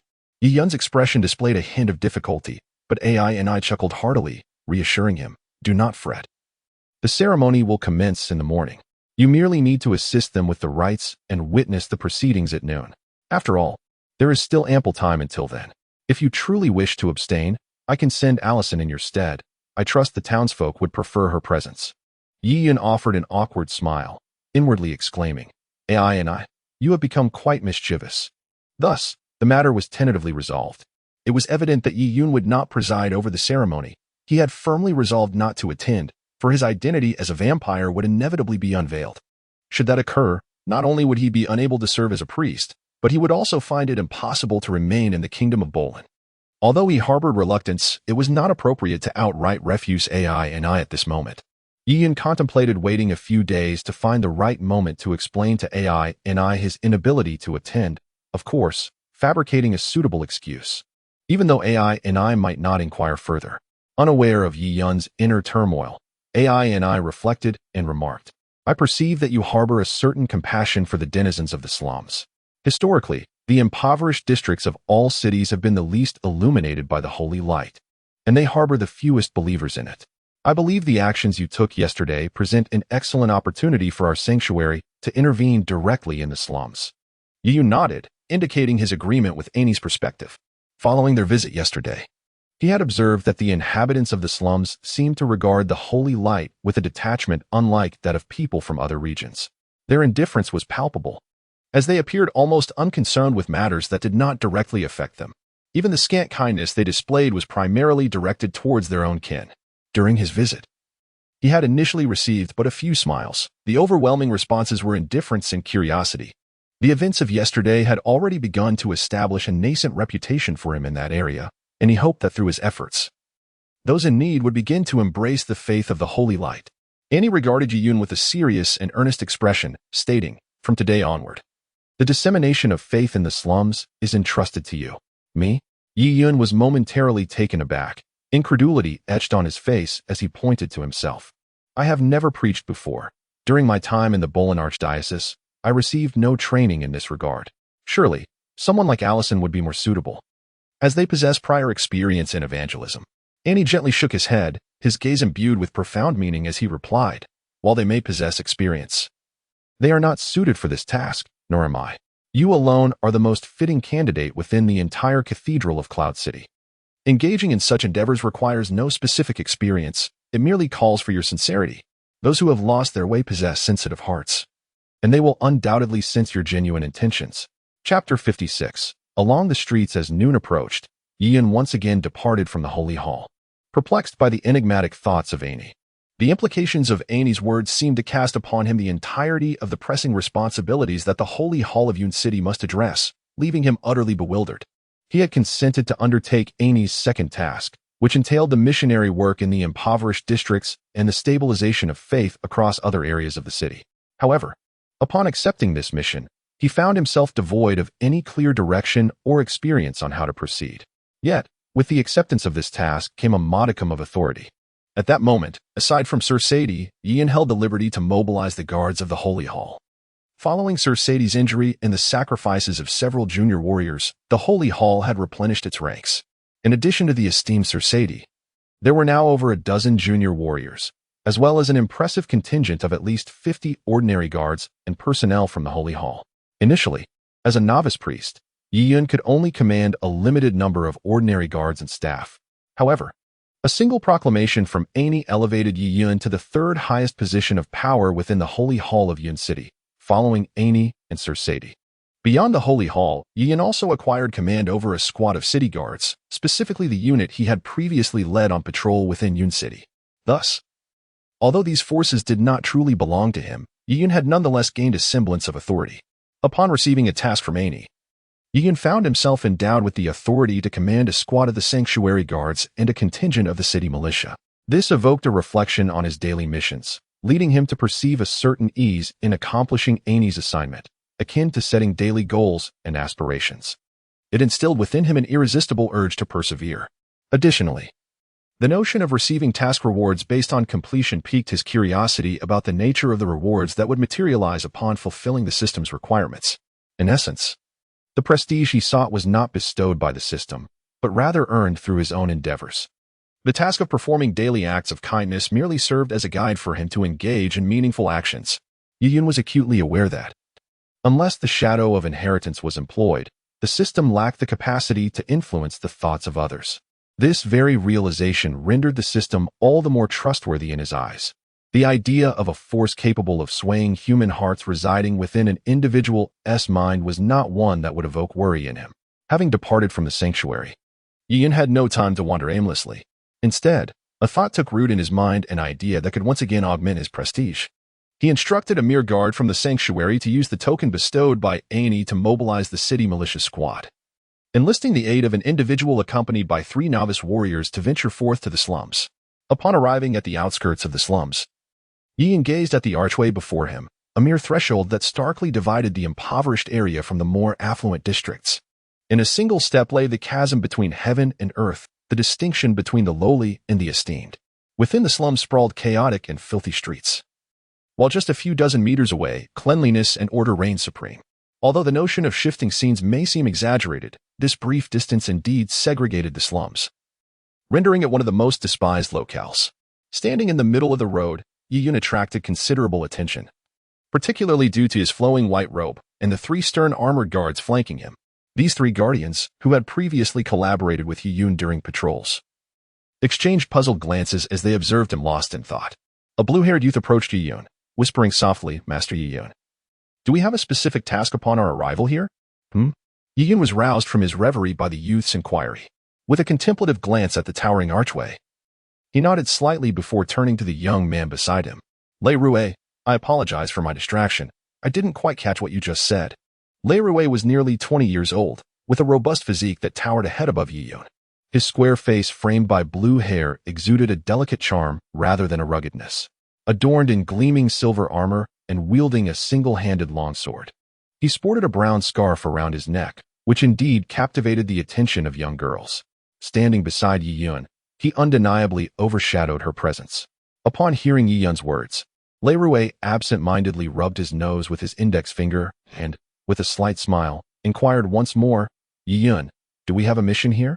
"Indeed," Yi Yun affirmed, nodding as she gazed at the impoverished district beyond the street, her tone resolute, yet brimming with hope. "Our mission is to transform it." Lei Rue questioned, puzzled. In this world, the pronouns he, she, and it conveyed different meanings than in the world he previously knew, akin to the distinct characters of that realm's script. Confounded by Yi Yun's reference to it, he cast a glance towards the slums. Yi Yun nodded emphatically. "Yes, precisely, the entire impoverished district." "The slums?" Lei Rue exclaimed in astonishment, mirrored by the shock of the 2 junior warriors behind him who had overheard Yi Yun's declaration. They were bewildered, unable to grasp the essence of Yi Yun's intention. What was to be changed? Yi Yun gestured emphatically. "One day, I shall dismantle this street, granting them lives akin to those of ordinary folk, no longer subsisting on hard, stale bread, no longer suffering from ailments without treatment, and no longer abandoning their children due to destitution. I vow it." Ding. A special mission has been triggered, the hope of the slums. The slums have long been regarded as the most despised of places, inhabited by the most marginalized individuals of Cloud City, beggars, homeless people, orphans, and laborers. You have already brought them a glimmer of hope, instigating a slight transformation in their lives. However, this is still woefully insufficient. They remain indifferent, ignorant, and self-centered. It is imperative that you instigate a profound change in both their circumstances and their mindset. You shall become their sole beacon of faith. Mission prompt. You possess a rare ambition and have vowed to see it through. The system will not simply acquiesce to your desires without some effort on your part. Forge ahead, for should the tasks you conceive falter, the consequences will be painfully severe. Mission rewards: 10 prestige across the entire Baran Kingdom. An increase of 50 in Cloud City prestige. Dawn Scepter enhances holy light magic by 10, moderately boosts mental strength, increases casting speed by 30, amplifies healing magic, and includes the innate skill, Word of Healing, with a cooldown period of 1 month. 2 intermediate lottery chances, 1 sacred statue, and 3 small experience potions for summoned creatures. Word of Healing, a group healing spell within a designated area, the efficacy of which intensifies with the piety of the recipients. The potency of the healing effect varies according to the strength of the user. System notification: The lottery chances for mission rewards can be utilized consecutively without regard to the cooldown period. Chapter 57. Inspiration. Such an investment is undoubtedly worthwhile. Apart from the prestige, the Dawn Scepter is exceptionally formidable. A slight augmentation of mental power is already quite significant for Yi Yun at this moment. Initially, it is a minor enhancement, followed by a moderate one. It is difficult to fathom the effects of a moderate increase. Individuals endowed with substantial mental strength wield greater magical prowess under the same mana expenditure. The speed of incantation is also somewhat correlated to the magnitude of one's mental power. For a priest, possessing formidable mental strength is immensely advantageous. Their words carry greater weight, compelling those with significantly lesser mental fortitude to unconsciously submit to them. Among numerous other benefits, even more astonishing is the innate skill, True Word, healing. Any ability that bears the term True Word undoubtedly lives up to its name, especially considering it is a rare area of effect healing skill. Utilizing it once a month for a touch of mystique can yield unexpectedly beneficial results. The two opportunities for a lottery draw aside, the system's reward of multiple lottery chances can indeed be employed without regard to cooldown during the current session. Presently, the majority of his lottery opportunities stem from tasks, and the previously lengthy cooldown for draws seems to have found a resolution. After all, the ratio of acquiring lottery chances to cooldown durations is decidedly disproportionate. Had the cooldown been as extensive as initially thought, it is conceivable that decades later, Yi Yun would find himself with hundreds of unused lottery chances. Thus, when the task was assigned, Yi Yun felt neither remorse nor regret. His earlier vows were not uttered lightly. Rather, he genuinely aspired to transform the entire impoverished district. With the task at hand and commendable rewards promised, he was imbued with a renewed vigor, his gaze towards the slums now imbued with earnestness. It seemed that both he and the enigmatic system yearned for a fundamental change in this destitute area. Yi Yun mused, now that motivation and rewards were in place. The endeavor to uplift the impoverished district was entirely harmonious with his daily acts of kindness. In fact, it would be mutually beneficial, leaving no reason not to pursue this mission with diligence. The rhythmic sound of marching footsteps resonated from the other side of the street, interrupting Yi Yun's contemplation. Turning to see a squad of city guards approaching in formation, a faint smile crept upon his lips. They have arrived. If change is to be initiated, it shall commence with this undertaking. The squad halted before Yi Yun. It was unclear whether the recent events had elevated the squad leader's rank or not. But the current deployment was notably more robust than during Yi Yun's previous leadership, doubling the personnel from a dozen to over 30. Each member was outfitted as a regular soldier, exuding strength and vitality.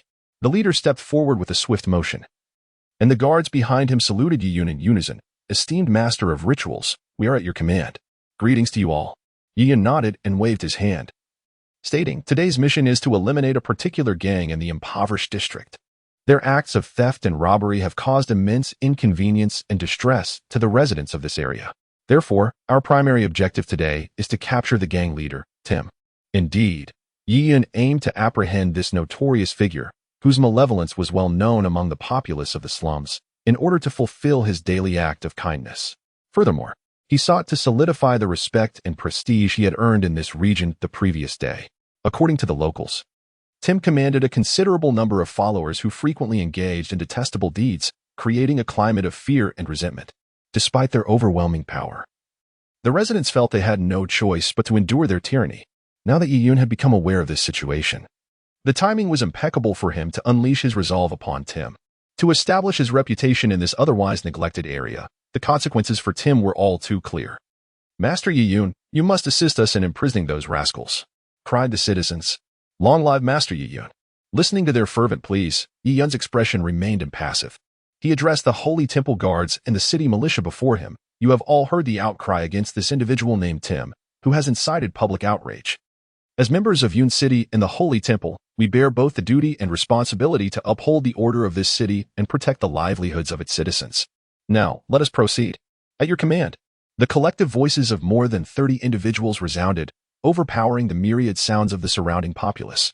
Although Yi Yun was unaware of the whereabouts of this Tim's stronghold, many in the slums were indeed well informed. In a brief span, a multitude of guides emerged before Yi Yun and his companions, while behind them trailed even more individuals, armed with their cooking pots and spoons. Butchers wielded their knives. Vendors brandished their sticks, and even the portly proprietor of the bakery, accompanied by his equally stout wife, hefted a black breadstick comparable to a stone as they followed in tow. Leroy and Fonka trailed closely behind Yiyun, observing his unwavering stride and silhouette.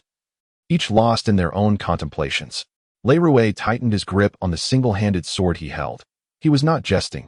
He genuinely aspired to instigate change in this place. Yet, could he truly accomplish it? Meanwhile, Fonka glanced back at the self-appointed followers behind them. Each person's gaze toward Yiyun's back brimmed with hope, causing him to momentarily pause. Was this the power of faith?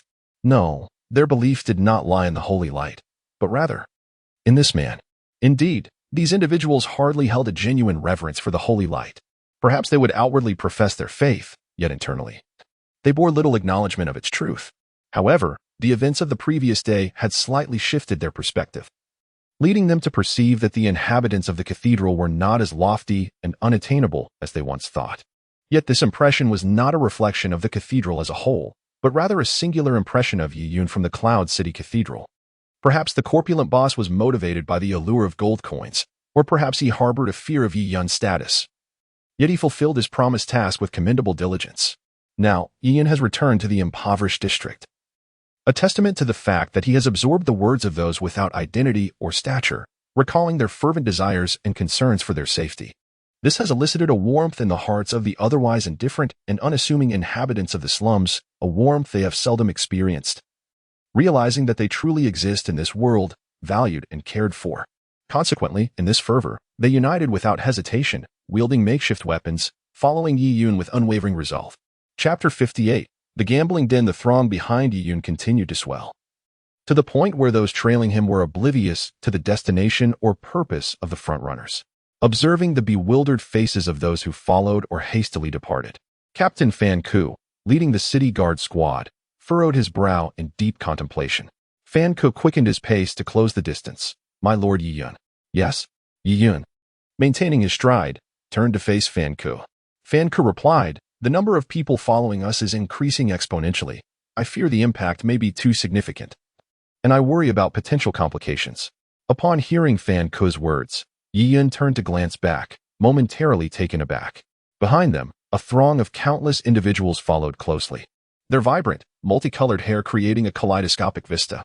The people in front exuded an air of righteous determination, while those behind appeared bewildered.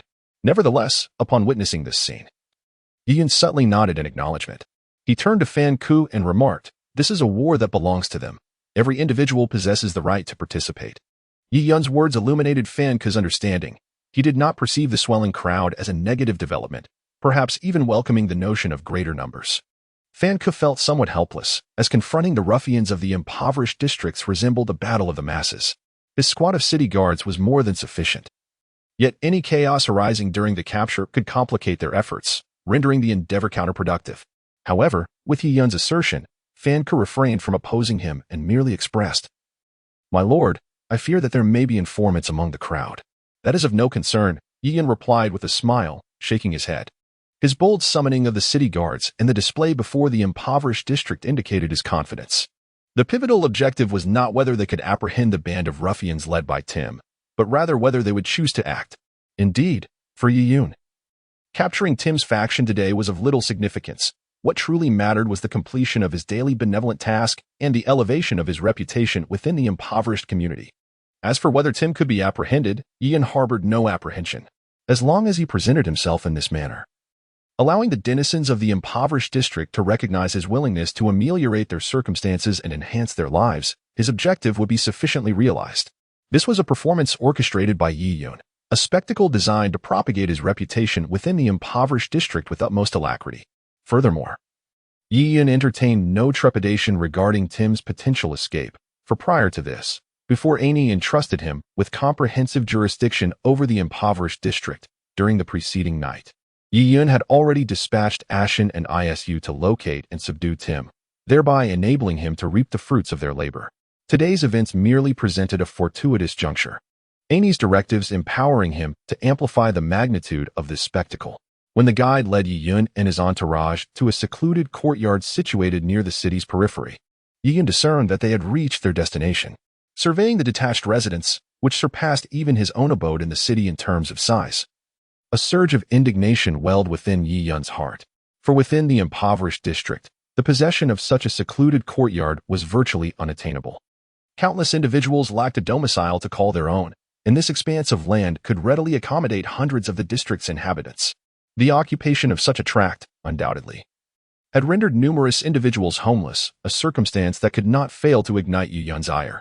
Moreover, flanking the entrance were two gatekeepers clad in close-fitting attire, for in total, who now gazed upon the approaching throng with expressions of bewilderment, seemingly perplexed by the unfolding scene. Soon, one of the four guards dashed towards the courtyard, leaving the remaining three to vigilantly guard the entrance. Yi Yun furrowed her brows, sensing something amiss. Is this truly Tim's lair? The stout bakery owner, who had been leading the way, approached Yi Yun with a subservient demeanor, saying, "My lord, this is indeed Tim's stronghold." Yi Yun cast a fleeting glance at the rotund proprietor, exuding an air of unyielding authority. A mere ruffian possesses such a grand estate? Does he truly need to thieve from you? The bakery owner wiped the sweat from his brow, hastily clarifying, "My lord, while this place does not belong to that scoundrel Tim, it is undeniably his domain. It houses a casino operated by a mysterious figure, where Tim serves as a minor overseer, reporting here daily." Overseer? Casino? Yi Yun narrowed her eyes, suddenly comprehending the situation. This casino might indeed represent the most formidable power within the slums. Tim, a rogue without question, had gained entry into this establishment due to his nefarious reputation, allowing him to secure a position as a minor overseer. He wielded this title to exert influence within the impoverished district, amassing a band of followers who wreaked havoc throughout the area. Those accompanying her were evidently unaware of Tim's whereabouts, yet discovering this location would undoubtedly lead them to him. It was known that the proprietor of the casino was an outsider with connections to the city's elite, which facilitated the establishment of this gambling house. As he spoke, Fan Ku's expression revealed a hint of hesitation, yet he continued, "However, I have heard that someone has incurred a significant gambling debt here, leaving them destitute, having lost even their home, with no means to survive."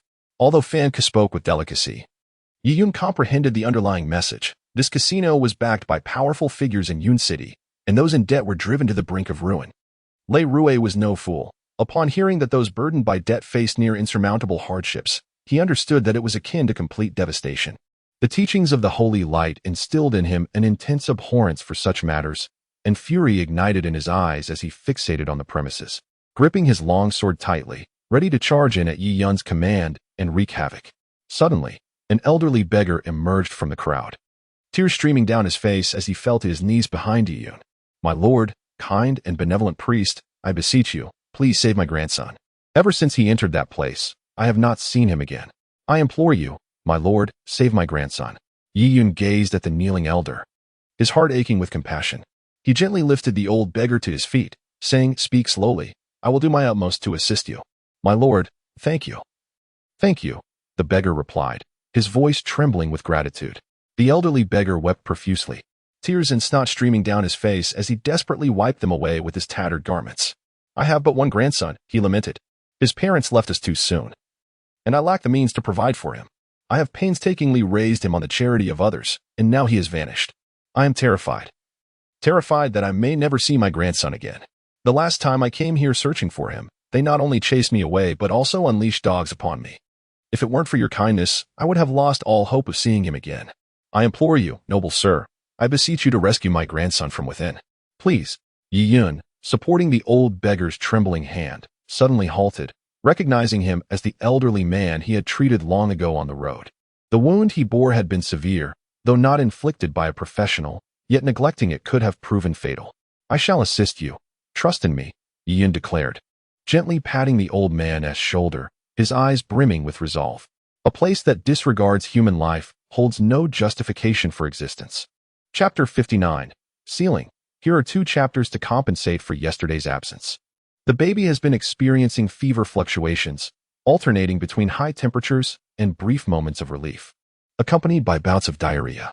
My heart is heavy with anxiety. The doctor has reassured me that it is not serious, yet improvement remains elusive, causing me great distress. Long live the noble sir. Long live the noble sir. Yi Yun's resolute words did not intentionally conceal their intent. They swiftly resonated throughout the crowd, reaching every corner. Many individuals in the impoverished district had long suffered due to the casino's malevolence. Yet, there existed a peculiar acceptance. One party was willing to gamble, while the other was prepared to endure the consequences. However, A greater number of people, burdened by mere trifles of debt, found themselves ensnared by the relentless grip of exorbitant interest rates, leading to the disintegration of families and lives. Countless innocent souls from the slums had harbored deep grievances against the casino, yet their lowly status rendered them invisible, their plight ignored. In confronting the casino, they could only voice their complaints, powerless to enact any substantial change. Now, with Yi Yun's emergence, it was as though a beacon of hope had illuminated the darkness, casting light upon their hearts. His steadfast declarations and tangible actions instilled a sense of hope among the honest folk, prompting them to erupt in unified cries that reverberated through the skies, echoing across every corner of the city. Yi Yun turned to face Lei Rue and Fan Ku, his tone grave as he articulated two directives. First, seal this casino. I will assume full responsibility for any ensuing issues. Second, locate the grandson of this elder, as well as that Tim, and apprehend the entire gang led by him in one fell swoop. Lei Rue and Fan Ku struck their right hands against their chests with a firm resound, the crisp clang of their armor resonating alongside the 30 or so soldiers behind them and the 2 temple guards, who mirrored the gesture. 3 novice warriors drew their weapons and charged directly toward the entrance of the casino, confronted by the 3 guards stationed at the door. Each warrior dispatched one with a swift motion, sending them sprawling aside before forcefully breaching the entrance. Following closely behind was Fan, accompanied by the city guard.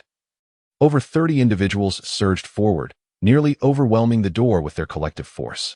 Yi Yun merely cast a fleeting glance at the guards who had been tossed aside before he closed his eyes in tranquility. The rotund proprietor playfully waved his hand in front of Yi Yun's eyes, and upon receiving no response, he stealthily approached one of the throne guards under the watchful gaze of countless onlookers. He brandished his dark, sturdy loaf of bread and struck the guard with it, indignantly exclaiming, "You cheats! Return my gold coin." "What?" The proprietor's wife glared at him, promptly twisting his ear, causing him to yelp in pain. "I was merely inquiring about the whereabouts of that gold coin. It turns out you're the scoundrel, the wastrel." "Ouch, ouch. This is not my fault. They are the ones who cheated." The proprietor whimpered, tears welling in his eyes, as he kicked at the figure lying before him. "It's all you're doing, you rascals." "Ouch." The multitude of spectators exchanged glances, their lips curving into involuntary smiles. Suddenly, someone shouted, "Charge. Let us aid our lord in sealing this casino." "Charge."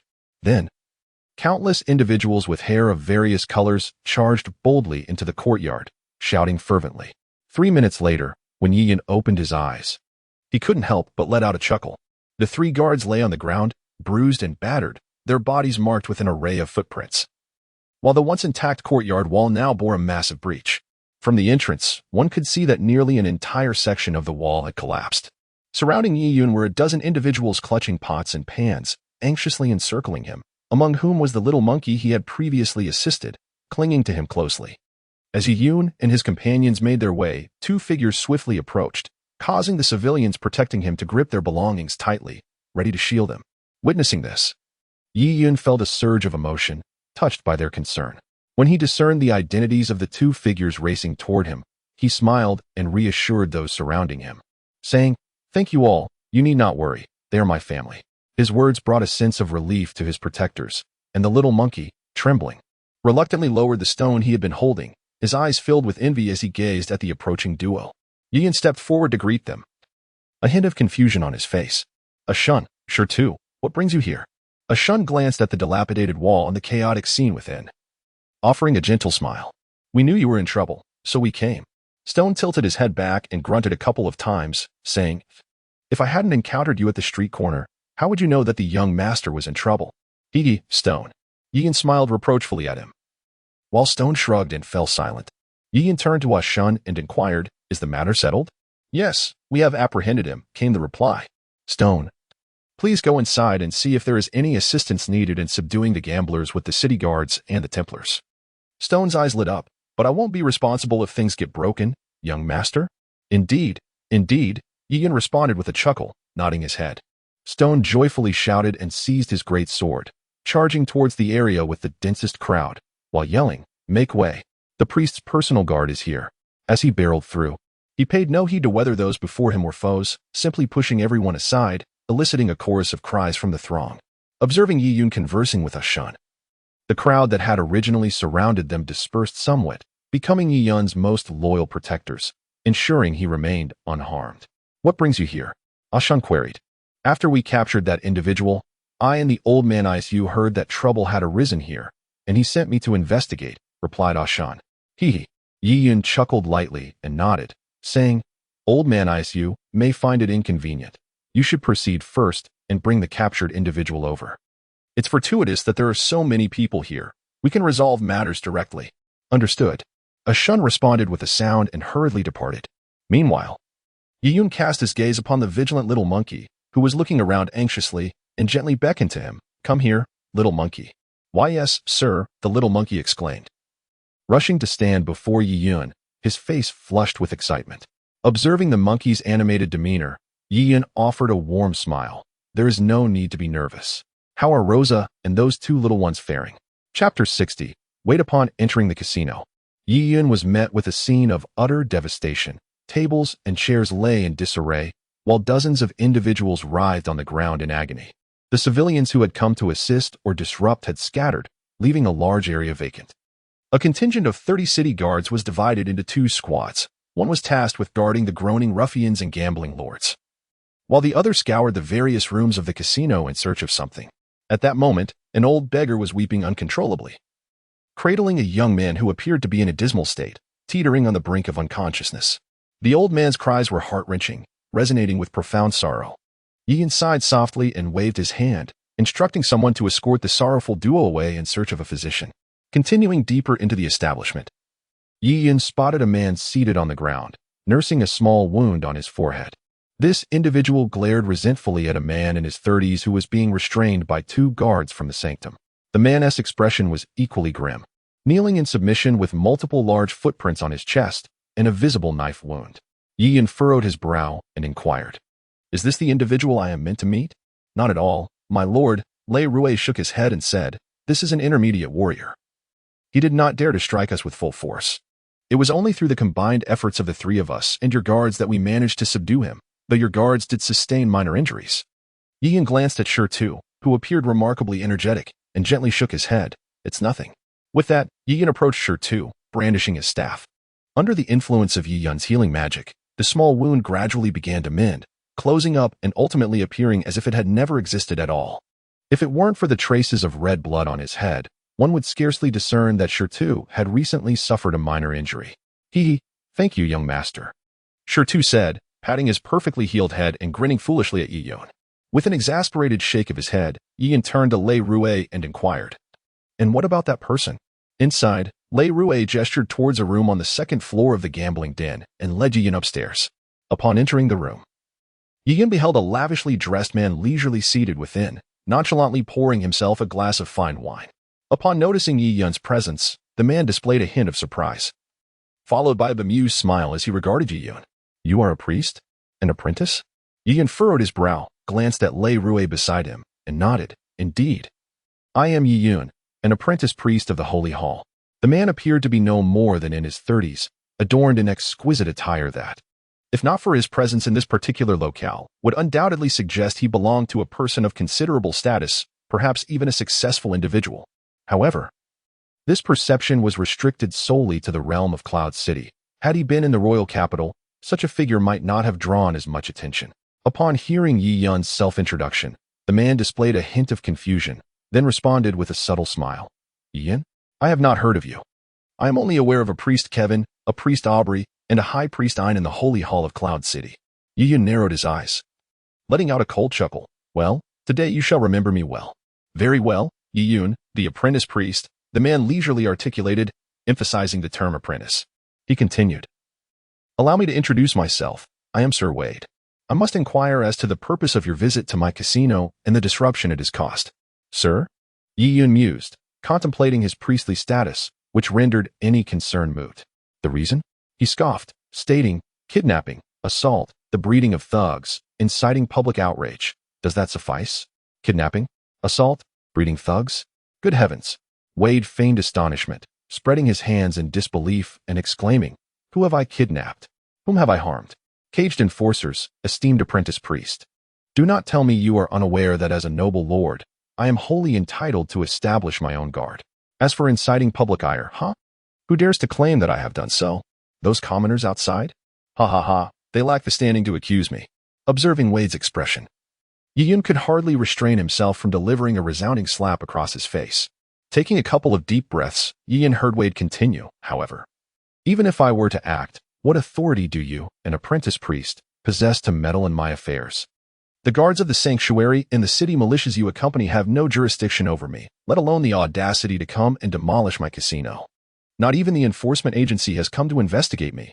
What gives you the right? Wade's final words erupted with unbridled fury as he slammed his hand on the table. Rising to his feet, and pointed an accusatory finger at Yi-Yun, shouting, "If you do not provide me with an explanation today, I shall demand one from you." Wade's demeanor incited Yi-Yun's anger. No one had ever spoken to him in such a manner since his arrival in this world. Who does he think he is? A mere lord? Are we not all lords? How dare you raise your voice at an active priest of the sanctuary? The more enraged he became, the calmer Yi-Yun felt. With a gentle tap on his sleeve, he remarked nonchalantly, "Leirue, did not Chief Priest Annie mention before our arrival that all matters within the slums would fall under my jurisdiction?" Leirue, perplexed by Yi-Yun's inquiry, nodded affirmatively, "Indeed." The high priest entrusted the adult with comprehensive responsibility for all matters concerning the temple within the impoverished district. Yi-Yun continued to inquire, "Can the city lord's mansion interfere in the affairs of the temple?" Leirue shook his head, replying, "No, however. The temple may intervene in the affairs of Yun City as circumstances dictate." Listening to the unfounded dialogue between the two, Wade appeared somewhat perplexed. However, when Yi-Yun uttered his next statement, Wade's eyes widened in astonishment. Yi-Yun declared, "Then, Leirue, apprehend this individual. I suspect he is a spy planted in Yun City by the dark races." In an instant, Wade's eyes turned red with fury as he shouted, "You bastard! Are you seeking death? Whether he lives or dies is uncertain, but I know you have offended me and the temple." Yi-Yun responded with a cold smile, saying, "Perhaps the reasons I provided earlier were insufficient, but with this singular justification, I can brazenly demolish your gambling den and have you bound as well. Let me tell you, do not assume that your minor title of Lord grants you the authority to act as if you own the heavens. The sky does not belong to you. Nor does your title give you the right to insult those you deem commoners. They are not commoners. They live their lives through their own efforts. Without them, individuals like you would not exist. You have no right to demean them." As Yi-Yun spoke, he unconsciously raised his voice. Casting a disdainful glance at the eager Leirue, thinking to himself, "Continue your pretense. Let us see how long you can maintain it. Seize him." With a command from Yi-Yun, Leirue erupted into a fit of laughter, charging towards Wade without hesitation and delivering a swift punch to his head. Chapter 61. Capturing Wade. Wade was merely a wealthy magnate in Yun City, possessing a commendable network of relationships and a plethora of enterprises accumulated over generations of familial effort. In fact, his wealth surpassed that of some true noble barons within Yun City. He had often wielded his influence to intimidate others. However, when confronted with individuals of genuine standing, he demonstrated a remarkable ability to comport himself more suitably. As a man of considerable wealth and understanding, he maintained relatively cordial relations with the only 3 barons in the vicinity. Typically, Wade engaged in the usual pursuits of networking, indulging in fine wine, frequenting pleasure houses, or acquiring exquisite slaves of pleasing appearance to bestow upon others, thereby amassing a considerable circle of acquaintances over the years. Yet, wealth devoid of status proved insufficient. Conversely, status without wealth was equally inadequate. Nevertheless, wealth could procure many things, including a modest noble title. With the assistance of the 3 barons and his upper-class friends in Yun City, Wade contributed a substantial sum to Mayor Roman, securing the backing of the 3 barons. He sought out an individual willing to relinquish their military accolades and, at great expense, purchase the military achievements of another. With the influence of Yun City's elite propelling him forward, he ultimately attained a minor lordship, thus formally becoming a registered member of the lowest tier of nobility. If it were a genuine lord who had earned his title through military merit, he might have had some reaction when faced with Leirue's formidable fist. However, for Wade, a pampered businessman lacking in strength, he could only watch helplessly as that fist, as large as a cooking pot, struck his head. In an instant, his pent-up fury dissipated into thin air. With just a single blow, Wade was rendered unconscious on the ground. With a disdainful glance at the prostrate Wade, Yi-Yun straightened his attire and stepped out first. Standing on the 2nd floor, Yi-Yun sensed an unusual atmosphere. The once boisterous casino was now eerily silent. Every individual below regarded him with eyes filled with respect, admiration, or excitement, leaving Yi-Yun somewhat bewildered. Puzzled, he wondered what had transpired. Fan Ke, having witnessed the expressions of those below, hurriedly ascended to the 2nd floor and whispered to Yi-Yun, Your words from earlier in the room have spread. They heard every dialogue, especially what you, my lord, had said. Yi Yun paused momentarily, silently nodding. Although his expression was inscrutable, he felt a stirring in his heart. He could discern the genuine sincerity in the eyes of the common folk below. There was no trace of feigned respect or admiration, merely gratitude for his advocacy on their behalf. At that moment, Leroy emerged, carrying the unconscious Wade. He too was momentarily taken aback by the scene, but upon hearing Fan Ku's words, a smirk graced his lips as he descended the stairs with the incapacitated Wade. As Fan Ku gradually withdrew, he left all eyes upon Yi Yun.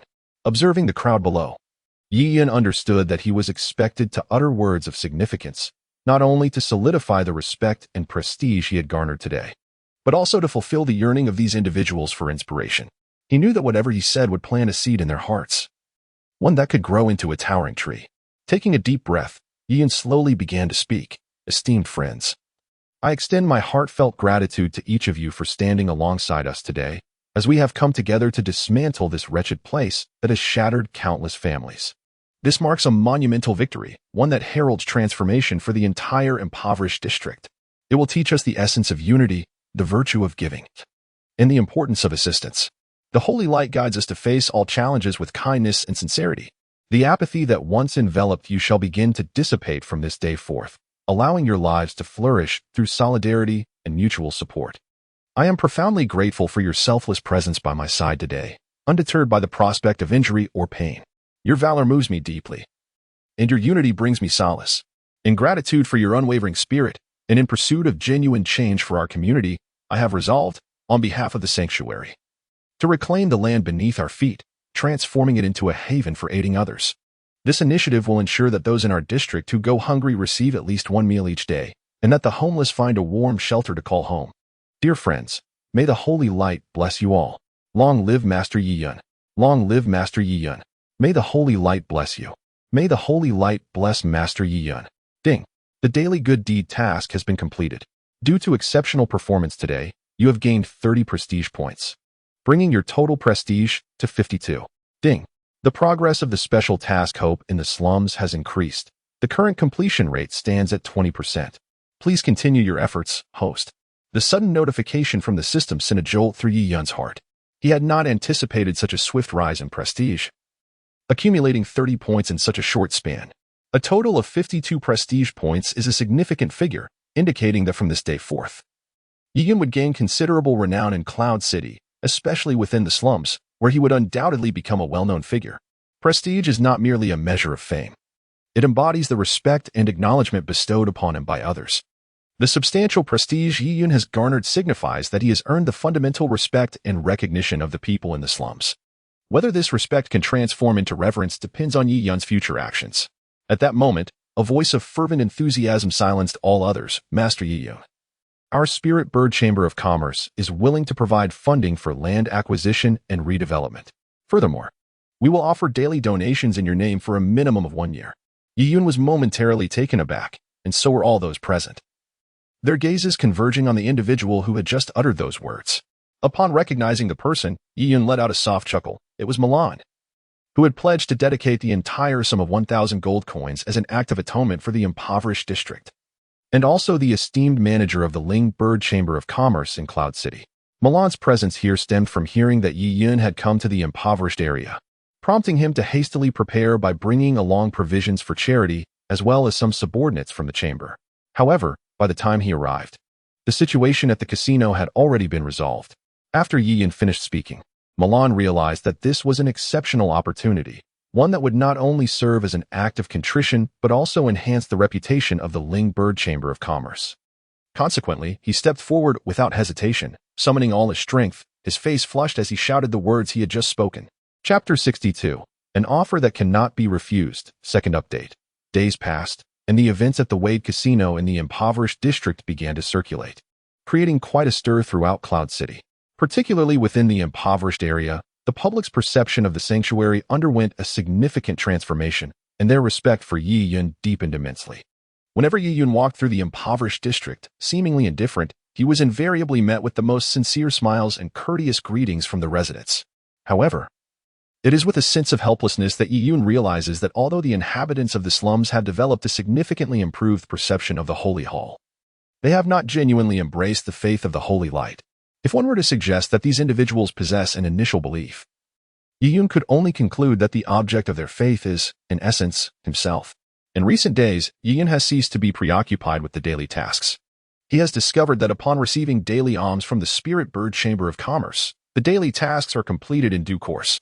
However, the accumulation of reputation has been exceedingly slow, yielding at most a meager point every couple of days, and this rate is likely to continue diminishing.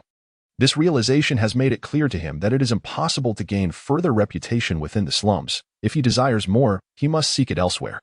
The task of performing a good deed each day serves perhaps merely as a reminder for Yiyun to engage in more acts of kindness. To this day, he has also uncovered a particular issue regarding the system. There lies the issuance of tasks. Each task seems to suggest a continuation, and Yiyun perceives profound connections within each of them. One step leads to another, a chain of events unfolds. The ultimate outcome of these tasks is beyond his contemplation, for he is acutely aware of his own frailty, pondering it serves no purpose.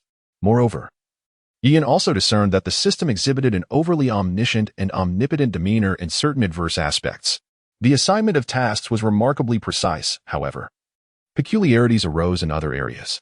For instance, during the prior assault by Isu, the countdown, which ostensibly had ample time remaining, inexplicably dwindled at an alarming rate, as if an unforeseen event had transpired. This led Yiyun to conclude that the system was far from being in control of everything and certainly lacked omniscience. Thus, it did not possess the capability for foresight. Rather, it appeared to have gathered intelligence through some means to deduce the most fundamental circumstances to relay to him. Perhaps this system was not as he had presumed, resembling the kinds depicted in novels. Somewhere along the way, this vague notion took root in Yiyun's mind. Over the past few days, each night he would recline in a chair in the courtyard, gazing distantly at the sky. Yet he remained oblivious to what he was truly seeking. Regarding Wade's situation, Annie and Suddy shouldered the responsibility entirely, publicly declaring Wade's suspected affiliation with dark race spies. However, after a thorough investigation, they exonerated him, with Lord Roman supporting this assertion. The highest authority within Cloud City echoed this sentiment, leaving Wade's associates helpless. Though they had protested and lodged complaints, the stances of both the Holy Hall and the Lord's Manor were unequivocal and united, rendering them powerless. They could only console the recently released Wade, urging him to adopt a more lenient perspective towards the events that had transpired. As for that piece of land, it was acquired by the sanctuary at a nominal price of 100 gold coins, funded, of course, by the Spirit Bird Chamber of Commerce.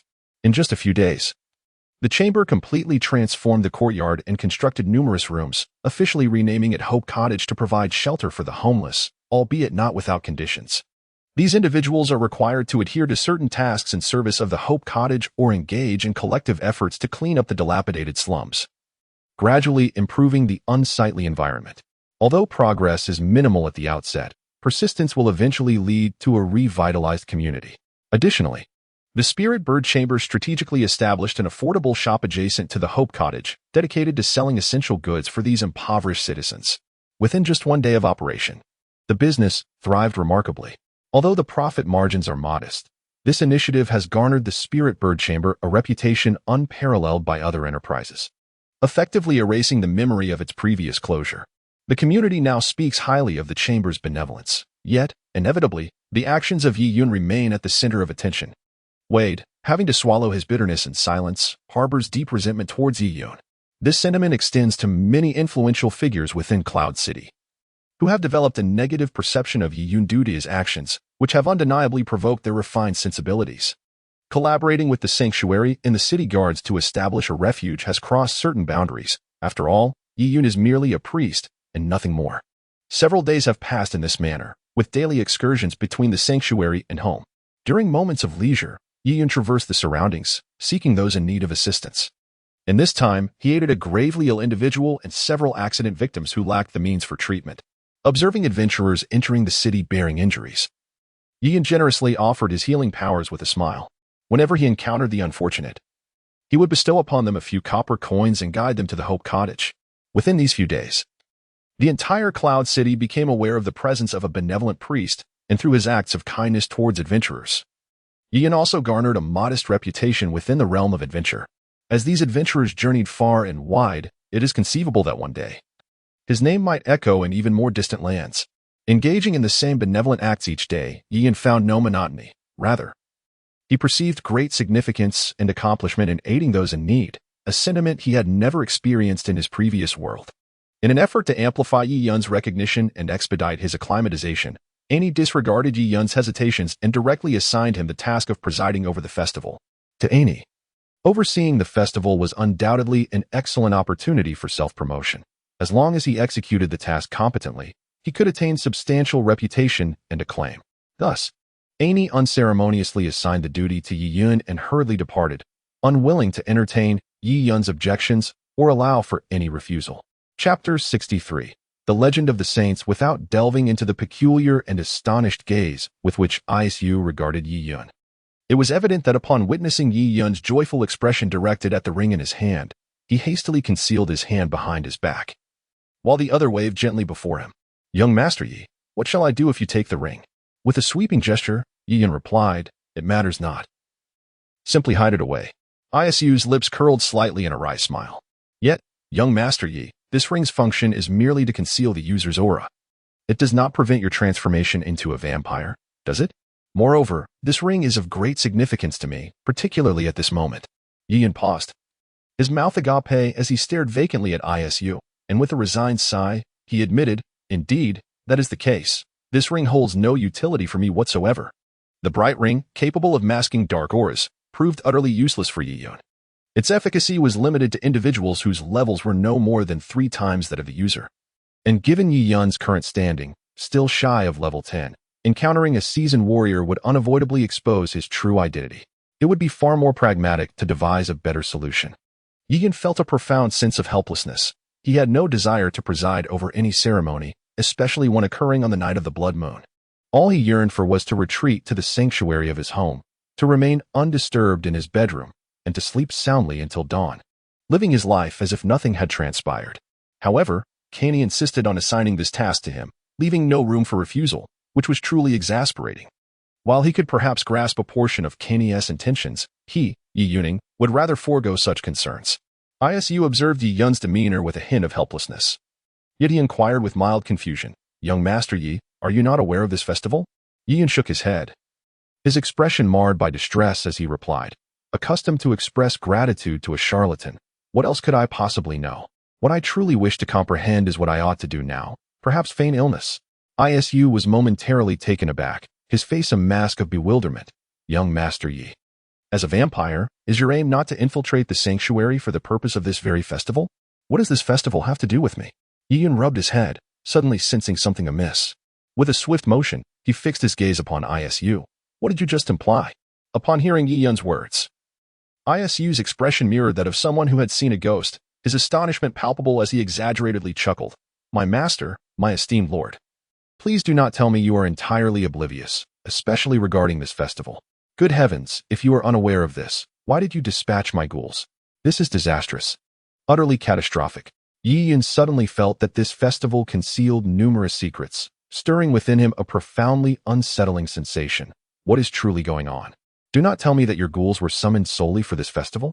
Indeed, I have lived in obscurity for many years, and after painstakingly summoning a multitude of ghouls, I have encountered a newly awakened hybrid vampire, all for the sake of this impending ceremony. I had assumed, young Master Yi, that as a vampire, you would be willing to remain hidden within the sanctuary for this very occasion, which is why I refrained from inquiring about your intentions. Yet, to my astonishment, you remain oblivious, utterly unaware." Yi Yun gazed in disbelief. "Isn't this just an ordinary ceremony?" Isu regarded Yi Yun in silence, retorting, "Would an ordinary ceremony take place on the night of the blood moon? Even if it were ordinary, it would only be so for common folk, for beings like us. It is anything but." Yi Yun, perplexed, queried, "What do you mean?" "The ceremony is held on the night of the blood moon, a night steeped in legend, commemorating a saint of light who rescued the innocent, thus ensuring the tradition's survival through the ages. However, the reality is far more complex than mere folklore. It has lingered in the annals of time long enough for many to forget its true significance." With a sigh, Isu reflected, perhaps lamenting Yi Yun's ignorance, or perhaps regretting his own misguided beliefs and overthinking. He continued, "The truth of this ceremony has only been preserved within a very limited scope, confined to the opposing factions that existed at that time. At that time, The sanctuary was far from the formidable power it possesses today. It was merely a diminutive religious belief. In the region now known as Cloud City, there existed no such urban expanse, only a collection of small mountain villages. The inhabitants of these villages struggled to survive through hunting, facing the formidable beasts of the deep forests, and endured hardships while offering their scant food to creatures they perceived as monstrous. These beings are what we now refer to as the dark races, witches, trolls, vampires, and the like. One fateful day, a radiant saint arrived, sincerely listening to the villagers' tales of woe. He resolved to transform the lives of these unfortunate souls, thus leading his followers into a conflict against the dark races. Some assert that those who remained did so out of a reluctance to depart or an affinity for their homeland, yet the reality was quite different. Isu inhaled deeply, his fist clenching gently. Much time would pass, many generations would unfold, and countless individuals would forget the past. Even the servants of the saint and their descendants would fully assimilate into this land, never considering themselves as originating from elsewhere. Then, on a night graced by a crimson moon, yet another battle erupted. Countless dark races and malevolent creatures launched an assault on a place that had evolved into a town. These dark beings sought a formidable seal, yearning to seize the dark power contained within it, power that could enhance their strength and restore the diluted bloodlines of many generations. However, the reality astonished these dark races and creatures. For the servants left behind by the saint had long anticipated such occurrences and were well aware of the creatures' intentions. Over the years, they had developed formidable combat prowess, with high-ranking mages and warriors driving the invaders into a desperate retreat, ultimately annihilating them amidst a relentless pursuit. Consequently, the number of those who knew of the unusual seal within the town dwindled significantly. This seal was crafted by the saint himself, and the remaining servants had been entrusted to guard it. It took the form of a statue, an entirely wooden effigy, representing that very saint, which is now a fixture in every sanctuary, the figure of the Holy One. As Yi Yun listened, he gradually furrowed his brow, sensing that he had stumbled upon something of immense significance. An inexplicable feeling arose within him, a conviction that even if he remained unaware of what Isu had articulated today, and even if Annie prevented him from presiding over the ceremony, he would inevitably encounter this seal one day. It was a profound sensation, enigmatic and ineffable. Yet it surged forth from the depths of his heart. As he listened to YS, he seemed to envision a man clad in white robes, courageously leading his companions into the darkness. With a staff in hand, he wielded an array of sacred light magic, deftly evading the onslaught of his foes. He brandished his staff, murmuring incantations that were incomprehensible to others, bestowing enchantments upon his servants one after another. Surrounded by countless dark beings, he vanquished his adversaries with ease, his radiance illuminating the earth and piercing the heavens. Both his allies and enemies gazed upon him with reverence, and in that moment, he etched his legend into the annals of history. In that era, the Holy Order was but a fledgling religious belief, far from the power it holds today. The land known as Cloud City had yet to be established. It was merely a collection of small villages. The inhabitants struggled to survive by hunting, facing the formidable beasts of the deep mountains, and often had to offer their scant provisions to beings they deemed monstrous. The dark races now referred to as witches, trolls, vampires, and others. It was not until one day that a radiant saint arrived, sincerely listening to the villagers' plight, resolute in his mission to grant these unfortunate souls a new life. He rallied his followers and engaged in a fierce conflict with these dark entities. Some believed that those who remained did so out of reluctance to leave or an affection for the land, yet the truth was far more complex. YS breathed deeply, gently clenching his fists. Many generations later, a distant time where countless individuals had forgotten much. Even the servants of the saints and their descendants had truly integrated into this place, never considering themselves as originating from elsewhere. Then, on a night illuminated by a crimson moon, another battle erupted. An innumerable horde of dark races and sinister creatures launched an assault on what had evolved into a town. These dark beings sought a powerful seal, yearning to seize the dark power contained within, a force that could amplify their strength and restore the diluted bloodlines of many generations. Yet, the reality astonished these dark races and creatures. For the servants left behind by the saints had long anticipated such events and understood the motives of these creatures. Over the years, they had cultivated formidable combat prowess, with high-ranking mages and warriors compelling the invaders to flee in disarray, ultimately annihilating them during a relentless pursuit spanning vast distances. Consequently, the number of those aware of the unusual seal within the town dwindled. This seal was crafted by the saints themselves, and the remaining servants were entrusted with its guardianship. It took the form of a statue, a fully wooden effigy representing that saint, a likeness that every holy sanctuary would eventually possess, the sacred one. Listening intently, Ian gradually furrowed his brow, as he felt he had stumbled upon something extraordinary. An inexplicable intuition told him that even if he were to remain oblivious to the revelations of ISU today, and even if Annie forbade him from presiding over the upcoming ceremony, there would inevitably come a day when he would confront this seal. It was a profound sensation, elusive and enigmatic, yet it surged forth from the depths of his heart. As he absorbed ISU's words, he envisioned a man clad in white robes, bravely leading his companions into the depths of darkness. This man wielded a staff, casting a myriad of holy light spells while nimbly evading the onslaught of his foes. He danced with his staff, murmuring incantations in an incomprehensible tongue, bestowing one enhancement spell after another upon his servants, encircled by countless dark entities. He vanquished adversary after adversary with overwhelming force. His brilliance illuminated the earth and pierced the heavens, drawing both reverence from his allies and dread from his enemies. In that moment, he etched his legend into the annals of history. "You just mentioned a statue of a saint?" Ian lifted his gaze, astonished as he looked at ISU. "But how could you possibly know?" ISU replied, "Because I am one of the rare descendants of the dark race who survived those times. This memory was inscribed within my soul, and it was only when I awakened the lineage of the dark sorceress and matured into a grand sorcerer that this memory unfurled." "A sorceress?" Yiyun was not unfamiliar with the term. He inquired, "What distinguishes the bloodline of a witch from my vampire heritage?" With a wry smile, Isu chuckled softly, taken aback by Yiyun's apparent ignorance. Nevertheless, he felt compelled to respond. "The vampire bloodline is one of the highest echelons of dark races. True vampires transcend the human realm, possessing an ancient lifespan, formidable strength, and an enviable affinity for darkness, coupled with remarkable regenerative abilities. They wield potent dark magic and can also become the mightiest warriors, exhibiting almost no weaknesses. As long as they have sufficient blood, particularly that of the stronger beings, they can draw immense power from it. They do not require training. From birth, they possess first-tier combat capabilities. And by the age of 18, even the weakest among them attain at least third-tier abilities. They are both mages and warriors, capable of absorbing moonlight to transform it into the purest form of dark energy for cultivation. Their training system is entirely distinct from that of ordinary humans, and they can even metamorphose into diminutive bats, granting them unparalleled mobility." Ian raised an eyebrow, and as he contrasted Isu's words with his own reality, a wave of frustration washed over him. Being born with first-tier prowess, he reflected on his current body, which was around 15 or 16 years old, and realized he barely surpassed the halfway mark of first tier, still a considerable distance from second tier. The disparity between purebred and hybrid vampires seemed excessively vast, and the absence of any recollection of the specific training regimen belonging to his own race deepened his sense of inadequacy. After discussing vampires, ISU began to speak of the witch's bloodline, yet from his words, Ian discerned a hint of bitterness. The witch's bloodline, as the name suggests, is a lineage passed down from witches, all of whom were formidable dark sorceresses. Thus, the witch's bloodline possesses a remarkable affinity for dark magic.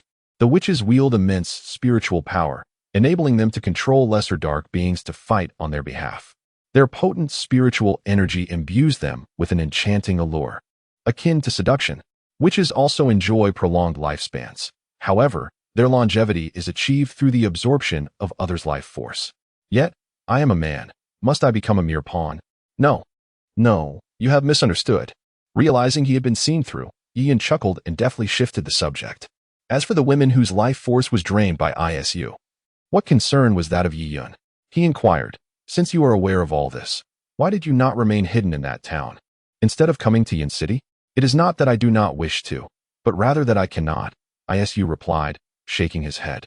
In that town, and even in the surrounding villages, there are descendants of the saint's servants who remain vigilant against dark forces.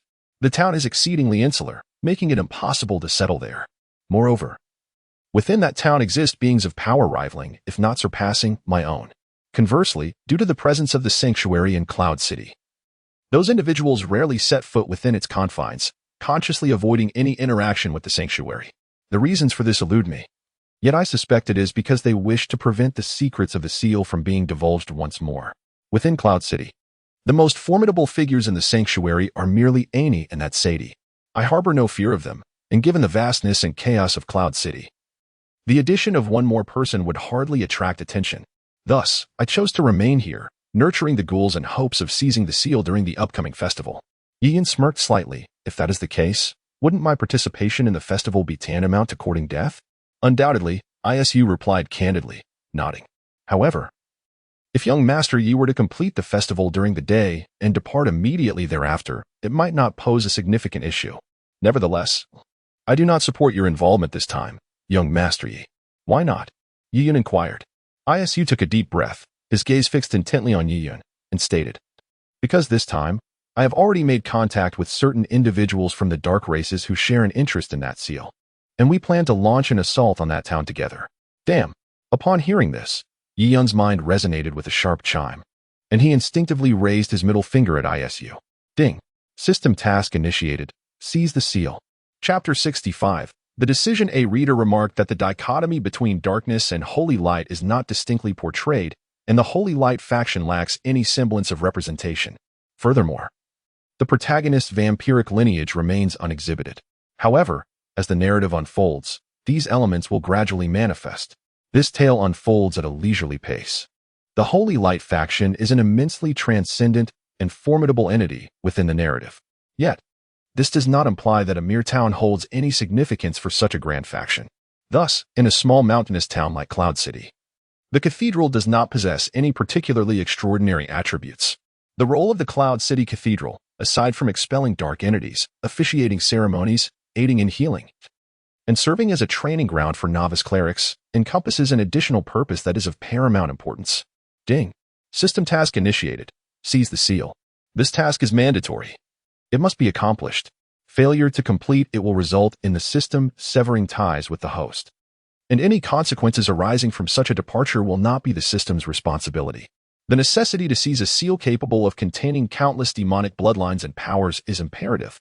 As a member of the cathedral, it is your duty to safeguard it personally, and as a vampire, it is even more crucial for you to grasp this seal, which poses a significant threat to your existence. Task hint. This endeavor may prove exceedingly arduous for you, yet there are multiple pathways to achieve completion. However, your first step must be to approach the seal, harnessing all the strength at your disposal to accomplish it. Task reward. Unknown. Listening to the voices echoing in his mind, Yi Yun felt a distinct sense of being forced into a predicament. Initially, he had no desire to attend that so-called festival, wishing only to keep his distance. Not only was he unable to refuse AIN's insistence, but now the system had imposed an unavoidable task upon him, leaving him in a state of helplessness. However, the sudden issuance of this task spurred Yi Yun to gather his resolve. Since avoidance was not an option, he would confront the challenge head-on. He decided to attend and preside over the festival. After all, it was inevitable, and he might as well take advantage of the opportunity to familiarize himself with the circumstances, thereby positioning himself to seize the moment and secure the seal. Taking a deep breath, Yi Yun dismissed any thoughts of a bitter smile. His expression was serene, and his tone resolute as he addressed Isu. I believe I have no choice but to attend, for I am quite intrigued by that seal. Isu raised an eyebrow, astonished as she gazed at Yi Yun. Yi, you cannot possibly be considering seizing the seal for yourself? Indeed, Yi Yun replied, rising to his feet and nodding. I intend to acquire the seal, whether by stealth or by force. It shall belong to me. With that, Yi Yun turned to leave, but after taking a few steps, he paused and faced Isu once more. You may need to revise your plan. Regardless of the means, the seal must first come into my possession. Do you understand? Understood. With a bitter smile, ISU watched Yi Yun depart, and couldn't help but lightly slap his own mouth. Initially, Yi Yun was unaware of the existence of the seal. Had it not been for ISU's indiscretion, Yi Yun would not have altered his thoughts and suddenly developed an interest in the seal. As one bound by a servitude contract, ISU found Yi Yun's words utterly inescapable. However, now that the ghoul was gone, his influence before the assembled allies would diminish. In this dark realm where strength reigns supreme, power equates to everything. Without the ghoulish assistance, ISU risked transitioning from commander to mere executor, thus plunging himself into peril. Moreover, not only was he at risk, but even if he were to seize the seal, he would have to betray those he had gathered and deliver the seal into Yi Yun's hands. This would undoubtedly invite the wrath of those lurking in the shadows, raising the question of whether he could even safeguard what he had obtained. Overwhelmed by a throbbing headache, ISU resolved to embrace chaos. After all, he was merely a dark sorcerer, embodying malevolence, while his master, Yi Yun, was a vampire, the epitome of evil and the sovereign of darkness. The following day, when ISU approached Yi Yun to unveil his plan, He left Yi Yun utterly astounded. Poison. Isu grimaced and nodded emphatically. Indeed, it is poison. I had never contemplated this approach before. As an outsider like myself would inevitably attract undue attention upon entering that small town, making widespread poisoning utterly unfeasible. However, young Master Yi, you are different. You possess the legitimate opportunity to enter among them, even accompanied by your servants, namely, myself and Shun, without arousing suspicion or attracting attention. Although Xiaobai is still young, its silent footsteps and swift movements render it an ideal candidate for executing the act of poisoning. As long as we manage the dosage judiciously, I can take Xiaobai and introduce the toxin into the largest water source in the town. Generally speaking, the water sources within the town are interconnected. If we succeed in our endeavor, I can assure you that the majority of the populace will succumb to the poison. Yi Yun swallowed hard, his breath becoming slightly more rapid. His conscience admonished him against such a course of action, warning that it could endanger many lives. Yet another voice urged him to acquiesce, insisting that he must learn to wield the power at his disposal to accomplish the task. Yi Yun shook his head, visibly troubled. Isn't this approach rather inappropriate? What if some individuals cannot withstand it? Young master, if we do not proceed in this manner, do we have a more viable alternative? Isu gazed earnestly at Yi Yun and stated, should we attempt to seize the seal, we would face not only the armed forces of the town but also those I have rallied. Neither side presents an easy challenge. If we do not act in this way, it would be akin to snatching food from the jaws of a tiger. Only through an element of surprise can we hope to achieve success. Yi Yun continued to shake his head. The education of the new century rendered him incapable of accepting such a course of action. It was not merely about poisoning an individual but rather the entire village. Is it truly so simple to manage the dosage? Yi Yun could wholly believe that the weight of the so-called burden proposed by Isu was indeed lethal. If such a scenario were true, it would be an unbearable sin for him. Observing Yi Yun's reluctance and distress, Isu continued to persuade, young master. If we do not proceed in this manner, what alternative do we have? You cannot possibly conceal the seal in front of countless onlookers. Once the ritual concludes, the seal will be hidden by the townsfolk, and at that juncture, even if we wish to retrieve it, we would find ourselves powerless. The only recourse would be to poison the entire armed force of the town, enabling us to escape with the seal before the dark entities realize what has transpired. This is our sole opportunity to fully claim the seal as our own. Conflicting thoughts clashed within his mind, leaving him in a state of dizziness. Presently, he had no feasible means to obtain the seal. Yet, Isu's assertion that there existed a significant possibility of acquiring it loomed large. The prospect of losing the system was imminent, without its balance. The two powers within him would inevitably lead to one of two outcomes, either an explosive demise or a complete transformation into a vampire, forever banished from the light of day. These possibilities were utterly intolerable to Yi Yun. As he pondered the repercussions of the system's departure, a wave of clarity washed over him, and he forcefully struck the table, declaring, let us proceed. In uttering those two words, Yi Yun felt an overwhelming sense of relief. As if something within his mind had shattered, and a weight had been lifted from his heart, perhaps a shackle, or perhaps a fragment of his humanity. Chapter 66. Departure. Having acquiesced to the method proposed by Isu, Yi Yun found himself in a state of ambivalence, uncertain whether he felt lighthearted or burdened. The lightness referred to his own situation. If he were to execute Isu's plan, there existed a substantial possibility of seizing the Saint Seal amidst the chaos, unbeknownst to anyone. In doing so, he would evade the dire consequences of failing his mission, which could lead to his transformation into a vampire or even death. Conversely, the weightiness pertained to the innocent townsfolk. The notion of poisoning others for his own selfish desires was something Yi Yun had never contemplated, let alone enacted. While individuals in this new era often exhibited selfishness, prioritizing personal gain at the expense of others, Yi Yun had once embodied such traits. Yet, this so-called gain was never of significant magnitude. It amounted to trivial matters, such as a seat on a bus, a squat in a restroom, or a fleeting moment of attention. Such violations were passive, as common folk seldom targeted specific individuals or situations to secure their interests, unless they held the upper hand, having already obtained something.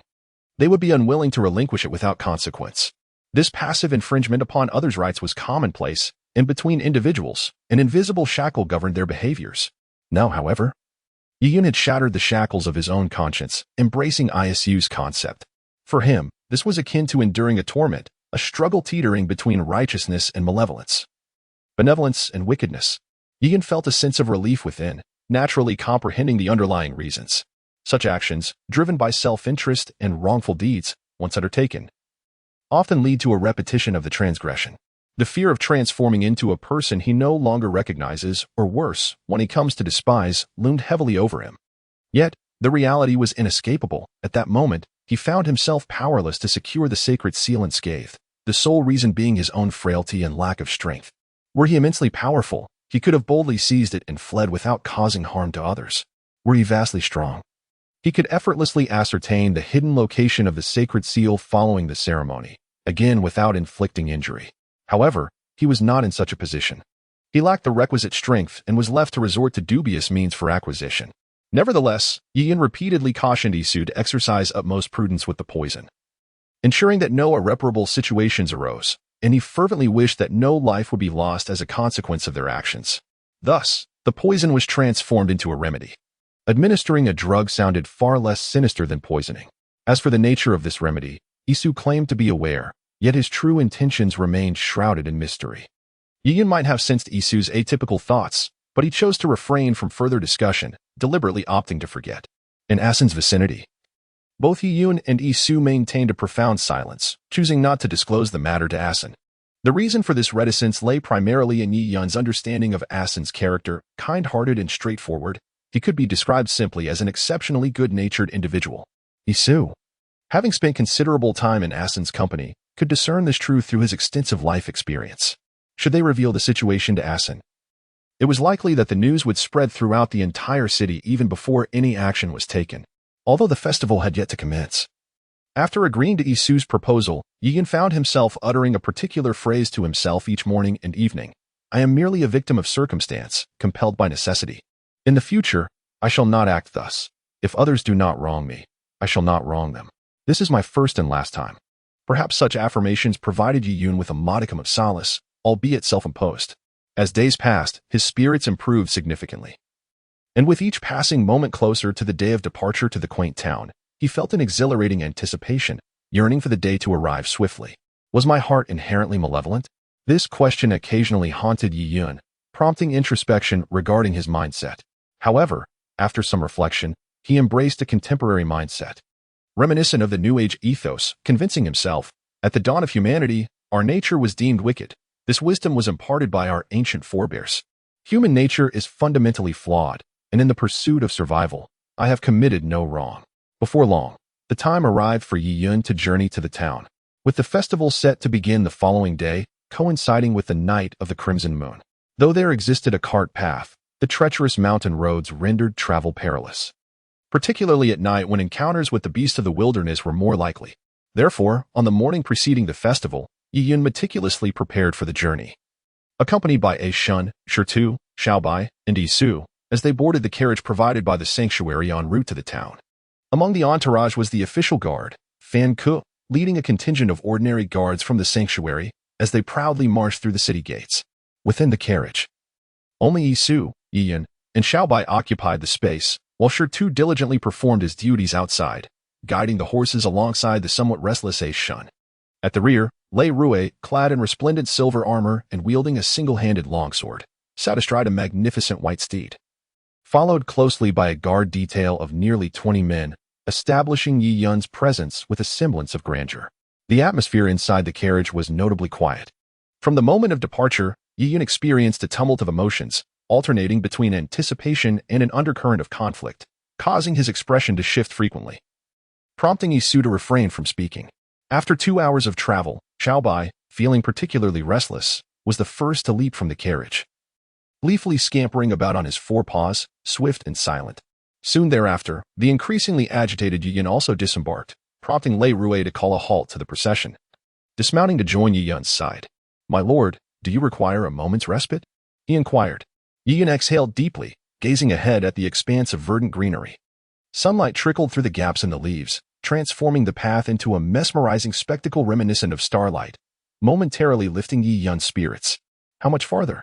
he inquired. Renault glanced at the sky and calculated the distance they had traversed before responding. "We still have approximately 4 hours of travel ahead. Then let us take a brief respite." "Everyone is weary," Yiyun suggested, making his way towards the edges of the narrow path. Renault promptly called out to the group, "Rest in place." A collective sigh of relief escaped the ordinary guards clad in armor as they settled down, finding spots to sit. Whether on the ground or lazily leaning against a sturdy tree, finally granting their aching feet a moment of reprieve, Yi-Yun meandered into the woods, taking gentle steps while inhaling the invigorating scent of the forest, savoring the essence of this distinct world. After allowing the team to rest, Reno hastily followed Yi-Yun, while Ashen and Sure too intended to join but were halted by Isu. Observing Yi-Yun gradually merging with the forest's embrace, Isu sighed resignedly. In this world, kind-hearted individuals find it difficult to find their footing. Are you referring to the elder? Ashen suddenly raised his head, looking at Isu, who, though taken aback, nodded in affirmation. Upon hearing Isu's affirmative response, Shun couldn't help but smile. Indeed, Isu was correct in saying that adults possess an inherent kindness. However, it is crucial to discern who the true enemies are and to understand one's own actions. It is akin to my reluctance to harm others. Yet, at times, I find myself with no choice but to strike with my fists, compelled by the necessity to save a greater number of souls. Isu was somewhat taken aback by Shun's words. I never anticipated you would articulate such sentiments. I assumed you. Isu seemed to think that I was the type who treats everyone with unwavering kindness. Shun offered a slight smile and gently shook his head. I am acutely aware of my intentions, my objectives, and my aspirations. To realize these goals and hopes, there are occasions when I must fulfill my responsibilities, no matter how challenging that may be. After speaking, Shun turned his gaze towards the direction where Yi-Yun had departed, his expression growing serious. Yet, I am wholly committed to protecting this kindness that adults possess, but first, they must discover their own path. Chapter 67. There is a way, whether it be the holy light or the original darkness. Power knows no distinction between good and evil. The forces of darkness, when wielded for justice, embody righteousness. Conversely, the light, when employed for malevolent ends, becomes evil. Power itself is not flawed. If there is a fault, it lies solely within the wielder of that power. Shun's eyes were fixed intently on Isu as he spoke, even as one with the bloodline of a witch. Your stance remains unchanged. Regardless of the choices made by my master, as long as he wields his power for the cause of justice, I shall not hesitate to stand against the world if necessary. Even if I alone cannot bear the weight, I will have countless like-minded companions standing by my master's side, shielding him from storms, becoming the sharpest sword and the sturdiest shield in his grasp. After a moment of silence, Shun took a deep breath. For the sake of true justice, some inevitable sacrifices must be made. Isu chuckled softly, shaking his head as he regarded Shun's youthful figure. Your perspective on power is a novel one to me. In this world, light is light, and darkness is darkness. There is never a shade of gray. At least, in all my years of existence, I have never encountered gray. He continued, I am aware of your origins, which are both astonishing and shocking. I cannot fathom why. As a summoned being, you have managed to endure in this primary realm for such an extended period. Your tone suggests that there are even more powerful individuals waiting for young Master Ye's summons in that unknown domain behind you. I am uncertain whether young Master Yi is aware of these matters, nor do I concern myself with your intentions. However, I do know this. Young Master Yi is my master. If you and your so-called companions pose any harm to him, I will not permit it. Even at the cost of my own life. It is far better to perish than to endure an eternity of torment in my soul. Wouldn't you agree? After Isu finished speaking, he cast a slight smile at Ashen, one that bore an inexplicable depth of meaning.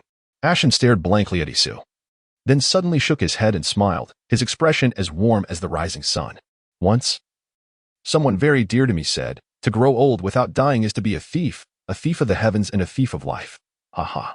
Isu laughed heartily, exclaiming, a thief must possess sharp eyes. May I interpret your words as a compliment to my keen perception? Ashen shrugged slightly, chuckling. One could say that. Rest assured. Due to the loyalty you have expressed today, I can assure you that if there ever comes a day when the master strays from the right path, your soul shall endure no torment. For now, our objectives align, to safeguard the master from any harm and to facilitate his genuine growth. Additionally, my companions and I have the task of guiding him along his rightful path as he matures. Isu nodded slightly, curiosity piqued. Might you share your purpose or that of your associates? That cannot be disclosed. I neither can nor dare to speak of it, Ashen replied, shaking his head gently. We stand upon the same road. One day, you will come to know. Isu raised an eyebrow, nodded subtly, and fell into silence, simply sitting in the carriage, gazing skyward. He sighed. It has been so long since I have truly seen the sun. How delightful it is to live freely beneath its rays. Do you truly believe that the sun you perceive is authentic? Is freedom genuine? Are the realities before you, and your understanding of them, truly real? A shun gazed upward through the dense foliage, observing the pillar-like rays of light, murmuring, if the adults could indeed traverse the correct path as we desire, then the people of this world would behold the true essence of reality, a vast and boundless realm, one that is most authentic, liberated, peaceful, vibrant, and populated by countless coexisting races. Only moments ago, I failed to realize the implication of your mention of dimensions. Could it be that the inhabitants of this world have already uncovered the existence of dimensions? A shun's face bore a hint of confusion and an inexplicable astonishment. Isu, suppressing her astonishment, nodded at a shun. Indeed, is it not peculiar? This world is home to summoners who can, through various mediums, invoke entities from other realms. This is no secret. Throughout history, many intelligent summoned beings have graced our existence. Moreover, there are instances when items from alternate dimensions find their way here, often serving as conduits. A shun's expression darkened, brow furrowing as he gazed intently at the heavens. It seems that there are fissures in this dimension. In that case, the adults must hasten their growth. They must mature before these fissures expand further. I hope these rifts do not affect the grand cosmos, connecting merely to lesser dimensions. Otherwise, the grand cosmos? Lesser dimensions? Isu was enveloped in astonishment and confusion. He could not comprehend what Ashen was saying. The term universe was entirely foreign to him. Yet upon hearing it, an awakening of the soul compelled him to gaze at the boundless sky. The concept of the subplane was somewhat easier to grasp. The vast cosmos and the subplane? Could it be? Isu's eyes widened in disbelief as he turned to survey his surroundings. Suddenly, an epiphany surged within him, and he looked at Ashen with a mixture of astonishment and realization, exclaiming, could it be that you? Shu.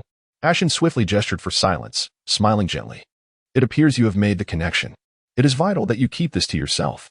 Certain powerful beings may instinctively react to specific terms, a trait possessed by those who have integrated into the rules. Isu promptly sealed his lips but was still unable to suppress his curiosity. I understand that in different planes, power is subject to varying restrictions. Just how formidable was your original strength? Ashen pondered for a moment before responding. Every plane possesses its own repulsion force, which is particularly pronounced for summoned entities. As for myself, I descended through a unique contractual agreement. This contract is distinct. It liberates my strength by augmenting that of the host. The more powerful the host, the greater my own power becomes, and as the host evolves, I gradually assimilate into the rules of the world, ultimately revealing my full potential. In those days, I possessed the power to move at the speed of light, capable of obliterating a star with a single punch, even influencing all existence within a certain range. A shun smiled faintly and remarked to Isu, in comparison to that time, I am now even inferior to an ant. Isu swallowed hard, a shiver coursing through him. Hey, you're still so young, a shun replied with a smile. If one were to merely count the days and time I have lived, it would not be less than yours. It is just that I have been devoted to my training. Thus, in terms of experience, I am still lacking compared to you. Without delving into the profound astonishment that a shun evoked in Isu, who perceived him as a terrifying entity, let us turn our attention to Yi Yun. At that moment, he was leaning against a grand tree, his hands cradling his head, his eyes filled with confusion. Lei Rui stood nearby, like a loyal sentinel. Less than 10 paces from Yi Yun, his hands resting on the hilt of his sword, standing steadfastly. The closer I approached, the more I felt a surge of excitement. As if I could hardly wait to lay down the burden.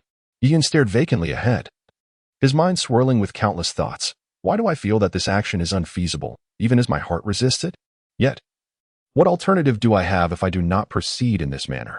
Sighing deeply, Yi Yun instinctively rubbed his chest, seeking to ease his breath.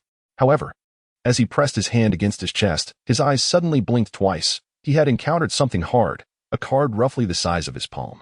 A card? Yi Yun tilted his head, retrieving a card from his chest. Upon seeing the card, his eyes suddenly brightened. A solution has emerged. The card in his hand was indeed a summoning card, albeit a mere Durank, yet possessing an astonishing effect. Splendid. With this, there should be no problem. No? It must be without issue. Yi Yun felt an overwhelming joy in his heart as he gazed at the summoning card, internally exclaiming, Little Xin. Who would have thought that in this critical moment, it would be you, this little rascal, who proves to be the most useful? Ha. Suddenly, he sprang to his feet, shaking his robe as he turned to leave. Let us go, Lei Rui. It's time to set off. Yes, my lord. Lei Rui promptly sheathed his sword and stood tall, following closely behind. Chapter 68.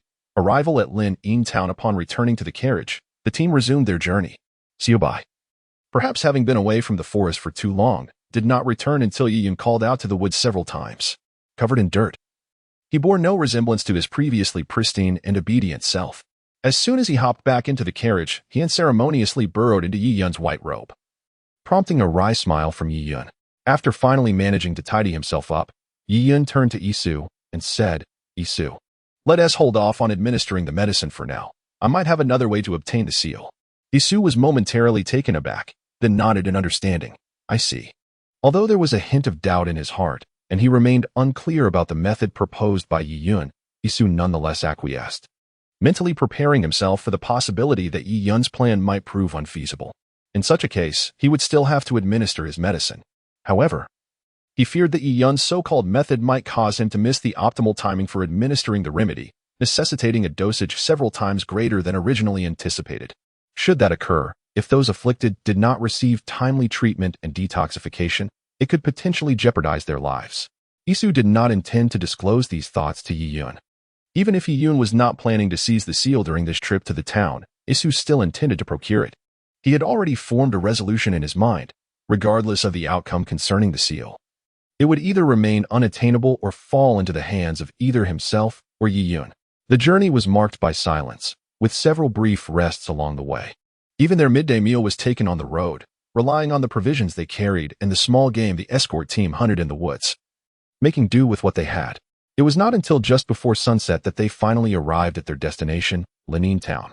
The town appeared vibrant and fragrant, with two broad roads intersecting at right angles at its heart. At the crossroads stood a magnificent fountain surrounded by a sea of flowers and a sizable square. The houses, adorned with orange-tiled roofs, were uniformly arranged and remarkably picturesque. The streets were impeccably clean, and although the foot traffic was not abundant, there was an atmosphere of liveliness that rendered it considerably tidier than Yun City. Before even stepping into the village, a soothing fragrance wafts through the air, emanating from the flower beds that envelop the town. Each household possesses its own distinct garden, rendering Lin Ying Town a veritable paradise of blossoms. Upon entering the town, a local approached respectfully, greeting Yi Yun before leading a procession toward the heart of the community. As they traversed the paths, passers-by, with smiles adorning their faces, graciously stepped aside, embodying a universal joy that compelled Yi Yun to admire the idyllic scene before him. Upon reaching the town's center, a ceremonial platform had been erected, while a spacious building, ample enough to accommodate dozens, awaited its guests. A vibrant red carpet unfurled from the entrance, contrasting with Yi Yun's own dwelling, located further back, yet exuding its own unique charm. The carriage came to a precise halt, and as the doors swung open, disembarking onto the red carpet was seamless. Accompanying the carriage were several individuals, an elderly man with silver hair, a middle-aged figure radiating authority without raising his voice, and a young man whose expression seemed indifferent yet conveyed a sense of earnestness. The first to leap down was a somewhat disheveled little white creature, blinking curiously at the trio before resigning itself to the ground. The moment Xiaobai leaped forth, he resembled a mere shadow. Aside from the elderly man and the middle-aged one, who maintained their usual expressions, the young man was indeed slightly startled. Upon realizing it was a small white creature, he sighed in relief while casting a sharp glance at Xiaobai. Following him was Isu, who disembarked with a smile, nodding at the three individuals before standing beside the carriage door, awaiting the final arrival. As Yi Yun descended from the carriage, the afternoon sun momentarily dazzled his eyes. Squinting, he shielded his gaze with his hand until he acclimated to the brightness, then performed a gesture of sacred light towards the trio. I am Yi Yun, the festival priest dispatched by the Holy Hall. It is a pleasure to meet you all. Upon seeing Yi Yun, the elderly man momentarily froze, then quickly responded with a smile. Greetings, Priest Yi Yun. I am the mayor of this town, York. We are immensely grateful for your presence to oversee this festival. On behalf of all the residents of Lining Town, I extend a warm welcome to you. No, it would be more fitting to describe him as youthful rather than merely young. Clad in a flowing white robe, Yi Yun, though of ordinary appearance, exuded a unique charm, and his youthful face appeared even more delicate than that of the youngest among the trio. Mayor York, it is a great pleasure to be here and to witness the enchanting beauty of this place, akin to a paradise on earth. However, residing here long-term may not be feasible, as I have duties awaiting me at the Holy Hall in Cloud City. Yi Yun shook his head slightly. a hint of regret crossing his face, yet he said, "If the mayor does not mind, I would be delighted to frequently visit this beautiful place during my leisure time. I believe it would refresh my spirit." "Most welcome." Old York chuckled heartily, pulling a middle-aged man beside him to introduce Yi-Yun. "Yi-Yun, the priest. This is my son, who will also be the next mayor of Linene Town, Abel. And this young man beside him is my eldest grandson, Mora." Both Abel and Mora greeted Yi-Yun in unison. "Greetings, Priest Yi-Yun. Welcome to Linene Town." "Thank you," Yi-Yun replied with a gentle smile, nodding at Izu, Ashen, Larie, and Shirtu, before following York, who led the way. Abel and Mora trailed behind, while Izu followed closely. As for Ashen and Shirtu, they accompanied Larie, who, of course, would not dine in the same place as Yi-Yun, but followed the servants to a different location. Chapter 69. Little Xian has arrived. The first true grand feast was about to commence. Dinner was not particularly easygoing, perhaps due to his age. York's grandson Mora often took subtle jabs at Yi-Yun during the meal. However, these jabs were not born of hostility, but rather stemmed from a sense of envy towards someone younger who had achieved greater accomplishments. Mora did not utter any words that might embarrass Yi-Yun, nor did he display any intention of undermining him. On the contrary, he approached Yi-Yun with great humility, seeking guidance on matters such as the rituals and arrangements of the festival, as well as certain points of caution. This very act of inquiry underscored his lack of trust in Yi-Yun, a subtle form of targeting.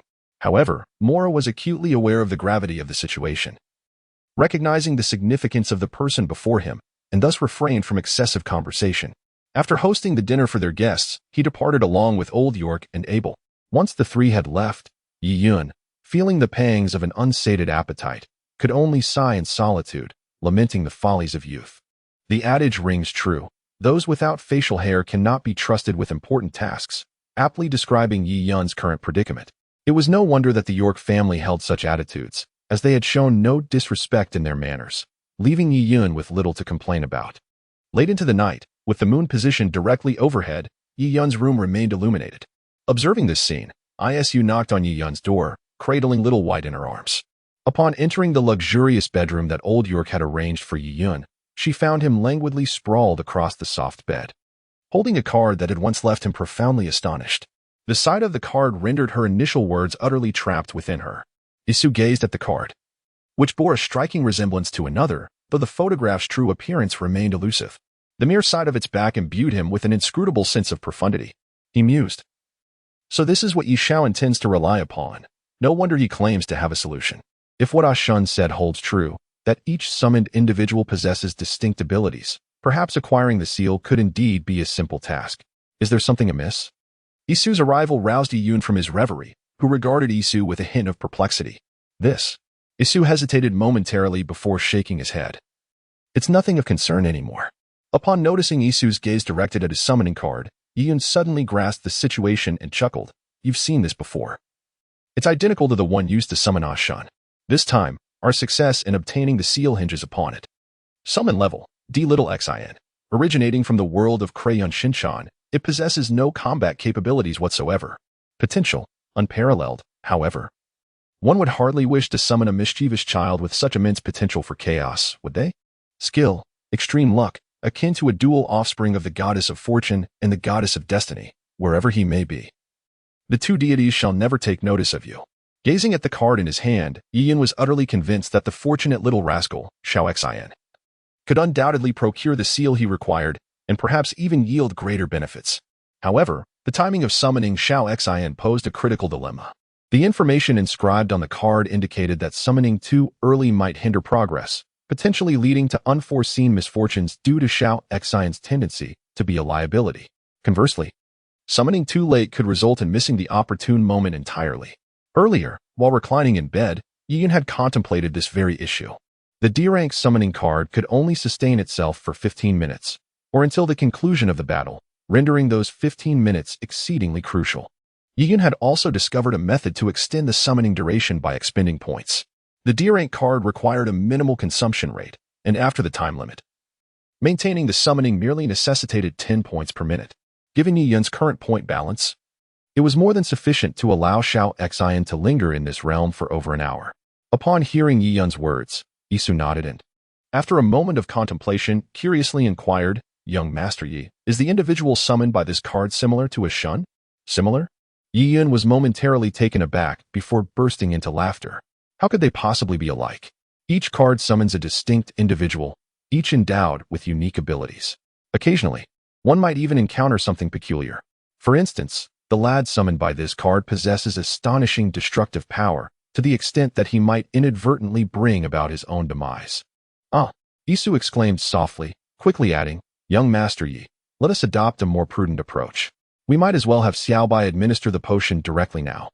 By the time the festival commences tomorrow, the effects will have manifested, and we will still be able to procure the item."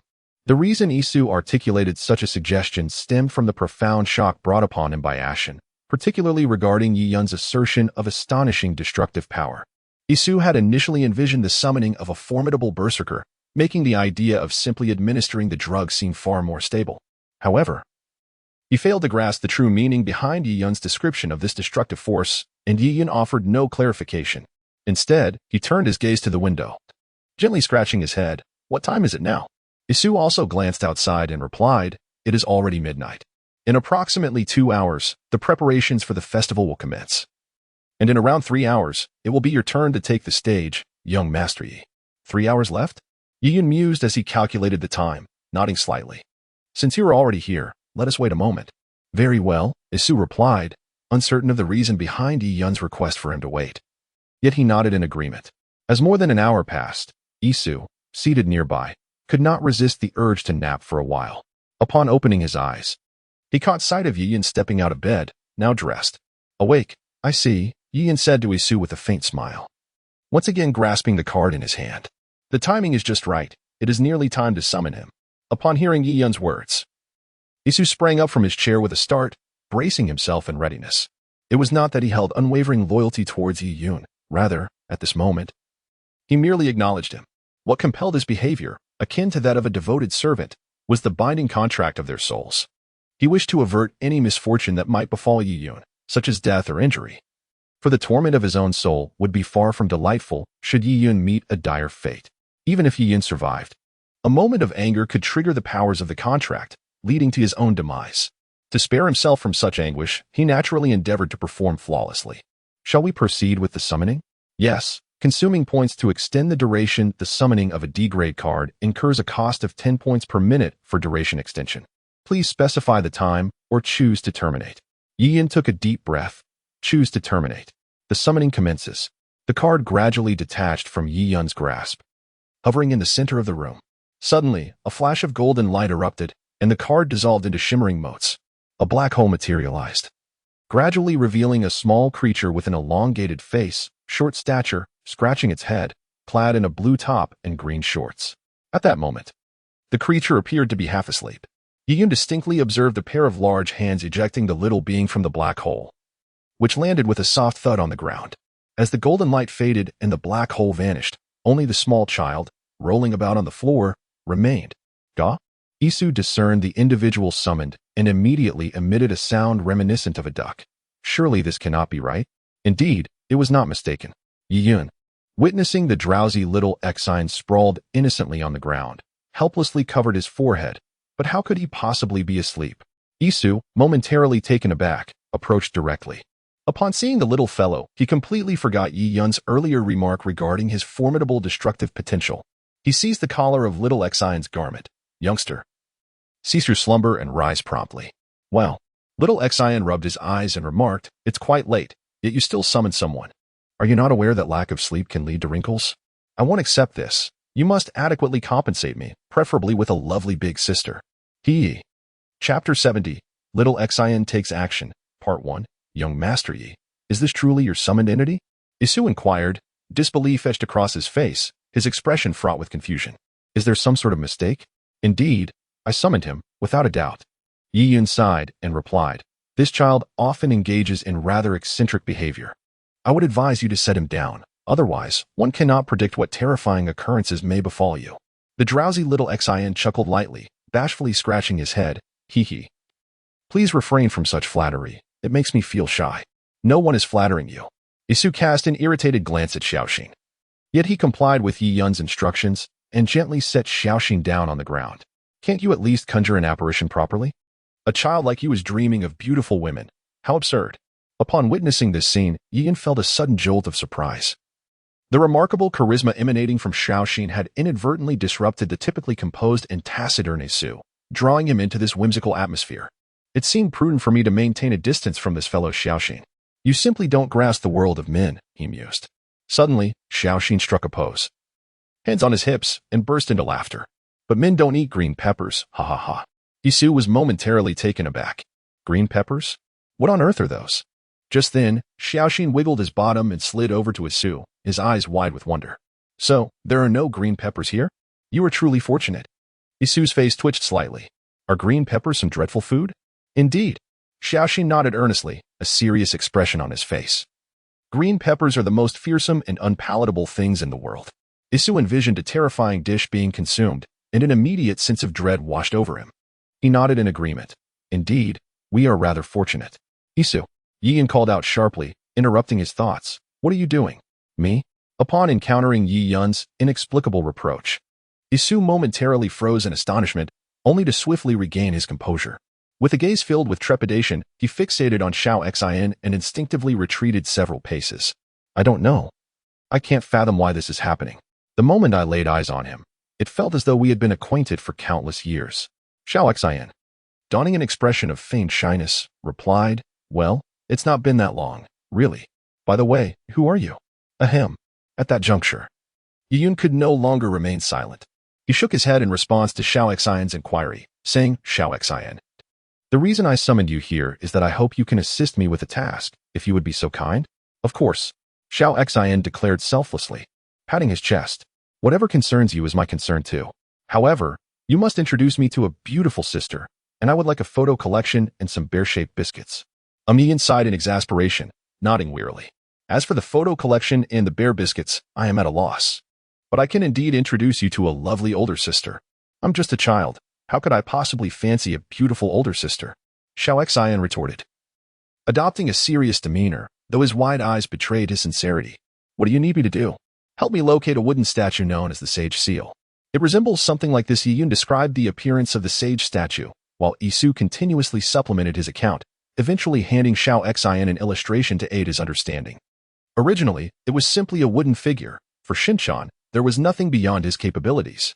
After uttering these words, he unexpectedly produced a dynamic superhero helmet and a vibrant handgun. Even strapping the Kandamu robot onto his back as he charged towards the door, proclaiming, the Cascade Defense Force member, Shinchan, is on a mission. Isu inquired, Young Master Yi, are you certain this child can truly locate the Saint Seal? Absolutely, Yian replied with unwavering confidence. If he sets his mind to it, there is nothing he cannot achieve. Given Shinchan's exceptional luck, he was entirely convinced that if Shinchan genuinely desired to obtain the seal, success was inevitable. Were it not for Shinchan's tendency to be a hindrance and a source of trouble, Yiyun would have seriously considered reserving the next permanent summoning position for him. Upon hearing Yiyun's resolute response, Isu could only nod in agreement, yet a voice within him suggested that perhaps this child might indeed return with the Saint's seal. An oil painting depicted a beautiful woman, one who had just emerged from a bath, her body modestly concealed by a pristine white towel that perfectly covered her essential areas, revealing half of her immaculate back and hips. This artwork, rivaling the allure of a photograph, stirred the heart of the young Shinchan, who found himself captivated for several minutes before suddenly awakening to the realization, no, the Cascade Defense Force had important missions to undertake. Kandamu, let's go. Stealthily navigating through the various rooms, he refrained from entering the pitch-black chambers, disregarded the locked doors, and bypassed those with handles too high to reach. Unbeknownst to him, he had already exited the building and found himself in the garden. In the inky darkness of night, visibility was nearly non-existent, and he felt a shiver run down his spine. How terrifying! How terrifying! Where could it be? After aimlessly wandering the yard without a hint of success, he scratched his head in frustration and plopped down onto the ground. Delving into his pocket, he finally unearthed a bottle approximately the size of his fist. Curiously inspecting it, he pondered what mysterious substance it might contain, acquired from the old demon. With an impish grin, he uncorked the bottle, and a plume of azure smoke erupted forth. The moment the smoke enveloped him, his complexion darkened, his tongue lolled from his mouth, and his small hands flailed chaotically as he flung the bottle away in distress. How uncomfortable! How foul! With a crisp sound, the bottle met its final destination, the fountain nestled in the garden, tracing a graceful parabolic arc before plunging into its depths. Clutching his stomach, which ached painfully, he stood up with a grimace and dashed about the yard in a frenzy. Where is the restroom? Where is the restroom? I can't hold it any longer. Chapter 71. Little Shin in Action, Part 2. Where are you? Restroom? Little Shin clutched his abdomen, tightening his rear, with only his feet scuttling about the yard. Suddenly, as if struck by a moment of clarity, he thought to seek out the older brother. Perhaps overwhelmed by pain, he entirely overlooked the building less than 10 meters away. And in his eyes, a fractured corner of the garden became his sole option. Without a moment's hesitation, he twisted his body and hurried towards it, vanishing into the night in the blink of an eye. It was uncertain how long he ran or how many structures he passed. He was now far from the small building where Yiyan resided. Little Shin's complexion grew increasingly dark, and his bright eyes were laced with countless blood vessels. I can't hold on any longer. I need to go, he thought. Resolving to find a suitable spot to relieve himself, he began to scan his surroundings. Upon spotting a completely darkened area that appeared uninhabited, he buried his head and dashed in. Little Shin failed to notice that this small building was slightly different from the others in the town. Only a few structures leaned against the mountains, and this was one of them. Upon reaching the entrance of the small building, he exerted all his strength but could not push the door open. Unable to restrain himself any longer, he quickly circled to the side, where a large tree provided cover, and promptly removed his trousers before squatting down. In less than a second, 2 muffled thuds resounded, followed by the sound of countless objects being unleashed. Subsequently, a wave of comfort, accompanied by an indescribable sensation, emanated from behind the grand tree. Oh, how delightful! A sharp, cold voice suddenly echoed from within the house, startling the young boy, who hastily jumped up without even wiping himself clean, his shorts still discarded as he fled to hide, bare-bottomed. At that moment, a figure abruptly burst forth from the dwelling, darting straight towards the spot where the boy had relieved himself. The man's austere visage appeared strikingly severe under the moonlight, his eyes brimming with an ominous intensity. As he moved with an ethereal grace, there was a refreshing briskness to his actions, and in the blink of an eye, he reached the base of the tree where the boy had soiled himself. The stern man suddenly furrowed his brow, sensing an exceedingly noxious gas lurking in the air. Narrowing his eyes, he cautiously advanced a couple of steps until he was entirely beside the tree trunk, at which point he abruptly lifted his head and let out a disdainful snort. Simultaneously, a sound akin to stepping on something delicate echoed faintly, so soft it was nearly imperceptible. Yet, in the midst of the man's agile reflexes, he felt a sudden scrape beneath his foot, prompting a silent alarm in his mind. This is bad. A trap. The movements of the austere man were remarkably swift. With a slight push of one foot against the ground, he propelled himself upward. However, he had inadvertently stepped onto a sticky substance that was both liquid and solid in nature. As he leapt, a foul, black mess splattered across his trousers. Could it be poison? A flicker of fear finally crossed his features. As he landed and discerned the familiar yet infinitely more repugnant odor, his mouth slowly parted in shock, and an inferno of rage ignited in his eyes. Veins of fury coursed through the whites of his eyes as he unleashed a thunderous cry to the heavens. Who is responsible for this? I shall kill you, monster. Meanwhile, Xiao Xin, concealed nearby, observed the figure with crimson eyes and movements that defied normalcy. He involuntarily shuddered, trembling in fear, as he retreated, whispering to himself, You cannot see me. You cannot see me. Step by step, the diminutive figure silently retreated into the ajar door, departing without a trace, leaving behind only a grotesquely foul pile of excrement, a pair of shorts smeared with filth, and a man who had stepped into the mess, consumed by despair and fury. Condemn robot, retreat, retreat. As soon as Shin entered the room, he turned around and, clutching his Condemn robot, hastily sprinted upstairs. In mere moments, he ascended from the lower floor to the upper one, advancing along a singular path.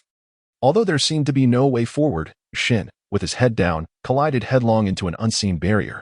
To his astonishment, this very impact unexpectedly revealed a new passageway. In his panic, Shin remained oblivious to the changes around him, only noticing a staircase illuminated by an oil lamp leading downward, which he promptly descended. Eventually, he found himself in a peculiar chamber, its walls adorned with cabinets displaying a myriad of unfamiliar objects. Startled by the earlier monster, Shin, devoid of his usual curiosity, sought refuge in an open cabinet, peering through the gap to observe his surroundings. After a prolonged vigil, when no sign of the monster appeared, he exhaled in relief and lightly patted his chest, breaking into a foolish grin that was close. My invincible poop has successfully vanquished the old monster. Victory for Shin, member of the Kasakabe Defense Force. But wait, where exactly was he? What was his purpose here? Rubbing his head in contemplation. A sudden spark lit up his eyes as he clapped his hands together in realization. I've got it. I need to find a trench coat, a wooden trench coat? How peculiar. It can't even be worn. Gently pushing the cabinet aside, he crawled out, feeling a slight chill beneath him. Shin couldn't help but chuckle again. What a refreshing sensation. I should celebrate with a grand elephant dance. As he spoke, he placed his hands on his hips and swayed with delight, singing a cheerful tune. Elephant, elephant, why is your trunk so long? Mother says a long trunk is beautiful. Suddenly, he exclaimed, I found it. His eyes sparkled as he spotted a wooden trench coat. However, this coat was intertwined with a figure, making it impossible to retrieve it independently. Upon seeing the person, a vivid image surfaced in his mind of the portrait that Isu had shown him, prompting him to chuckle to himself. As long as I, Shinosuke, am here, nothing is insurmountable.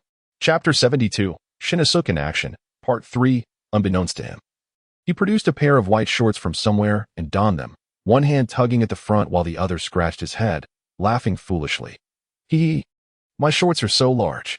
The Condam robot clanked as it stepped onto the ground, and upon reaching the wooden statue, it effortlessly lifted it with both arms. Familiar with the surroundings, it brought the statue directly to Shinosuke, leading to an astonishing occurrence. The interior of the shorts resembled an infinite black hole, elongating and compressing the entire statue until it was completely absorbed. Should Yeyun witness this scene, she might feel an overwhelming envy, for yet another spatial artifact had emerged. Albeit with Shinosuke's peculiar item appearing quite extraordinary, being none other than a pair of shorts. I want this, I want that, I want this, I want that. He gleefully exclaimed.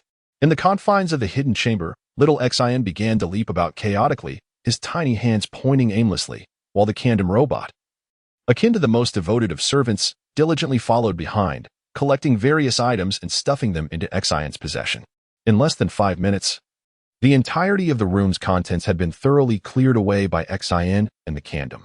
Outside, the stern-faced man, whose trousers had fallen victim to Xian's antics, found himself dismally washing his feet and pants in a nearby well, a visage of despair etched across his face.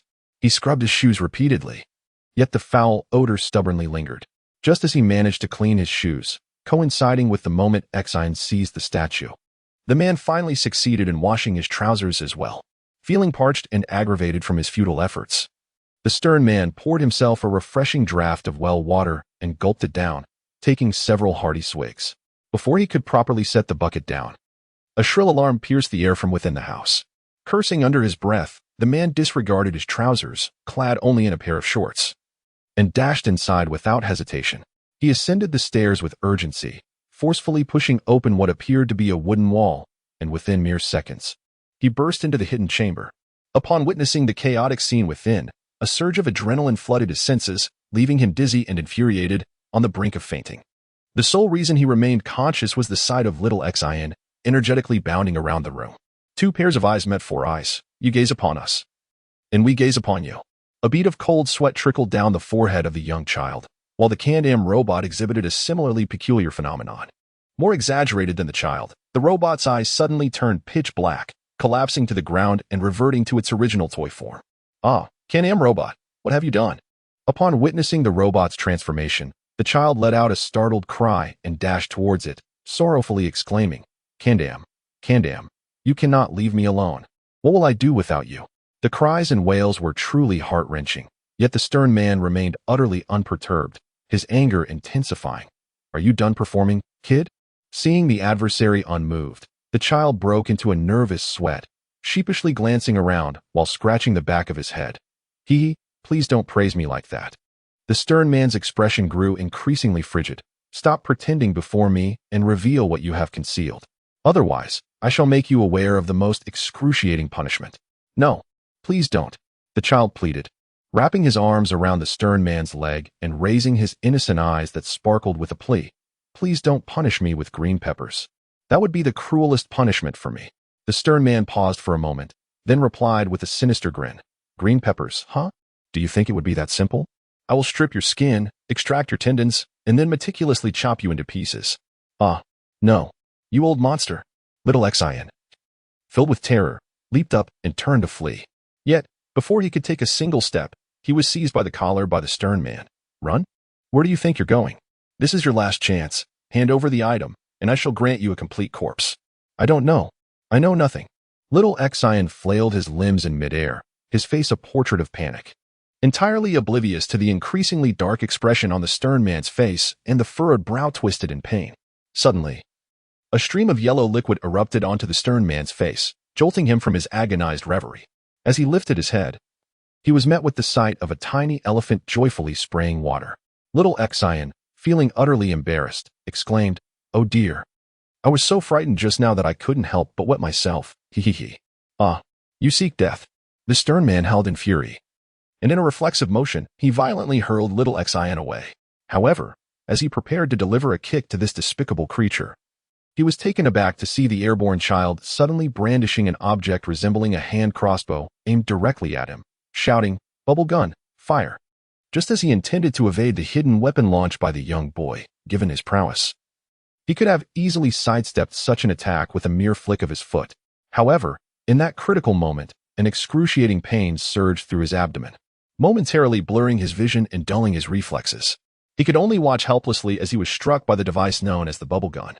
The instant the bubble gun's projectile made contact with the stoic man, a colossal bubble erupted, enveloping him entirely. Simultaneously, the young boy was hurled through the air. And just as he was about to collide with the cabinet, he was unexpectedly caught by the emerging Con-Am robot, which clasped him tightly in its arms. Disregarding the man ensconced within the gigantic bubble, the robot then dashed forward, clattering noisily as it moved. Before anyone could react, they had already entered Yi Yun's courtyard, reverting to a toy-sized form, and took the boy's hand to lead him into Yi Yun's chamber. At that moment, Yi Yun and Isu were still awake, anxiously awaiting the boy's return. When they finally saw him, a wave of relief washed over them. Clad in nothing but his shorts, the boy rushed to Yi Yun, twisted into a salute, and, feigning seriousness, proclaimed, "Captain, Shinasuk from the Kasacave Defense Force has successfully completed the mission." With a sigh of relief, Yi Yun couldn't help but smile, his face lighting up with joy.